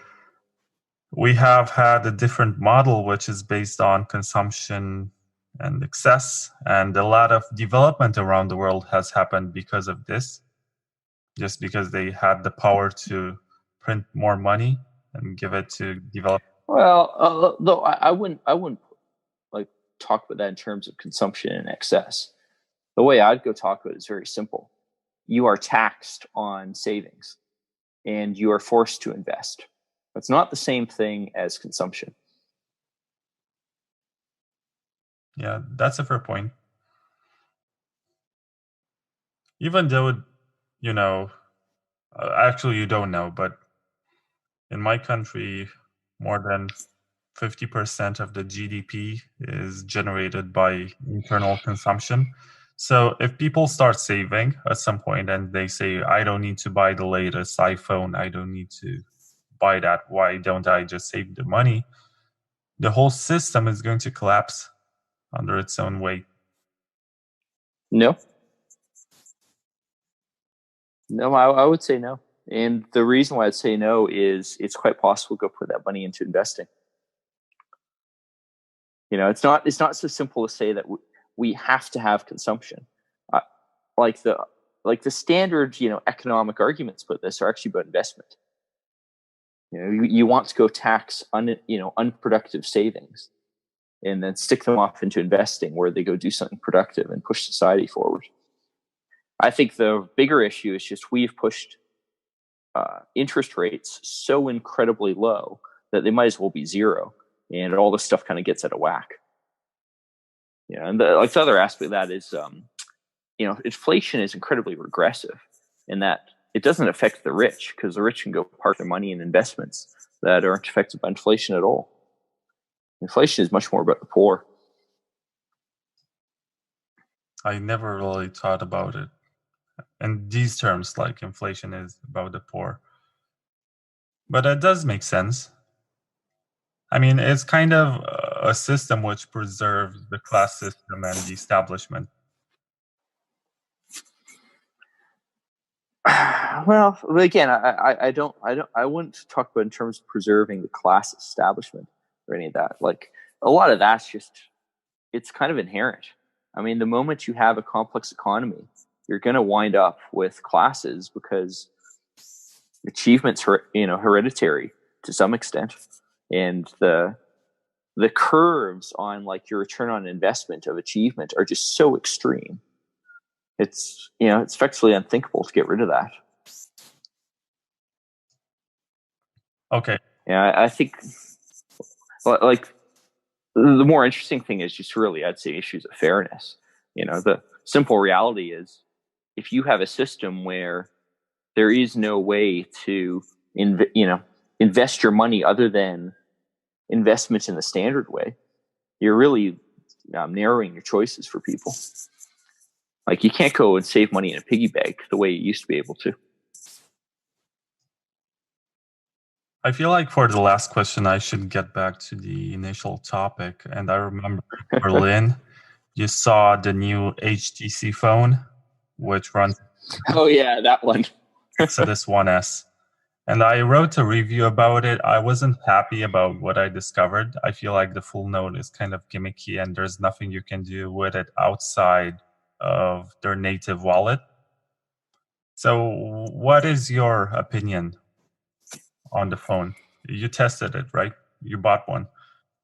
Yeah, I looked at it a bit, and honestly, like, the very fact, like, the case back is, it's got like a laser printed, Bitcoin logo type thing. I mean, to me, that already screams a bit of a gimmick. And I think part of the issue here is it's just like other hardware wallet stuff, only by a less reputable manufacturer. And I say less reputable not because HTC in general is less reputable, but obviously they don't have much expertise doing hardware wallet stuff. So why would I trust them with it? I'm not even sure if they partnered with some sort of reputed hardware wallet manufacturer or they just developed their own system. Well, the fact you're not even sure about that, I think, answers your question, right? Regardless of the answer to that the answer isn't clear is part of the trust problem. So I reckon you don't recommend this phone to anyone. No. I only got one because I thought it would be a neat thing to go have and be able to go take a look at. And I had a nice excuse to do a big Lightning purchase with it, which incidentally, the Lightning transaction worked just fine. Yeah. I mean, it's a decent phone, even though I suppose it's priced fairly, but it has old specs and runs an old operating system, which I don't think gets any updates. Yeah. No, Android in general is a mess that way. Yeah, it's unfortunately we have all these Android, like the way Android really should have worked is, like Windows on, for that matter, Linux on normal PC hardware, where everyone just has an open standard and you just install the software. But unfortunately, that's not what happened.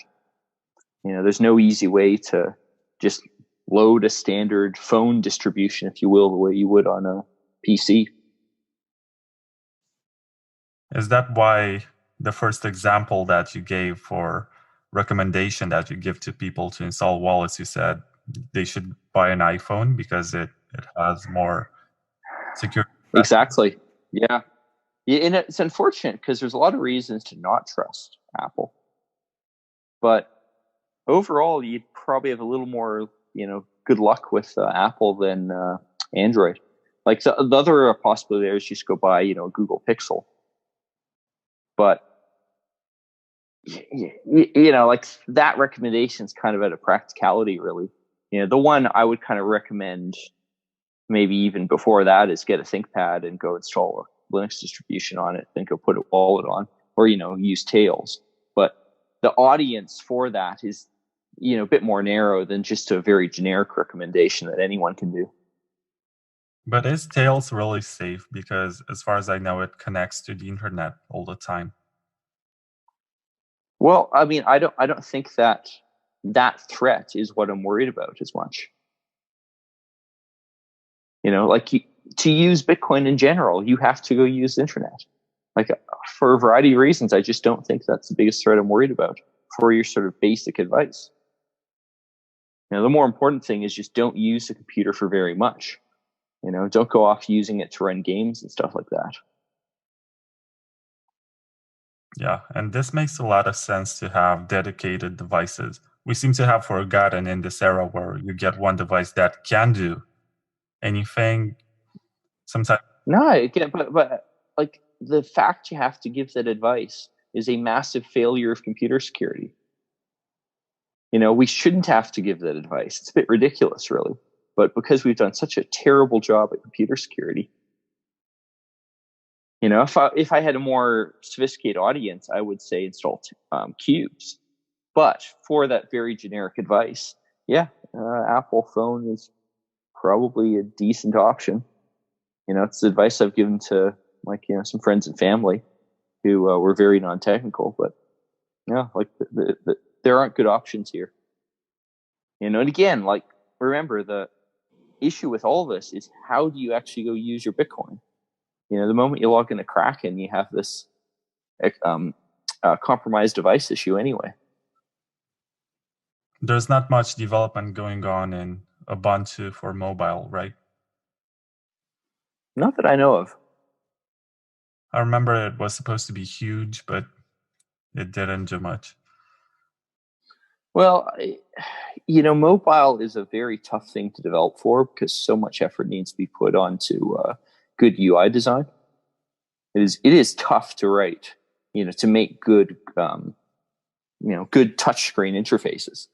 And companies like Google and Apple put a ton of research into it and a ton of money. It's much easier to write a command line application.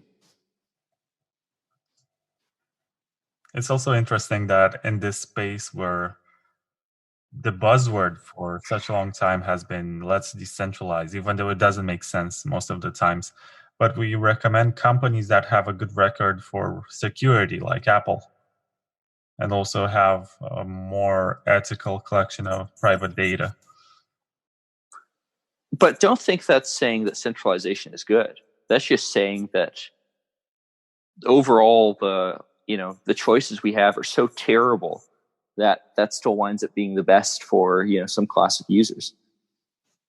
All right, like my more sophisticated advice for more technical people is very decentralized. It's get a PC and install a Linux operating system on it. Right, like that's a very decentralized type of advice, made possible by the very decentralized PC market. But unfortunately, because of lack of investment and so on, that market is kind of getting pushed out. Also, it's partly a monopoly thing. Apple and Google would love if PCs stopped existing. They're even trying to replace them. And I think Google has failed miserably with the Chromebooks. And well, look how on iOS, there is no easy way to write programs for it without Apple permission. That's an incredibly locked down environment, but there aren't good answers. Yeah, that's delicate. And I know for a fact that even for Bitcoin wallets, it's very hard to add features. I know that Blockstream has had to work for months to be able to implement Tor. And yep, I think right now green address is called Blockstream Green. But they did manage to implement Tor, and they are the only ones that were able to do it. Well, on Android, you could run anything through Tor, actually, with the Orbot proxy. But, again, this kind of comes down to choices in your operating systems. It's so easy for Google to go shut this down. And if I remember correctly, Apple doesn't let you, doesn't make it possible to write Orbot at all, which is ridiculous. But, what can you do about it? These devices are just so locked down these days. There aren't good alternatives to this. It's unfortunately the type of thing where government regulation is probably one of your few options. And ultimately, this is an antitrust issue. Okay, one last question, and I wouldn't make this so long, or I wouldn't have made this so long if I enjoy it, because I feel like I have learned a lot, and this was maybe selfish. But there's a lot of discussion in regards to the difference between VPN and Tor. And sometimes people recommend that you should use both at the same time. What is your take? Depends on your threat model, but certainly using both can be the more secure option. Tor is a different type of threat model than VPNs. It also depends a lot on what VPN you use, right? I personally use a Mulvad, because I've personally met the people behind Mulvad, and I've talked to them about their philosophy and their business model, and it's reasonably convincing to me that their business model probably is just being a VPN and selling privacy, right? Whereas like a lot of other VPNs, probably their real business model is, especially anyone that's free as an example, their real business model is very likely to be selling logs. Tor has this issue, although its architecture is different, because Tor, of course, is run by a nonprofit. Run like ultimately in large part funded by the U.S. government. And at least if your threat isn't the U.S. government, for a lot of reasons, Tor is probably pretty trustworthy. And even if your threat is the U.S. government, Tor seems to work pretty well. Yeah, I've actually heard about embassies running Tor, which is interesting. Yeah. Well, like remember, the U.S. government needs Tor to exist for a variety of reasons. Part of it's regime change, part of it's for their own internal people who use it. And for all these reasons, having Tor actually work and actually get used by a ton of people helps them out. So it's really no surprise that, you get that funding source. And it's not exactly a hidden thing. I mean, they're quite open about it, and it's been true for ages. But I think the bigger one is more just the VPN market, where it's pretty clear that a lot of VPN services are really sketchy. It's just the nature of the thing. Like, you can undercut your competitors on price by making money selling logs. Do you think that we should be running Tor exit nodes just like we run Bitcoin nodes? Well, in theory, yes, but have fun doing that. Like, the unfortunate thing is, depending on your jurisdiction, like, you can get in a lot of trouble for running a Tor exit node. The Tor has a good set of guidelines for how to do it, but it's the kind of thing where it's not something you really want to recommend people do just willy-nilly. On the other hand, running Tor routing nodes, that is not the exit nodes, but the inner nodes, that's totally fine in nearly anywhere. And, I'd recommend people do that. I mean, I've done that for myself quite a few times. So, plus, you don't need exit nodes to use Tor. Like, Tor's Bitcoin support, as an example, doesn't need exit nodes to work. So having more bandwidth on the Tor network for inner routing nodes helps everyone. Okay, that's good to know, really. Oh, thank you. So thank you for doing this interview. I know you don't do a lot of podcasts. I know it's pretty difficult to get you, and I'm fortunate to have you for these 2 hours. Well, it's easy to try. Just send me an email. Whether or not I respond, well, we'll see. Yeah, and I suppose I will be seeing you in Romania, hopefully, this year. Yeah. No, I hope to go back to the Transylvania conference. It was a lot of fun last year. Yeah. So thank you very much, Peter. Do you have any closing words or anything that you want to promote? No, just thank you. Okay, I'll send you this when it's over, when I finish editing. All right, thanks. Let's hear a few words from the show's sponsors.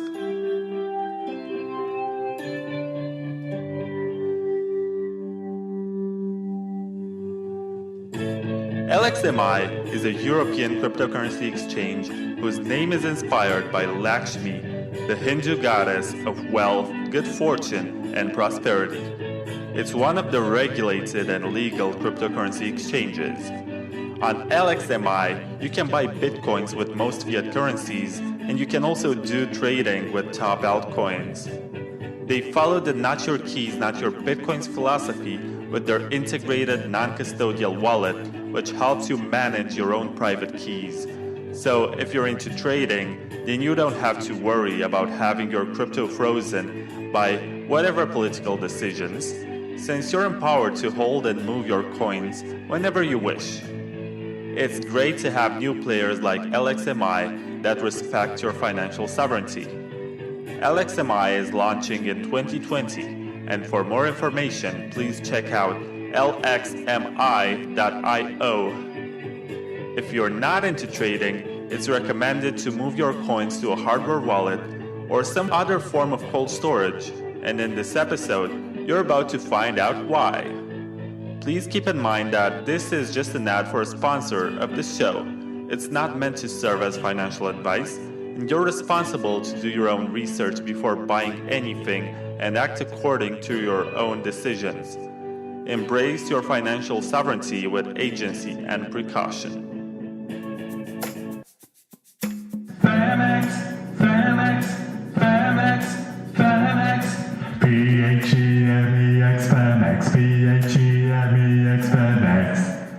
Femex is a Bitcoin exchange with derivative trading options, which focuses on speed, robustness, and maximum uptime. Built by former Morgan Stanley executives, it manages to bring simple and accessible Bitcoin trading. In 2020, Femex will also add S&P 500 stocks, stock indexes, forex, commodities, and more. Sign up today at femex.com/bonus and receive a bonus of up to $72.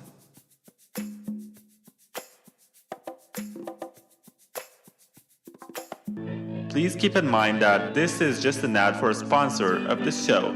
It's not meant to serve as financial advice, and you're responsible to do your own research before buying anything and act according to your own decisions. Embrace your financial sovereignty with agency and precaution.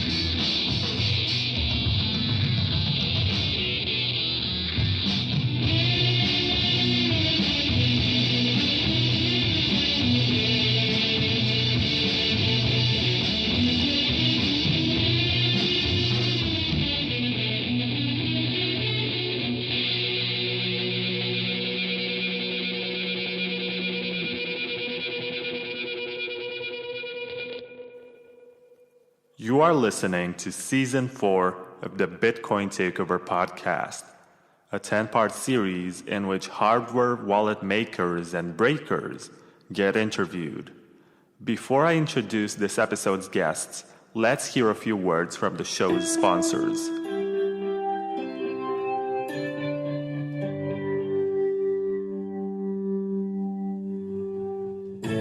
LXMI is a European cryptocurrency exchange whose name is inspired by Lakshmi, the Hindu goddess of wealth, good fortune, and prosperity.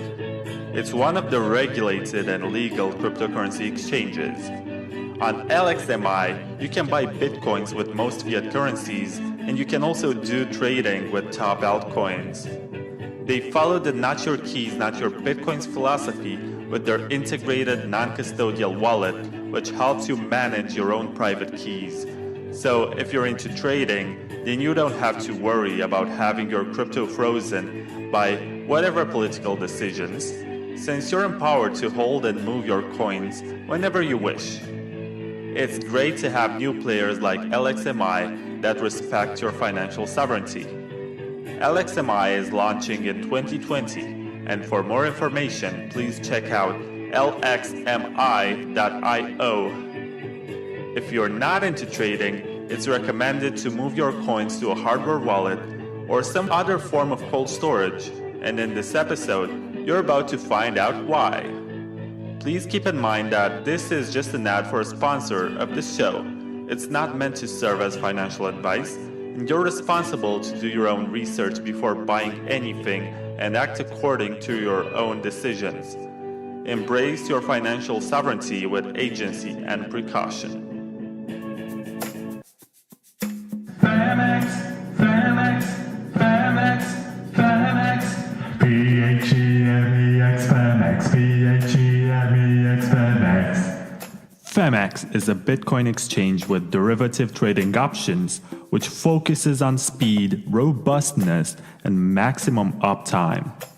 Built by former Morgan Stanley executives, it manages to bring simple and accessible Bitcoin trading. In 2020, Femex will also add S&P 500 stocks, stock indexes, Forex, commodities, and more. Sign up today at femex.com/bonus and receive a bonus of up to $72.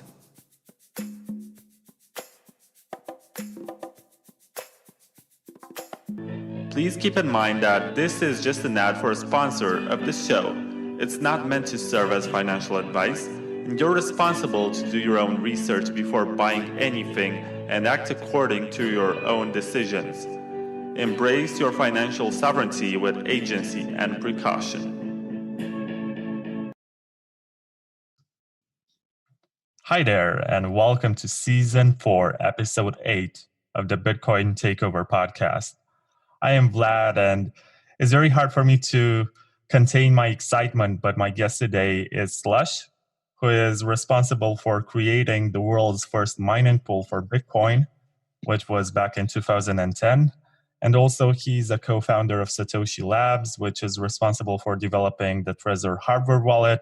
And it is because of his efforts in this field that we nowadays have this whole industry of private key security and hardware wallets and all these feuds between companies. And it all started from him and his ideas. So thank you very much for your efforts, sir.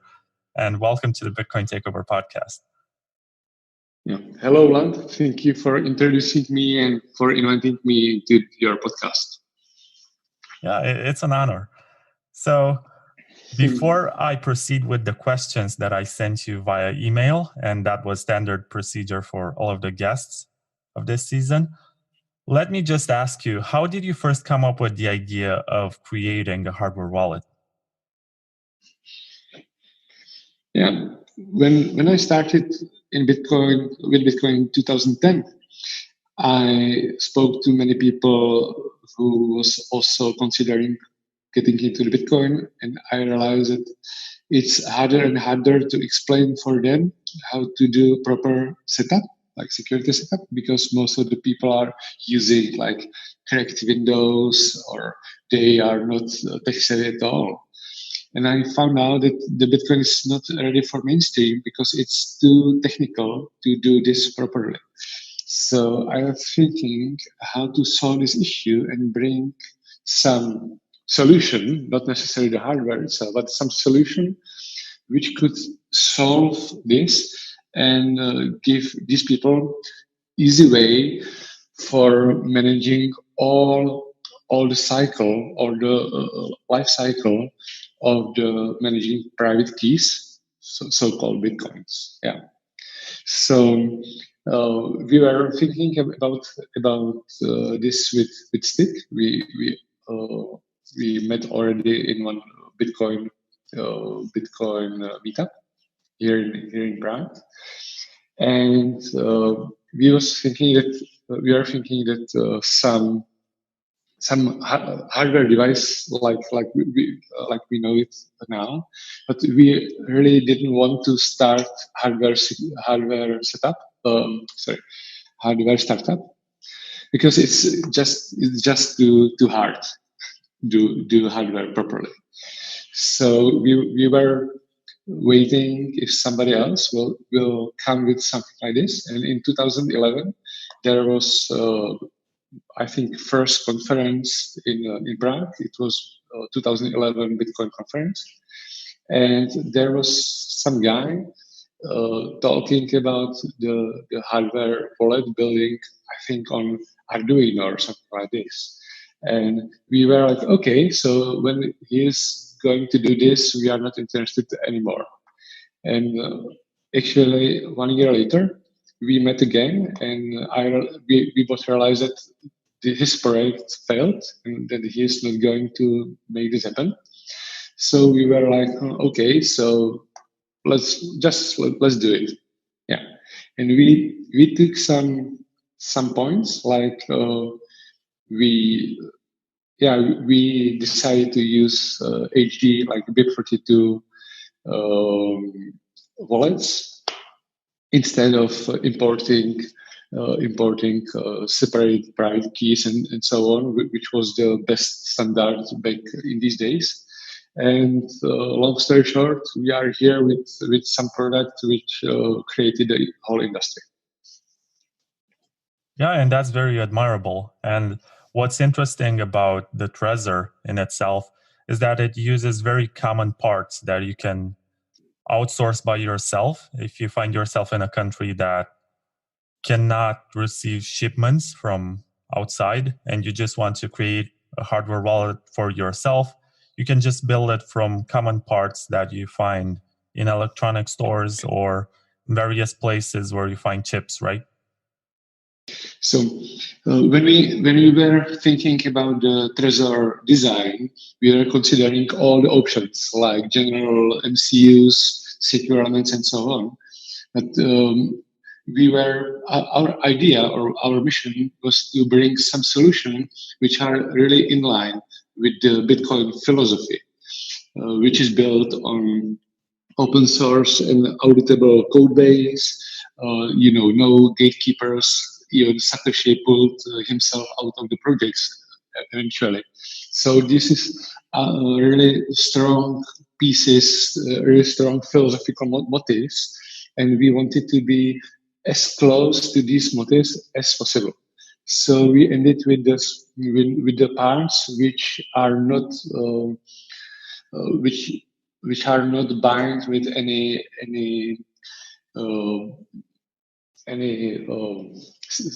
secure element agreements and so on. And yes, you can even buy your own parts and put your own Trezor together and audit all the code from our GitHub and then run it on your device, and you are completely independent to us. Yeah, that's really admirable. And before I move on and ask you the questions that I sent you, and there's 10 of them, I just want to make a remark that's based on my experience doing this season 4 of the podcast that has been entirely about hardware wallets and cold storage. And I have spoken to Peter, Todd, and also Lazy Ninja, who is a guy who hacks hardware wallets. And they both said that if they were to choose just one hardware wallet to use, then it would be Trezor because it's the most transparent. It has been around for the longest time. And it has been the most tried and tested along all these years. Yeah, that's great to hear. I also know that Peter Todd is not using hardware wallets, and it makes complete sense for the person like him because he knows so much about the security and about his threat model and about the programming and so on that he can secure himself even without like consumer products like hardware wallets. I completely get it. And as I told just before, the aim is basically to pack all this knowledge, all this security into the device, which can be used by people without all these skills. Still, there's a long mission of educating the users how to do this properly, like all the phishing attacks and so on.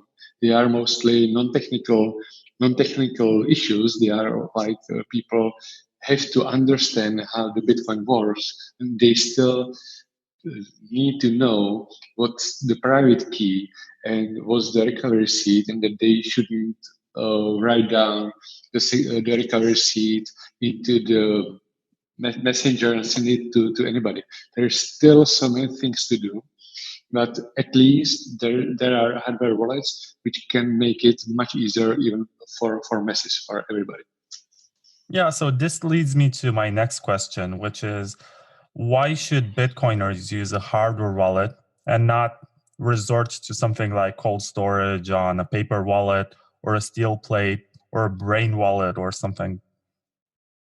Yeah, I think paper wallets and things like ColdCard are great things, but they don't solve the whole life cycle of the product or of the private key. Like Satoshi shops or Trezor helps to assisted and gave feedback to the crypto steel how to design the steel backup for the recovery seed. but still it's just device for persistent the recovery seed. But the life cycle of the recovery seed is much more complex. At first you need to create the recovery seed in the safe place, in safe manner, in the way that entropy is not broken. That's actually really hard thing, and there were even issues with some Android phones and with some desktop computers which had broken hardware random generator.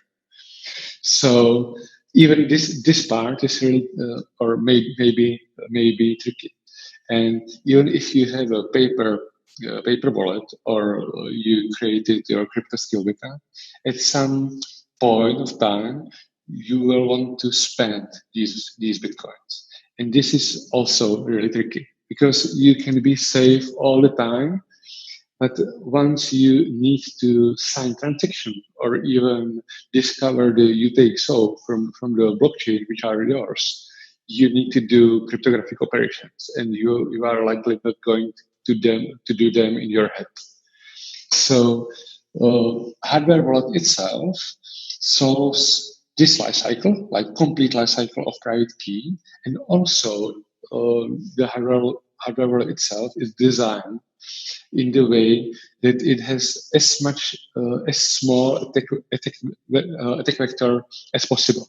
Like the code base is open source, so it's auditable. It's actually pretty short. It's really possible for single researcher, for single guy to read through all the source code and verify that it does exactly what it should, which is actually quite popular. We have so many contributors and external security researchers doing this and helping us to make the code stronger and remove all potential doors for any attack vectors and so on. So the hardware wallet makes all this for the user. All right. So let's say that I just got into Bitcoin because I saw the price increase and I think that this is the future of money or something. And I want to buy a hardware wallet to secure the $500 of Bitcoin that I just bought. And why should that device be a Trezor? And what makes it special compared to the competition? Because if you go on Twitter right now, it gets very confusing for newcomers. Yeah. I think it's pretty easy, but even for me, it took me quite a long time to realize how to say this in easy way. And for me, the main difference in between Trezor and basically any other hardware wallet is that parts which we are using. And actually, using secure elements, and I will answer this later, is so tempting because you can just buy some chip which manufacturers tell you that it's secure. You put it into your hardware and tell to your customers, okay, we use secure elements, so our solution is secure, so you can rely on it with your security. And that's basically what people want, right? When they are finding out the proper solution.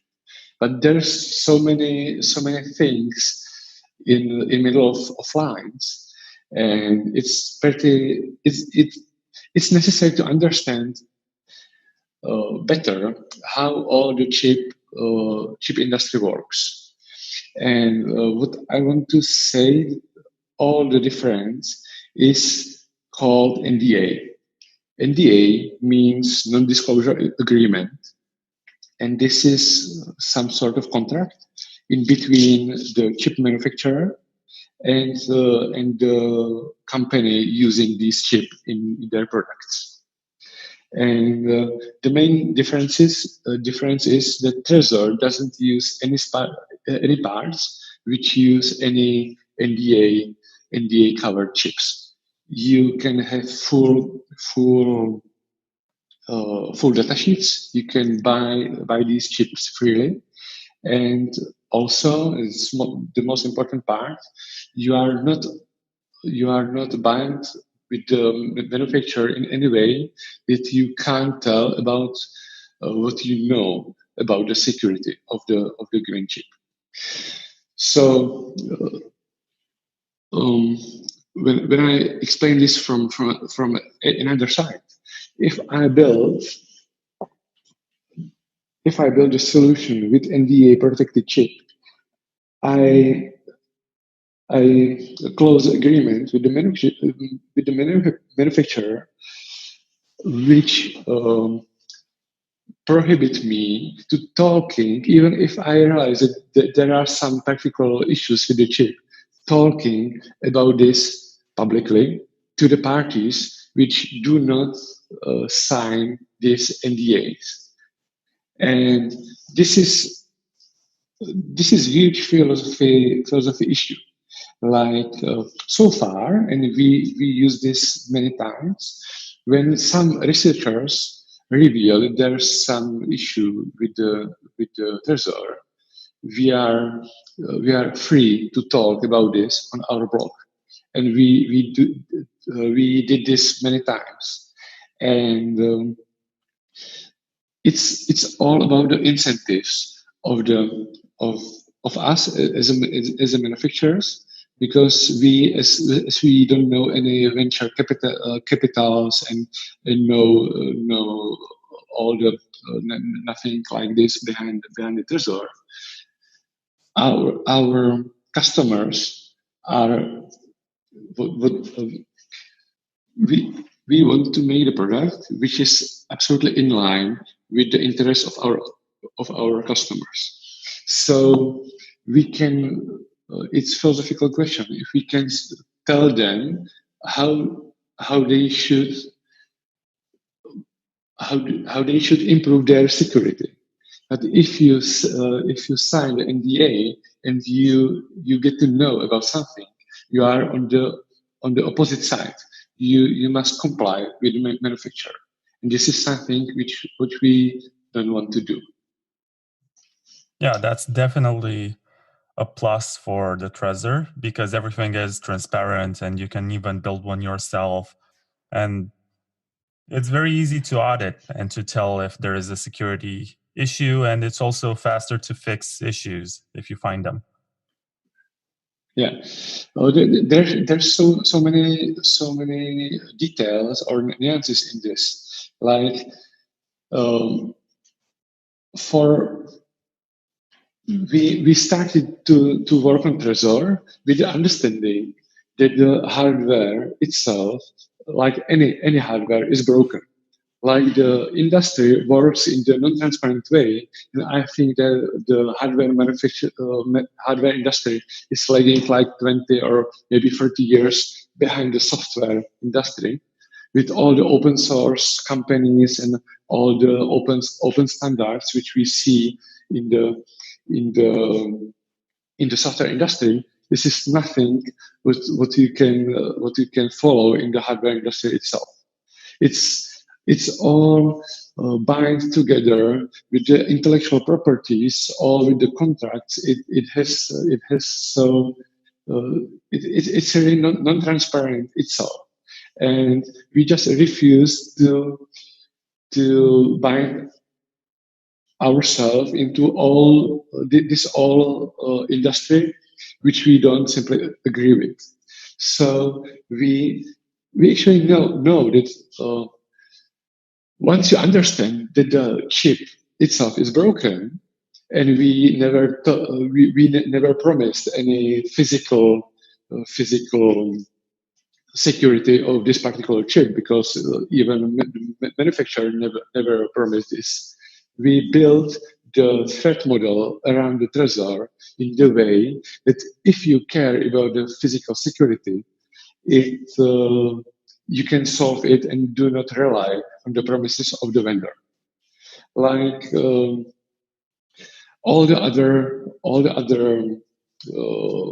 hardware wallets, basically saying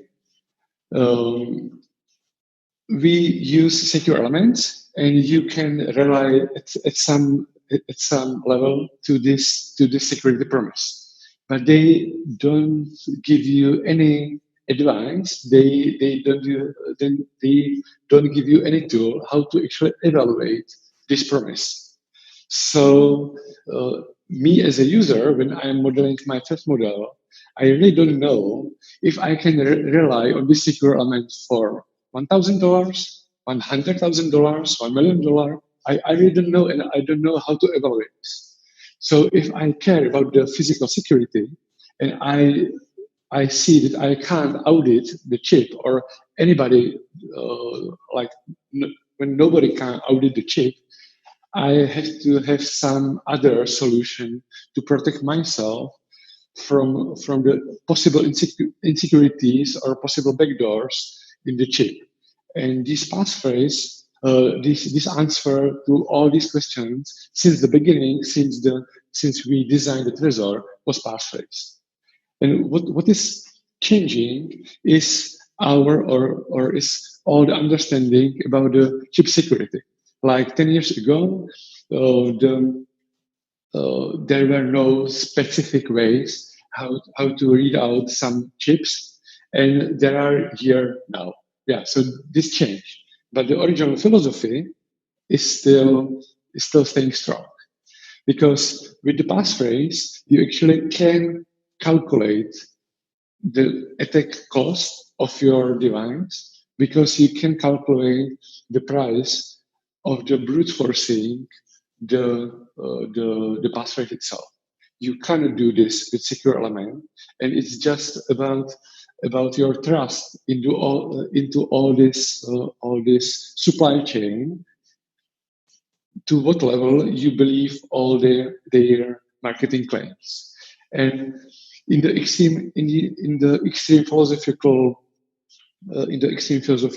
case, you are in Bitcoin, which is strongly anti-government, anti-system, cypherpunk concept, which happen to be a reality, and then you are buying the device which is certified by a governmental agency that it's secure. That's my concern. So I don't want to trust. I want to verify, and secure elements, or all the chips, not only the secure elements, all the chips are, from my perspective, broken by design. You can't verify this. So let's build the security with this in mind and provide a solution which don't promise what you can prove, basically. Yeah, that's definitely an interesting point of view. And this leads me to my next quasi question, because it's a series of questions, and all the guests from hardware wallet manufacturers have been asked to say something nice and something terrible about their competition. So do you have any preference in regards to the company with which we should start? Well, I usually don't speak about the competition unless they speak about me, and I have to somehow defend my attitudes and my stance. So I don't know where to start. Okay. Basically, yeah. Basically, Ledger, because they were the first ones that came after Trezor. Yeah. So I think their approach is great for masses. Like they have perfect product designed for masses. There's everything as it should be when you are buying an end user product. From this perspective, it's okay. But sorry? The bad stuff about Trezor? Ledger. About Ledger, yeah. The bad stuff is that philosophically, I don't think it's aligned with the Bitcoin. And that's the point. If this is the point which everybody has to answer by himself. Why I'm here, and if I'm here for trusting somebody else, yeah, you see. It's my point. As I said with all these NDA secure elements, I simply don't get that the ledger is using don't trust verify motto together with using NDA secure element chips protected or audited by governmental agency. I don't see any link to this. Okay, what about the KeepKey? Because it's kind of a clone of the Trezor, and it doesn't have a secure element, but at the same time, it's owned by Shapeshift. And I think nowadays it doesn't even have a proprietary software of itself, and you connect directly to their platform and you KYC. Anyway, I gave away some details, but can you say something nice and something bad about the KeepKey? Honestly, I don't think that KeepKey is a serious player or a legit player in the field anymore, as they are seriously lagging on the development, on the firmware development for years. So I don't consider this as a serious player anymore. Okay, let's move on. What about the ColdCard?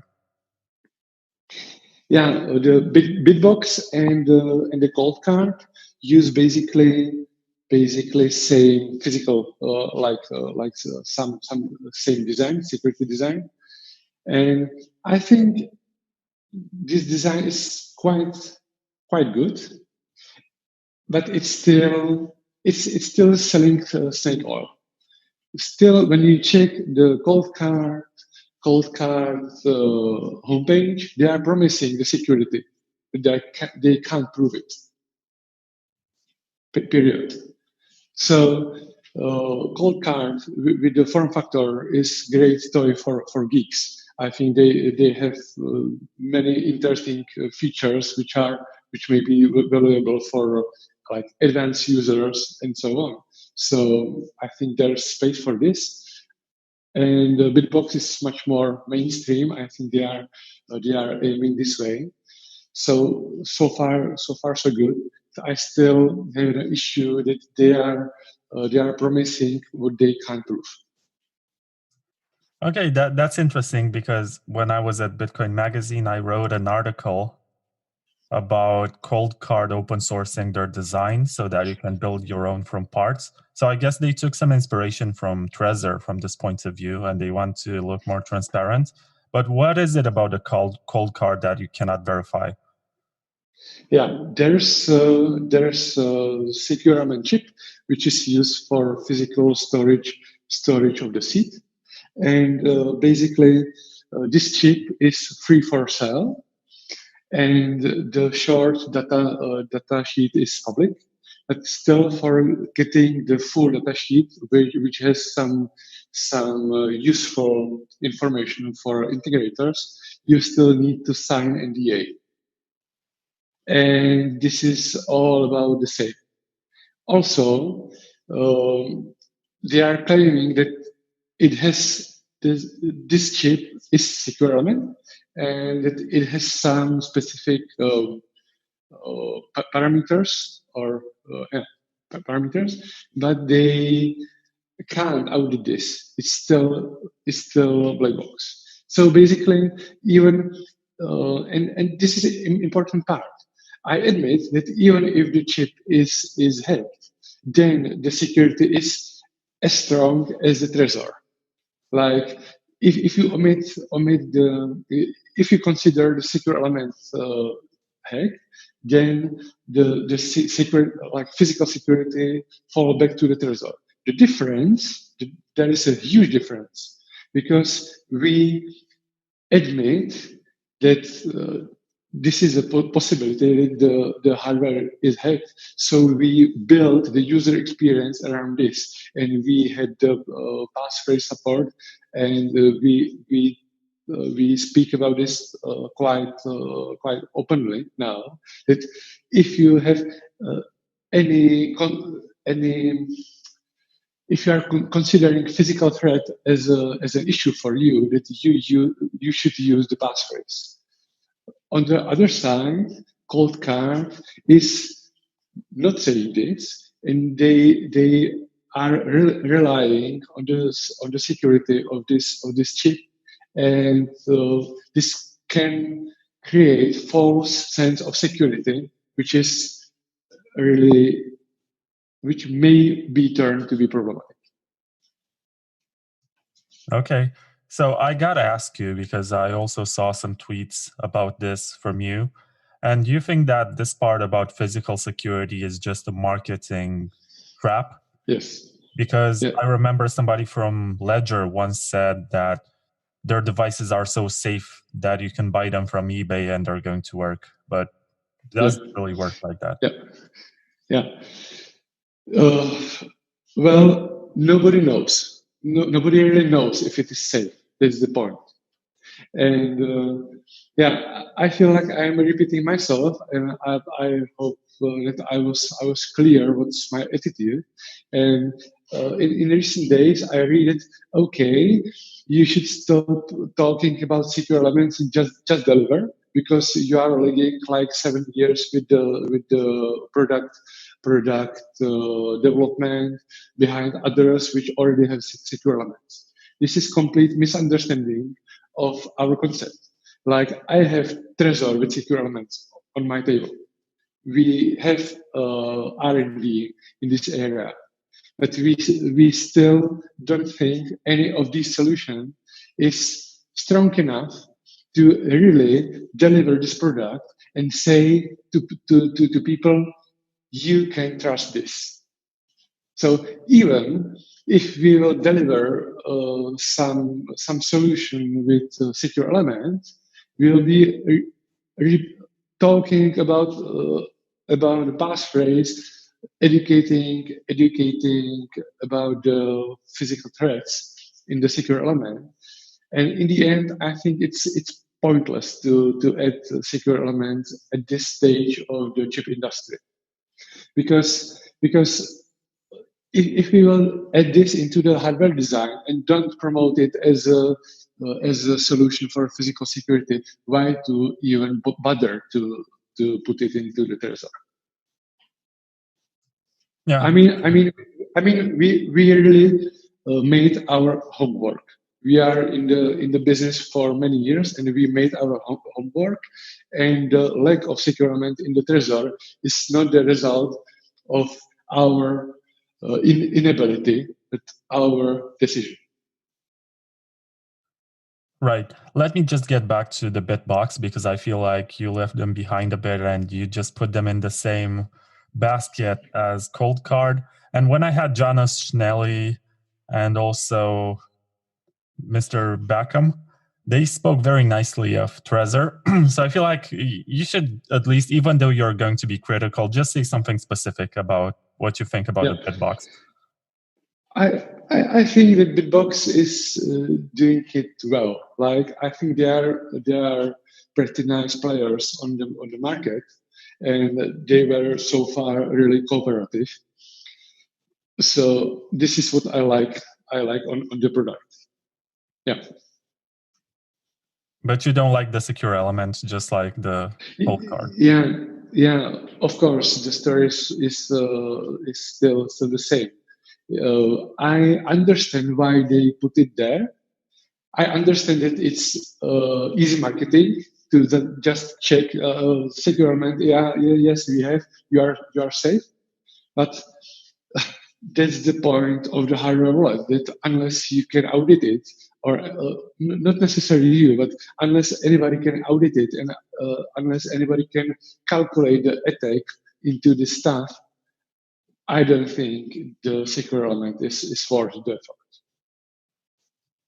Okay, let's move on and talk about something that people usually point out when they talk about hardware wallets, and this is trade-offs. And do you think that the Trezor in its design has any kind of trade-offs? Of course. I would like to have impenetrable hardware, because it will give you much better user experience. And user experience is something we take really, really seriously. And of course, the passphrase itself is making the experience much worse. But we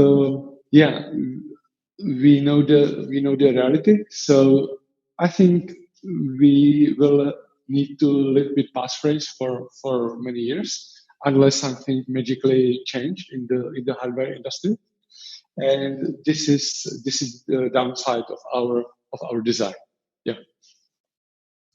What about Shamir backup? I remember that was a very big improvement when it first came out, and it was a massive discussion that was started in the community. And I think up to this point, Trezor is still the only company that has that implemented. Yeah.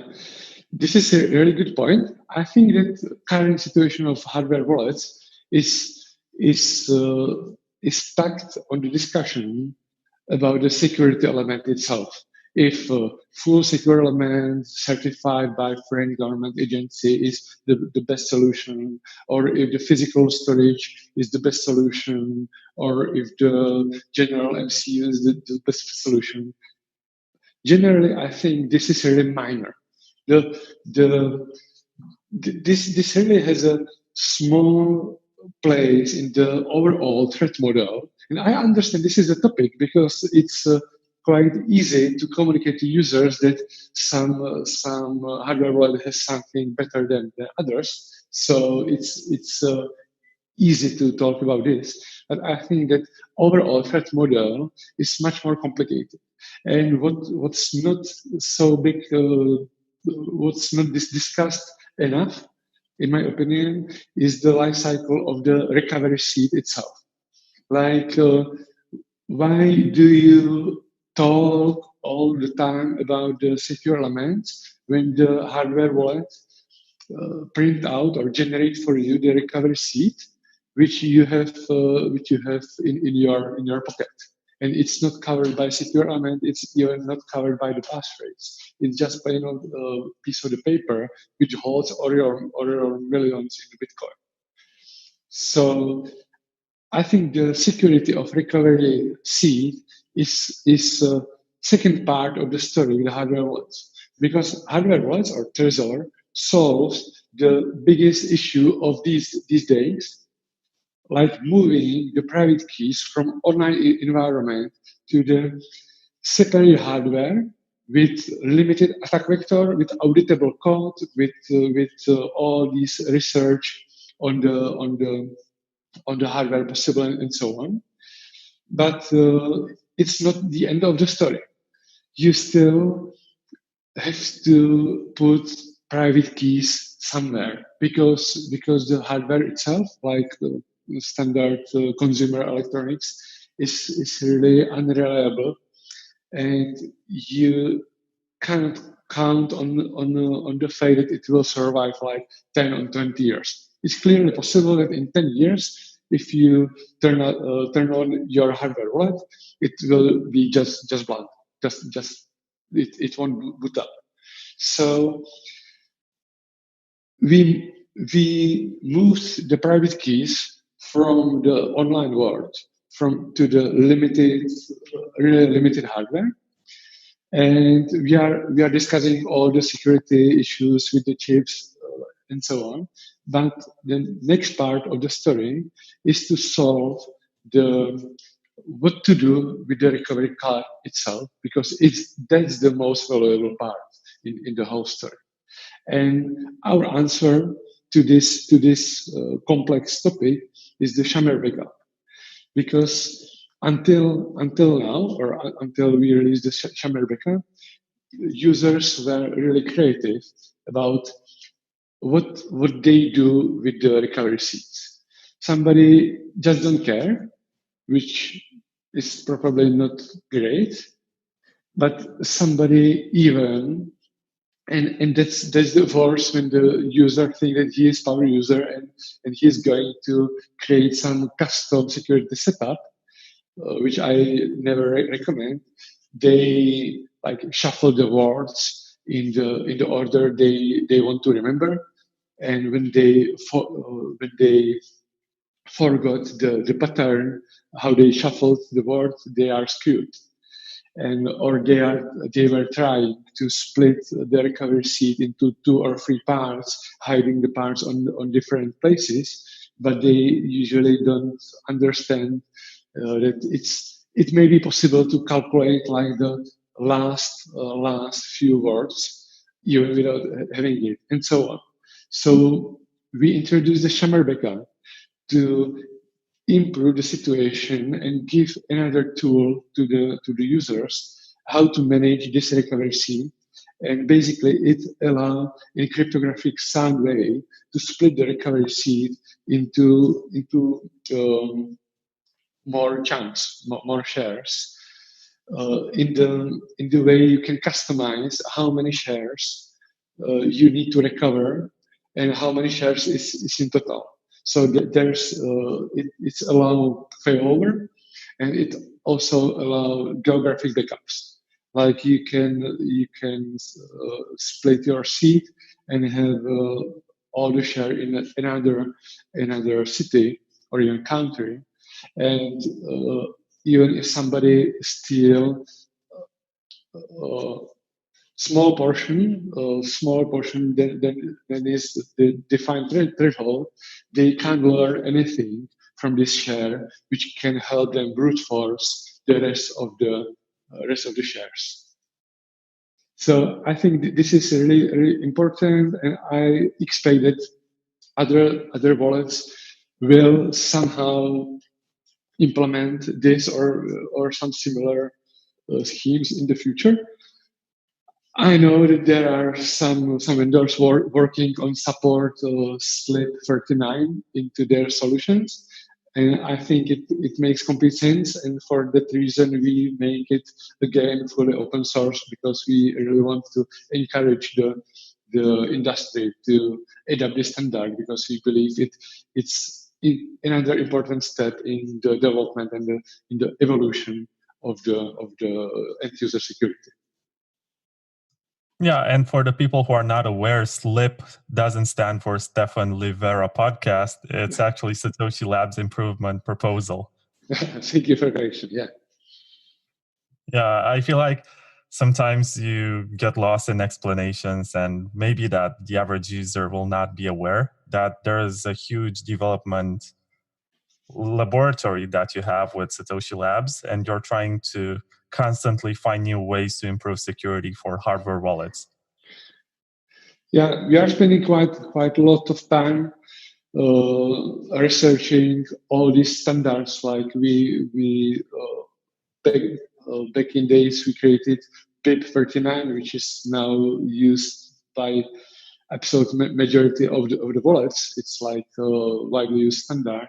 And also standards for derivation paths for Bitcoin and other altcoin, private keys, and so on. So this is where we really want to move the industry forward. And actually, we are living from selling the hardware, but we see the hardware itself just as a piece of the much bigger picture. And we are spending a lot of time on improving or thinking through all this cycle, how to improve all the industry. And we just don't want to insist on fighting over the details in the hardware itself. Yeah, because you have said it from the beginning when you first started with the Trezor, you're actually thinking in terms of software, and you're reluctant into getting into hardware because it's complicated.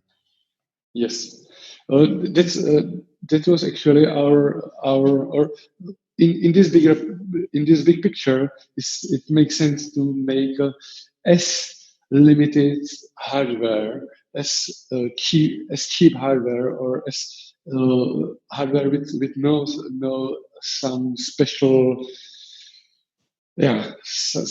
insight, because it will make work. It will do the work. Basically, Trezor is a reference diagram of the microchip with or MCU with two buttons and the display. There's no magic in it. All the magic is the software and the security design in this software, which cover all the attack vectors, including the physical attack vectors. There is no magic soup in the Trezor. Yeah. Yeah, and some people, they will look at the Trezor and they will say, okay, so if it has this cheap microcontroller unit and it just has buttons and the screen, then why does it cost, like, how much is it, 120 euro or something for the Model T? And the answer is that they pay for customer support and development and research and all that stuff, right? Yeah, exactly. The Model 1 costs, I think, $49. So it's not $100 anymore. But yeah, people underestimate the effort and R&D which we put into the software part. I always say that Satoshi Labs is a software company. The hardware for us is just a tool. It just need to do the thing, but all the magic is in software, which is fully auditable. Yeah, and also the software is fully open source, so Yes. other companies just take your researched software and create new products for cheaper prices. Yeah, actually, this was a topic few years ago when KeepKey started, when all the Chinese clones started. That's interesting. I didn't know. My colleague told me 2 days ago that they made research and there's around 40 clones of Trezor, like some Iranian national vendor doing hardware wallet based on the Trezor scheme and so on. I even didn't know this. So yeah, I suppose this is power of the open source and all the standards and all the code and all the electronics which is open source. And we were back in years we were worrying about this a bit. If we can do sustainable business on fully open source everything. And I think that the conclusion is that yes, because in the security industry, you probably don't want to save $10 on the knockoff hardware, like a clone of the hardware, when you are going to put like thousands and more dollars into the Bitcoin to the device. So we were a bit afraid of this, but it turned out that the people care about this. They listen about the possible issues, security issues, which comes with the buying cheap clones. And in the end, I think this was a winning strategy. Like I really believe in open source. In the contrary, what BTChip from the Ledger told you that he don't think that open source solve all the issues. I think the opposite. Let me explain. We have so many people watching our hands and doing the security research and even breaking the Trezor, and they are all the white hat hackers, which are then reporting the issues to the product. And if you check our security page, there's actually a lot of reports which we responded with some fixes in the software. And I believe that this is the result of the open source, because without this, with any obstacles in this, these white hat hackers won't do this. And actually the activity of the researchers is the indicator of the living community around the product. And we were asking few of them why they spend so many time on the Trezor, and actually not only competition. And the answer was quite interesting for us, because to really evaluate the chip or hold the solution, which includes the NDA chip, they would need to sign the NDA with the manufacturer, which means that if they will find out something, they wouldn't be able to tell it publicly, which won't give them the social credit, which is usually why they are into the research in the first place. So this is for me, this was like eye-opening moment when I realized that okay, this is interesting. There is most likely the Trezor is most attacked hardware wallet on the market, just because we are basically transparent and it attracts the researchers to do the job. Yeah, and also Lazy Ninja, who is the only hacker that I was able to get on the show, also said that he did spend some time on the Trezor, but it takes a lot of time to find some kind of vulnerability because there are too many people doing this, and there are lots of eyes on the software and on the device itself. And that's why possibly it's the most secure of all hardware wallets. Yeah. So this, in my opinion, this proves that open source actually works, because if it attracts viral hackers, which are then enforcing, they reinforcing the product, it makes the whole industry much stronger and much better. Now, there is one marketing point from which sometimes ColdCard attacks you, for example, because you support lots of altcoins and you add them to the software implementation. And you also have a Trezor Model T that is Bitcoin only. And I have to ask, is there demand for that, or is it sold just as well as the... About the BTC only firmware, to my knowledge, it's supported also for Trezor 1 and Trezor Model T. Yeah, we are Bitcoiners in heart, so this was a natural thing to do when there was a request from our users, and I completely get this. But if you are asking me about the sales numbers, I don't think it's measurable or it made any impact. I believe this is important for a really small portion of the user base. But it's not like a mainstream requested feature. Yeah, sometimes, people can be mean on Twitter, and that's why I raised this specifically. Yeah. So I saw a presentation last year with Stick, who is the co-founder of Social Labs, and I think he was in Malta at ToneVasive conference. And he showed how you can set up a multisig with a Trezor and the Electrum software. And it was so fast and so simple. But at the same time, there are people who criticize the security model and say that the average user should not do that. And multisig is only for people who require it and not just something that paranoid individuals who don't hold too many Bitcoins should pursue. So what is your stance on multisig? Yeah. My stance on multisig is that it's a great tool for multi-user funds. Like if you have a company and you need to hold some Bitcoins, then it's great for have cosigners, which are different parties, different people. And it's perfectly fit for this purpose. But I think that many people who are using multisig in the way that they are the only cosigner and they have only multiple devices handling them and so on, I think it's a bit overkill. And all this is about usability and the increasing complexity of the setup.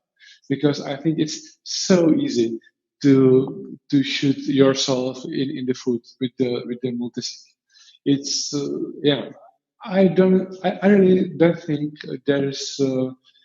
it's necessary for the single user to use multisig, because I saw this from the perspective. If you are a user and you want to use this account like daily, then you cannot have proper Go backup distribution of these units. Plus, of course, you still need to care about the backup, because I wouldn't rely with my Bitcoins, which have private keys stored only in electronic devices, because I understand how bad actually these devices are in remembering any data, like flash memory can fail at any time. So it's much more complex, and still it increase or downgrades the user experience, because if you use this daily, you need to use multiple devices and do this ceremony all the time when you are going to send bitcoins. And on other side, if you are holder, like long-term holder, you don't need this multisig either, because in this case, you probably don't want to even have the seed loaded in the hardware wallet. What I would recommend for a long-term holder is to do the setup, do the multisig, or even not multisig, do the Shamir setup, or even super Shamir setup, which is even more complicated. Like you can have Shamir out of the Shamir shares itself. So you can have really crazy stubs here, which are really for many for advanced users only. But that's not the point. Let's go back to the story. If you want to hold bitcoins, then just generate the Shamir backup, store the seeds properly with the crypto steel, dig in on the safe place, or give it as a social backup for people you really trust, which eventually to people which eventually didn't even know each to other or something like this. And then you can wipe the hardware wallet, which will be completely empty, and you don't need to care about all the firmware updates and all the hacks, all these things which we were talking all the time in this podcast anymore. Because you have the metal backup which can survive centuries, and you are the software security is not in your threat model anymore.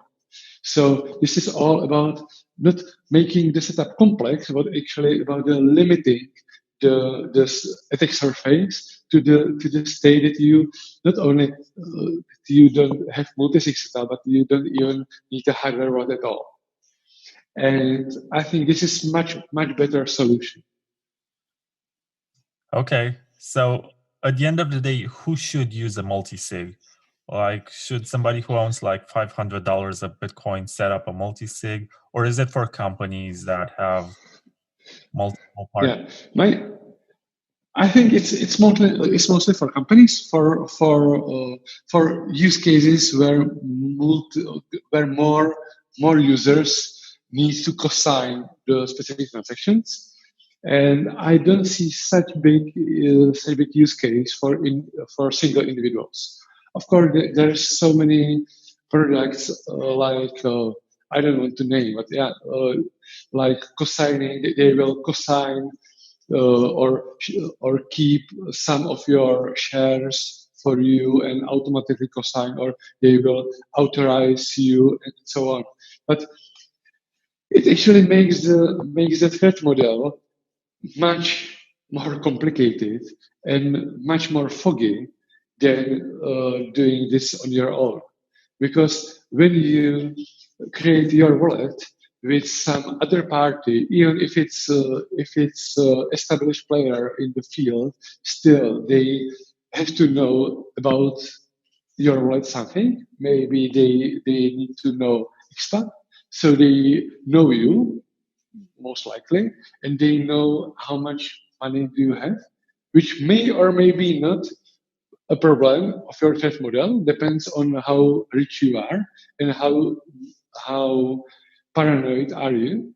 But I just want to say that every time you add the multisig into your setup, it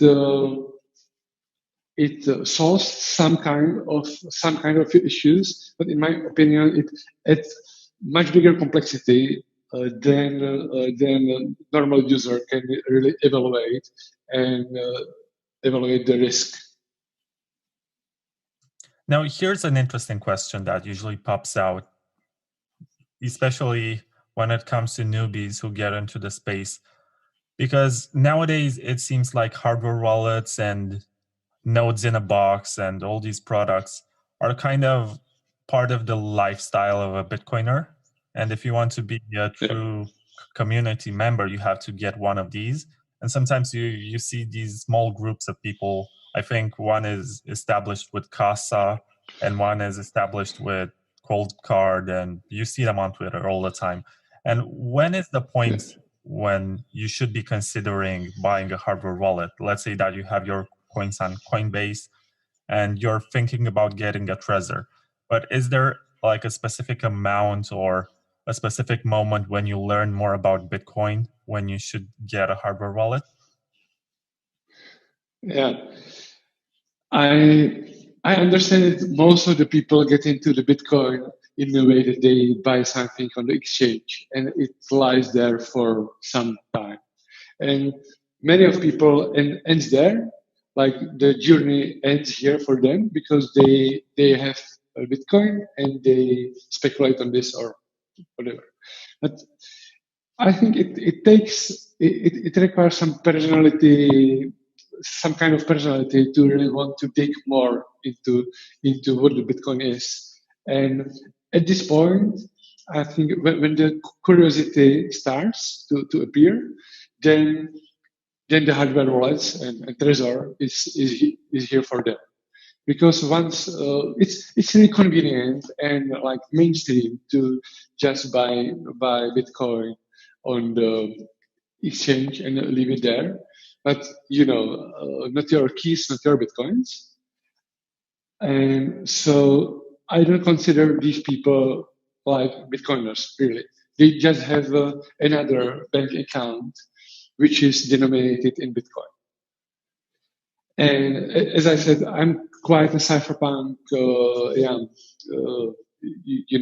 I like cypherpunk philosophy, and I built everything around this. And I think that the Bitcoin is changing through the 10 years since I'm in the project. And I think it's becoming more obvious that the privacy is an issue. I honestly don't think that this was always like this. Like, of course, there were all the time people paranoid about their privacy, but I didn't think it was like mainstream in the terms of the Bitcoin a few years ago, the mainstream concern. Because the Bitcoin was so small, even for governments, for everybody. So people didn't feel threat from this side.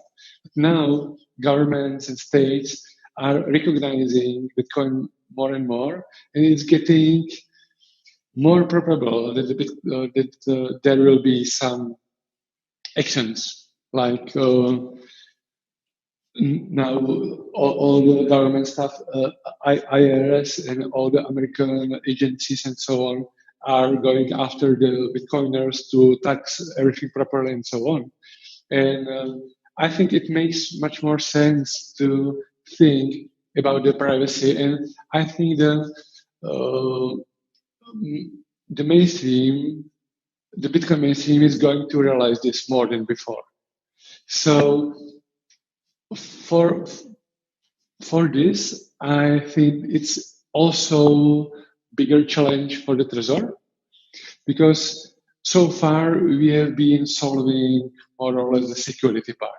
And security and privacy are two completely different things. Like you can be secure, like you can have the private keys, but your XPubs may be completely public, and you are still secure from some perspective. Of course, you are not secure from the social attack vector and so on. But let's consider the technical security. And to be honest, years ago we were focused mainly on bringing the security to the mainstream user, to the Bitcoin mainstream user. So we built the wallet as a web application because it was the easiest way of onboarding the users, because they are used to use web browsers and so on. But as the industry is changing and we see this, we are developing like for 1 year. It's intensive work.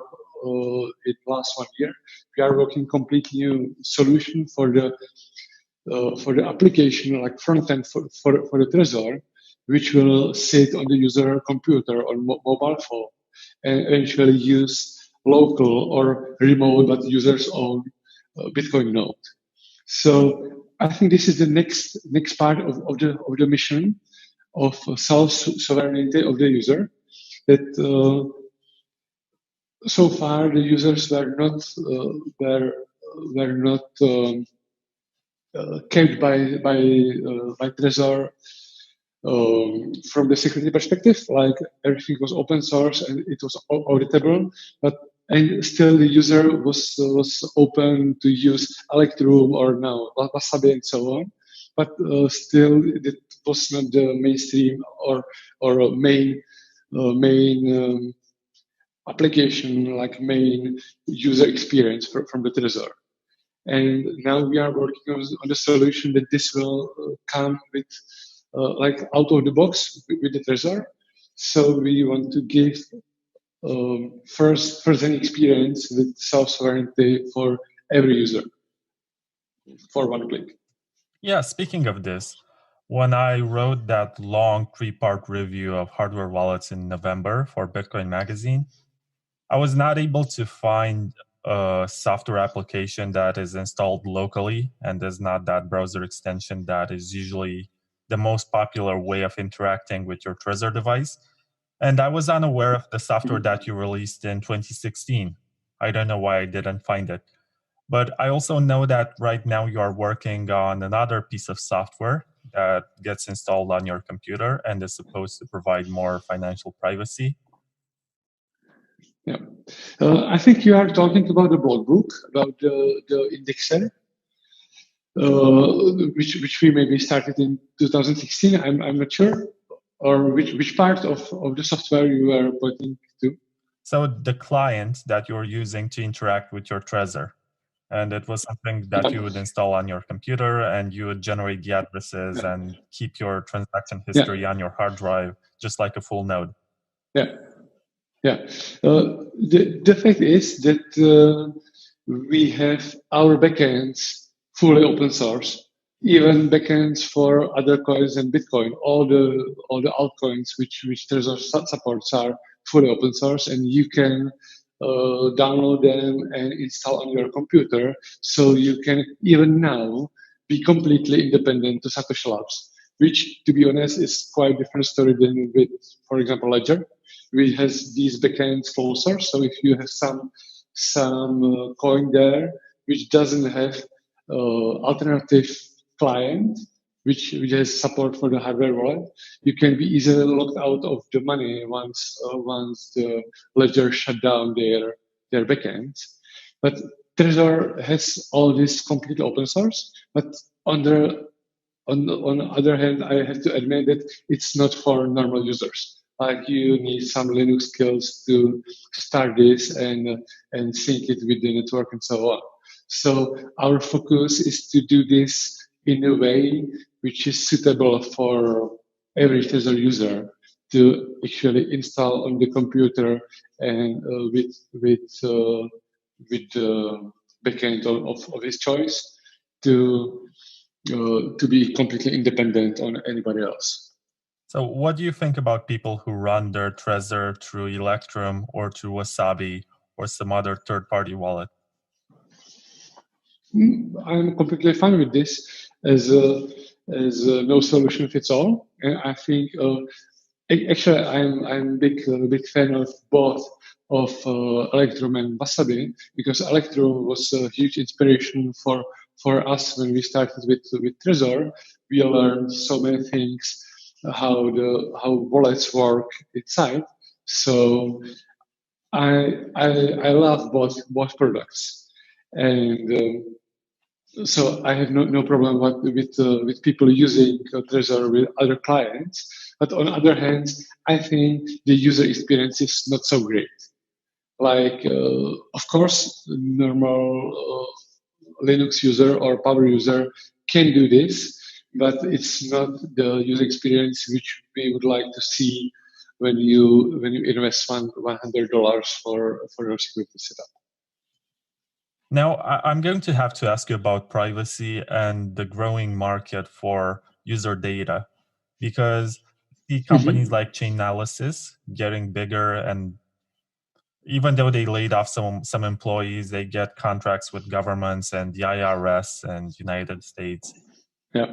And when you use a Trezor by default with the browser plugin that you have to install, does Trezor collect any kind of data regarding to your IP address, email address, stuff like that, metadata about your transactions? Can Trezor see how many Bitcoins are owned by the users and stuff like that? Yeah. The important thing on the Trezor design is that we can't distinguish devices each other when we are shipping them. Like, there's no technical way how we can join the order with the specific device when you connect it to the computer. So at no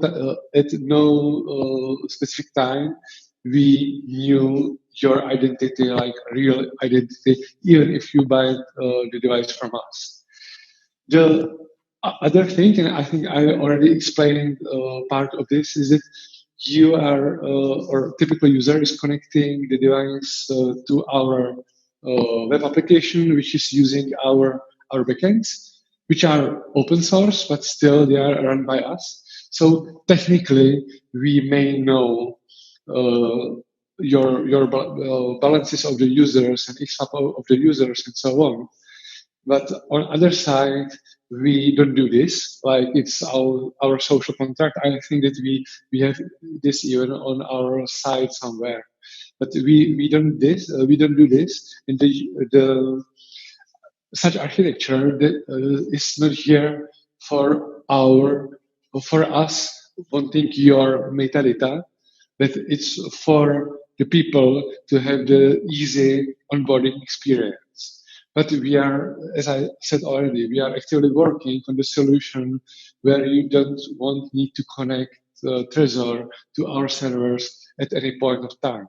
So this is the proof that we are quite serious in this, and we don't want to be the gatekeepers, and we don't want to know anything about you. That's fair, because when I look at the KeepKey right now, it costs about $20, and it was $200 like 3 years ago or something. And their business model is to sell in large numbers, but you also have to KYC with them. So you sign up with your data when you order, and they probably find a way to sell that data. I'm just assuming here. I don't know if they do that, but there is probably a market for that kind of data that they're collecting. And it's reassuring to know that Trezor cannot associate the order number or the device production number with the user. Sorry, can you repeat the question? Sorry. Yeah, it was more of a remark, because it's reassuring to know that Trezor doesn't know who bought what device. So you cannot associate a serial number for one device with the user who ordered it. Exactly, because this is the auditable part. Like, you can check the software that it's not revealing any serial number or anything over the protocol, so we can't link the specific device with your order. Actually, there is generated some ID which is in the protocol, because the application need to identify the unit when you connect it to for technical details. But this ID is generated again every time you generate the wallet. It's a random string. So it's generated once you connect it the first time into your computer. So we cannot know this prior the shipment. So this is the part we can prove, because it's baked in the open source software. Another part which we can't prove yet is that we don't collect any financial data from our backends. It's just our promise. I'm quite open about this, but we are working on this thing to solve so we can be able to tell that you can verify it yourself. All right. So, Mr. Slush, we have been speaking for nearly 2 hours. And I'm just going to ask you one last question, and that's it. And it's also very general. So what is Trezor planning for the hardware wallet market in the future, and what should we expect in the coming months or years? Yeah. It's quite a wide question, and I will try to summarize. I think that I already said this during the interview, and the remaining topic is the usability of the products and usability of the whole concept. So it will be more available for a bigger part of the Bitcoiners, because that's our mission, to secure as much people as possible. So the usability part is still is a remaining issue which we don't think it's solved yet. And another big topic which we are working on is the privacy and the self-sovereignty, which comes out of the box. So no crazy setups with some Linux boxes and so on, because we think this can go out of the box with Trezor itself. And the remaining part, the last part, is that we didn't hang up with the hardware security.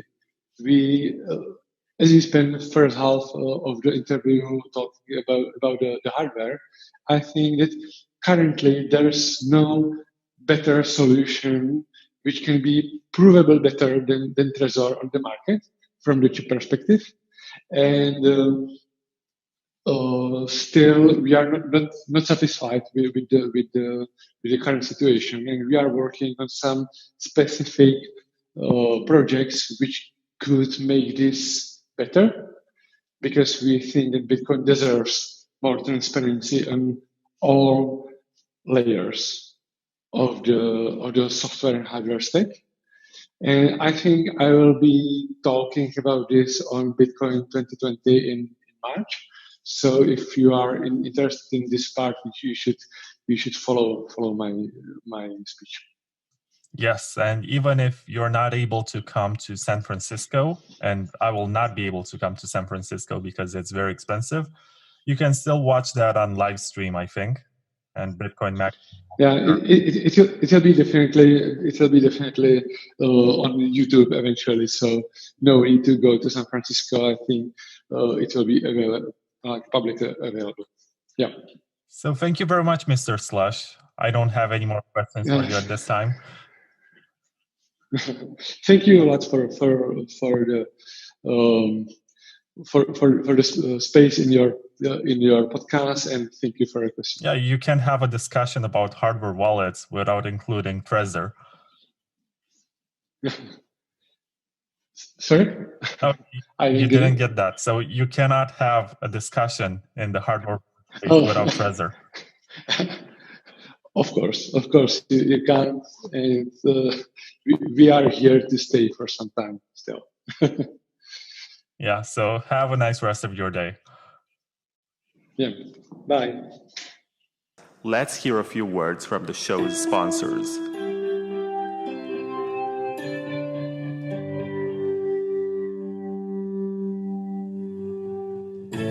LXMI is a European cryptocurrency exchange whose name is inspired by Lakshmi, the Hindu goddess of wealth, good fortune, and prosperity.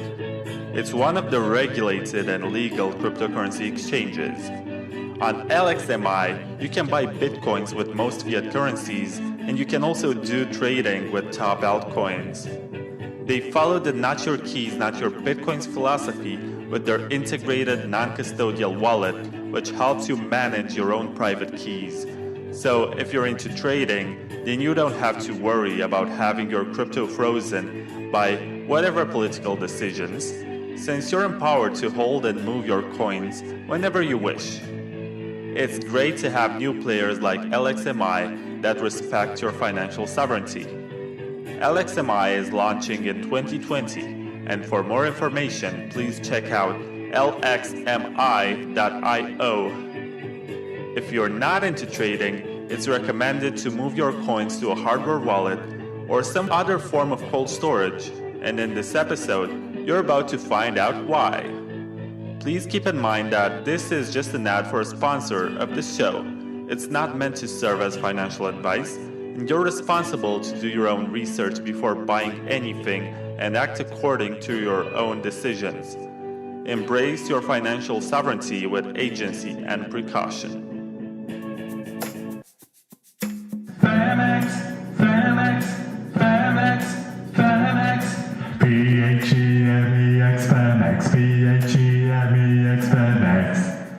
Femex is a Bitcoin exchange with derivative trading options, which focuses on speed, robustness, and maximum uptime.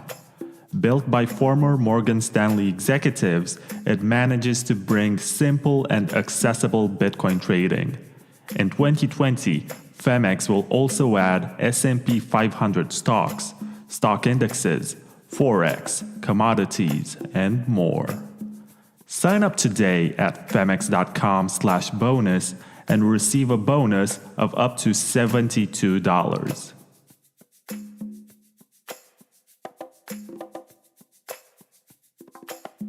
Please keep in mind that this is just an ad for a sponsor of the show. It's not meant to serve as financial advice, and you're responsible to do your own research before buying anything and act according to your own decisions. Embrace your financial sovereignty with agency and precaution.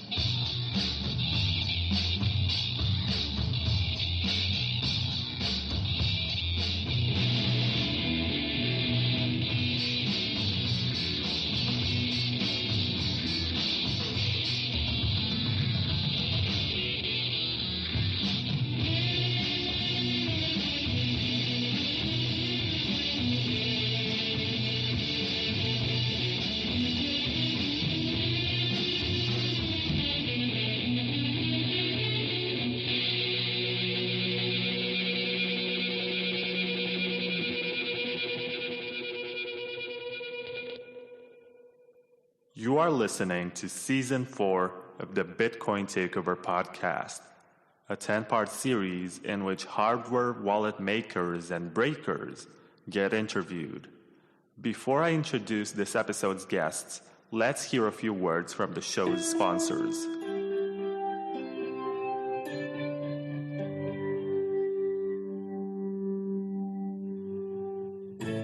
LXMI is a European cryptocurrency exchange whose name is inspired by Lakshmi, the Hindu goddess of wealth, good fortune, and prosperity. It's one of the regulated and legal cryptocurrency exchanges. On LXMI, you can buy bitcoins with most fiat currencies, and you can also do trading with top altcoins. They follow the not your keys, not your bitcoins philosophy with their integrated non-custodial wallet, which helps you manage your own private keys. So if you're into trading, then you don't have to worry about having your crypto frozen by whatever political decisions, since you're empowered to hold and move your coins whenever you wish. It's great to have new players like LXMI that respect your financial sovereignty. LXMI is launching in 2020, and for more information, please check out lxmi.io. If you're not into trading, it's recommended to move your coins to a hardware wallet or some other form of cold storage, and in this episode, you're about to find out why. Please keep in mind that this is just an ad for a sponsor of the show. It's not meant to serve as financial advice, and you're responsible to do your own research before buying anything and act according to your own decisions. Embrace your financial sovereignty with agency and precaution.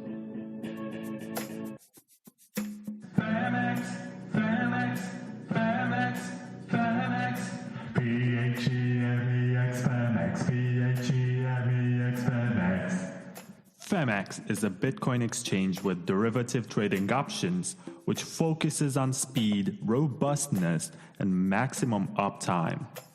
Built by former Morgan Stanley executives, it manages to bring simple and accessible Bitcoin trading. In 2020, Femex will also add S&P 500 stocks, stock indexes, forex, commodities, and more. Sign up today at femex.com/bonus and receive a bonus of up to $72.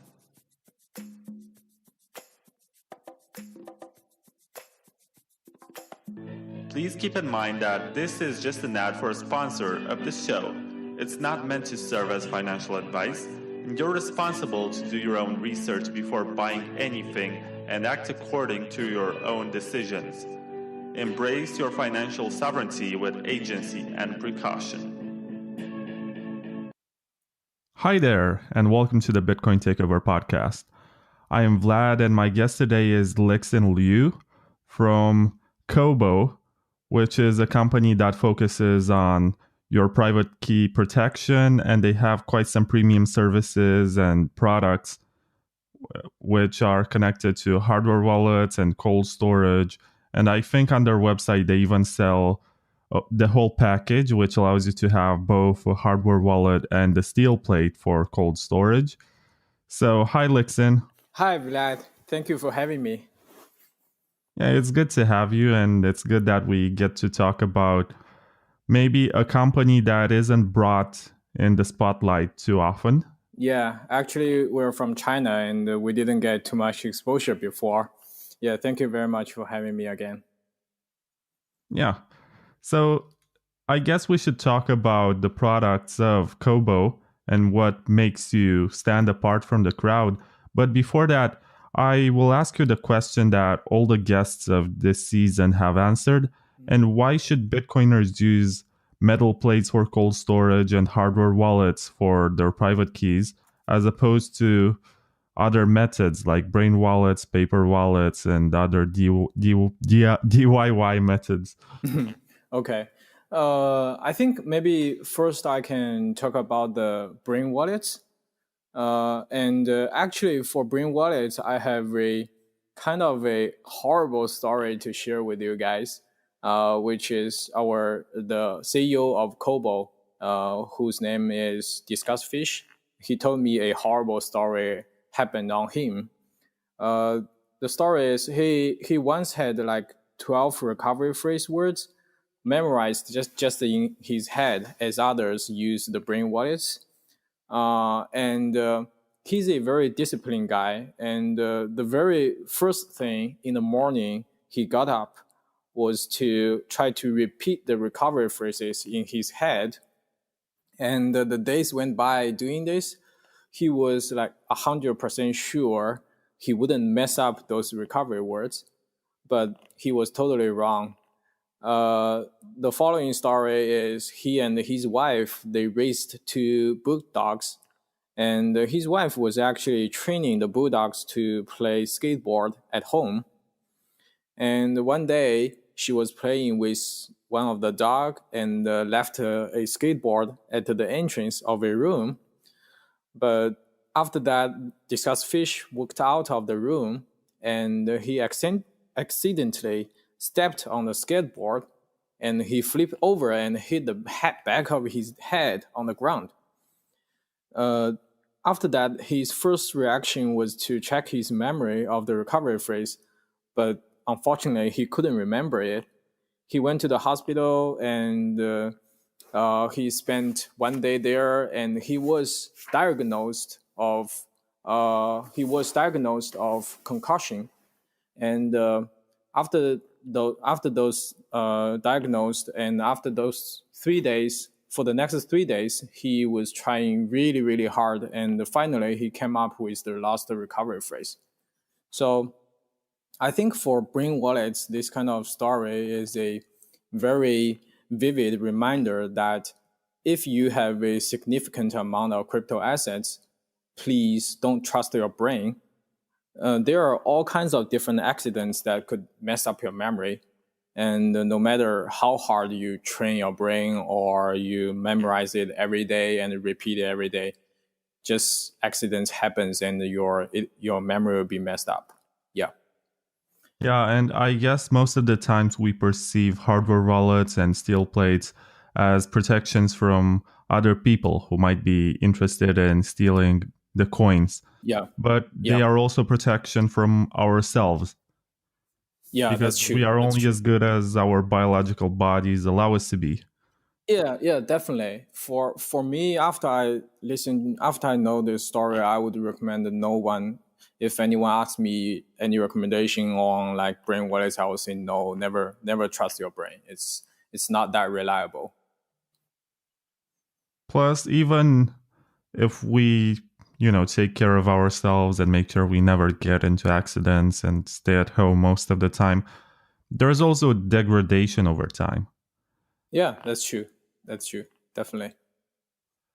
So let's talk about the Cobo tablet, as you have sent me some documentation about it. You also asked me like paper wallets, right? I didn't talk about paper wallets. Yeah, right? Go on. Oh, okay. I think for the paper wallets, I think it's kind of obvious that the metal solution is a better choice because if you put your recovery phrase on a piece of metal, it's waterproof. It's also fireproof and corrosion proof. And also there are always a lock hole on the metal plate so that you can lock your recovery phrase with a padlock. And also, but I've also seen some suggestions on Twitter that some people say that if you put your recovery phrase on two pieces of papers and duplicate them, which means duplicate them on two pieces of paper, and that is safer. But actually, from me, my personal perspective, I don't recommend this kind of storage because even with paper wallet, you duplicate them, that will increase your robustness against some kind of natural disasters like flood or something. But that will also increase the chances of theft.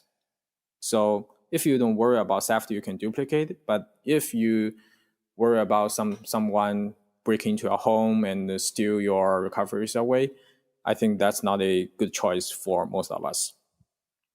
Yeah. That's for paper wallets. And you also asked the DIY methods, right? Yeah, stuff you do yourself. Yeah, okay. For the DIY methods, I have some friends, they do the metal thing by themselves.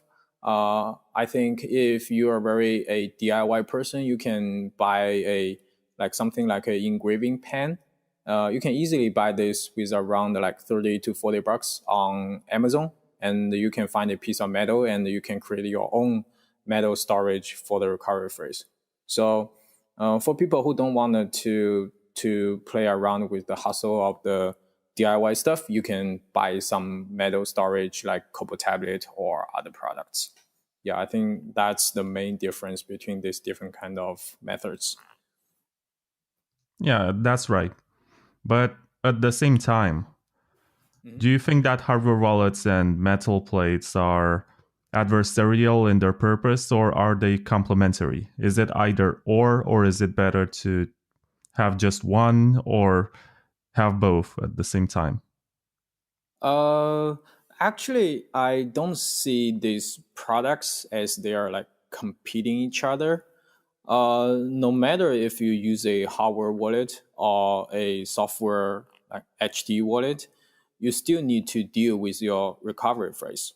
So the metal plate thing like Cobo tablet, they support all the recovery phrase for any BIP39 hardware or software wallets.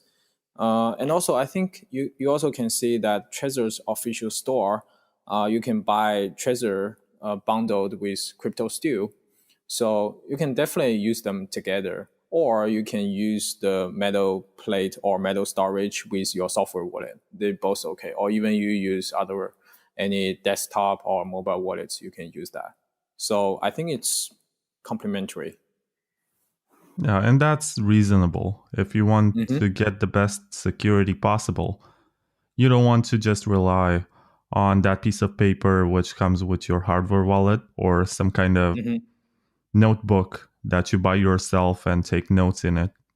Yes, yes. And also one reminder, never take a picture and put it in the cloud service or something. That's really a bad choice for you. Yeah, and sometimes the cloud service automatically gets your pictures if you have the wrong settings in your phone. You take a picture and you're not even aware that it goes into the cloud, and that's how you essentially get hacked. Yeah. That's obvious. Something happens.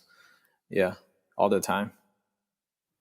So let's talk about the Cobo Vault, which is your solution for everything, basically. It has a hardware wallet, it has a steel plate, and it costs almost $500, which I think is the most expensive product on the market. So, okay. So, for the Cobo Vault, actually, so you are asking that the price thing, how we're pricing it, right? Not really. It wasn't that question. Just what makes it so premium, you know? Oh, I see. Okay. So, for the Cobo Vault, actually, I think you know that for hardware wallets are very niche market if you compare that to laptops and mobile phones. But even it's a niche market, all the hardware wallets, they should have their distinct positioning. When we designed the Cobo Vault, we were targeting the miners in China, actually. For those who are not familiar with the mining industry in China, all the mining farms here in China are always built in very isolated places, because in those places, the miners can get the best price for the wind or the water electricity. So as the miners would take the Cobo Vault into these isolated regions, and rather than just put them at home or put them in a safe or in a deposit box, when we design the product, we want to maximize the security and also the durability of the device. And that comes with a lot of cost. For example, the main body of the device is made by aerospace aluminum, and it has a 4-inch big screen. And it also comes with a metal case so that you can put your device into that. And also the product passes a lot of durability tests, like it's IP68 waterproof, and also it's IK9 drop resistant. And also we even did a American military standard durability test on it, which is military standard 810G, if I memorize correctly. So all this form factor stuff took a big portion of the pricing of the product. And also on the user experience wise, because we're creating a product for the miners, they're very, very extreme on the security side. So we create a totally air-gapped experience for those miners, which means we have a camera on the device, so you can do the QR code scanning to get the unsigned information into the Cobo Vault. And then the Cobo Vault can do the signing, do the cryptographic calculation and algorithms, and do the signing work. And it generates QR code again. So then you can use your, we call it hot device, which is connected to the blockchain. You use your hot device to scan the QR code to get the signed message or the signed information, and then you can broadcast it to the internet. So that's the main interaction of the Cobo Vault. And here because we use the QR code, because we have the camera, and also if you wanted to support the camera, you need to have a much more premium chip, and all this comes with a cost, and all this cost results in maximized security and durability. And that's I think that's the design thinking behind the Cobo Vault. That's kind of fascinating. I never really thought about products designed specifically for miners. And I suppose that when you run a mining operation, maybe next to a windmill or a water wheel or something, then you're going to require some sort of resistance to natural disasters. And Yes, definitely. For example, I went to for example, the CEO of, maybe I can introduce more about the background story of Cobo. So for our CEO, his name is Discussfish. He was one of the earliest Bitcoin evangelists in China, and he was like the community leader among the miners. And he's also the CEO of F2 Pool, which is one of the biggest mining pool currently in the world. So actually, our team, the team I'm leading, is working on the hardware wallet. We were designing the whole product for people like him. And in order to get more user insights and in order to know more about the miners, he introduced me to pay a visit to one of his mining farms in Xinjiang in China. Oh, that was that journey was really, really interesting. Like I flew for like 5 hours or so, and then I took a train, and then I took a car, and then I walked for a long time, and then I got to the mining farm. So, and at that place, it's usually some like in winter, there are a lot of like snow. You cannot work there. And also, he has another mining farm, which is in Sichuan province in China. And that province is really, really raining. So you get wet all the times, not your clothes, but also your home. So you have to use some hardware wallet that is waterproof to get into those kind of scenario. Yeah. I never really thought about this because basically I come from a country where you don't have to worry about this kind of situation. Yeah.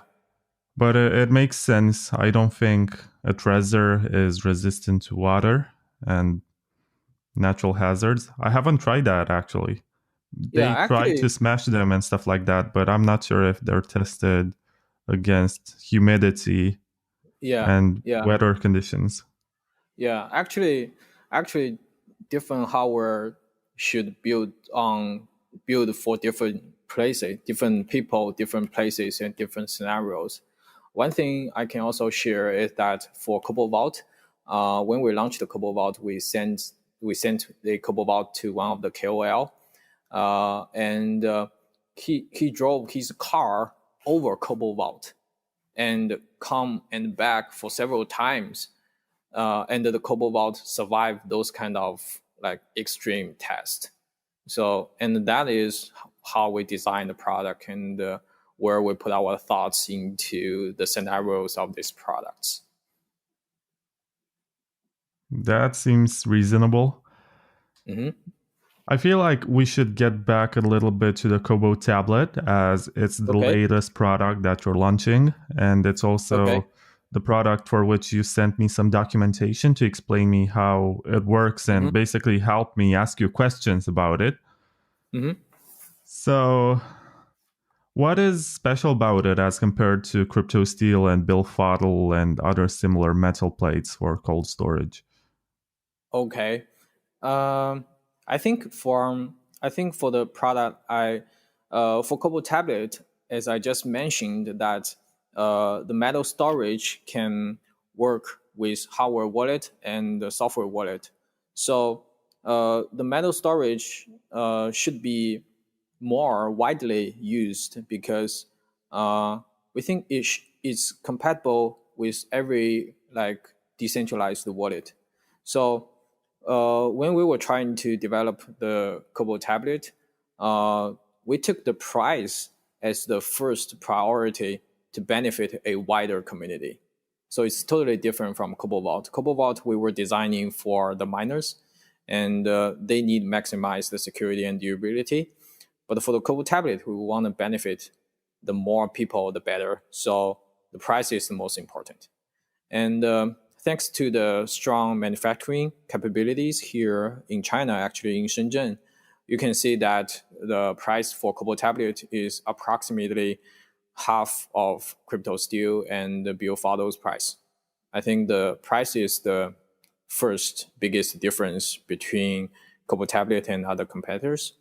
And aside from the price, I think the other big difference is ease of use if you get a closer look at the product.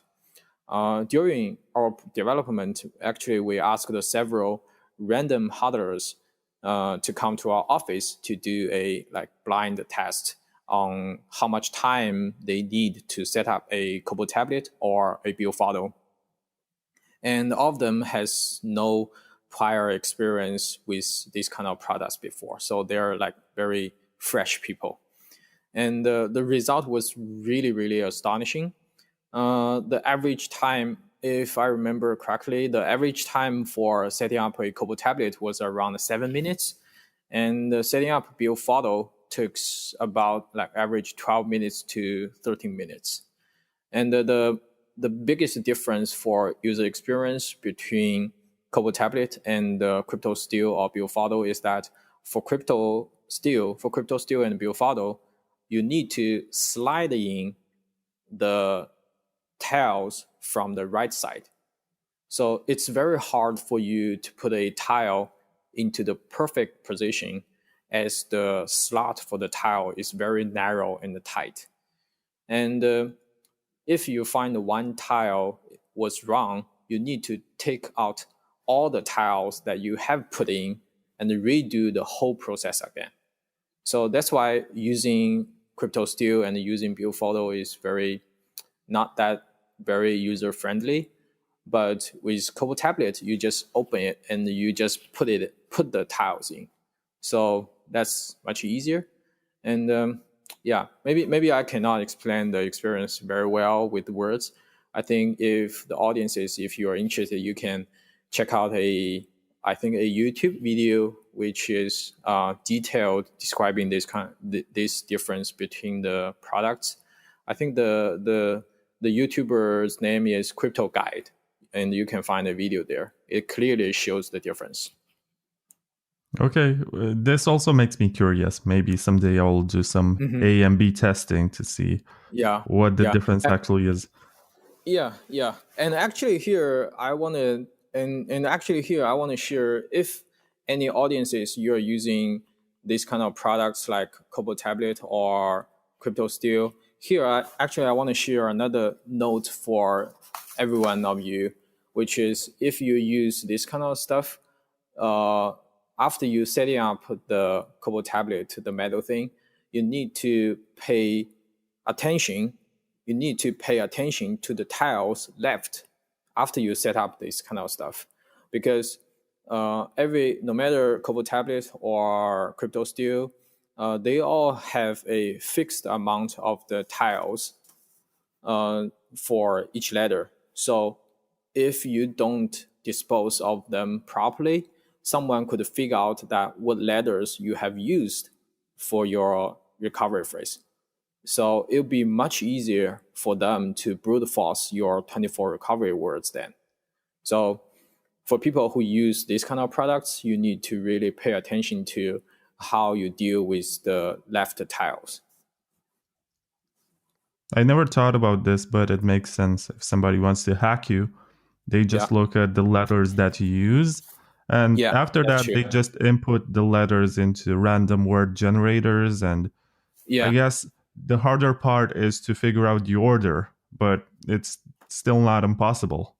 Yeah, the order, if they have figured out the 24 words, the order is not that hard, because the 24th word is the checksum of the other words. So they just do 2 hash, and then they can do the checksum. They even don't need to check the private key and public key to see whether there are some cryptos on that. They just do the checksum. It's very easy. Right. So on the Cobo website, I can see that you have 2 different types of, you call them tablets, but that's a bit misleading in my mind, because when I think of tablets, I think of stuff that has a touch screen and works like an iPad. But it's actually like an enclosure which has all the letters to create your cold storage backup on a metal plate. Yeah. And you have the Cobo tablet, and you also have the Cosmos tablet. What's the difference? Oh, okay. Actually, the Cosmos tablet is a co-branded version of the Cobo tablet. So we just built that version together as a swag for Cosmos community. And functionality-wise, they're 100% the same. And also, one thing I can share is currently we're also talking with ColdCard. We may have a co-branded version for ColdCard, and maybe people later can buy a co-branded version of the Cobo tablet on ColdCard official website. And I'm just talking about that with MVK now. I'm also talking with MVK to possibly do an interview after this. Yeah, okay. Yeah, you may ask his opinion on the metal storage or something. Yeah, but he told me that he was not a big fan of this kind of tile version, but he really liked the punch version. So there are also other punch version, because there are two kinds of metal storage currently. One is the tile version like Cobo tablet. The other is punch version. So you have a hammer and you have a metal plate, and you also have a punch stick. So you use your hammer to punch the letter onto the metal. That is also another kind of metal storage. And for that kind of interaction, it's not that elegant or it's not that easy with things like Cobo tablet, but they are cheaper. So according to our original principle of developing Cobo tablets, which is bring the best product with the best price for as many people as possible in the community. So we're also developing a punch version. So for the punch version, it'll be much cheaper. I think for Cobo tablet, it's around $39 now. And for the punch version, we will control that under $25, I think. Yeah, it's interesting to me that you have, I guess, the least expensive steel plate storage device on the market, but at the same time, you also have the most expensive hardware wallet. Again, that's the reasoning behind this is product positioning, because we're trying to position different people. And also, another story I can share here is that last year I went to Bitcoin 2019, and I talked to a lot of normal hodlers there. I talked to a lot of them there, and I found that 95% of them don't care about durability. That is a very interesting found, because I only interviewed the miners before. I never interviewed normal hodlers in the States. So I asked them that whether they were afraid that their home could flooded if a water pipe explodes or something, or any natural disasters that would damage their hardware wallet. And also, as you know, that California there's a lot of forest fires in California, and which threatens people's homes. But the answer from them was very interesting. They said, yes, they are afraid of those things, but they see them as very low possibilities. Even if something were to happen, they said they would just buy another hardware wallet because it's only $100.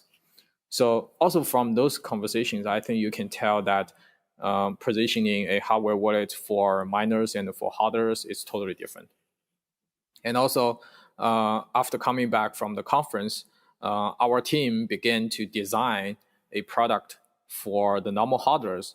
We spent almost 1 year on that, and I think we're going to launch that product around late April or early May. And we call it the second generation for Cobo Vault. For that new generation, the Cobo Vault will compromise on the durability side, but doesn't compromise on the security, just like the current version, which is the first generation. the second generation will still be totally air gapped and comes with a camera, and it also can do QR code transmissions. And also by the way, for the second generation, we'll also support PSBT, and also for the second generation, we will have a open sourced secure element, which is the first one in the industry.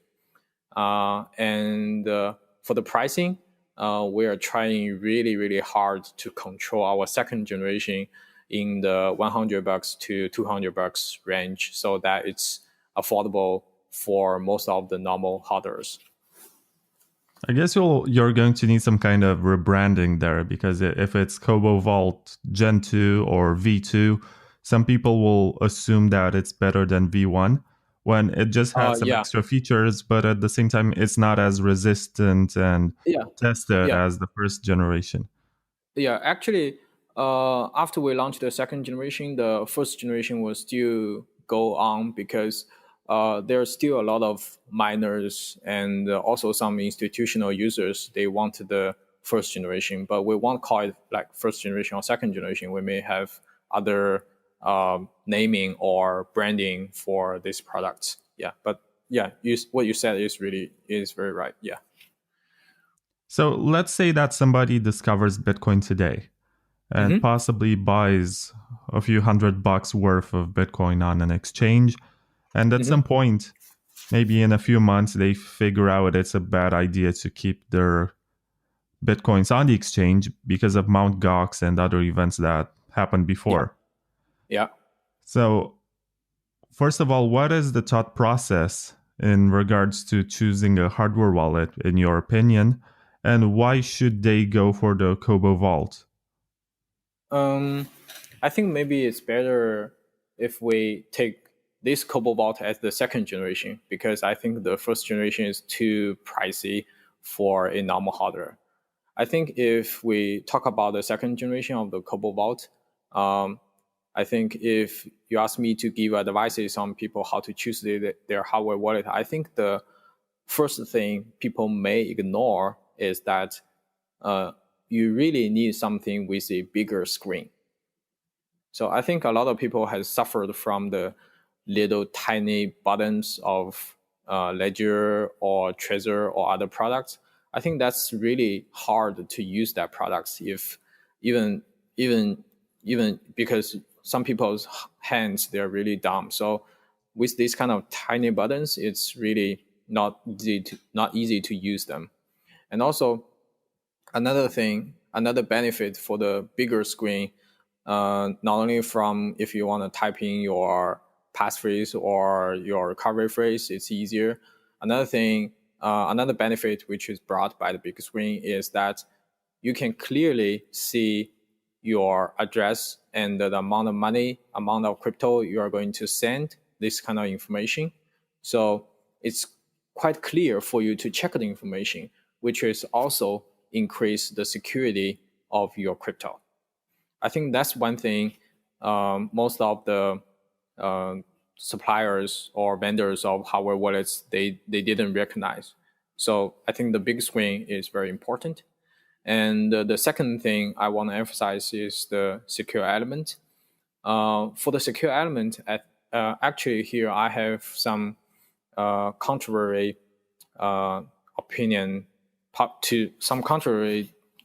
on the market, which is actually a secure element can be open sourced. So a secure element is a must. And if the hardware comes with an open source secure element, then it's much better. So, and also with our second generation, we'll open source the firmware of the secure element. I think that are the most important two things. The third thing I think is really important is how air gap is your product. Because currently most of the products, they are connected through a USB cable to your laptop, or it's connected to your phone through Bluetooth. But we all know that for Bluetooth, if you search for like keywords like Bluetooth vulnerability on hackernews.com, this kind of website, you will find there are a lot of like accidents or vulnerabilities for Bluetooth. like main middle attack, this kind of stuff. So for Bluetooth, it's not a very good choice, I think.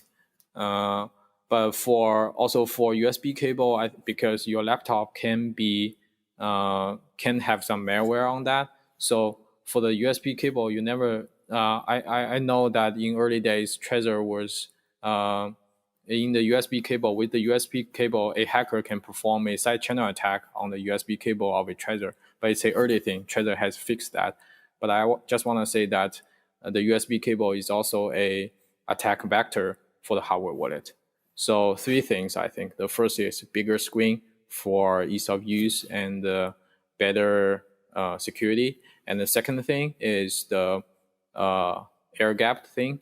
And the third thing is the secure element. And if the secure element is open source, then it's much better.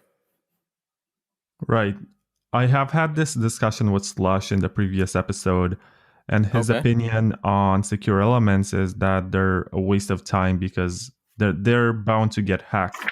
And if you focus too much on hardware and physically securing hardware wallets, you'll just end up in a situation where you have to release a product each year or something just to keep up with what's going on. And he thinks it's a better approach to just focus on the software and make it proof to attacks through stuff like Shamir, backup, and passphrase, and whatever Trezor is innovating right now. So, first of all, what is your stance in regards to this? And secondly, how is this secure element really open source? Because usually the criticism about them is that you cannot see all of the code that goes into them. Actually, here I want to emphasize again that I think Trezor is a very great product, and they really have contributed a lot to the community. But I think Slush, he's a little bit biased about the secure element.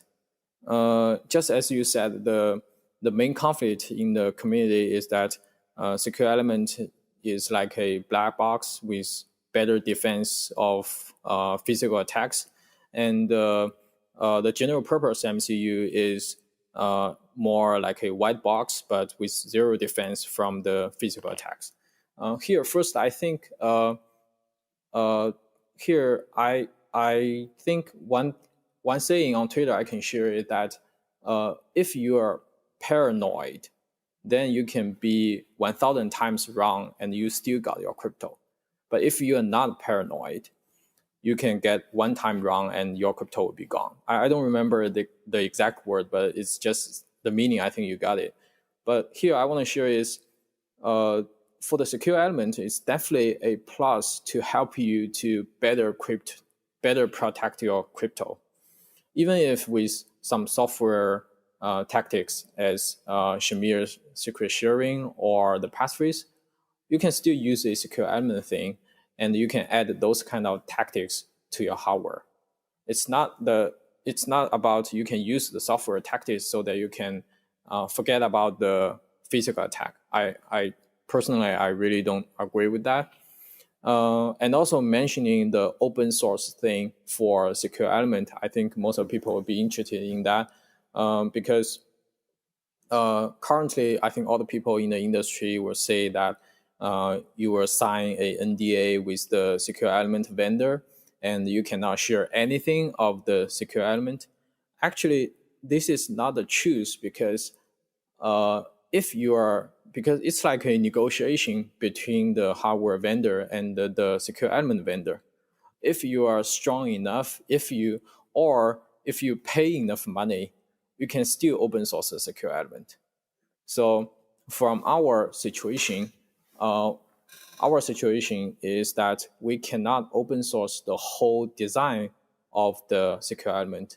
But here, one note is that if you use a general purpose MCU, you still cannot open source the whole design of the MCU. You still open source the firmware on the MCU, on the general purpose MCU, which is just as Trezor did. So for us, we choose a secure element and we negotiate with the vendors of the secure element, and we open source the firmware of the secure element. So with the firmware, people can see that first, the entropy comes from a true random number generator, TRNG, from the secure element. The second, how your master private key is generated. The third, how your child private key are derived from your master private key. And the fourth, every cryptographic calculation or cryptographic algorithm happens within the secure element. And the last is that your private keys never leaks out of the secure element. So from the firmware, you can see everything. You can see how it works in the secure element, and also you can verify the code. So I think by doing this, we're adding a much stronger or an extra layer of transparency to the secure element. And also later we will allow people to modify the firmware of the secure element, and you can upload your customized firmware of the secure element onto the secure element, which means you can just build your own hardware wallet on a secure element. And here, I also talked to Slush. Slush also criticizes this on you cannot share the datasheet of the secure element. But actually, if you have strong enough negotiation power, you can share the datasheet. For us later, if someone wanted the datasheet of the secure element, they just need to do very, very simple online paperwork. If a cypherpunk or a geek, he wants to get the datasheet of the secure element, they just need to sign an online NDA with us, and we can share that with him. And also, he or she can purchase a development board of the secure element from us, so that he can almost play anything on the secure element. So that's how we do the secure element open source. We cannot open source the whole thing. Even the general purpose MCU cannot open source the whole thing, and the secure element doesn't. But what we can do is open source the firmware, and you can see how it is working and how everything going on within the secure element. That's our strategy of open source. So Ledger published an article 2 weeks ago, and it's called "Not All Chips Are Born Equal." And I think it got quite popular on social media around the time. Yes. And in their classification, they say that the stuff that ColdCard and BitBox use are not really secure elements, but they're actually safe memory chips, which are not as secure as they're designed for the secure element. And their argument basically is that you cannot quite have the security of a secure element with full transparency. So how do you make that work? Actually, for the first part, you asked that whether ColdCard or BitBox is using a secure element. Here, I think the main conflict is your definition of the secure element. For us, from our perspective, ColdCard and BitBox, they are definitely using a secure element, but they're not using a very premium secure element, which means their secure element is more leaning towards better storage of some sensitive information rather than some cryptographic algorithms on that. I think that's the main difference. So the Ledger secure element can do the cryptographic calculation, but the ColdCard and BitBox, their secure element is not that premium, so that it only does the storage work. But you cannot say that they are not using a secure element. They are using a secure element. We cannot mess up the truth here. So that's the first thing. The second thing is for the transparency for the secure element, just like I said, for the secure element, if we open source the firmware, it's just like we open source the firmware, just like Trezor open source the firmware of a general purpose MCU. Because for the design of the normal MCU, or for the design of the normal MCU and the design of the secure element, they both cannot be open sourced. But it's easy to verify the secure element with the open source firmware. Here, the logic may be not that easy to understand, but for the secure element, if we open source the firmware, then there are two important things. One is the true random number generation. So this is not in the firmware. This is like the implemented library in the implemented function in the secure element. But actually, you can bypass that true random number generation. It's just like what ColdCard did. They allows people to generate their own entropy with a dice. So you don't need to trust the true random number generation of the secure element. You can generate your own entropy with the dice, and from the entropy you type into the device will do the calculation, do the algorithms of the cryptographic to generate your private keys based on your entropy rather than the true random number generator on the secure element. So that part is black box, but this black box, you can bypass that. You can do that by yourself. And for the second part, people may think the black box on the secure element is, again, if you open source the firmware of the secure element, the second part of the black box is the cryptographic algorithm. So for that part, it's very easy to verify that because you can use because all the cryptographic algorithm is like universal, just like ECDSA. They are universal algorithms. You can easily verify those results of those algorithms by another device or even with some Python libraries. You can easily verify that. So the most important two parts, one is true random number generation and cryptographic algorithms. They are in the black box of the secure element, but one can be bypassed. The other can be easily be verified. So again, jump back to our open source strategy. If we open source the firmware of the secure element, then the secure element is just as transparency as a general purpose MCU. So it's almost totally a white box then. Okay, so how is the secure element comparable with the one that you find in the ColdCard and the BitBox?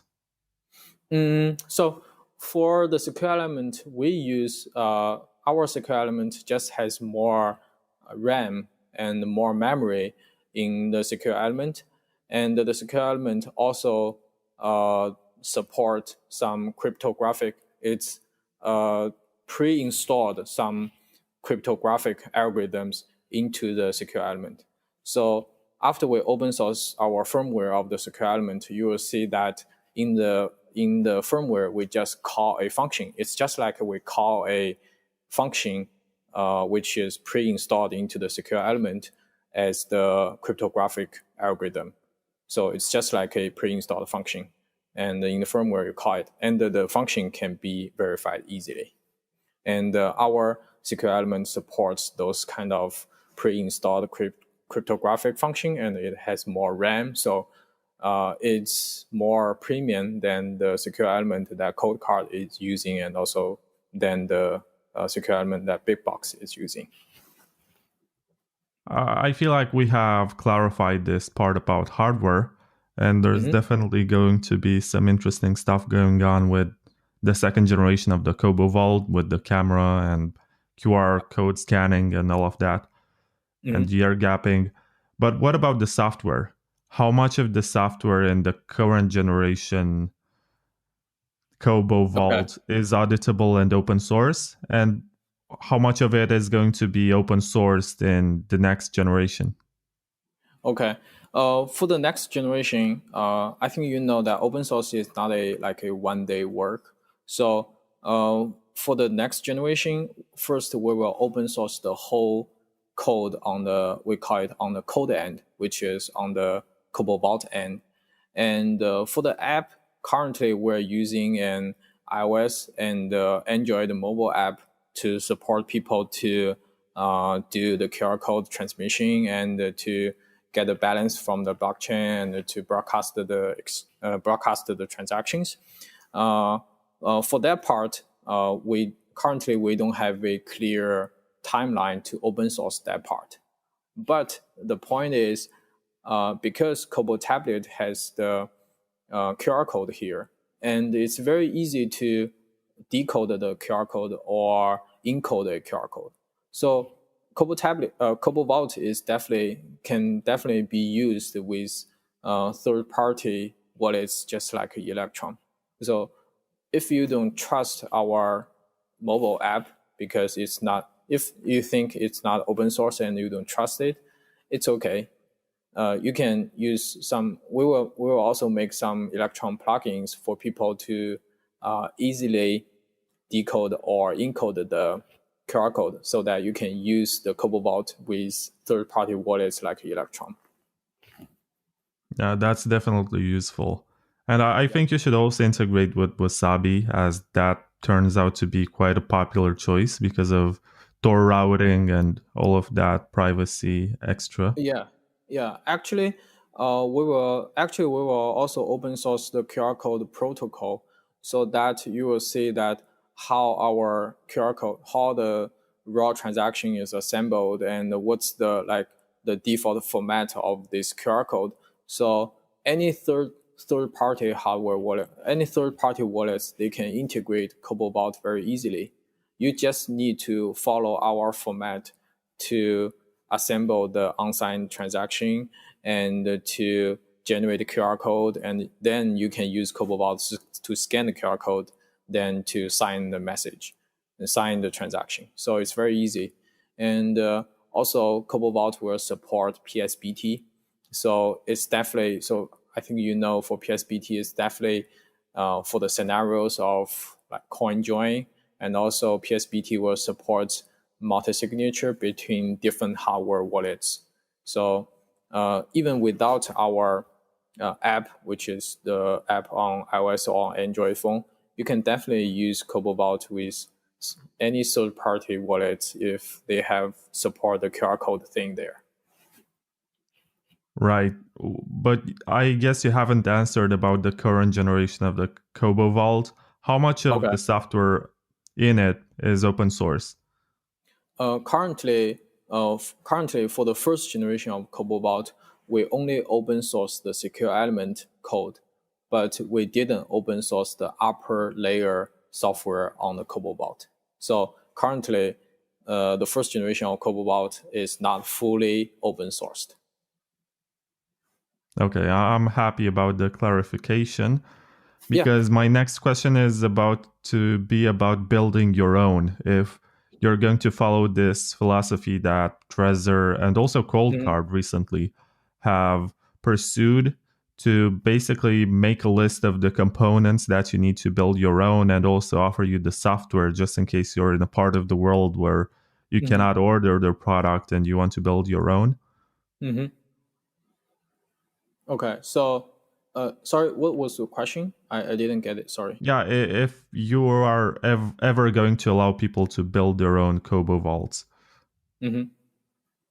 Okay, so for building Cobo Vault, we offer another route which is much more, I think, much more hardcore. Is that just like I mentioned, we will offer people the development board of the secure element. So like I just offer you a raw secure element on a circular board, and you can manipulate the whole circular board and the secure element by yourself. So I think that's a much more hardcore way of open source the whole thing. You don't need to build your circular board for the Cobo Vault. We just give you the development board of the secure element, and you just build your stuff upon the secure element. You see what I mean? So we don't ask people to rebuild the Cobo Vault. We ask people to build their own based on the secure element that Cobo Vault use. All right, sounds reasonable to me. So we have discussed about the hardware, we have discussed about the software. Mm-hmm.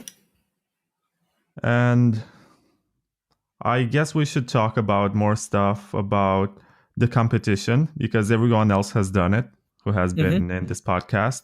So Yep. I have challenged everyone who participated this season's podcast to say something nice and something bad about other competitors. And Cobo is competing right now with Trezor, with Ledger, with KeepKey possibly, with ColdCard, and also BitBox02. So let's get them in some sort of order, and you get to say something nice and something bad about them. Okay. Let's start with Trezor. Okay. Just like I mentioned, I want to say like I love Trezor the most among all these products. Not only because it's the first hardware wallet, but also they're just a giant. We take Trezor as a giant, and we take all the other hardware wallet vendors. We stand on the shoulders of this big giant to build better products for the market. So, and also another thing I want to emphasize for the reasons I like Trezor the most is the transparency of Trezor. If you look closely at the blog, at the Trezor's blog, which explain the details about the bugs and about the vulnerabilities, you can see that they even disclose how much time they spent on each block or vulnerability. I think this kind of transparency is really, really good and makes people trust this brand, trust this product. So I think Trezor is like a teacher for all of us, for all the other hardware vendors. But just like I said, what I cannot agree with Trezor is the security structure that comes without a secure element. So I think that's also the reason I won't purchase a Trezor to store my personal assets on it. So because it's not with a secure element, it cannot survive from physical attacks. So for I think the second best one in my mind is ColdCard, because NVK, I think I like ColdCard mostly because of NVK, because he's the most paranoid guy I've ever known in this industry. And in order to make something like ColdCard, because you need to think about all the attack vectors in advance, so you really need some strong imagination. And NVK is that kind of guy who's very paranoid and who really has some imagination, especially on the attack vectors. And they have some very interesting features like anti-phishing ping input. I'm not sure you know that. So for that feature, you just input the first half of your ping, and then you see a word. If the word is correct, you input the second half of your ping. So this kind of tactics can prevent evil maid attacks if a evil maid exchange your product into something with malware on it. So this kind of feature is, you can call it paranoid, but this kind of feature really helps people to protect them from different kinds of attack vectors. And if you ask me to criticize ColdCard, I think the bad part for ColdCard is that my wife cannot use it. But as NVK said, he's designing ColdCard for himself and for people who are like him. I think that is not a disadvantage. I think that is kind of also, like I said, it's the product positioning. So NVK is just trying to make a product for himself, not for my wife. So it's not a disadvantage, but if it's more user friendly, I think it would be much better for ColdCard. Let's go with Ledger. Yeah, Ledger. For Ledger, I think I really admire Ledger because they introduced the secure element into the industry.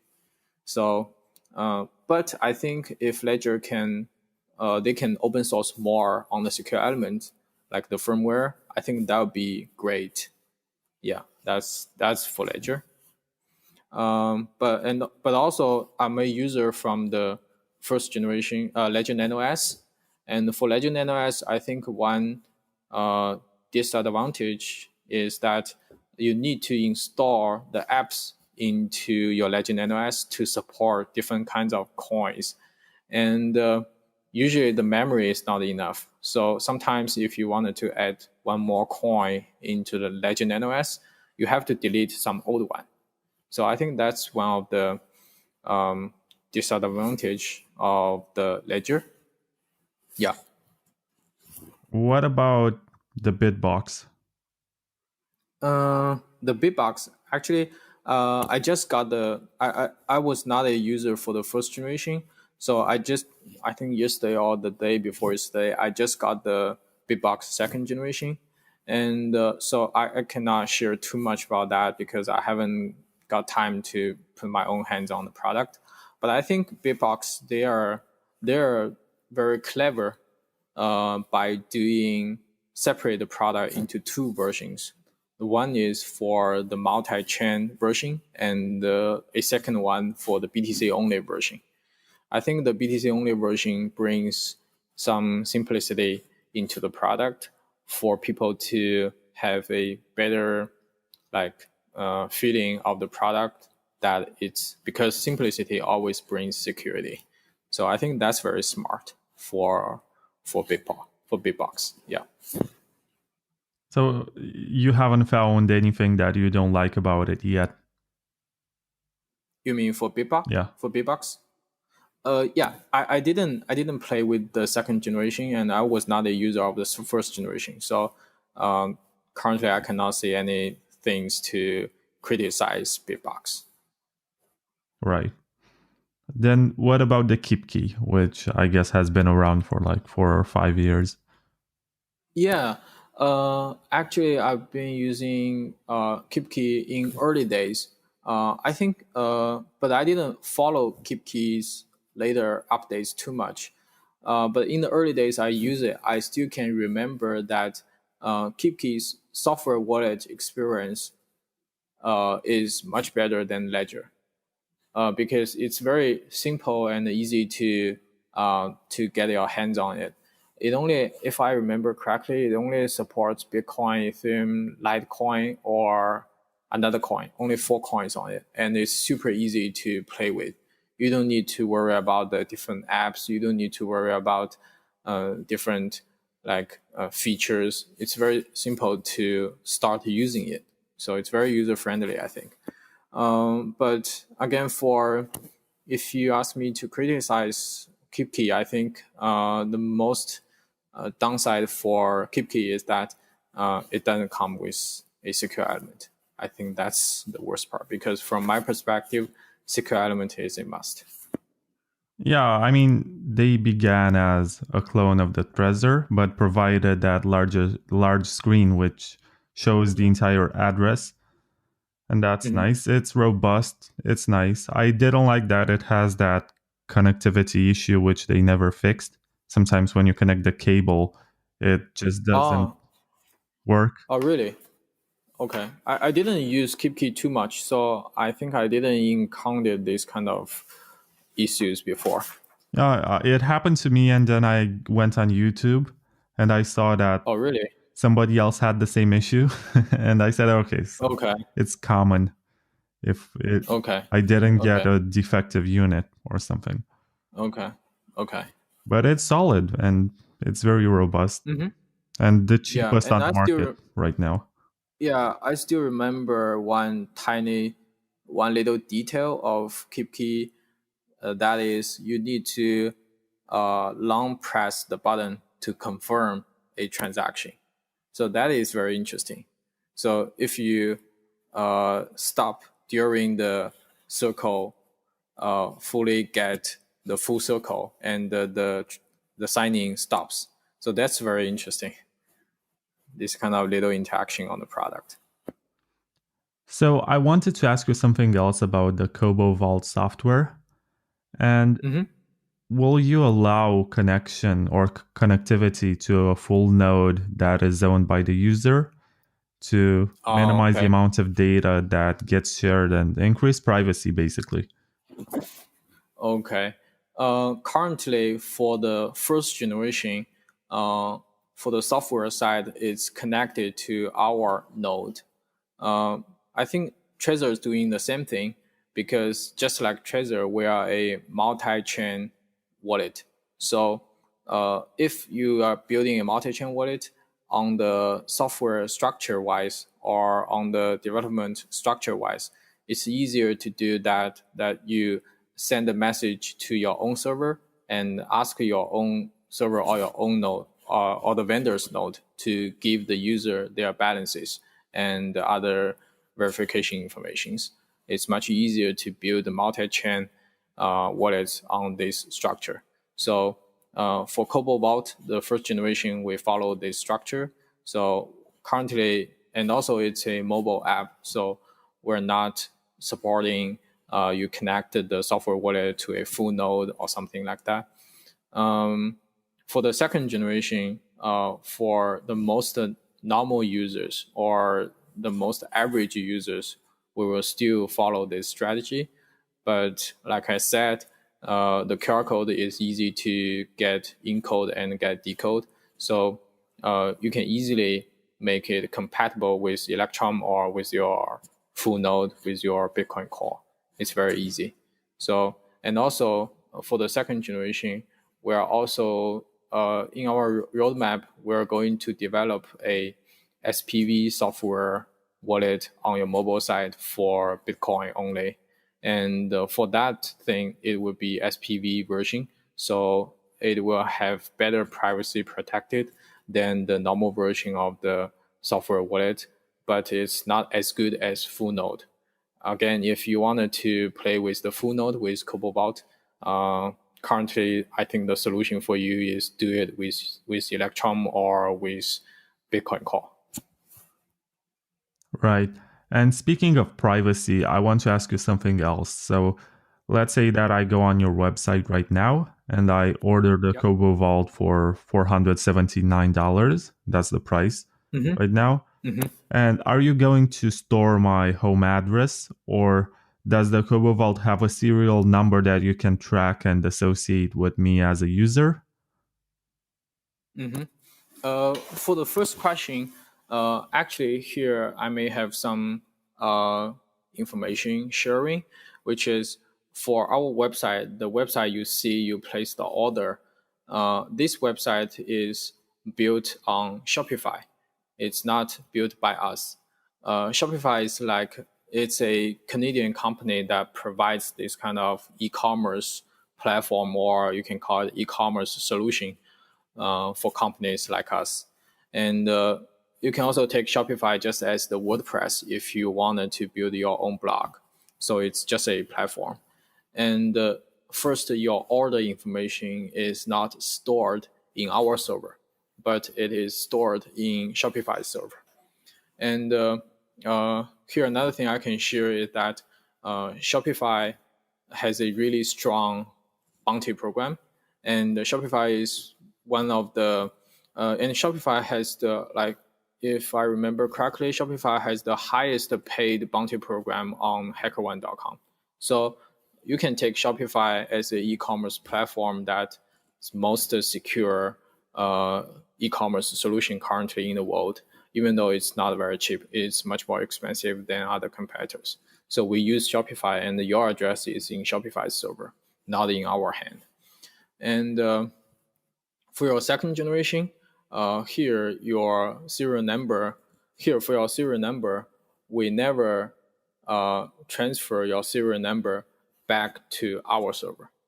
So that means if you use the software wallet on the mobile side, we will see that the crypto moves from here and there, but we cannot associate those funds with a specific serial number of the hardware device.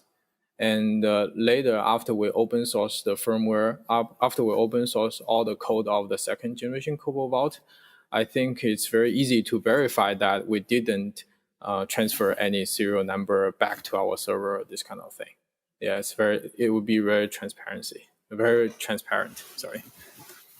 All right. So there is no way for your company to know that it's I who owns like 0.5 Bitcoin and know that all the time. No way. Because I connect to your No servers, basically. So you have this watch-only power, right? Yeah. We know that someone is using Cobo Vault and he has 0.5 Bitcoin. We only know this thing, someone. But we cannot associate with this 0.5 BTC to a specific serial number or to a specific address. We cannot do that. Okay, that's good to know. And I always ask this question because it's useful for privacy. Yeah, I think every one of us should pay attention to the privacy, because the privacy is like the future of your security. If you don't pay attention to your privacy, one day you or your assets will be lost. Yep, it's like a predetermining factor. If you give away too much information, people can just collect it and figure out patterns and see stuff. And they can social engineer to find out more about you and what you do, and any kind of information that you can also put into passwords and stuff like that. It can get hacked. Yeah. And with Bitcoins, it's even more delicate, because unlike your bank account where your money can be recovered by the bank, there is no third party that can recover your Bitcoins ever. No. So I guess and this also, is the worst kind of hacking. If somebody steals your TV from your house, I guess you can find that TV by serial number somehow. Yeah, somehow. Yeah. Also, the TVs leaking like electricity or electronic waves, so you can track the waves. But for hardware wallets, it's protected. Yeah, and usually I look at this whole community and I realize that Bitcoiners are much more cautious about both their security and their privacy. And sometimes I ask myself, why doesn't this happen to the Ethereum people?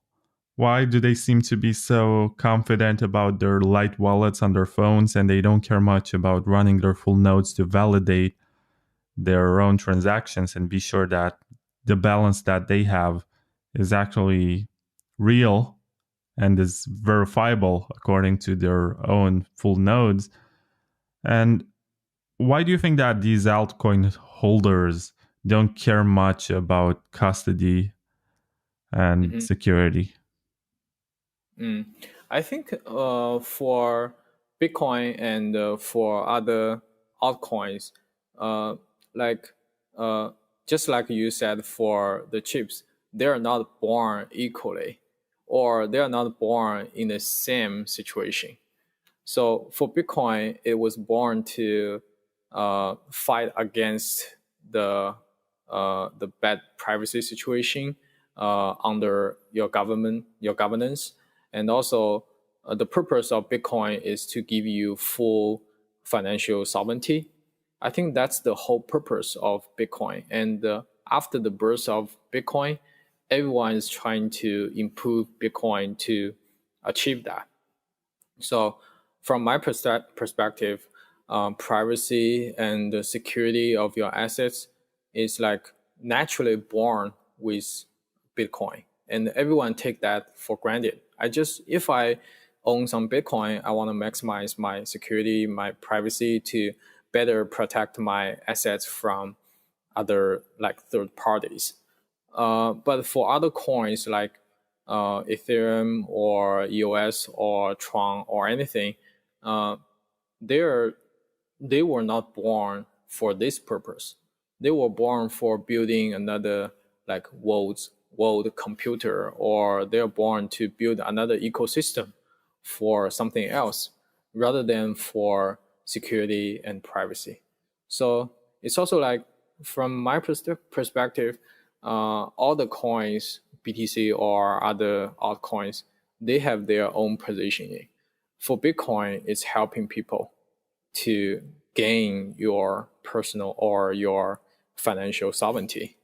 So that's why I think BTC hodlers care that much about security and privacy. Yeah. Right. So, Lixin, I'm not sure if I have any more questions for you at this time. So I want to thank you for your time. And I know it should be kind of late in China right now. It's okay. It's okay. So do you have any closing words or anything that you want to say? I think we have done a lot of work on the second generation. And with the first generation, it's proved in China with the miners here to be the most secure hardware wallet here in China.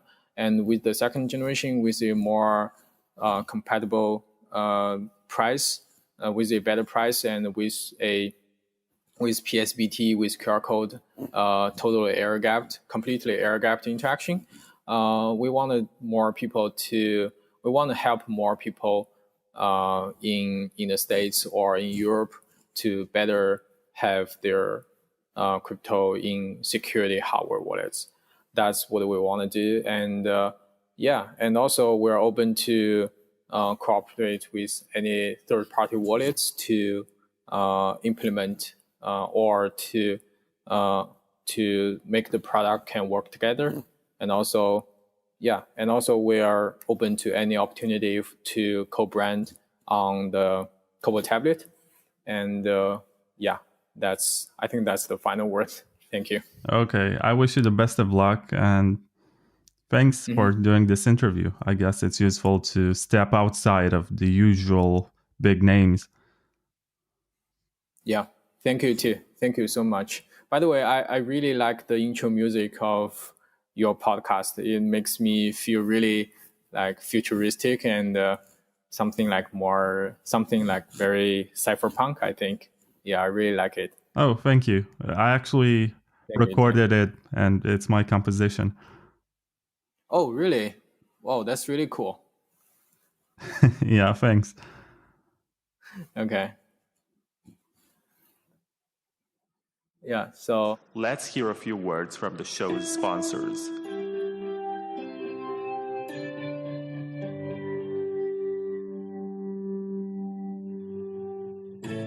LXMI is a European cryptocurrency exchange whose name is inspired by Lakshmi, the Hindu goddess of wealth, good fortune, and prosperity. It's one of the regulated and legal cryptocurrency exchanges. On LXMI, you can buy bitcoins with most fiat currencies, and you can also do trading with top altcoins. They follow the not your keys, not your bitcoins philosophy with their integrated non-custodial wallet, which helps you manage your own private keys. So if you're into trading, then you don't have to worry about having your crypto frozen by whatever political decisions, since you're empowered to hold and move your coins whenever you wish. It's great to have new players like LXMI that respect your financial sovereignty. LXMI is launching in 2020, and for more information, please check out lxmi.io. If you're not into trading, it's recommended to move your coins to a hardware wallet or some other form of cold storage, and in this episode, you're about to find out why. Please keep in mind that this is just an ad for a sponsor of the show. It's not meant to serve as financial advice, and you're responsible to do your own research before buying anything and act according to your own decisions. Embrace your financial sovereignty with agency and precaution.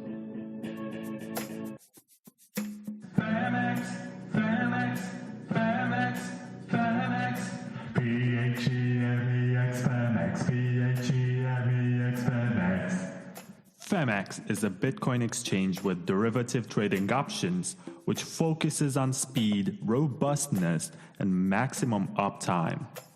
Built by former Morgan Stanley executives, it manages to bring simple and accessible Bitcoin trading.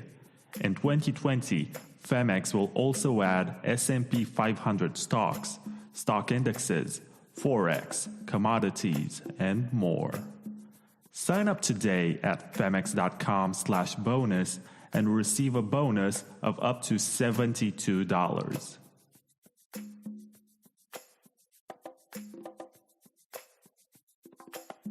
Please keep in mind that this is just an ad for a sponsor of the show. It's not meant to serve as financial advice, and you're responsible to do your own research before buying anything and act according to your own decisions.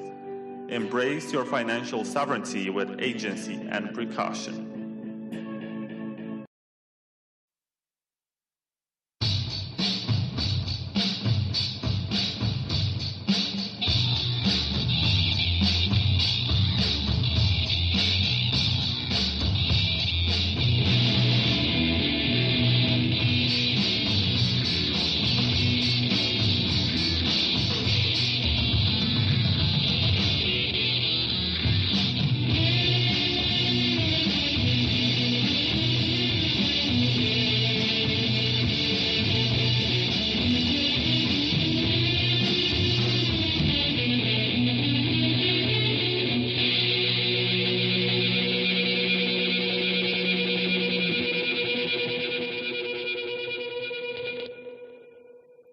You are listening to Season 4 of the Bitcoin Takeover podcast, a 10-part series in which hardware wallet makers and breakers get interviewed.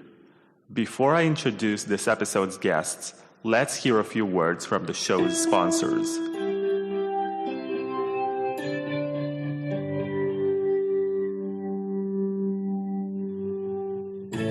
LXMI is a European cryptocurrency exchange whose name is inspired by Lakshmi, the Hindu goddess of wealth, good fortune, and prosperity.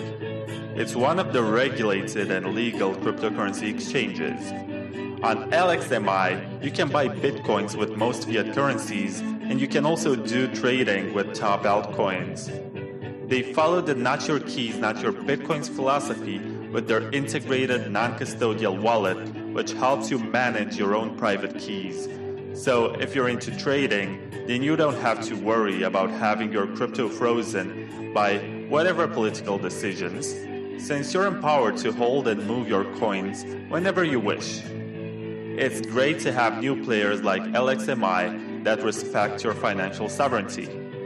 LXMI is launching in 2020, and for more information, please check out lxmi.io.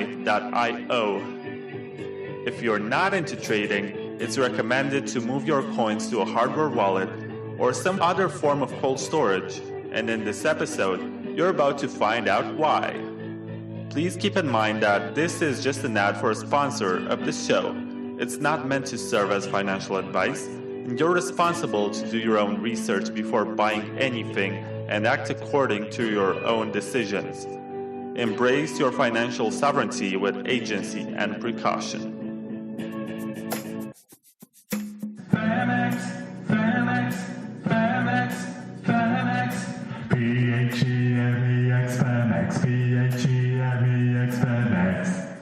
Femex is a Bitcoin exchange with derivative trading options, which focuses on speed, robustness, and maximum uptime.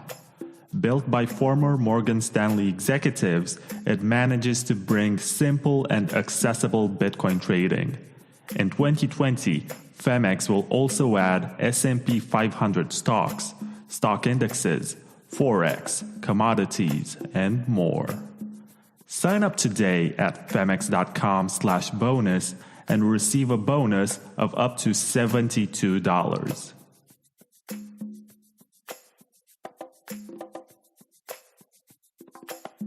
Please keep in mind that this is just an ad for a sponsor of the show. It's not meant to serve as financial advice, and you're responsible to do your own research before buying anything and act according to your own decisions. Embrace your financial sovereignty with agency and precaution. So this might be the last episode of Season 4, the 10th episode, which is about the ColdCard wallet. And my guest today is Rodolfo Novak, who gets the privilege of having the final word on this. I'm not sure if I'm going to do any more episodes from this season, but if I do, it will be like small players. So of all the big ones, ColdCard gets to have the final word, which is quite an interesting position because there is a lot of reacting to do to what other people have said. And I have sent some questions to Rodolfo to synchronize and make sure that everything is fine to discuss. And I'm really excited about this. So hello, Rodolfo. Hey, thanks for having me.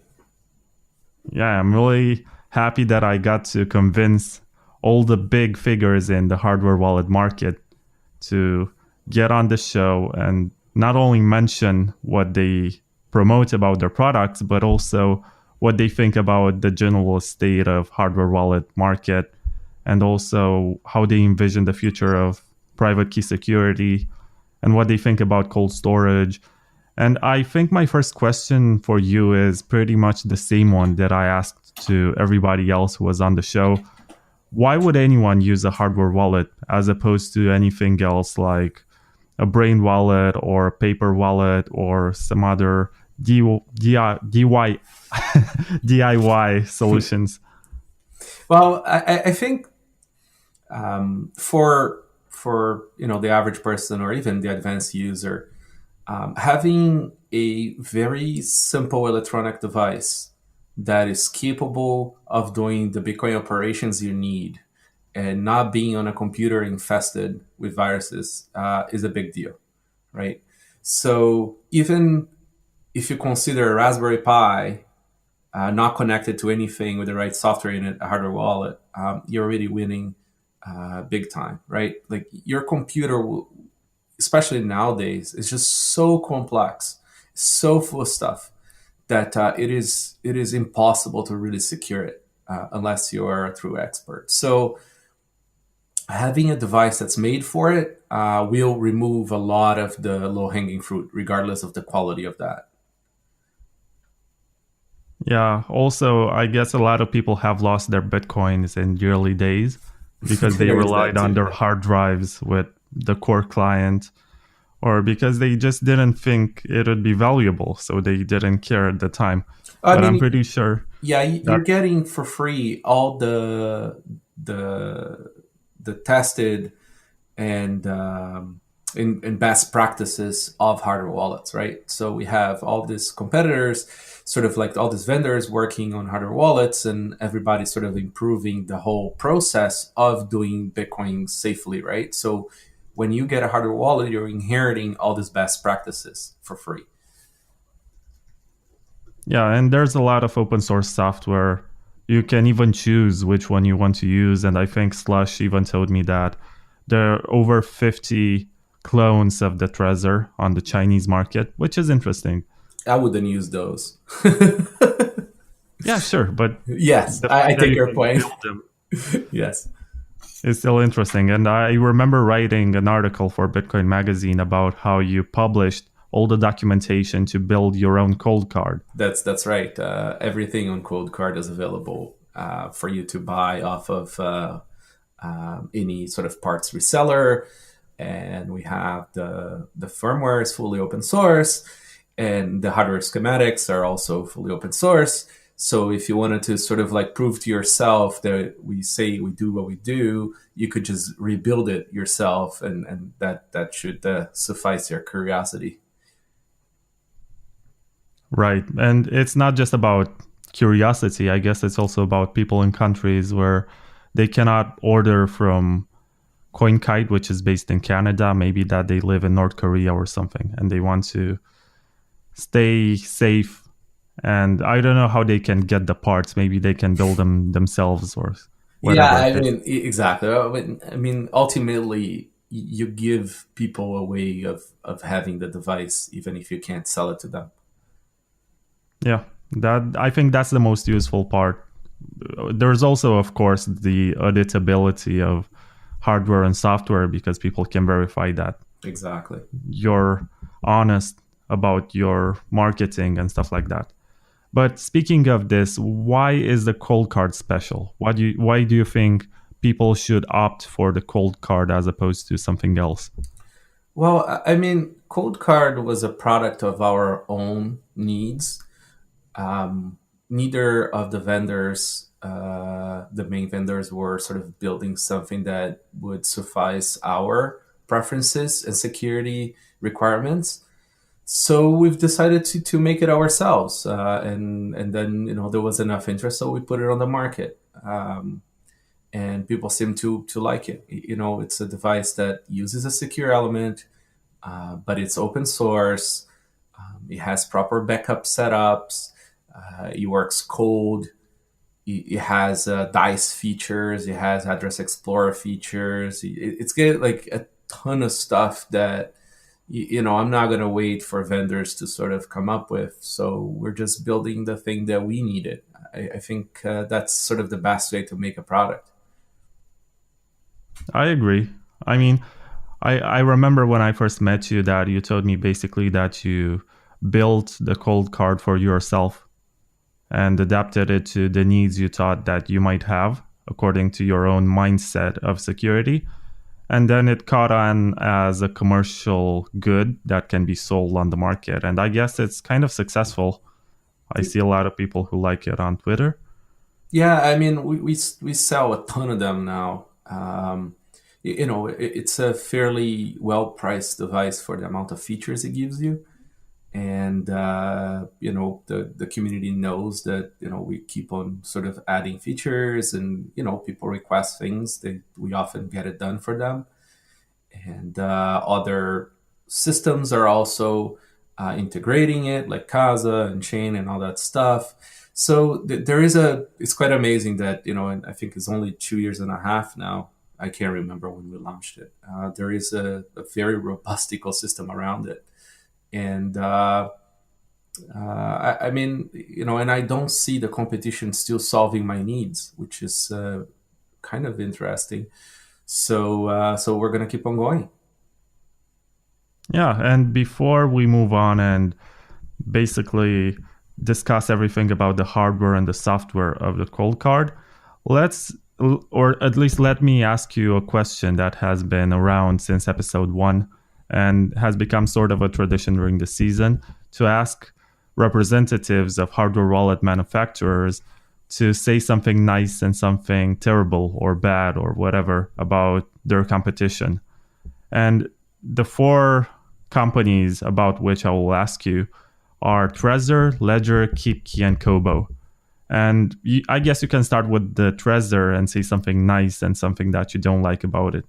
I think that the Trezor was the first to sort of identify, the need for an open source hardware wallet, and and they have good cryptography chops. The problem that I have with it is that 1, it has not evolved to understand security needs, and 2, it's completely unsafe physically. So it's a tricky place to be at as a product. I guess, and then for Ledger, Ledger is interesting because it is fairly secure. Their architecture is a known type of architecture in the chip and pin in industry, but it is closed source, and I can't make myself use a closed source device. KeepKey, I believe, is a Trezor clone. I'm not super familiar with the guts of it, but it's also closed source. But they do have a beautiful industrial design. I love the little cube, or whatever you want to call that shape, of the KeepKey. And then I think you mentioned Cobo. They seem to have very nice industrial design. I'm not super familiar with their architecture to be able to talk about it. Yeah, it's actually interesting because I spoke with Lixin of Cobo. I hope I didn't mispronounce his name. Lixin. I said Lixin. Lixin.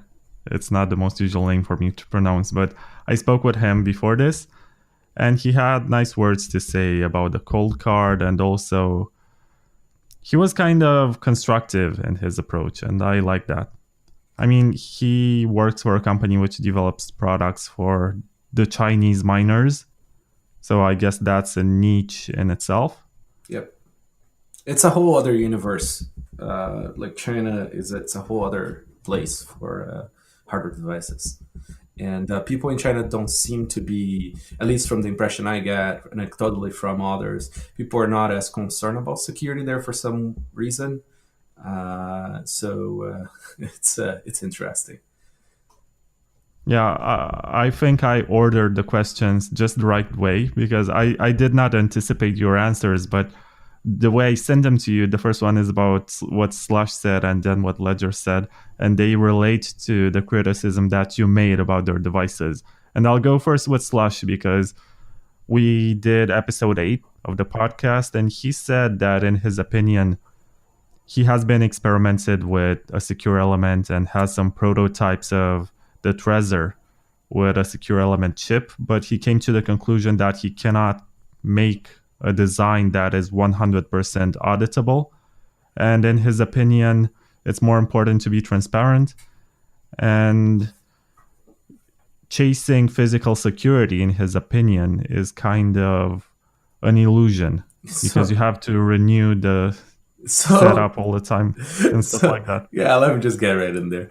So that's super misleading, right? Because one, Trezor is not 100% auditable because unless you have an electron microscope, you cannot tell what the die of the chip is doing, right? So you could have had the device swapped. You could have had a bunch of attacks that are, advanced, sure, but not fully auditable. So that's sort of like a very boogeyman kind of argument. And I don't think it's very constructive to the industry because it creates just FUD.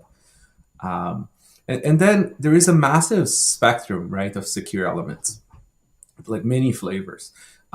You have sort of like the Ledger flavor of secure elements where it's a smarter secure element and you run your code inside, right? That provides a lot of security to you because you have all your code, everything you do inside the secure element. Unfortunately, those are closed source, and so you're losing the openness and auditability. So that doesn't work for me. And then you have this other sort of branch of secure elements. They're extremely dumb, right? They're essentially fixed function secure elements. All the code is already pre-done in the die of the secure element. So you can't really change it. You can only set settings on it. And that's the chip we use. It's a super, super simple chip. And we only use it to hold the seed, right? And we don't actually even let the chip see the seed. What's interesting about that is we use open MCU, right? Just like Trezor does, to do all the Bitcoin operations with our open source code and do the encryption of the seed, also open sourced, and then put that encrypted seed inside the secure element. So even if the secure element had a, say, backdoor, which is very unlikely, or a flaw or something, the secure element still doesn't see the seed. So you'd still have to break the other MCU, the other open chip, to get the decryption key for that seed, right? So in our case, you'd have to break 2 chips, right, to be able to see that seed.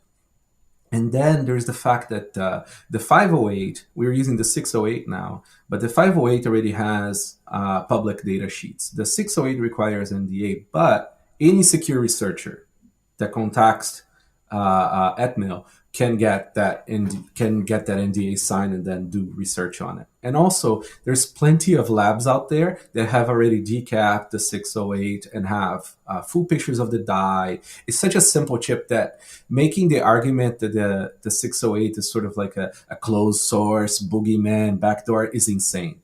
It is effectively, as open as the MCU used on Trezor and ColdCard. So, I think it's important that we focus on physical security because, a hardware wallet should be able to use to offer you more security than a Raspberry Pi, right? I mean, like Trezor has no physical security.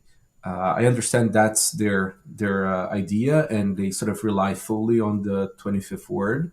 I'm not sure that was part of their marketing back then, but it became after it got owned.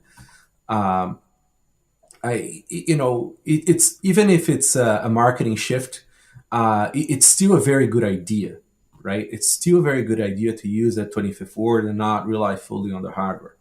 But to me, hardware wallet needs to withstand a minimum amount of attack, right? So, if you have your hardware wallet sitting on your drawer or something, you need to be able to survive basic attacking, right? You should be able to survive something that you maybe have a maid swapping the device, so that you can show the device was swapped, so you don't get spearphished for your PIN. There is a slew of attacks that could happen that the secure element will help you with. Even if you have the 25th word, you can still be spearphished for your PIN, right? That won't help there. So I don't think you could get away with making a hardware wallet without a secure element anymore. Is a hardware wallet that is as basic as a Trezor still better than a computer with viruses? For sure, you should still use a hardware wallet. But I think that the bar there is too low. I think we need to do better. Right now in the third version of ColdCard, and there's still a lot of stuff I want to do. There is other chips I'm experimenting with, and you're going to probably see another version of it, in a year or two, because, it never ends. This is a new industry, and we need to make things better. There is no need to stop.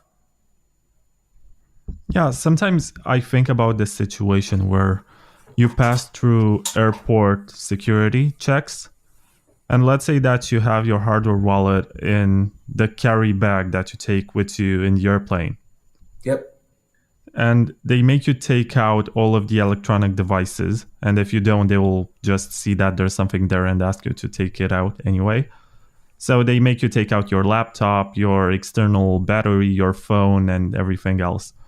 And I suppose that hardware wallets also have some sort of either batteries or electromagnetic field that gets emitted and will get discovered in the scan. So you'll have to take it out. And I'm thinking sometimes, can they have any sort of hacking devices that they use, just like they have the ones for iPhones to unlock the password? In the case of Trezor, that's 100% possible. For about $100, you can build a little box that you stick a Trezor in, and essentially you ROM dump it, right? So you take the whole memory of the main micro out, and then you can try to break that later, right? But you can take that data out. That is not true for ColdCard and Ledger. We have very good defenses against that because we're using secure elements. You could still try to ROM dump. I don't think it's fully possible on. Anyways, nobody has provided a proof of concept on our open chip yet. It is it's similar family as the Trezor one, but it's not the same. We also have more ECC defenses. But anyways, the thing is that the seed's still in a secure element, and you get a lot of those defenses as part of the package, right? I think, and another thing too is, if you're crossing an airport, you probably want your 25th word, or not even take a hardware wallet with you, just take your seed or something, and then when you get to the other place, you reconstitute your seed in a new wallet. But those are considerations, right? You have to walk through all these case scenarios where you will have to surrender physical possession of the device, either through absence, like the evil maid attack, or presence in a lawful situation where you're not necessarily being beaten for your PIN. Yeah, that's a fair point. But this leads me to a discussion about an article which was published by Ledger a couple of weeks ago, and it was titled "Not All Chips Are Born Equal." And in that article, they distinguished between their security element chip, which is the ST33J2M0, and they say it's the true secure element. And what they define the ColdCard chip as is a memory chip. Yep. And that's fair. What's the difference? Is this like... So, you can fair? get into a semantic argument about what is the definition of a secure element or not. So in their definition, a true secure element means that you're running all the code inside, right, of the secure element. So the 608 was our trick to get secure element security, because the 608 has secure element security, right? So it has side channel attack defenses. It has decapping defenses. It has a bunch of defenses, right? I mean, are they all perfect? Could somebody find a bug in them? Whatever. That's true, possible, but the same for their chip too. So it doesn't mean, if you have a secure element, it doesn't mean that you are infallible. It just means you have audited defenses against many types of attacks that are normally physical in nature, right? So you have, say, power differential analysis, right? So people they can't do a side channel read of you calculating things inside these chips. That is true for the 608 that we use or for the Ledger chip. You have the anti-decap defenses, same for us and for them. You have tripping wires. You have a true random number generator, not just a random number generator. That means it's an audited random number generator, and you use those to do some of the encryption and some of the communication between your secure element and other chips. So, aside from the semantic discussion, the 608 that we use is quite robust. It's a very good chip. So much that we went from the 508, which was the previous version, to this new version that has a few more features. And, we hope to use the newer version when it comes out that might have other defenses. So, at the end of the day, does it provide the security features? And the manufacturer itself sells it as a secure chip. So, aside from this semantic discussion, I think both of us have different approaches, but the idea is it's still a secure element chip. Yeah, also, I think that ColdCard was, I don't want to say something mistaken, but I think you are the first hardware wallet manufacturer to release a Bitcoin-only product. I know that in the first generation, you also supported Litecoin, but after this, you dropped it. And after you have promoted this Bitcoin-only approach, also Trezor have released their Bitcoin-only firmware for the Model T and for the other one. And I think, you have started this trend of having Bitcoin-only devices. And my two questions about this are, is this profitable? And does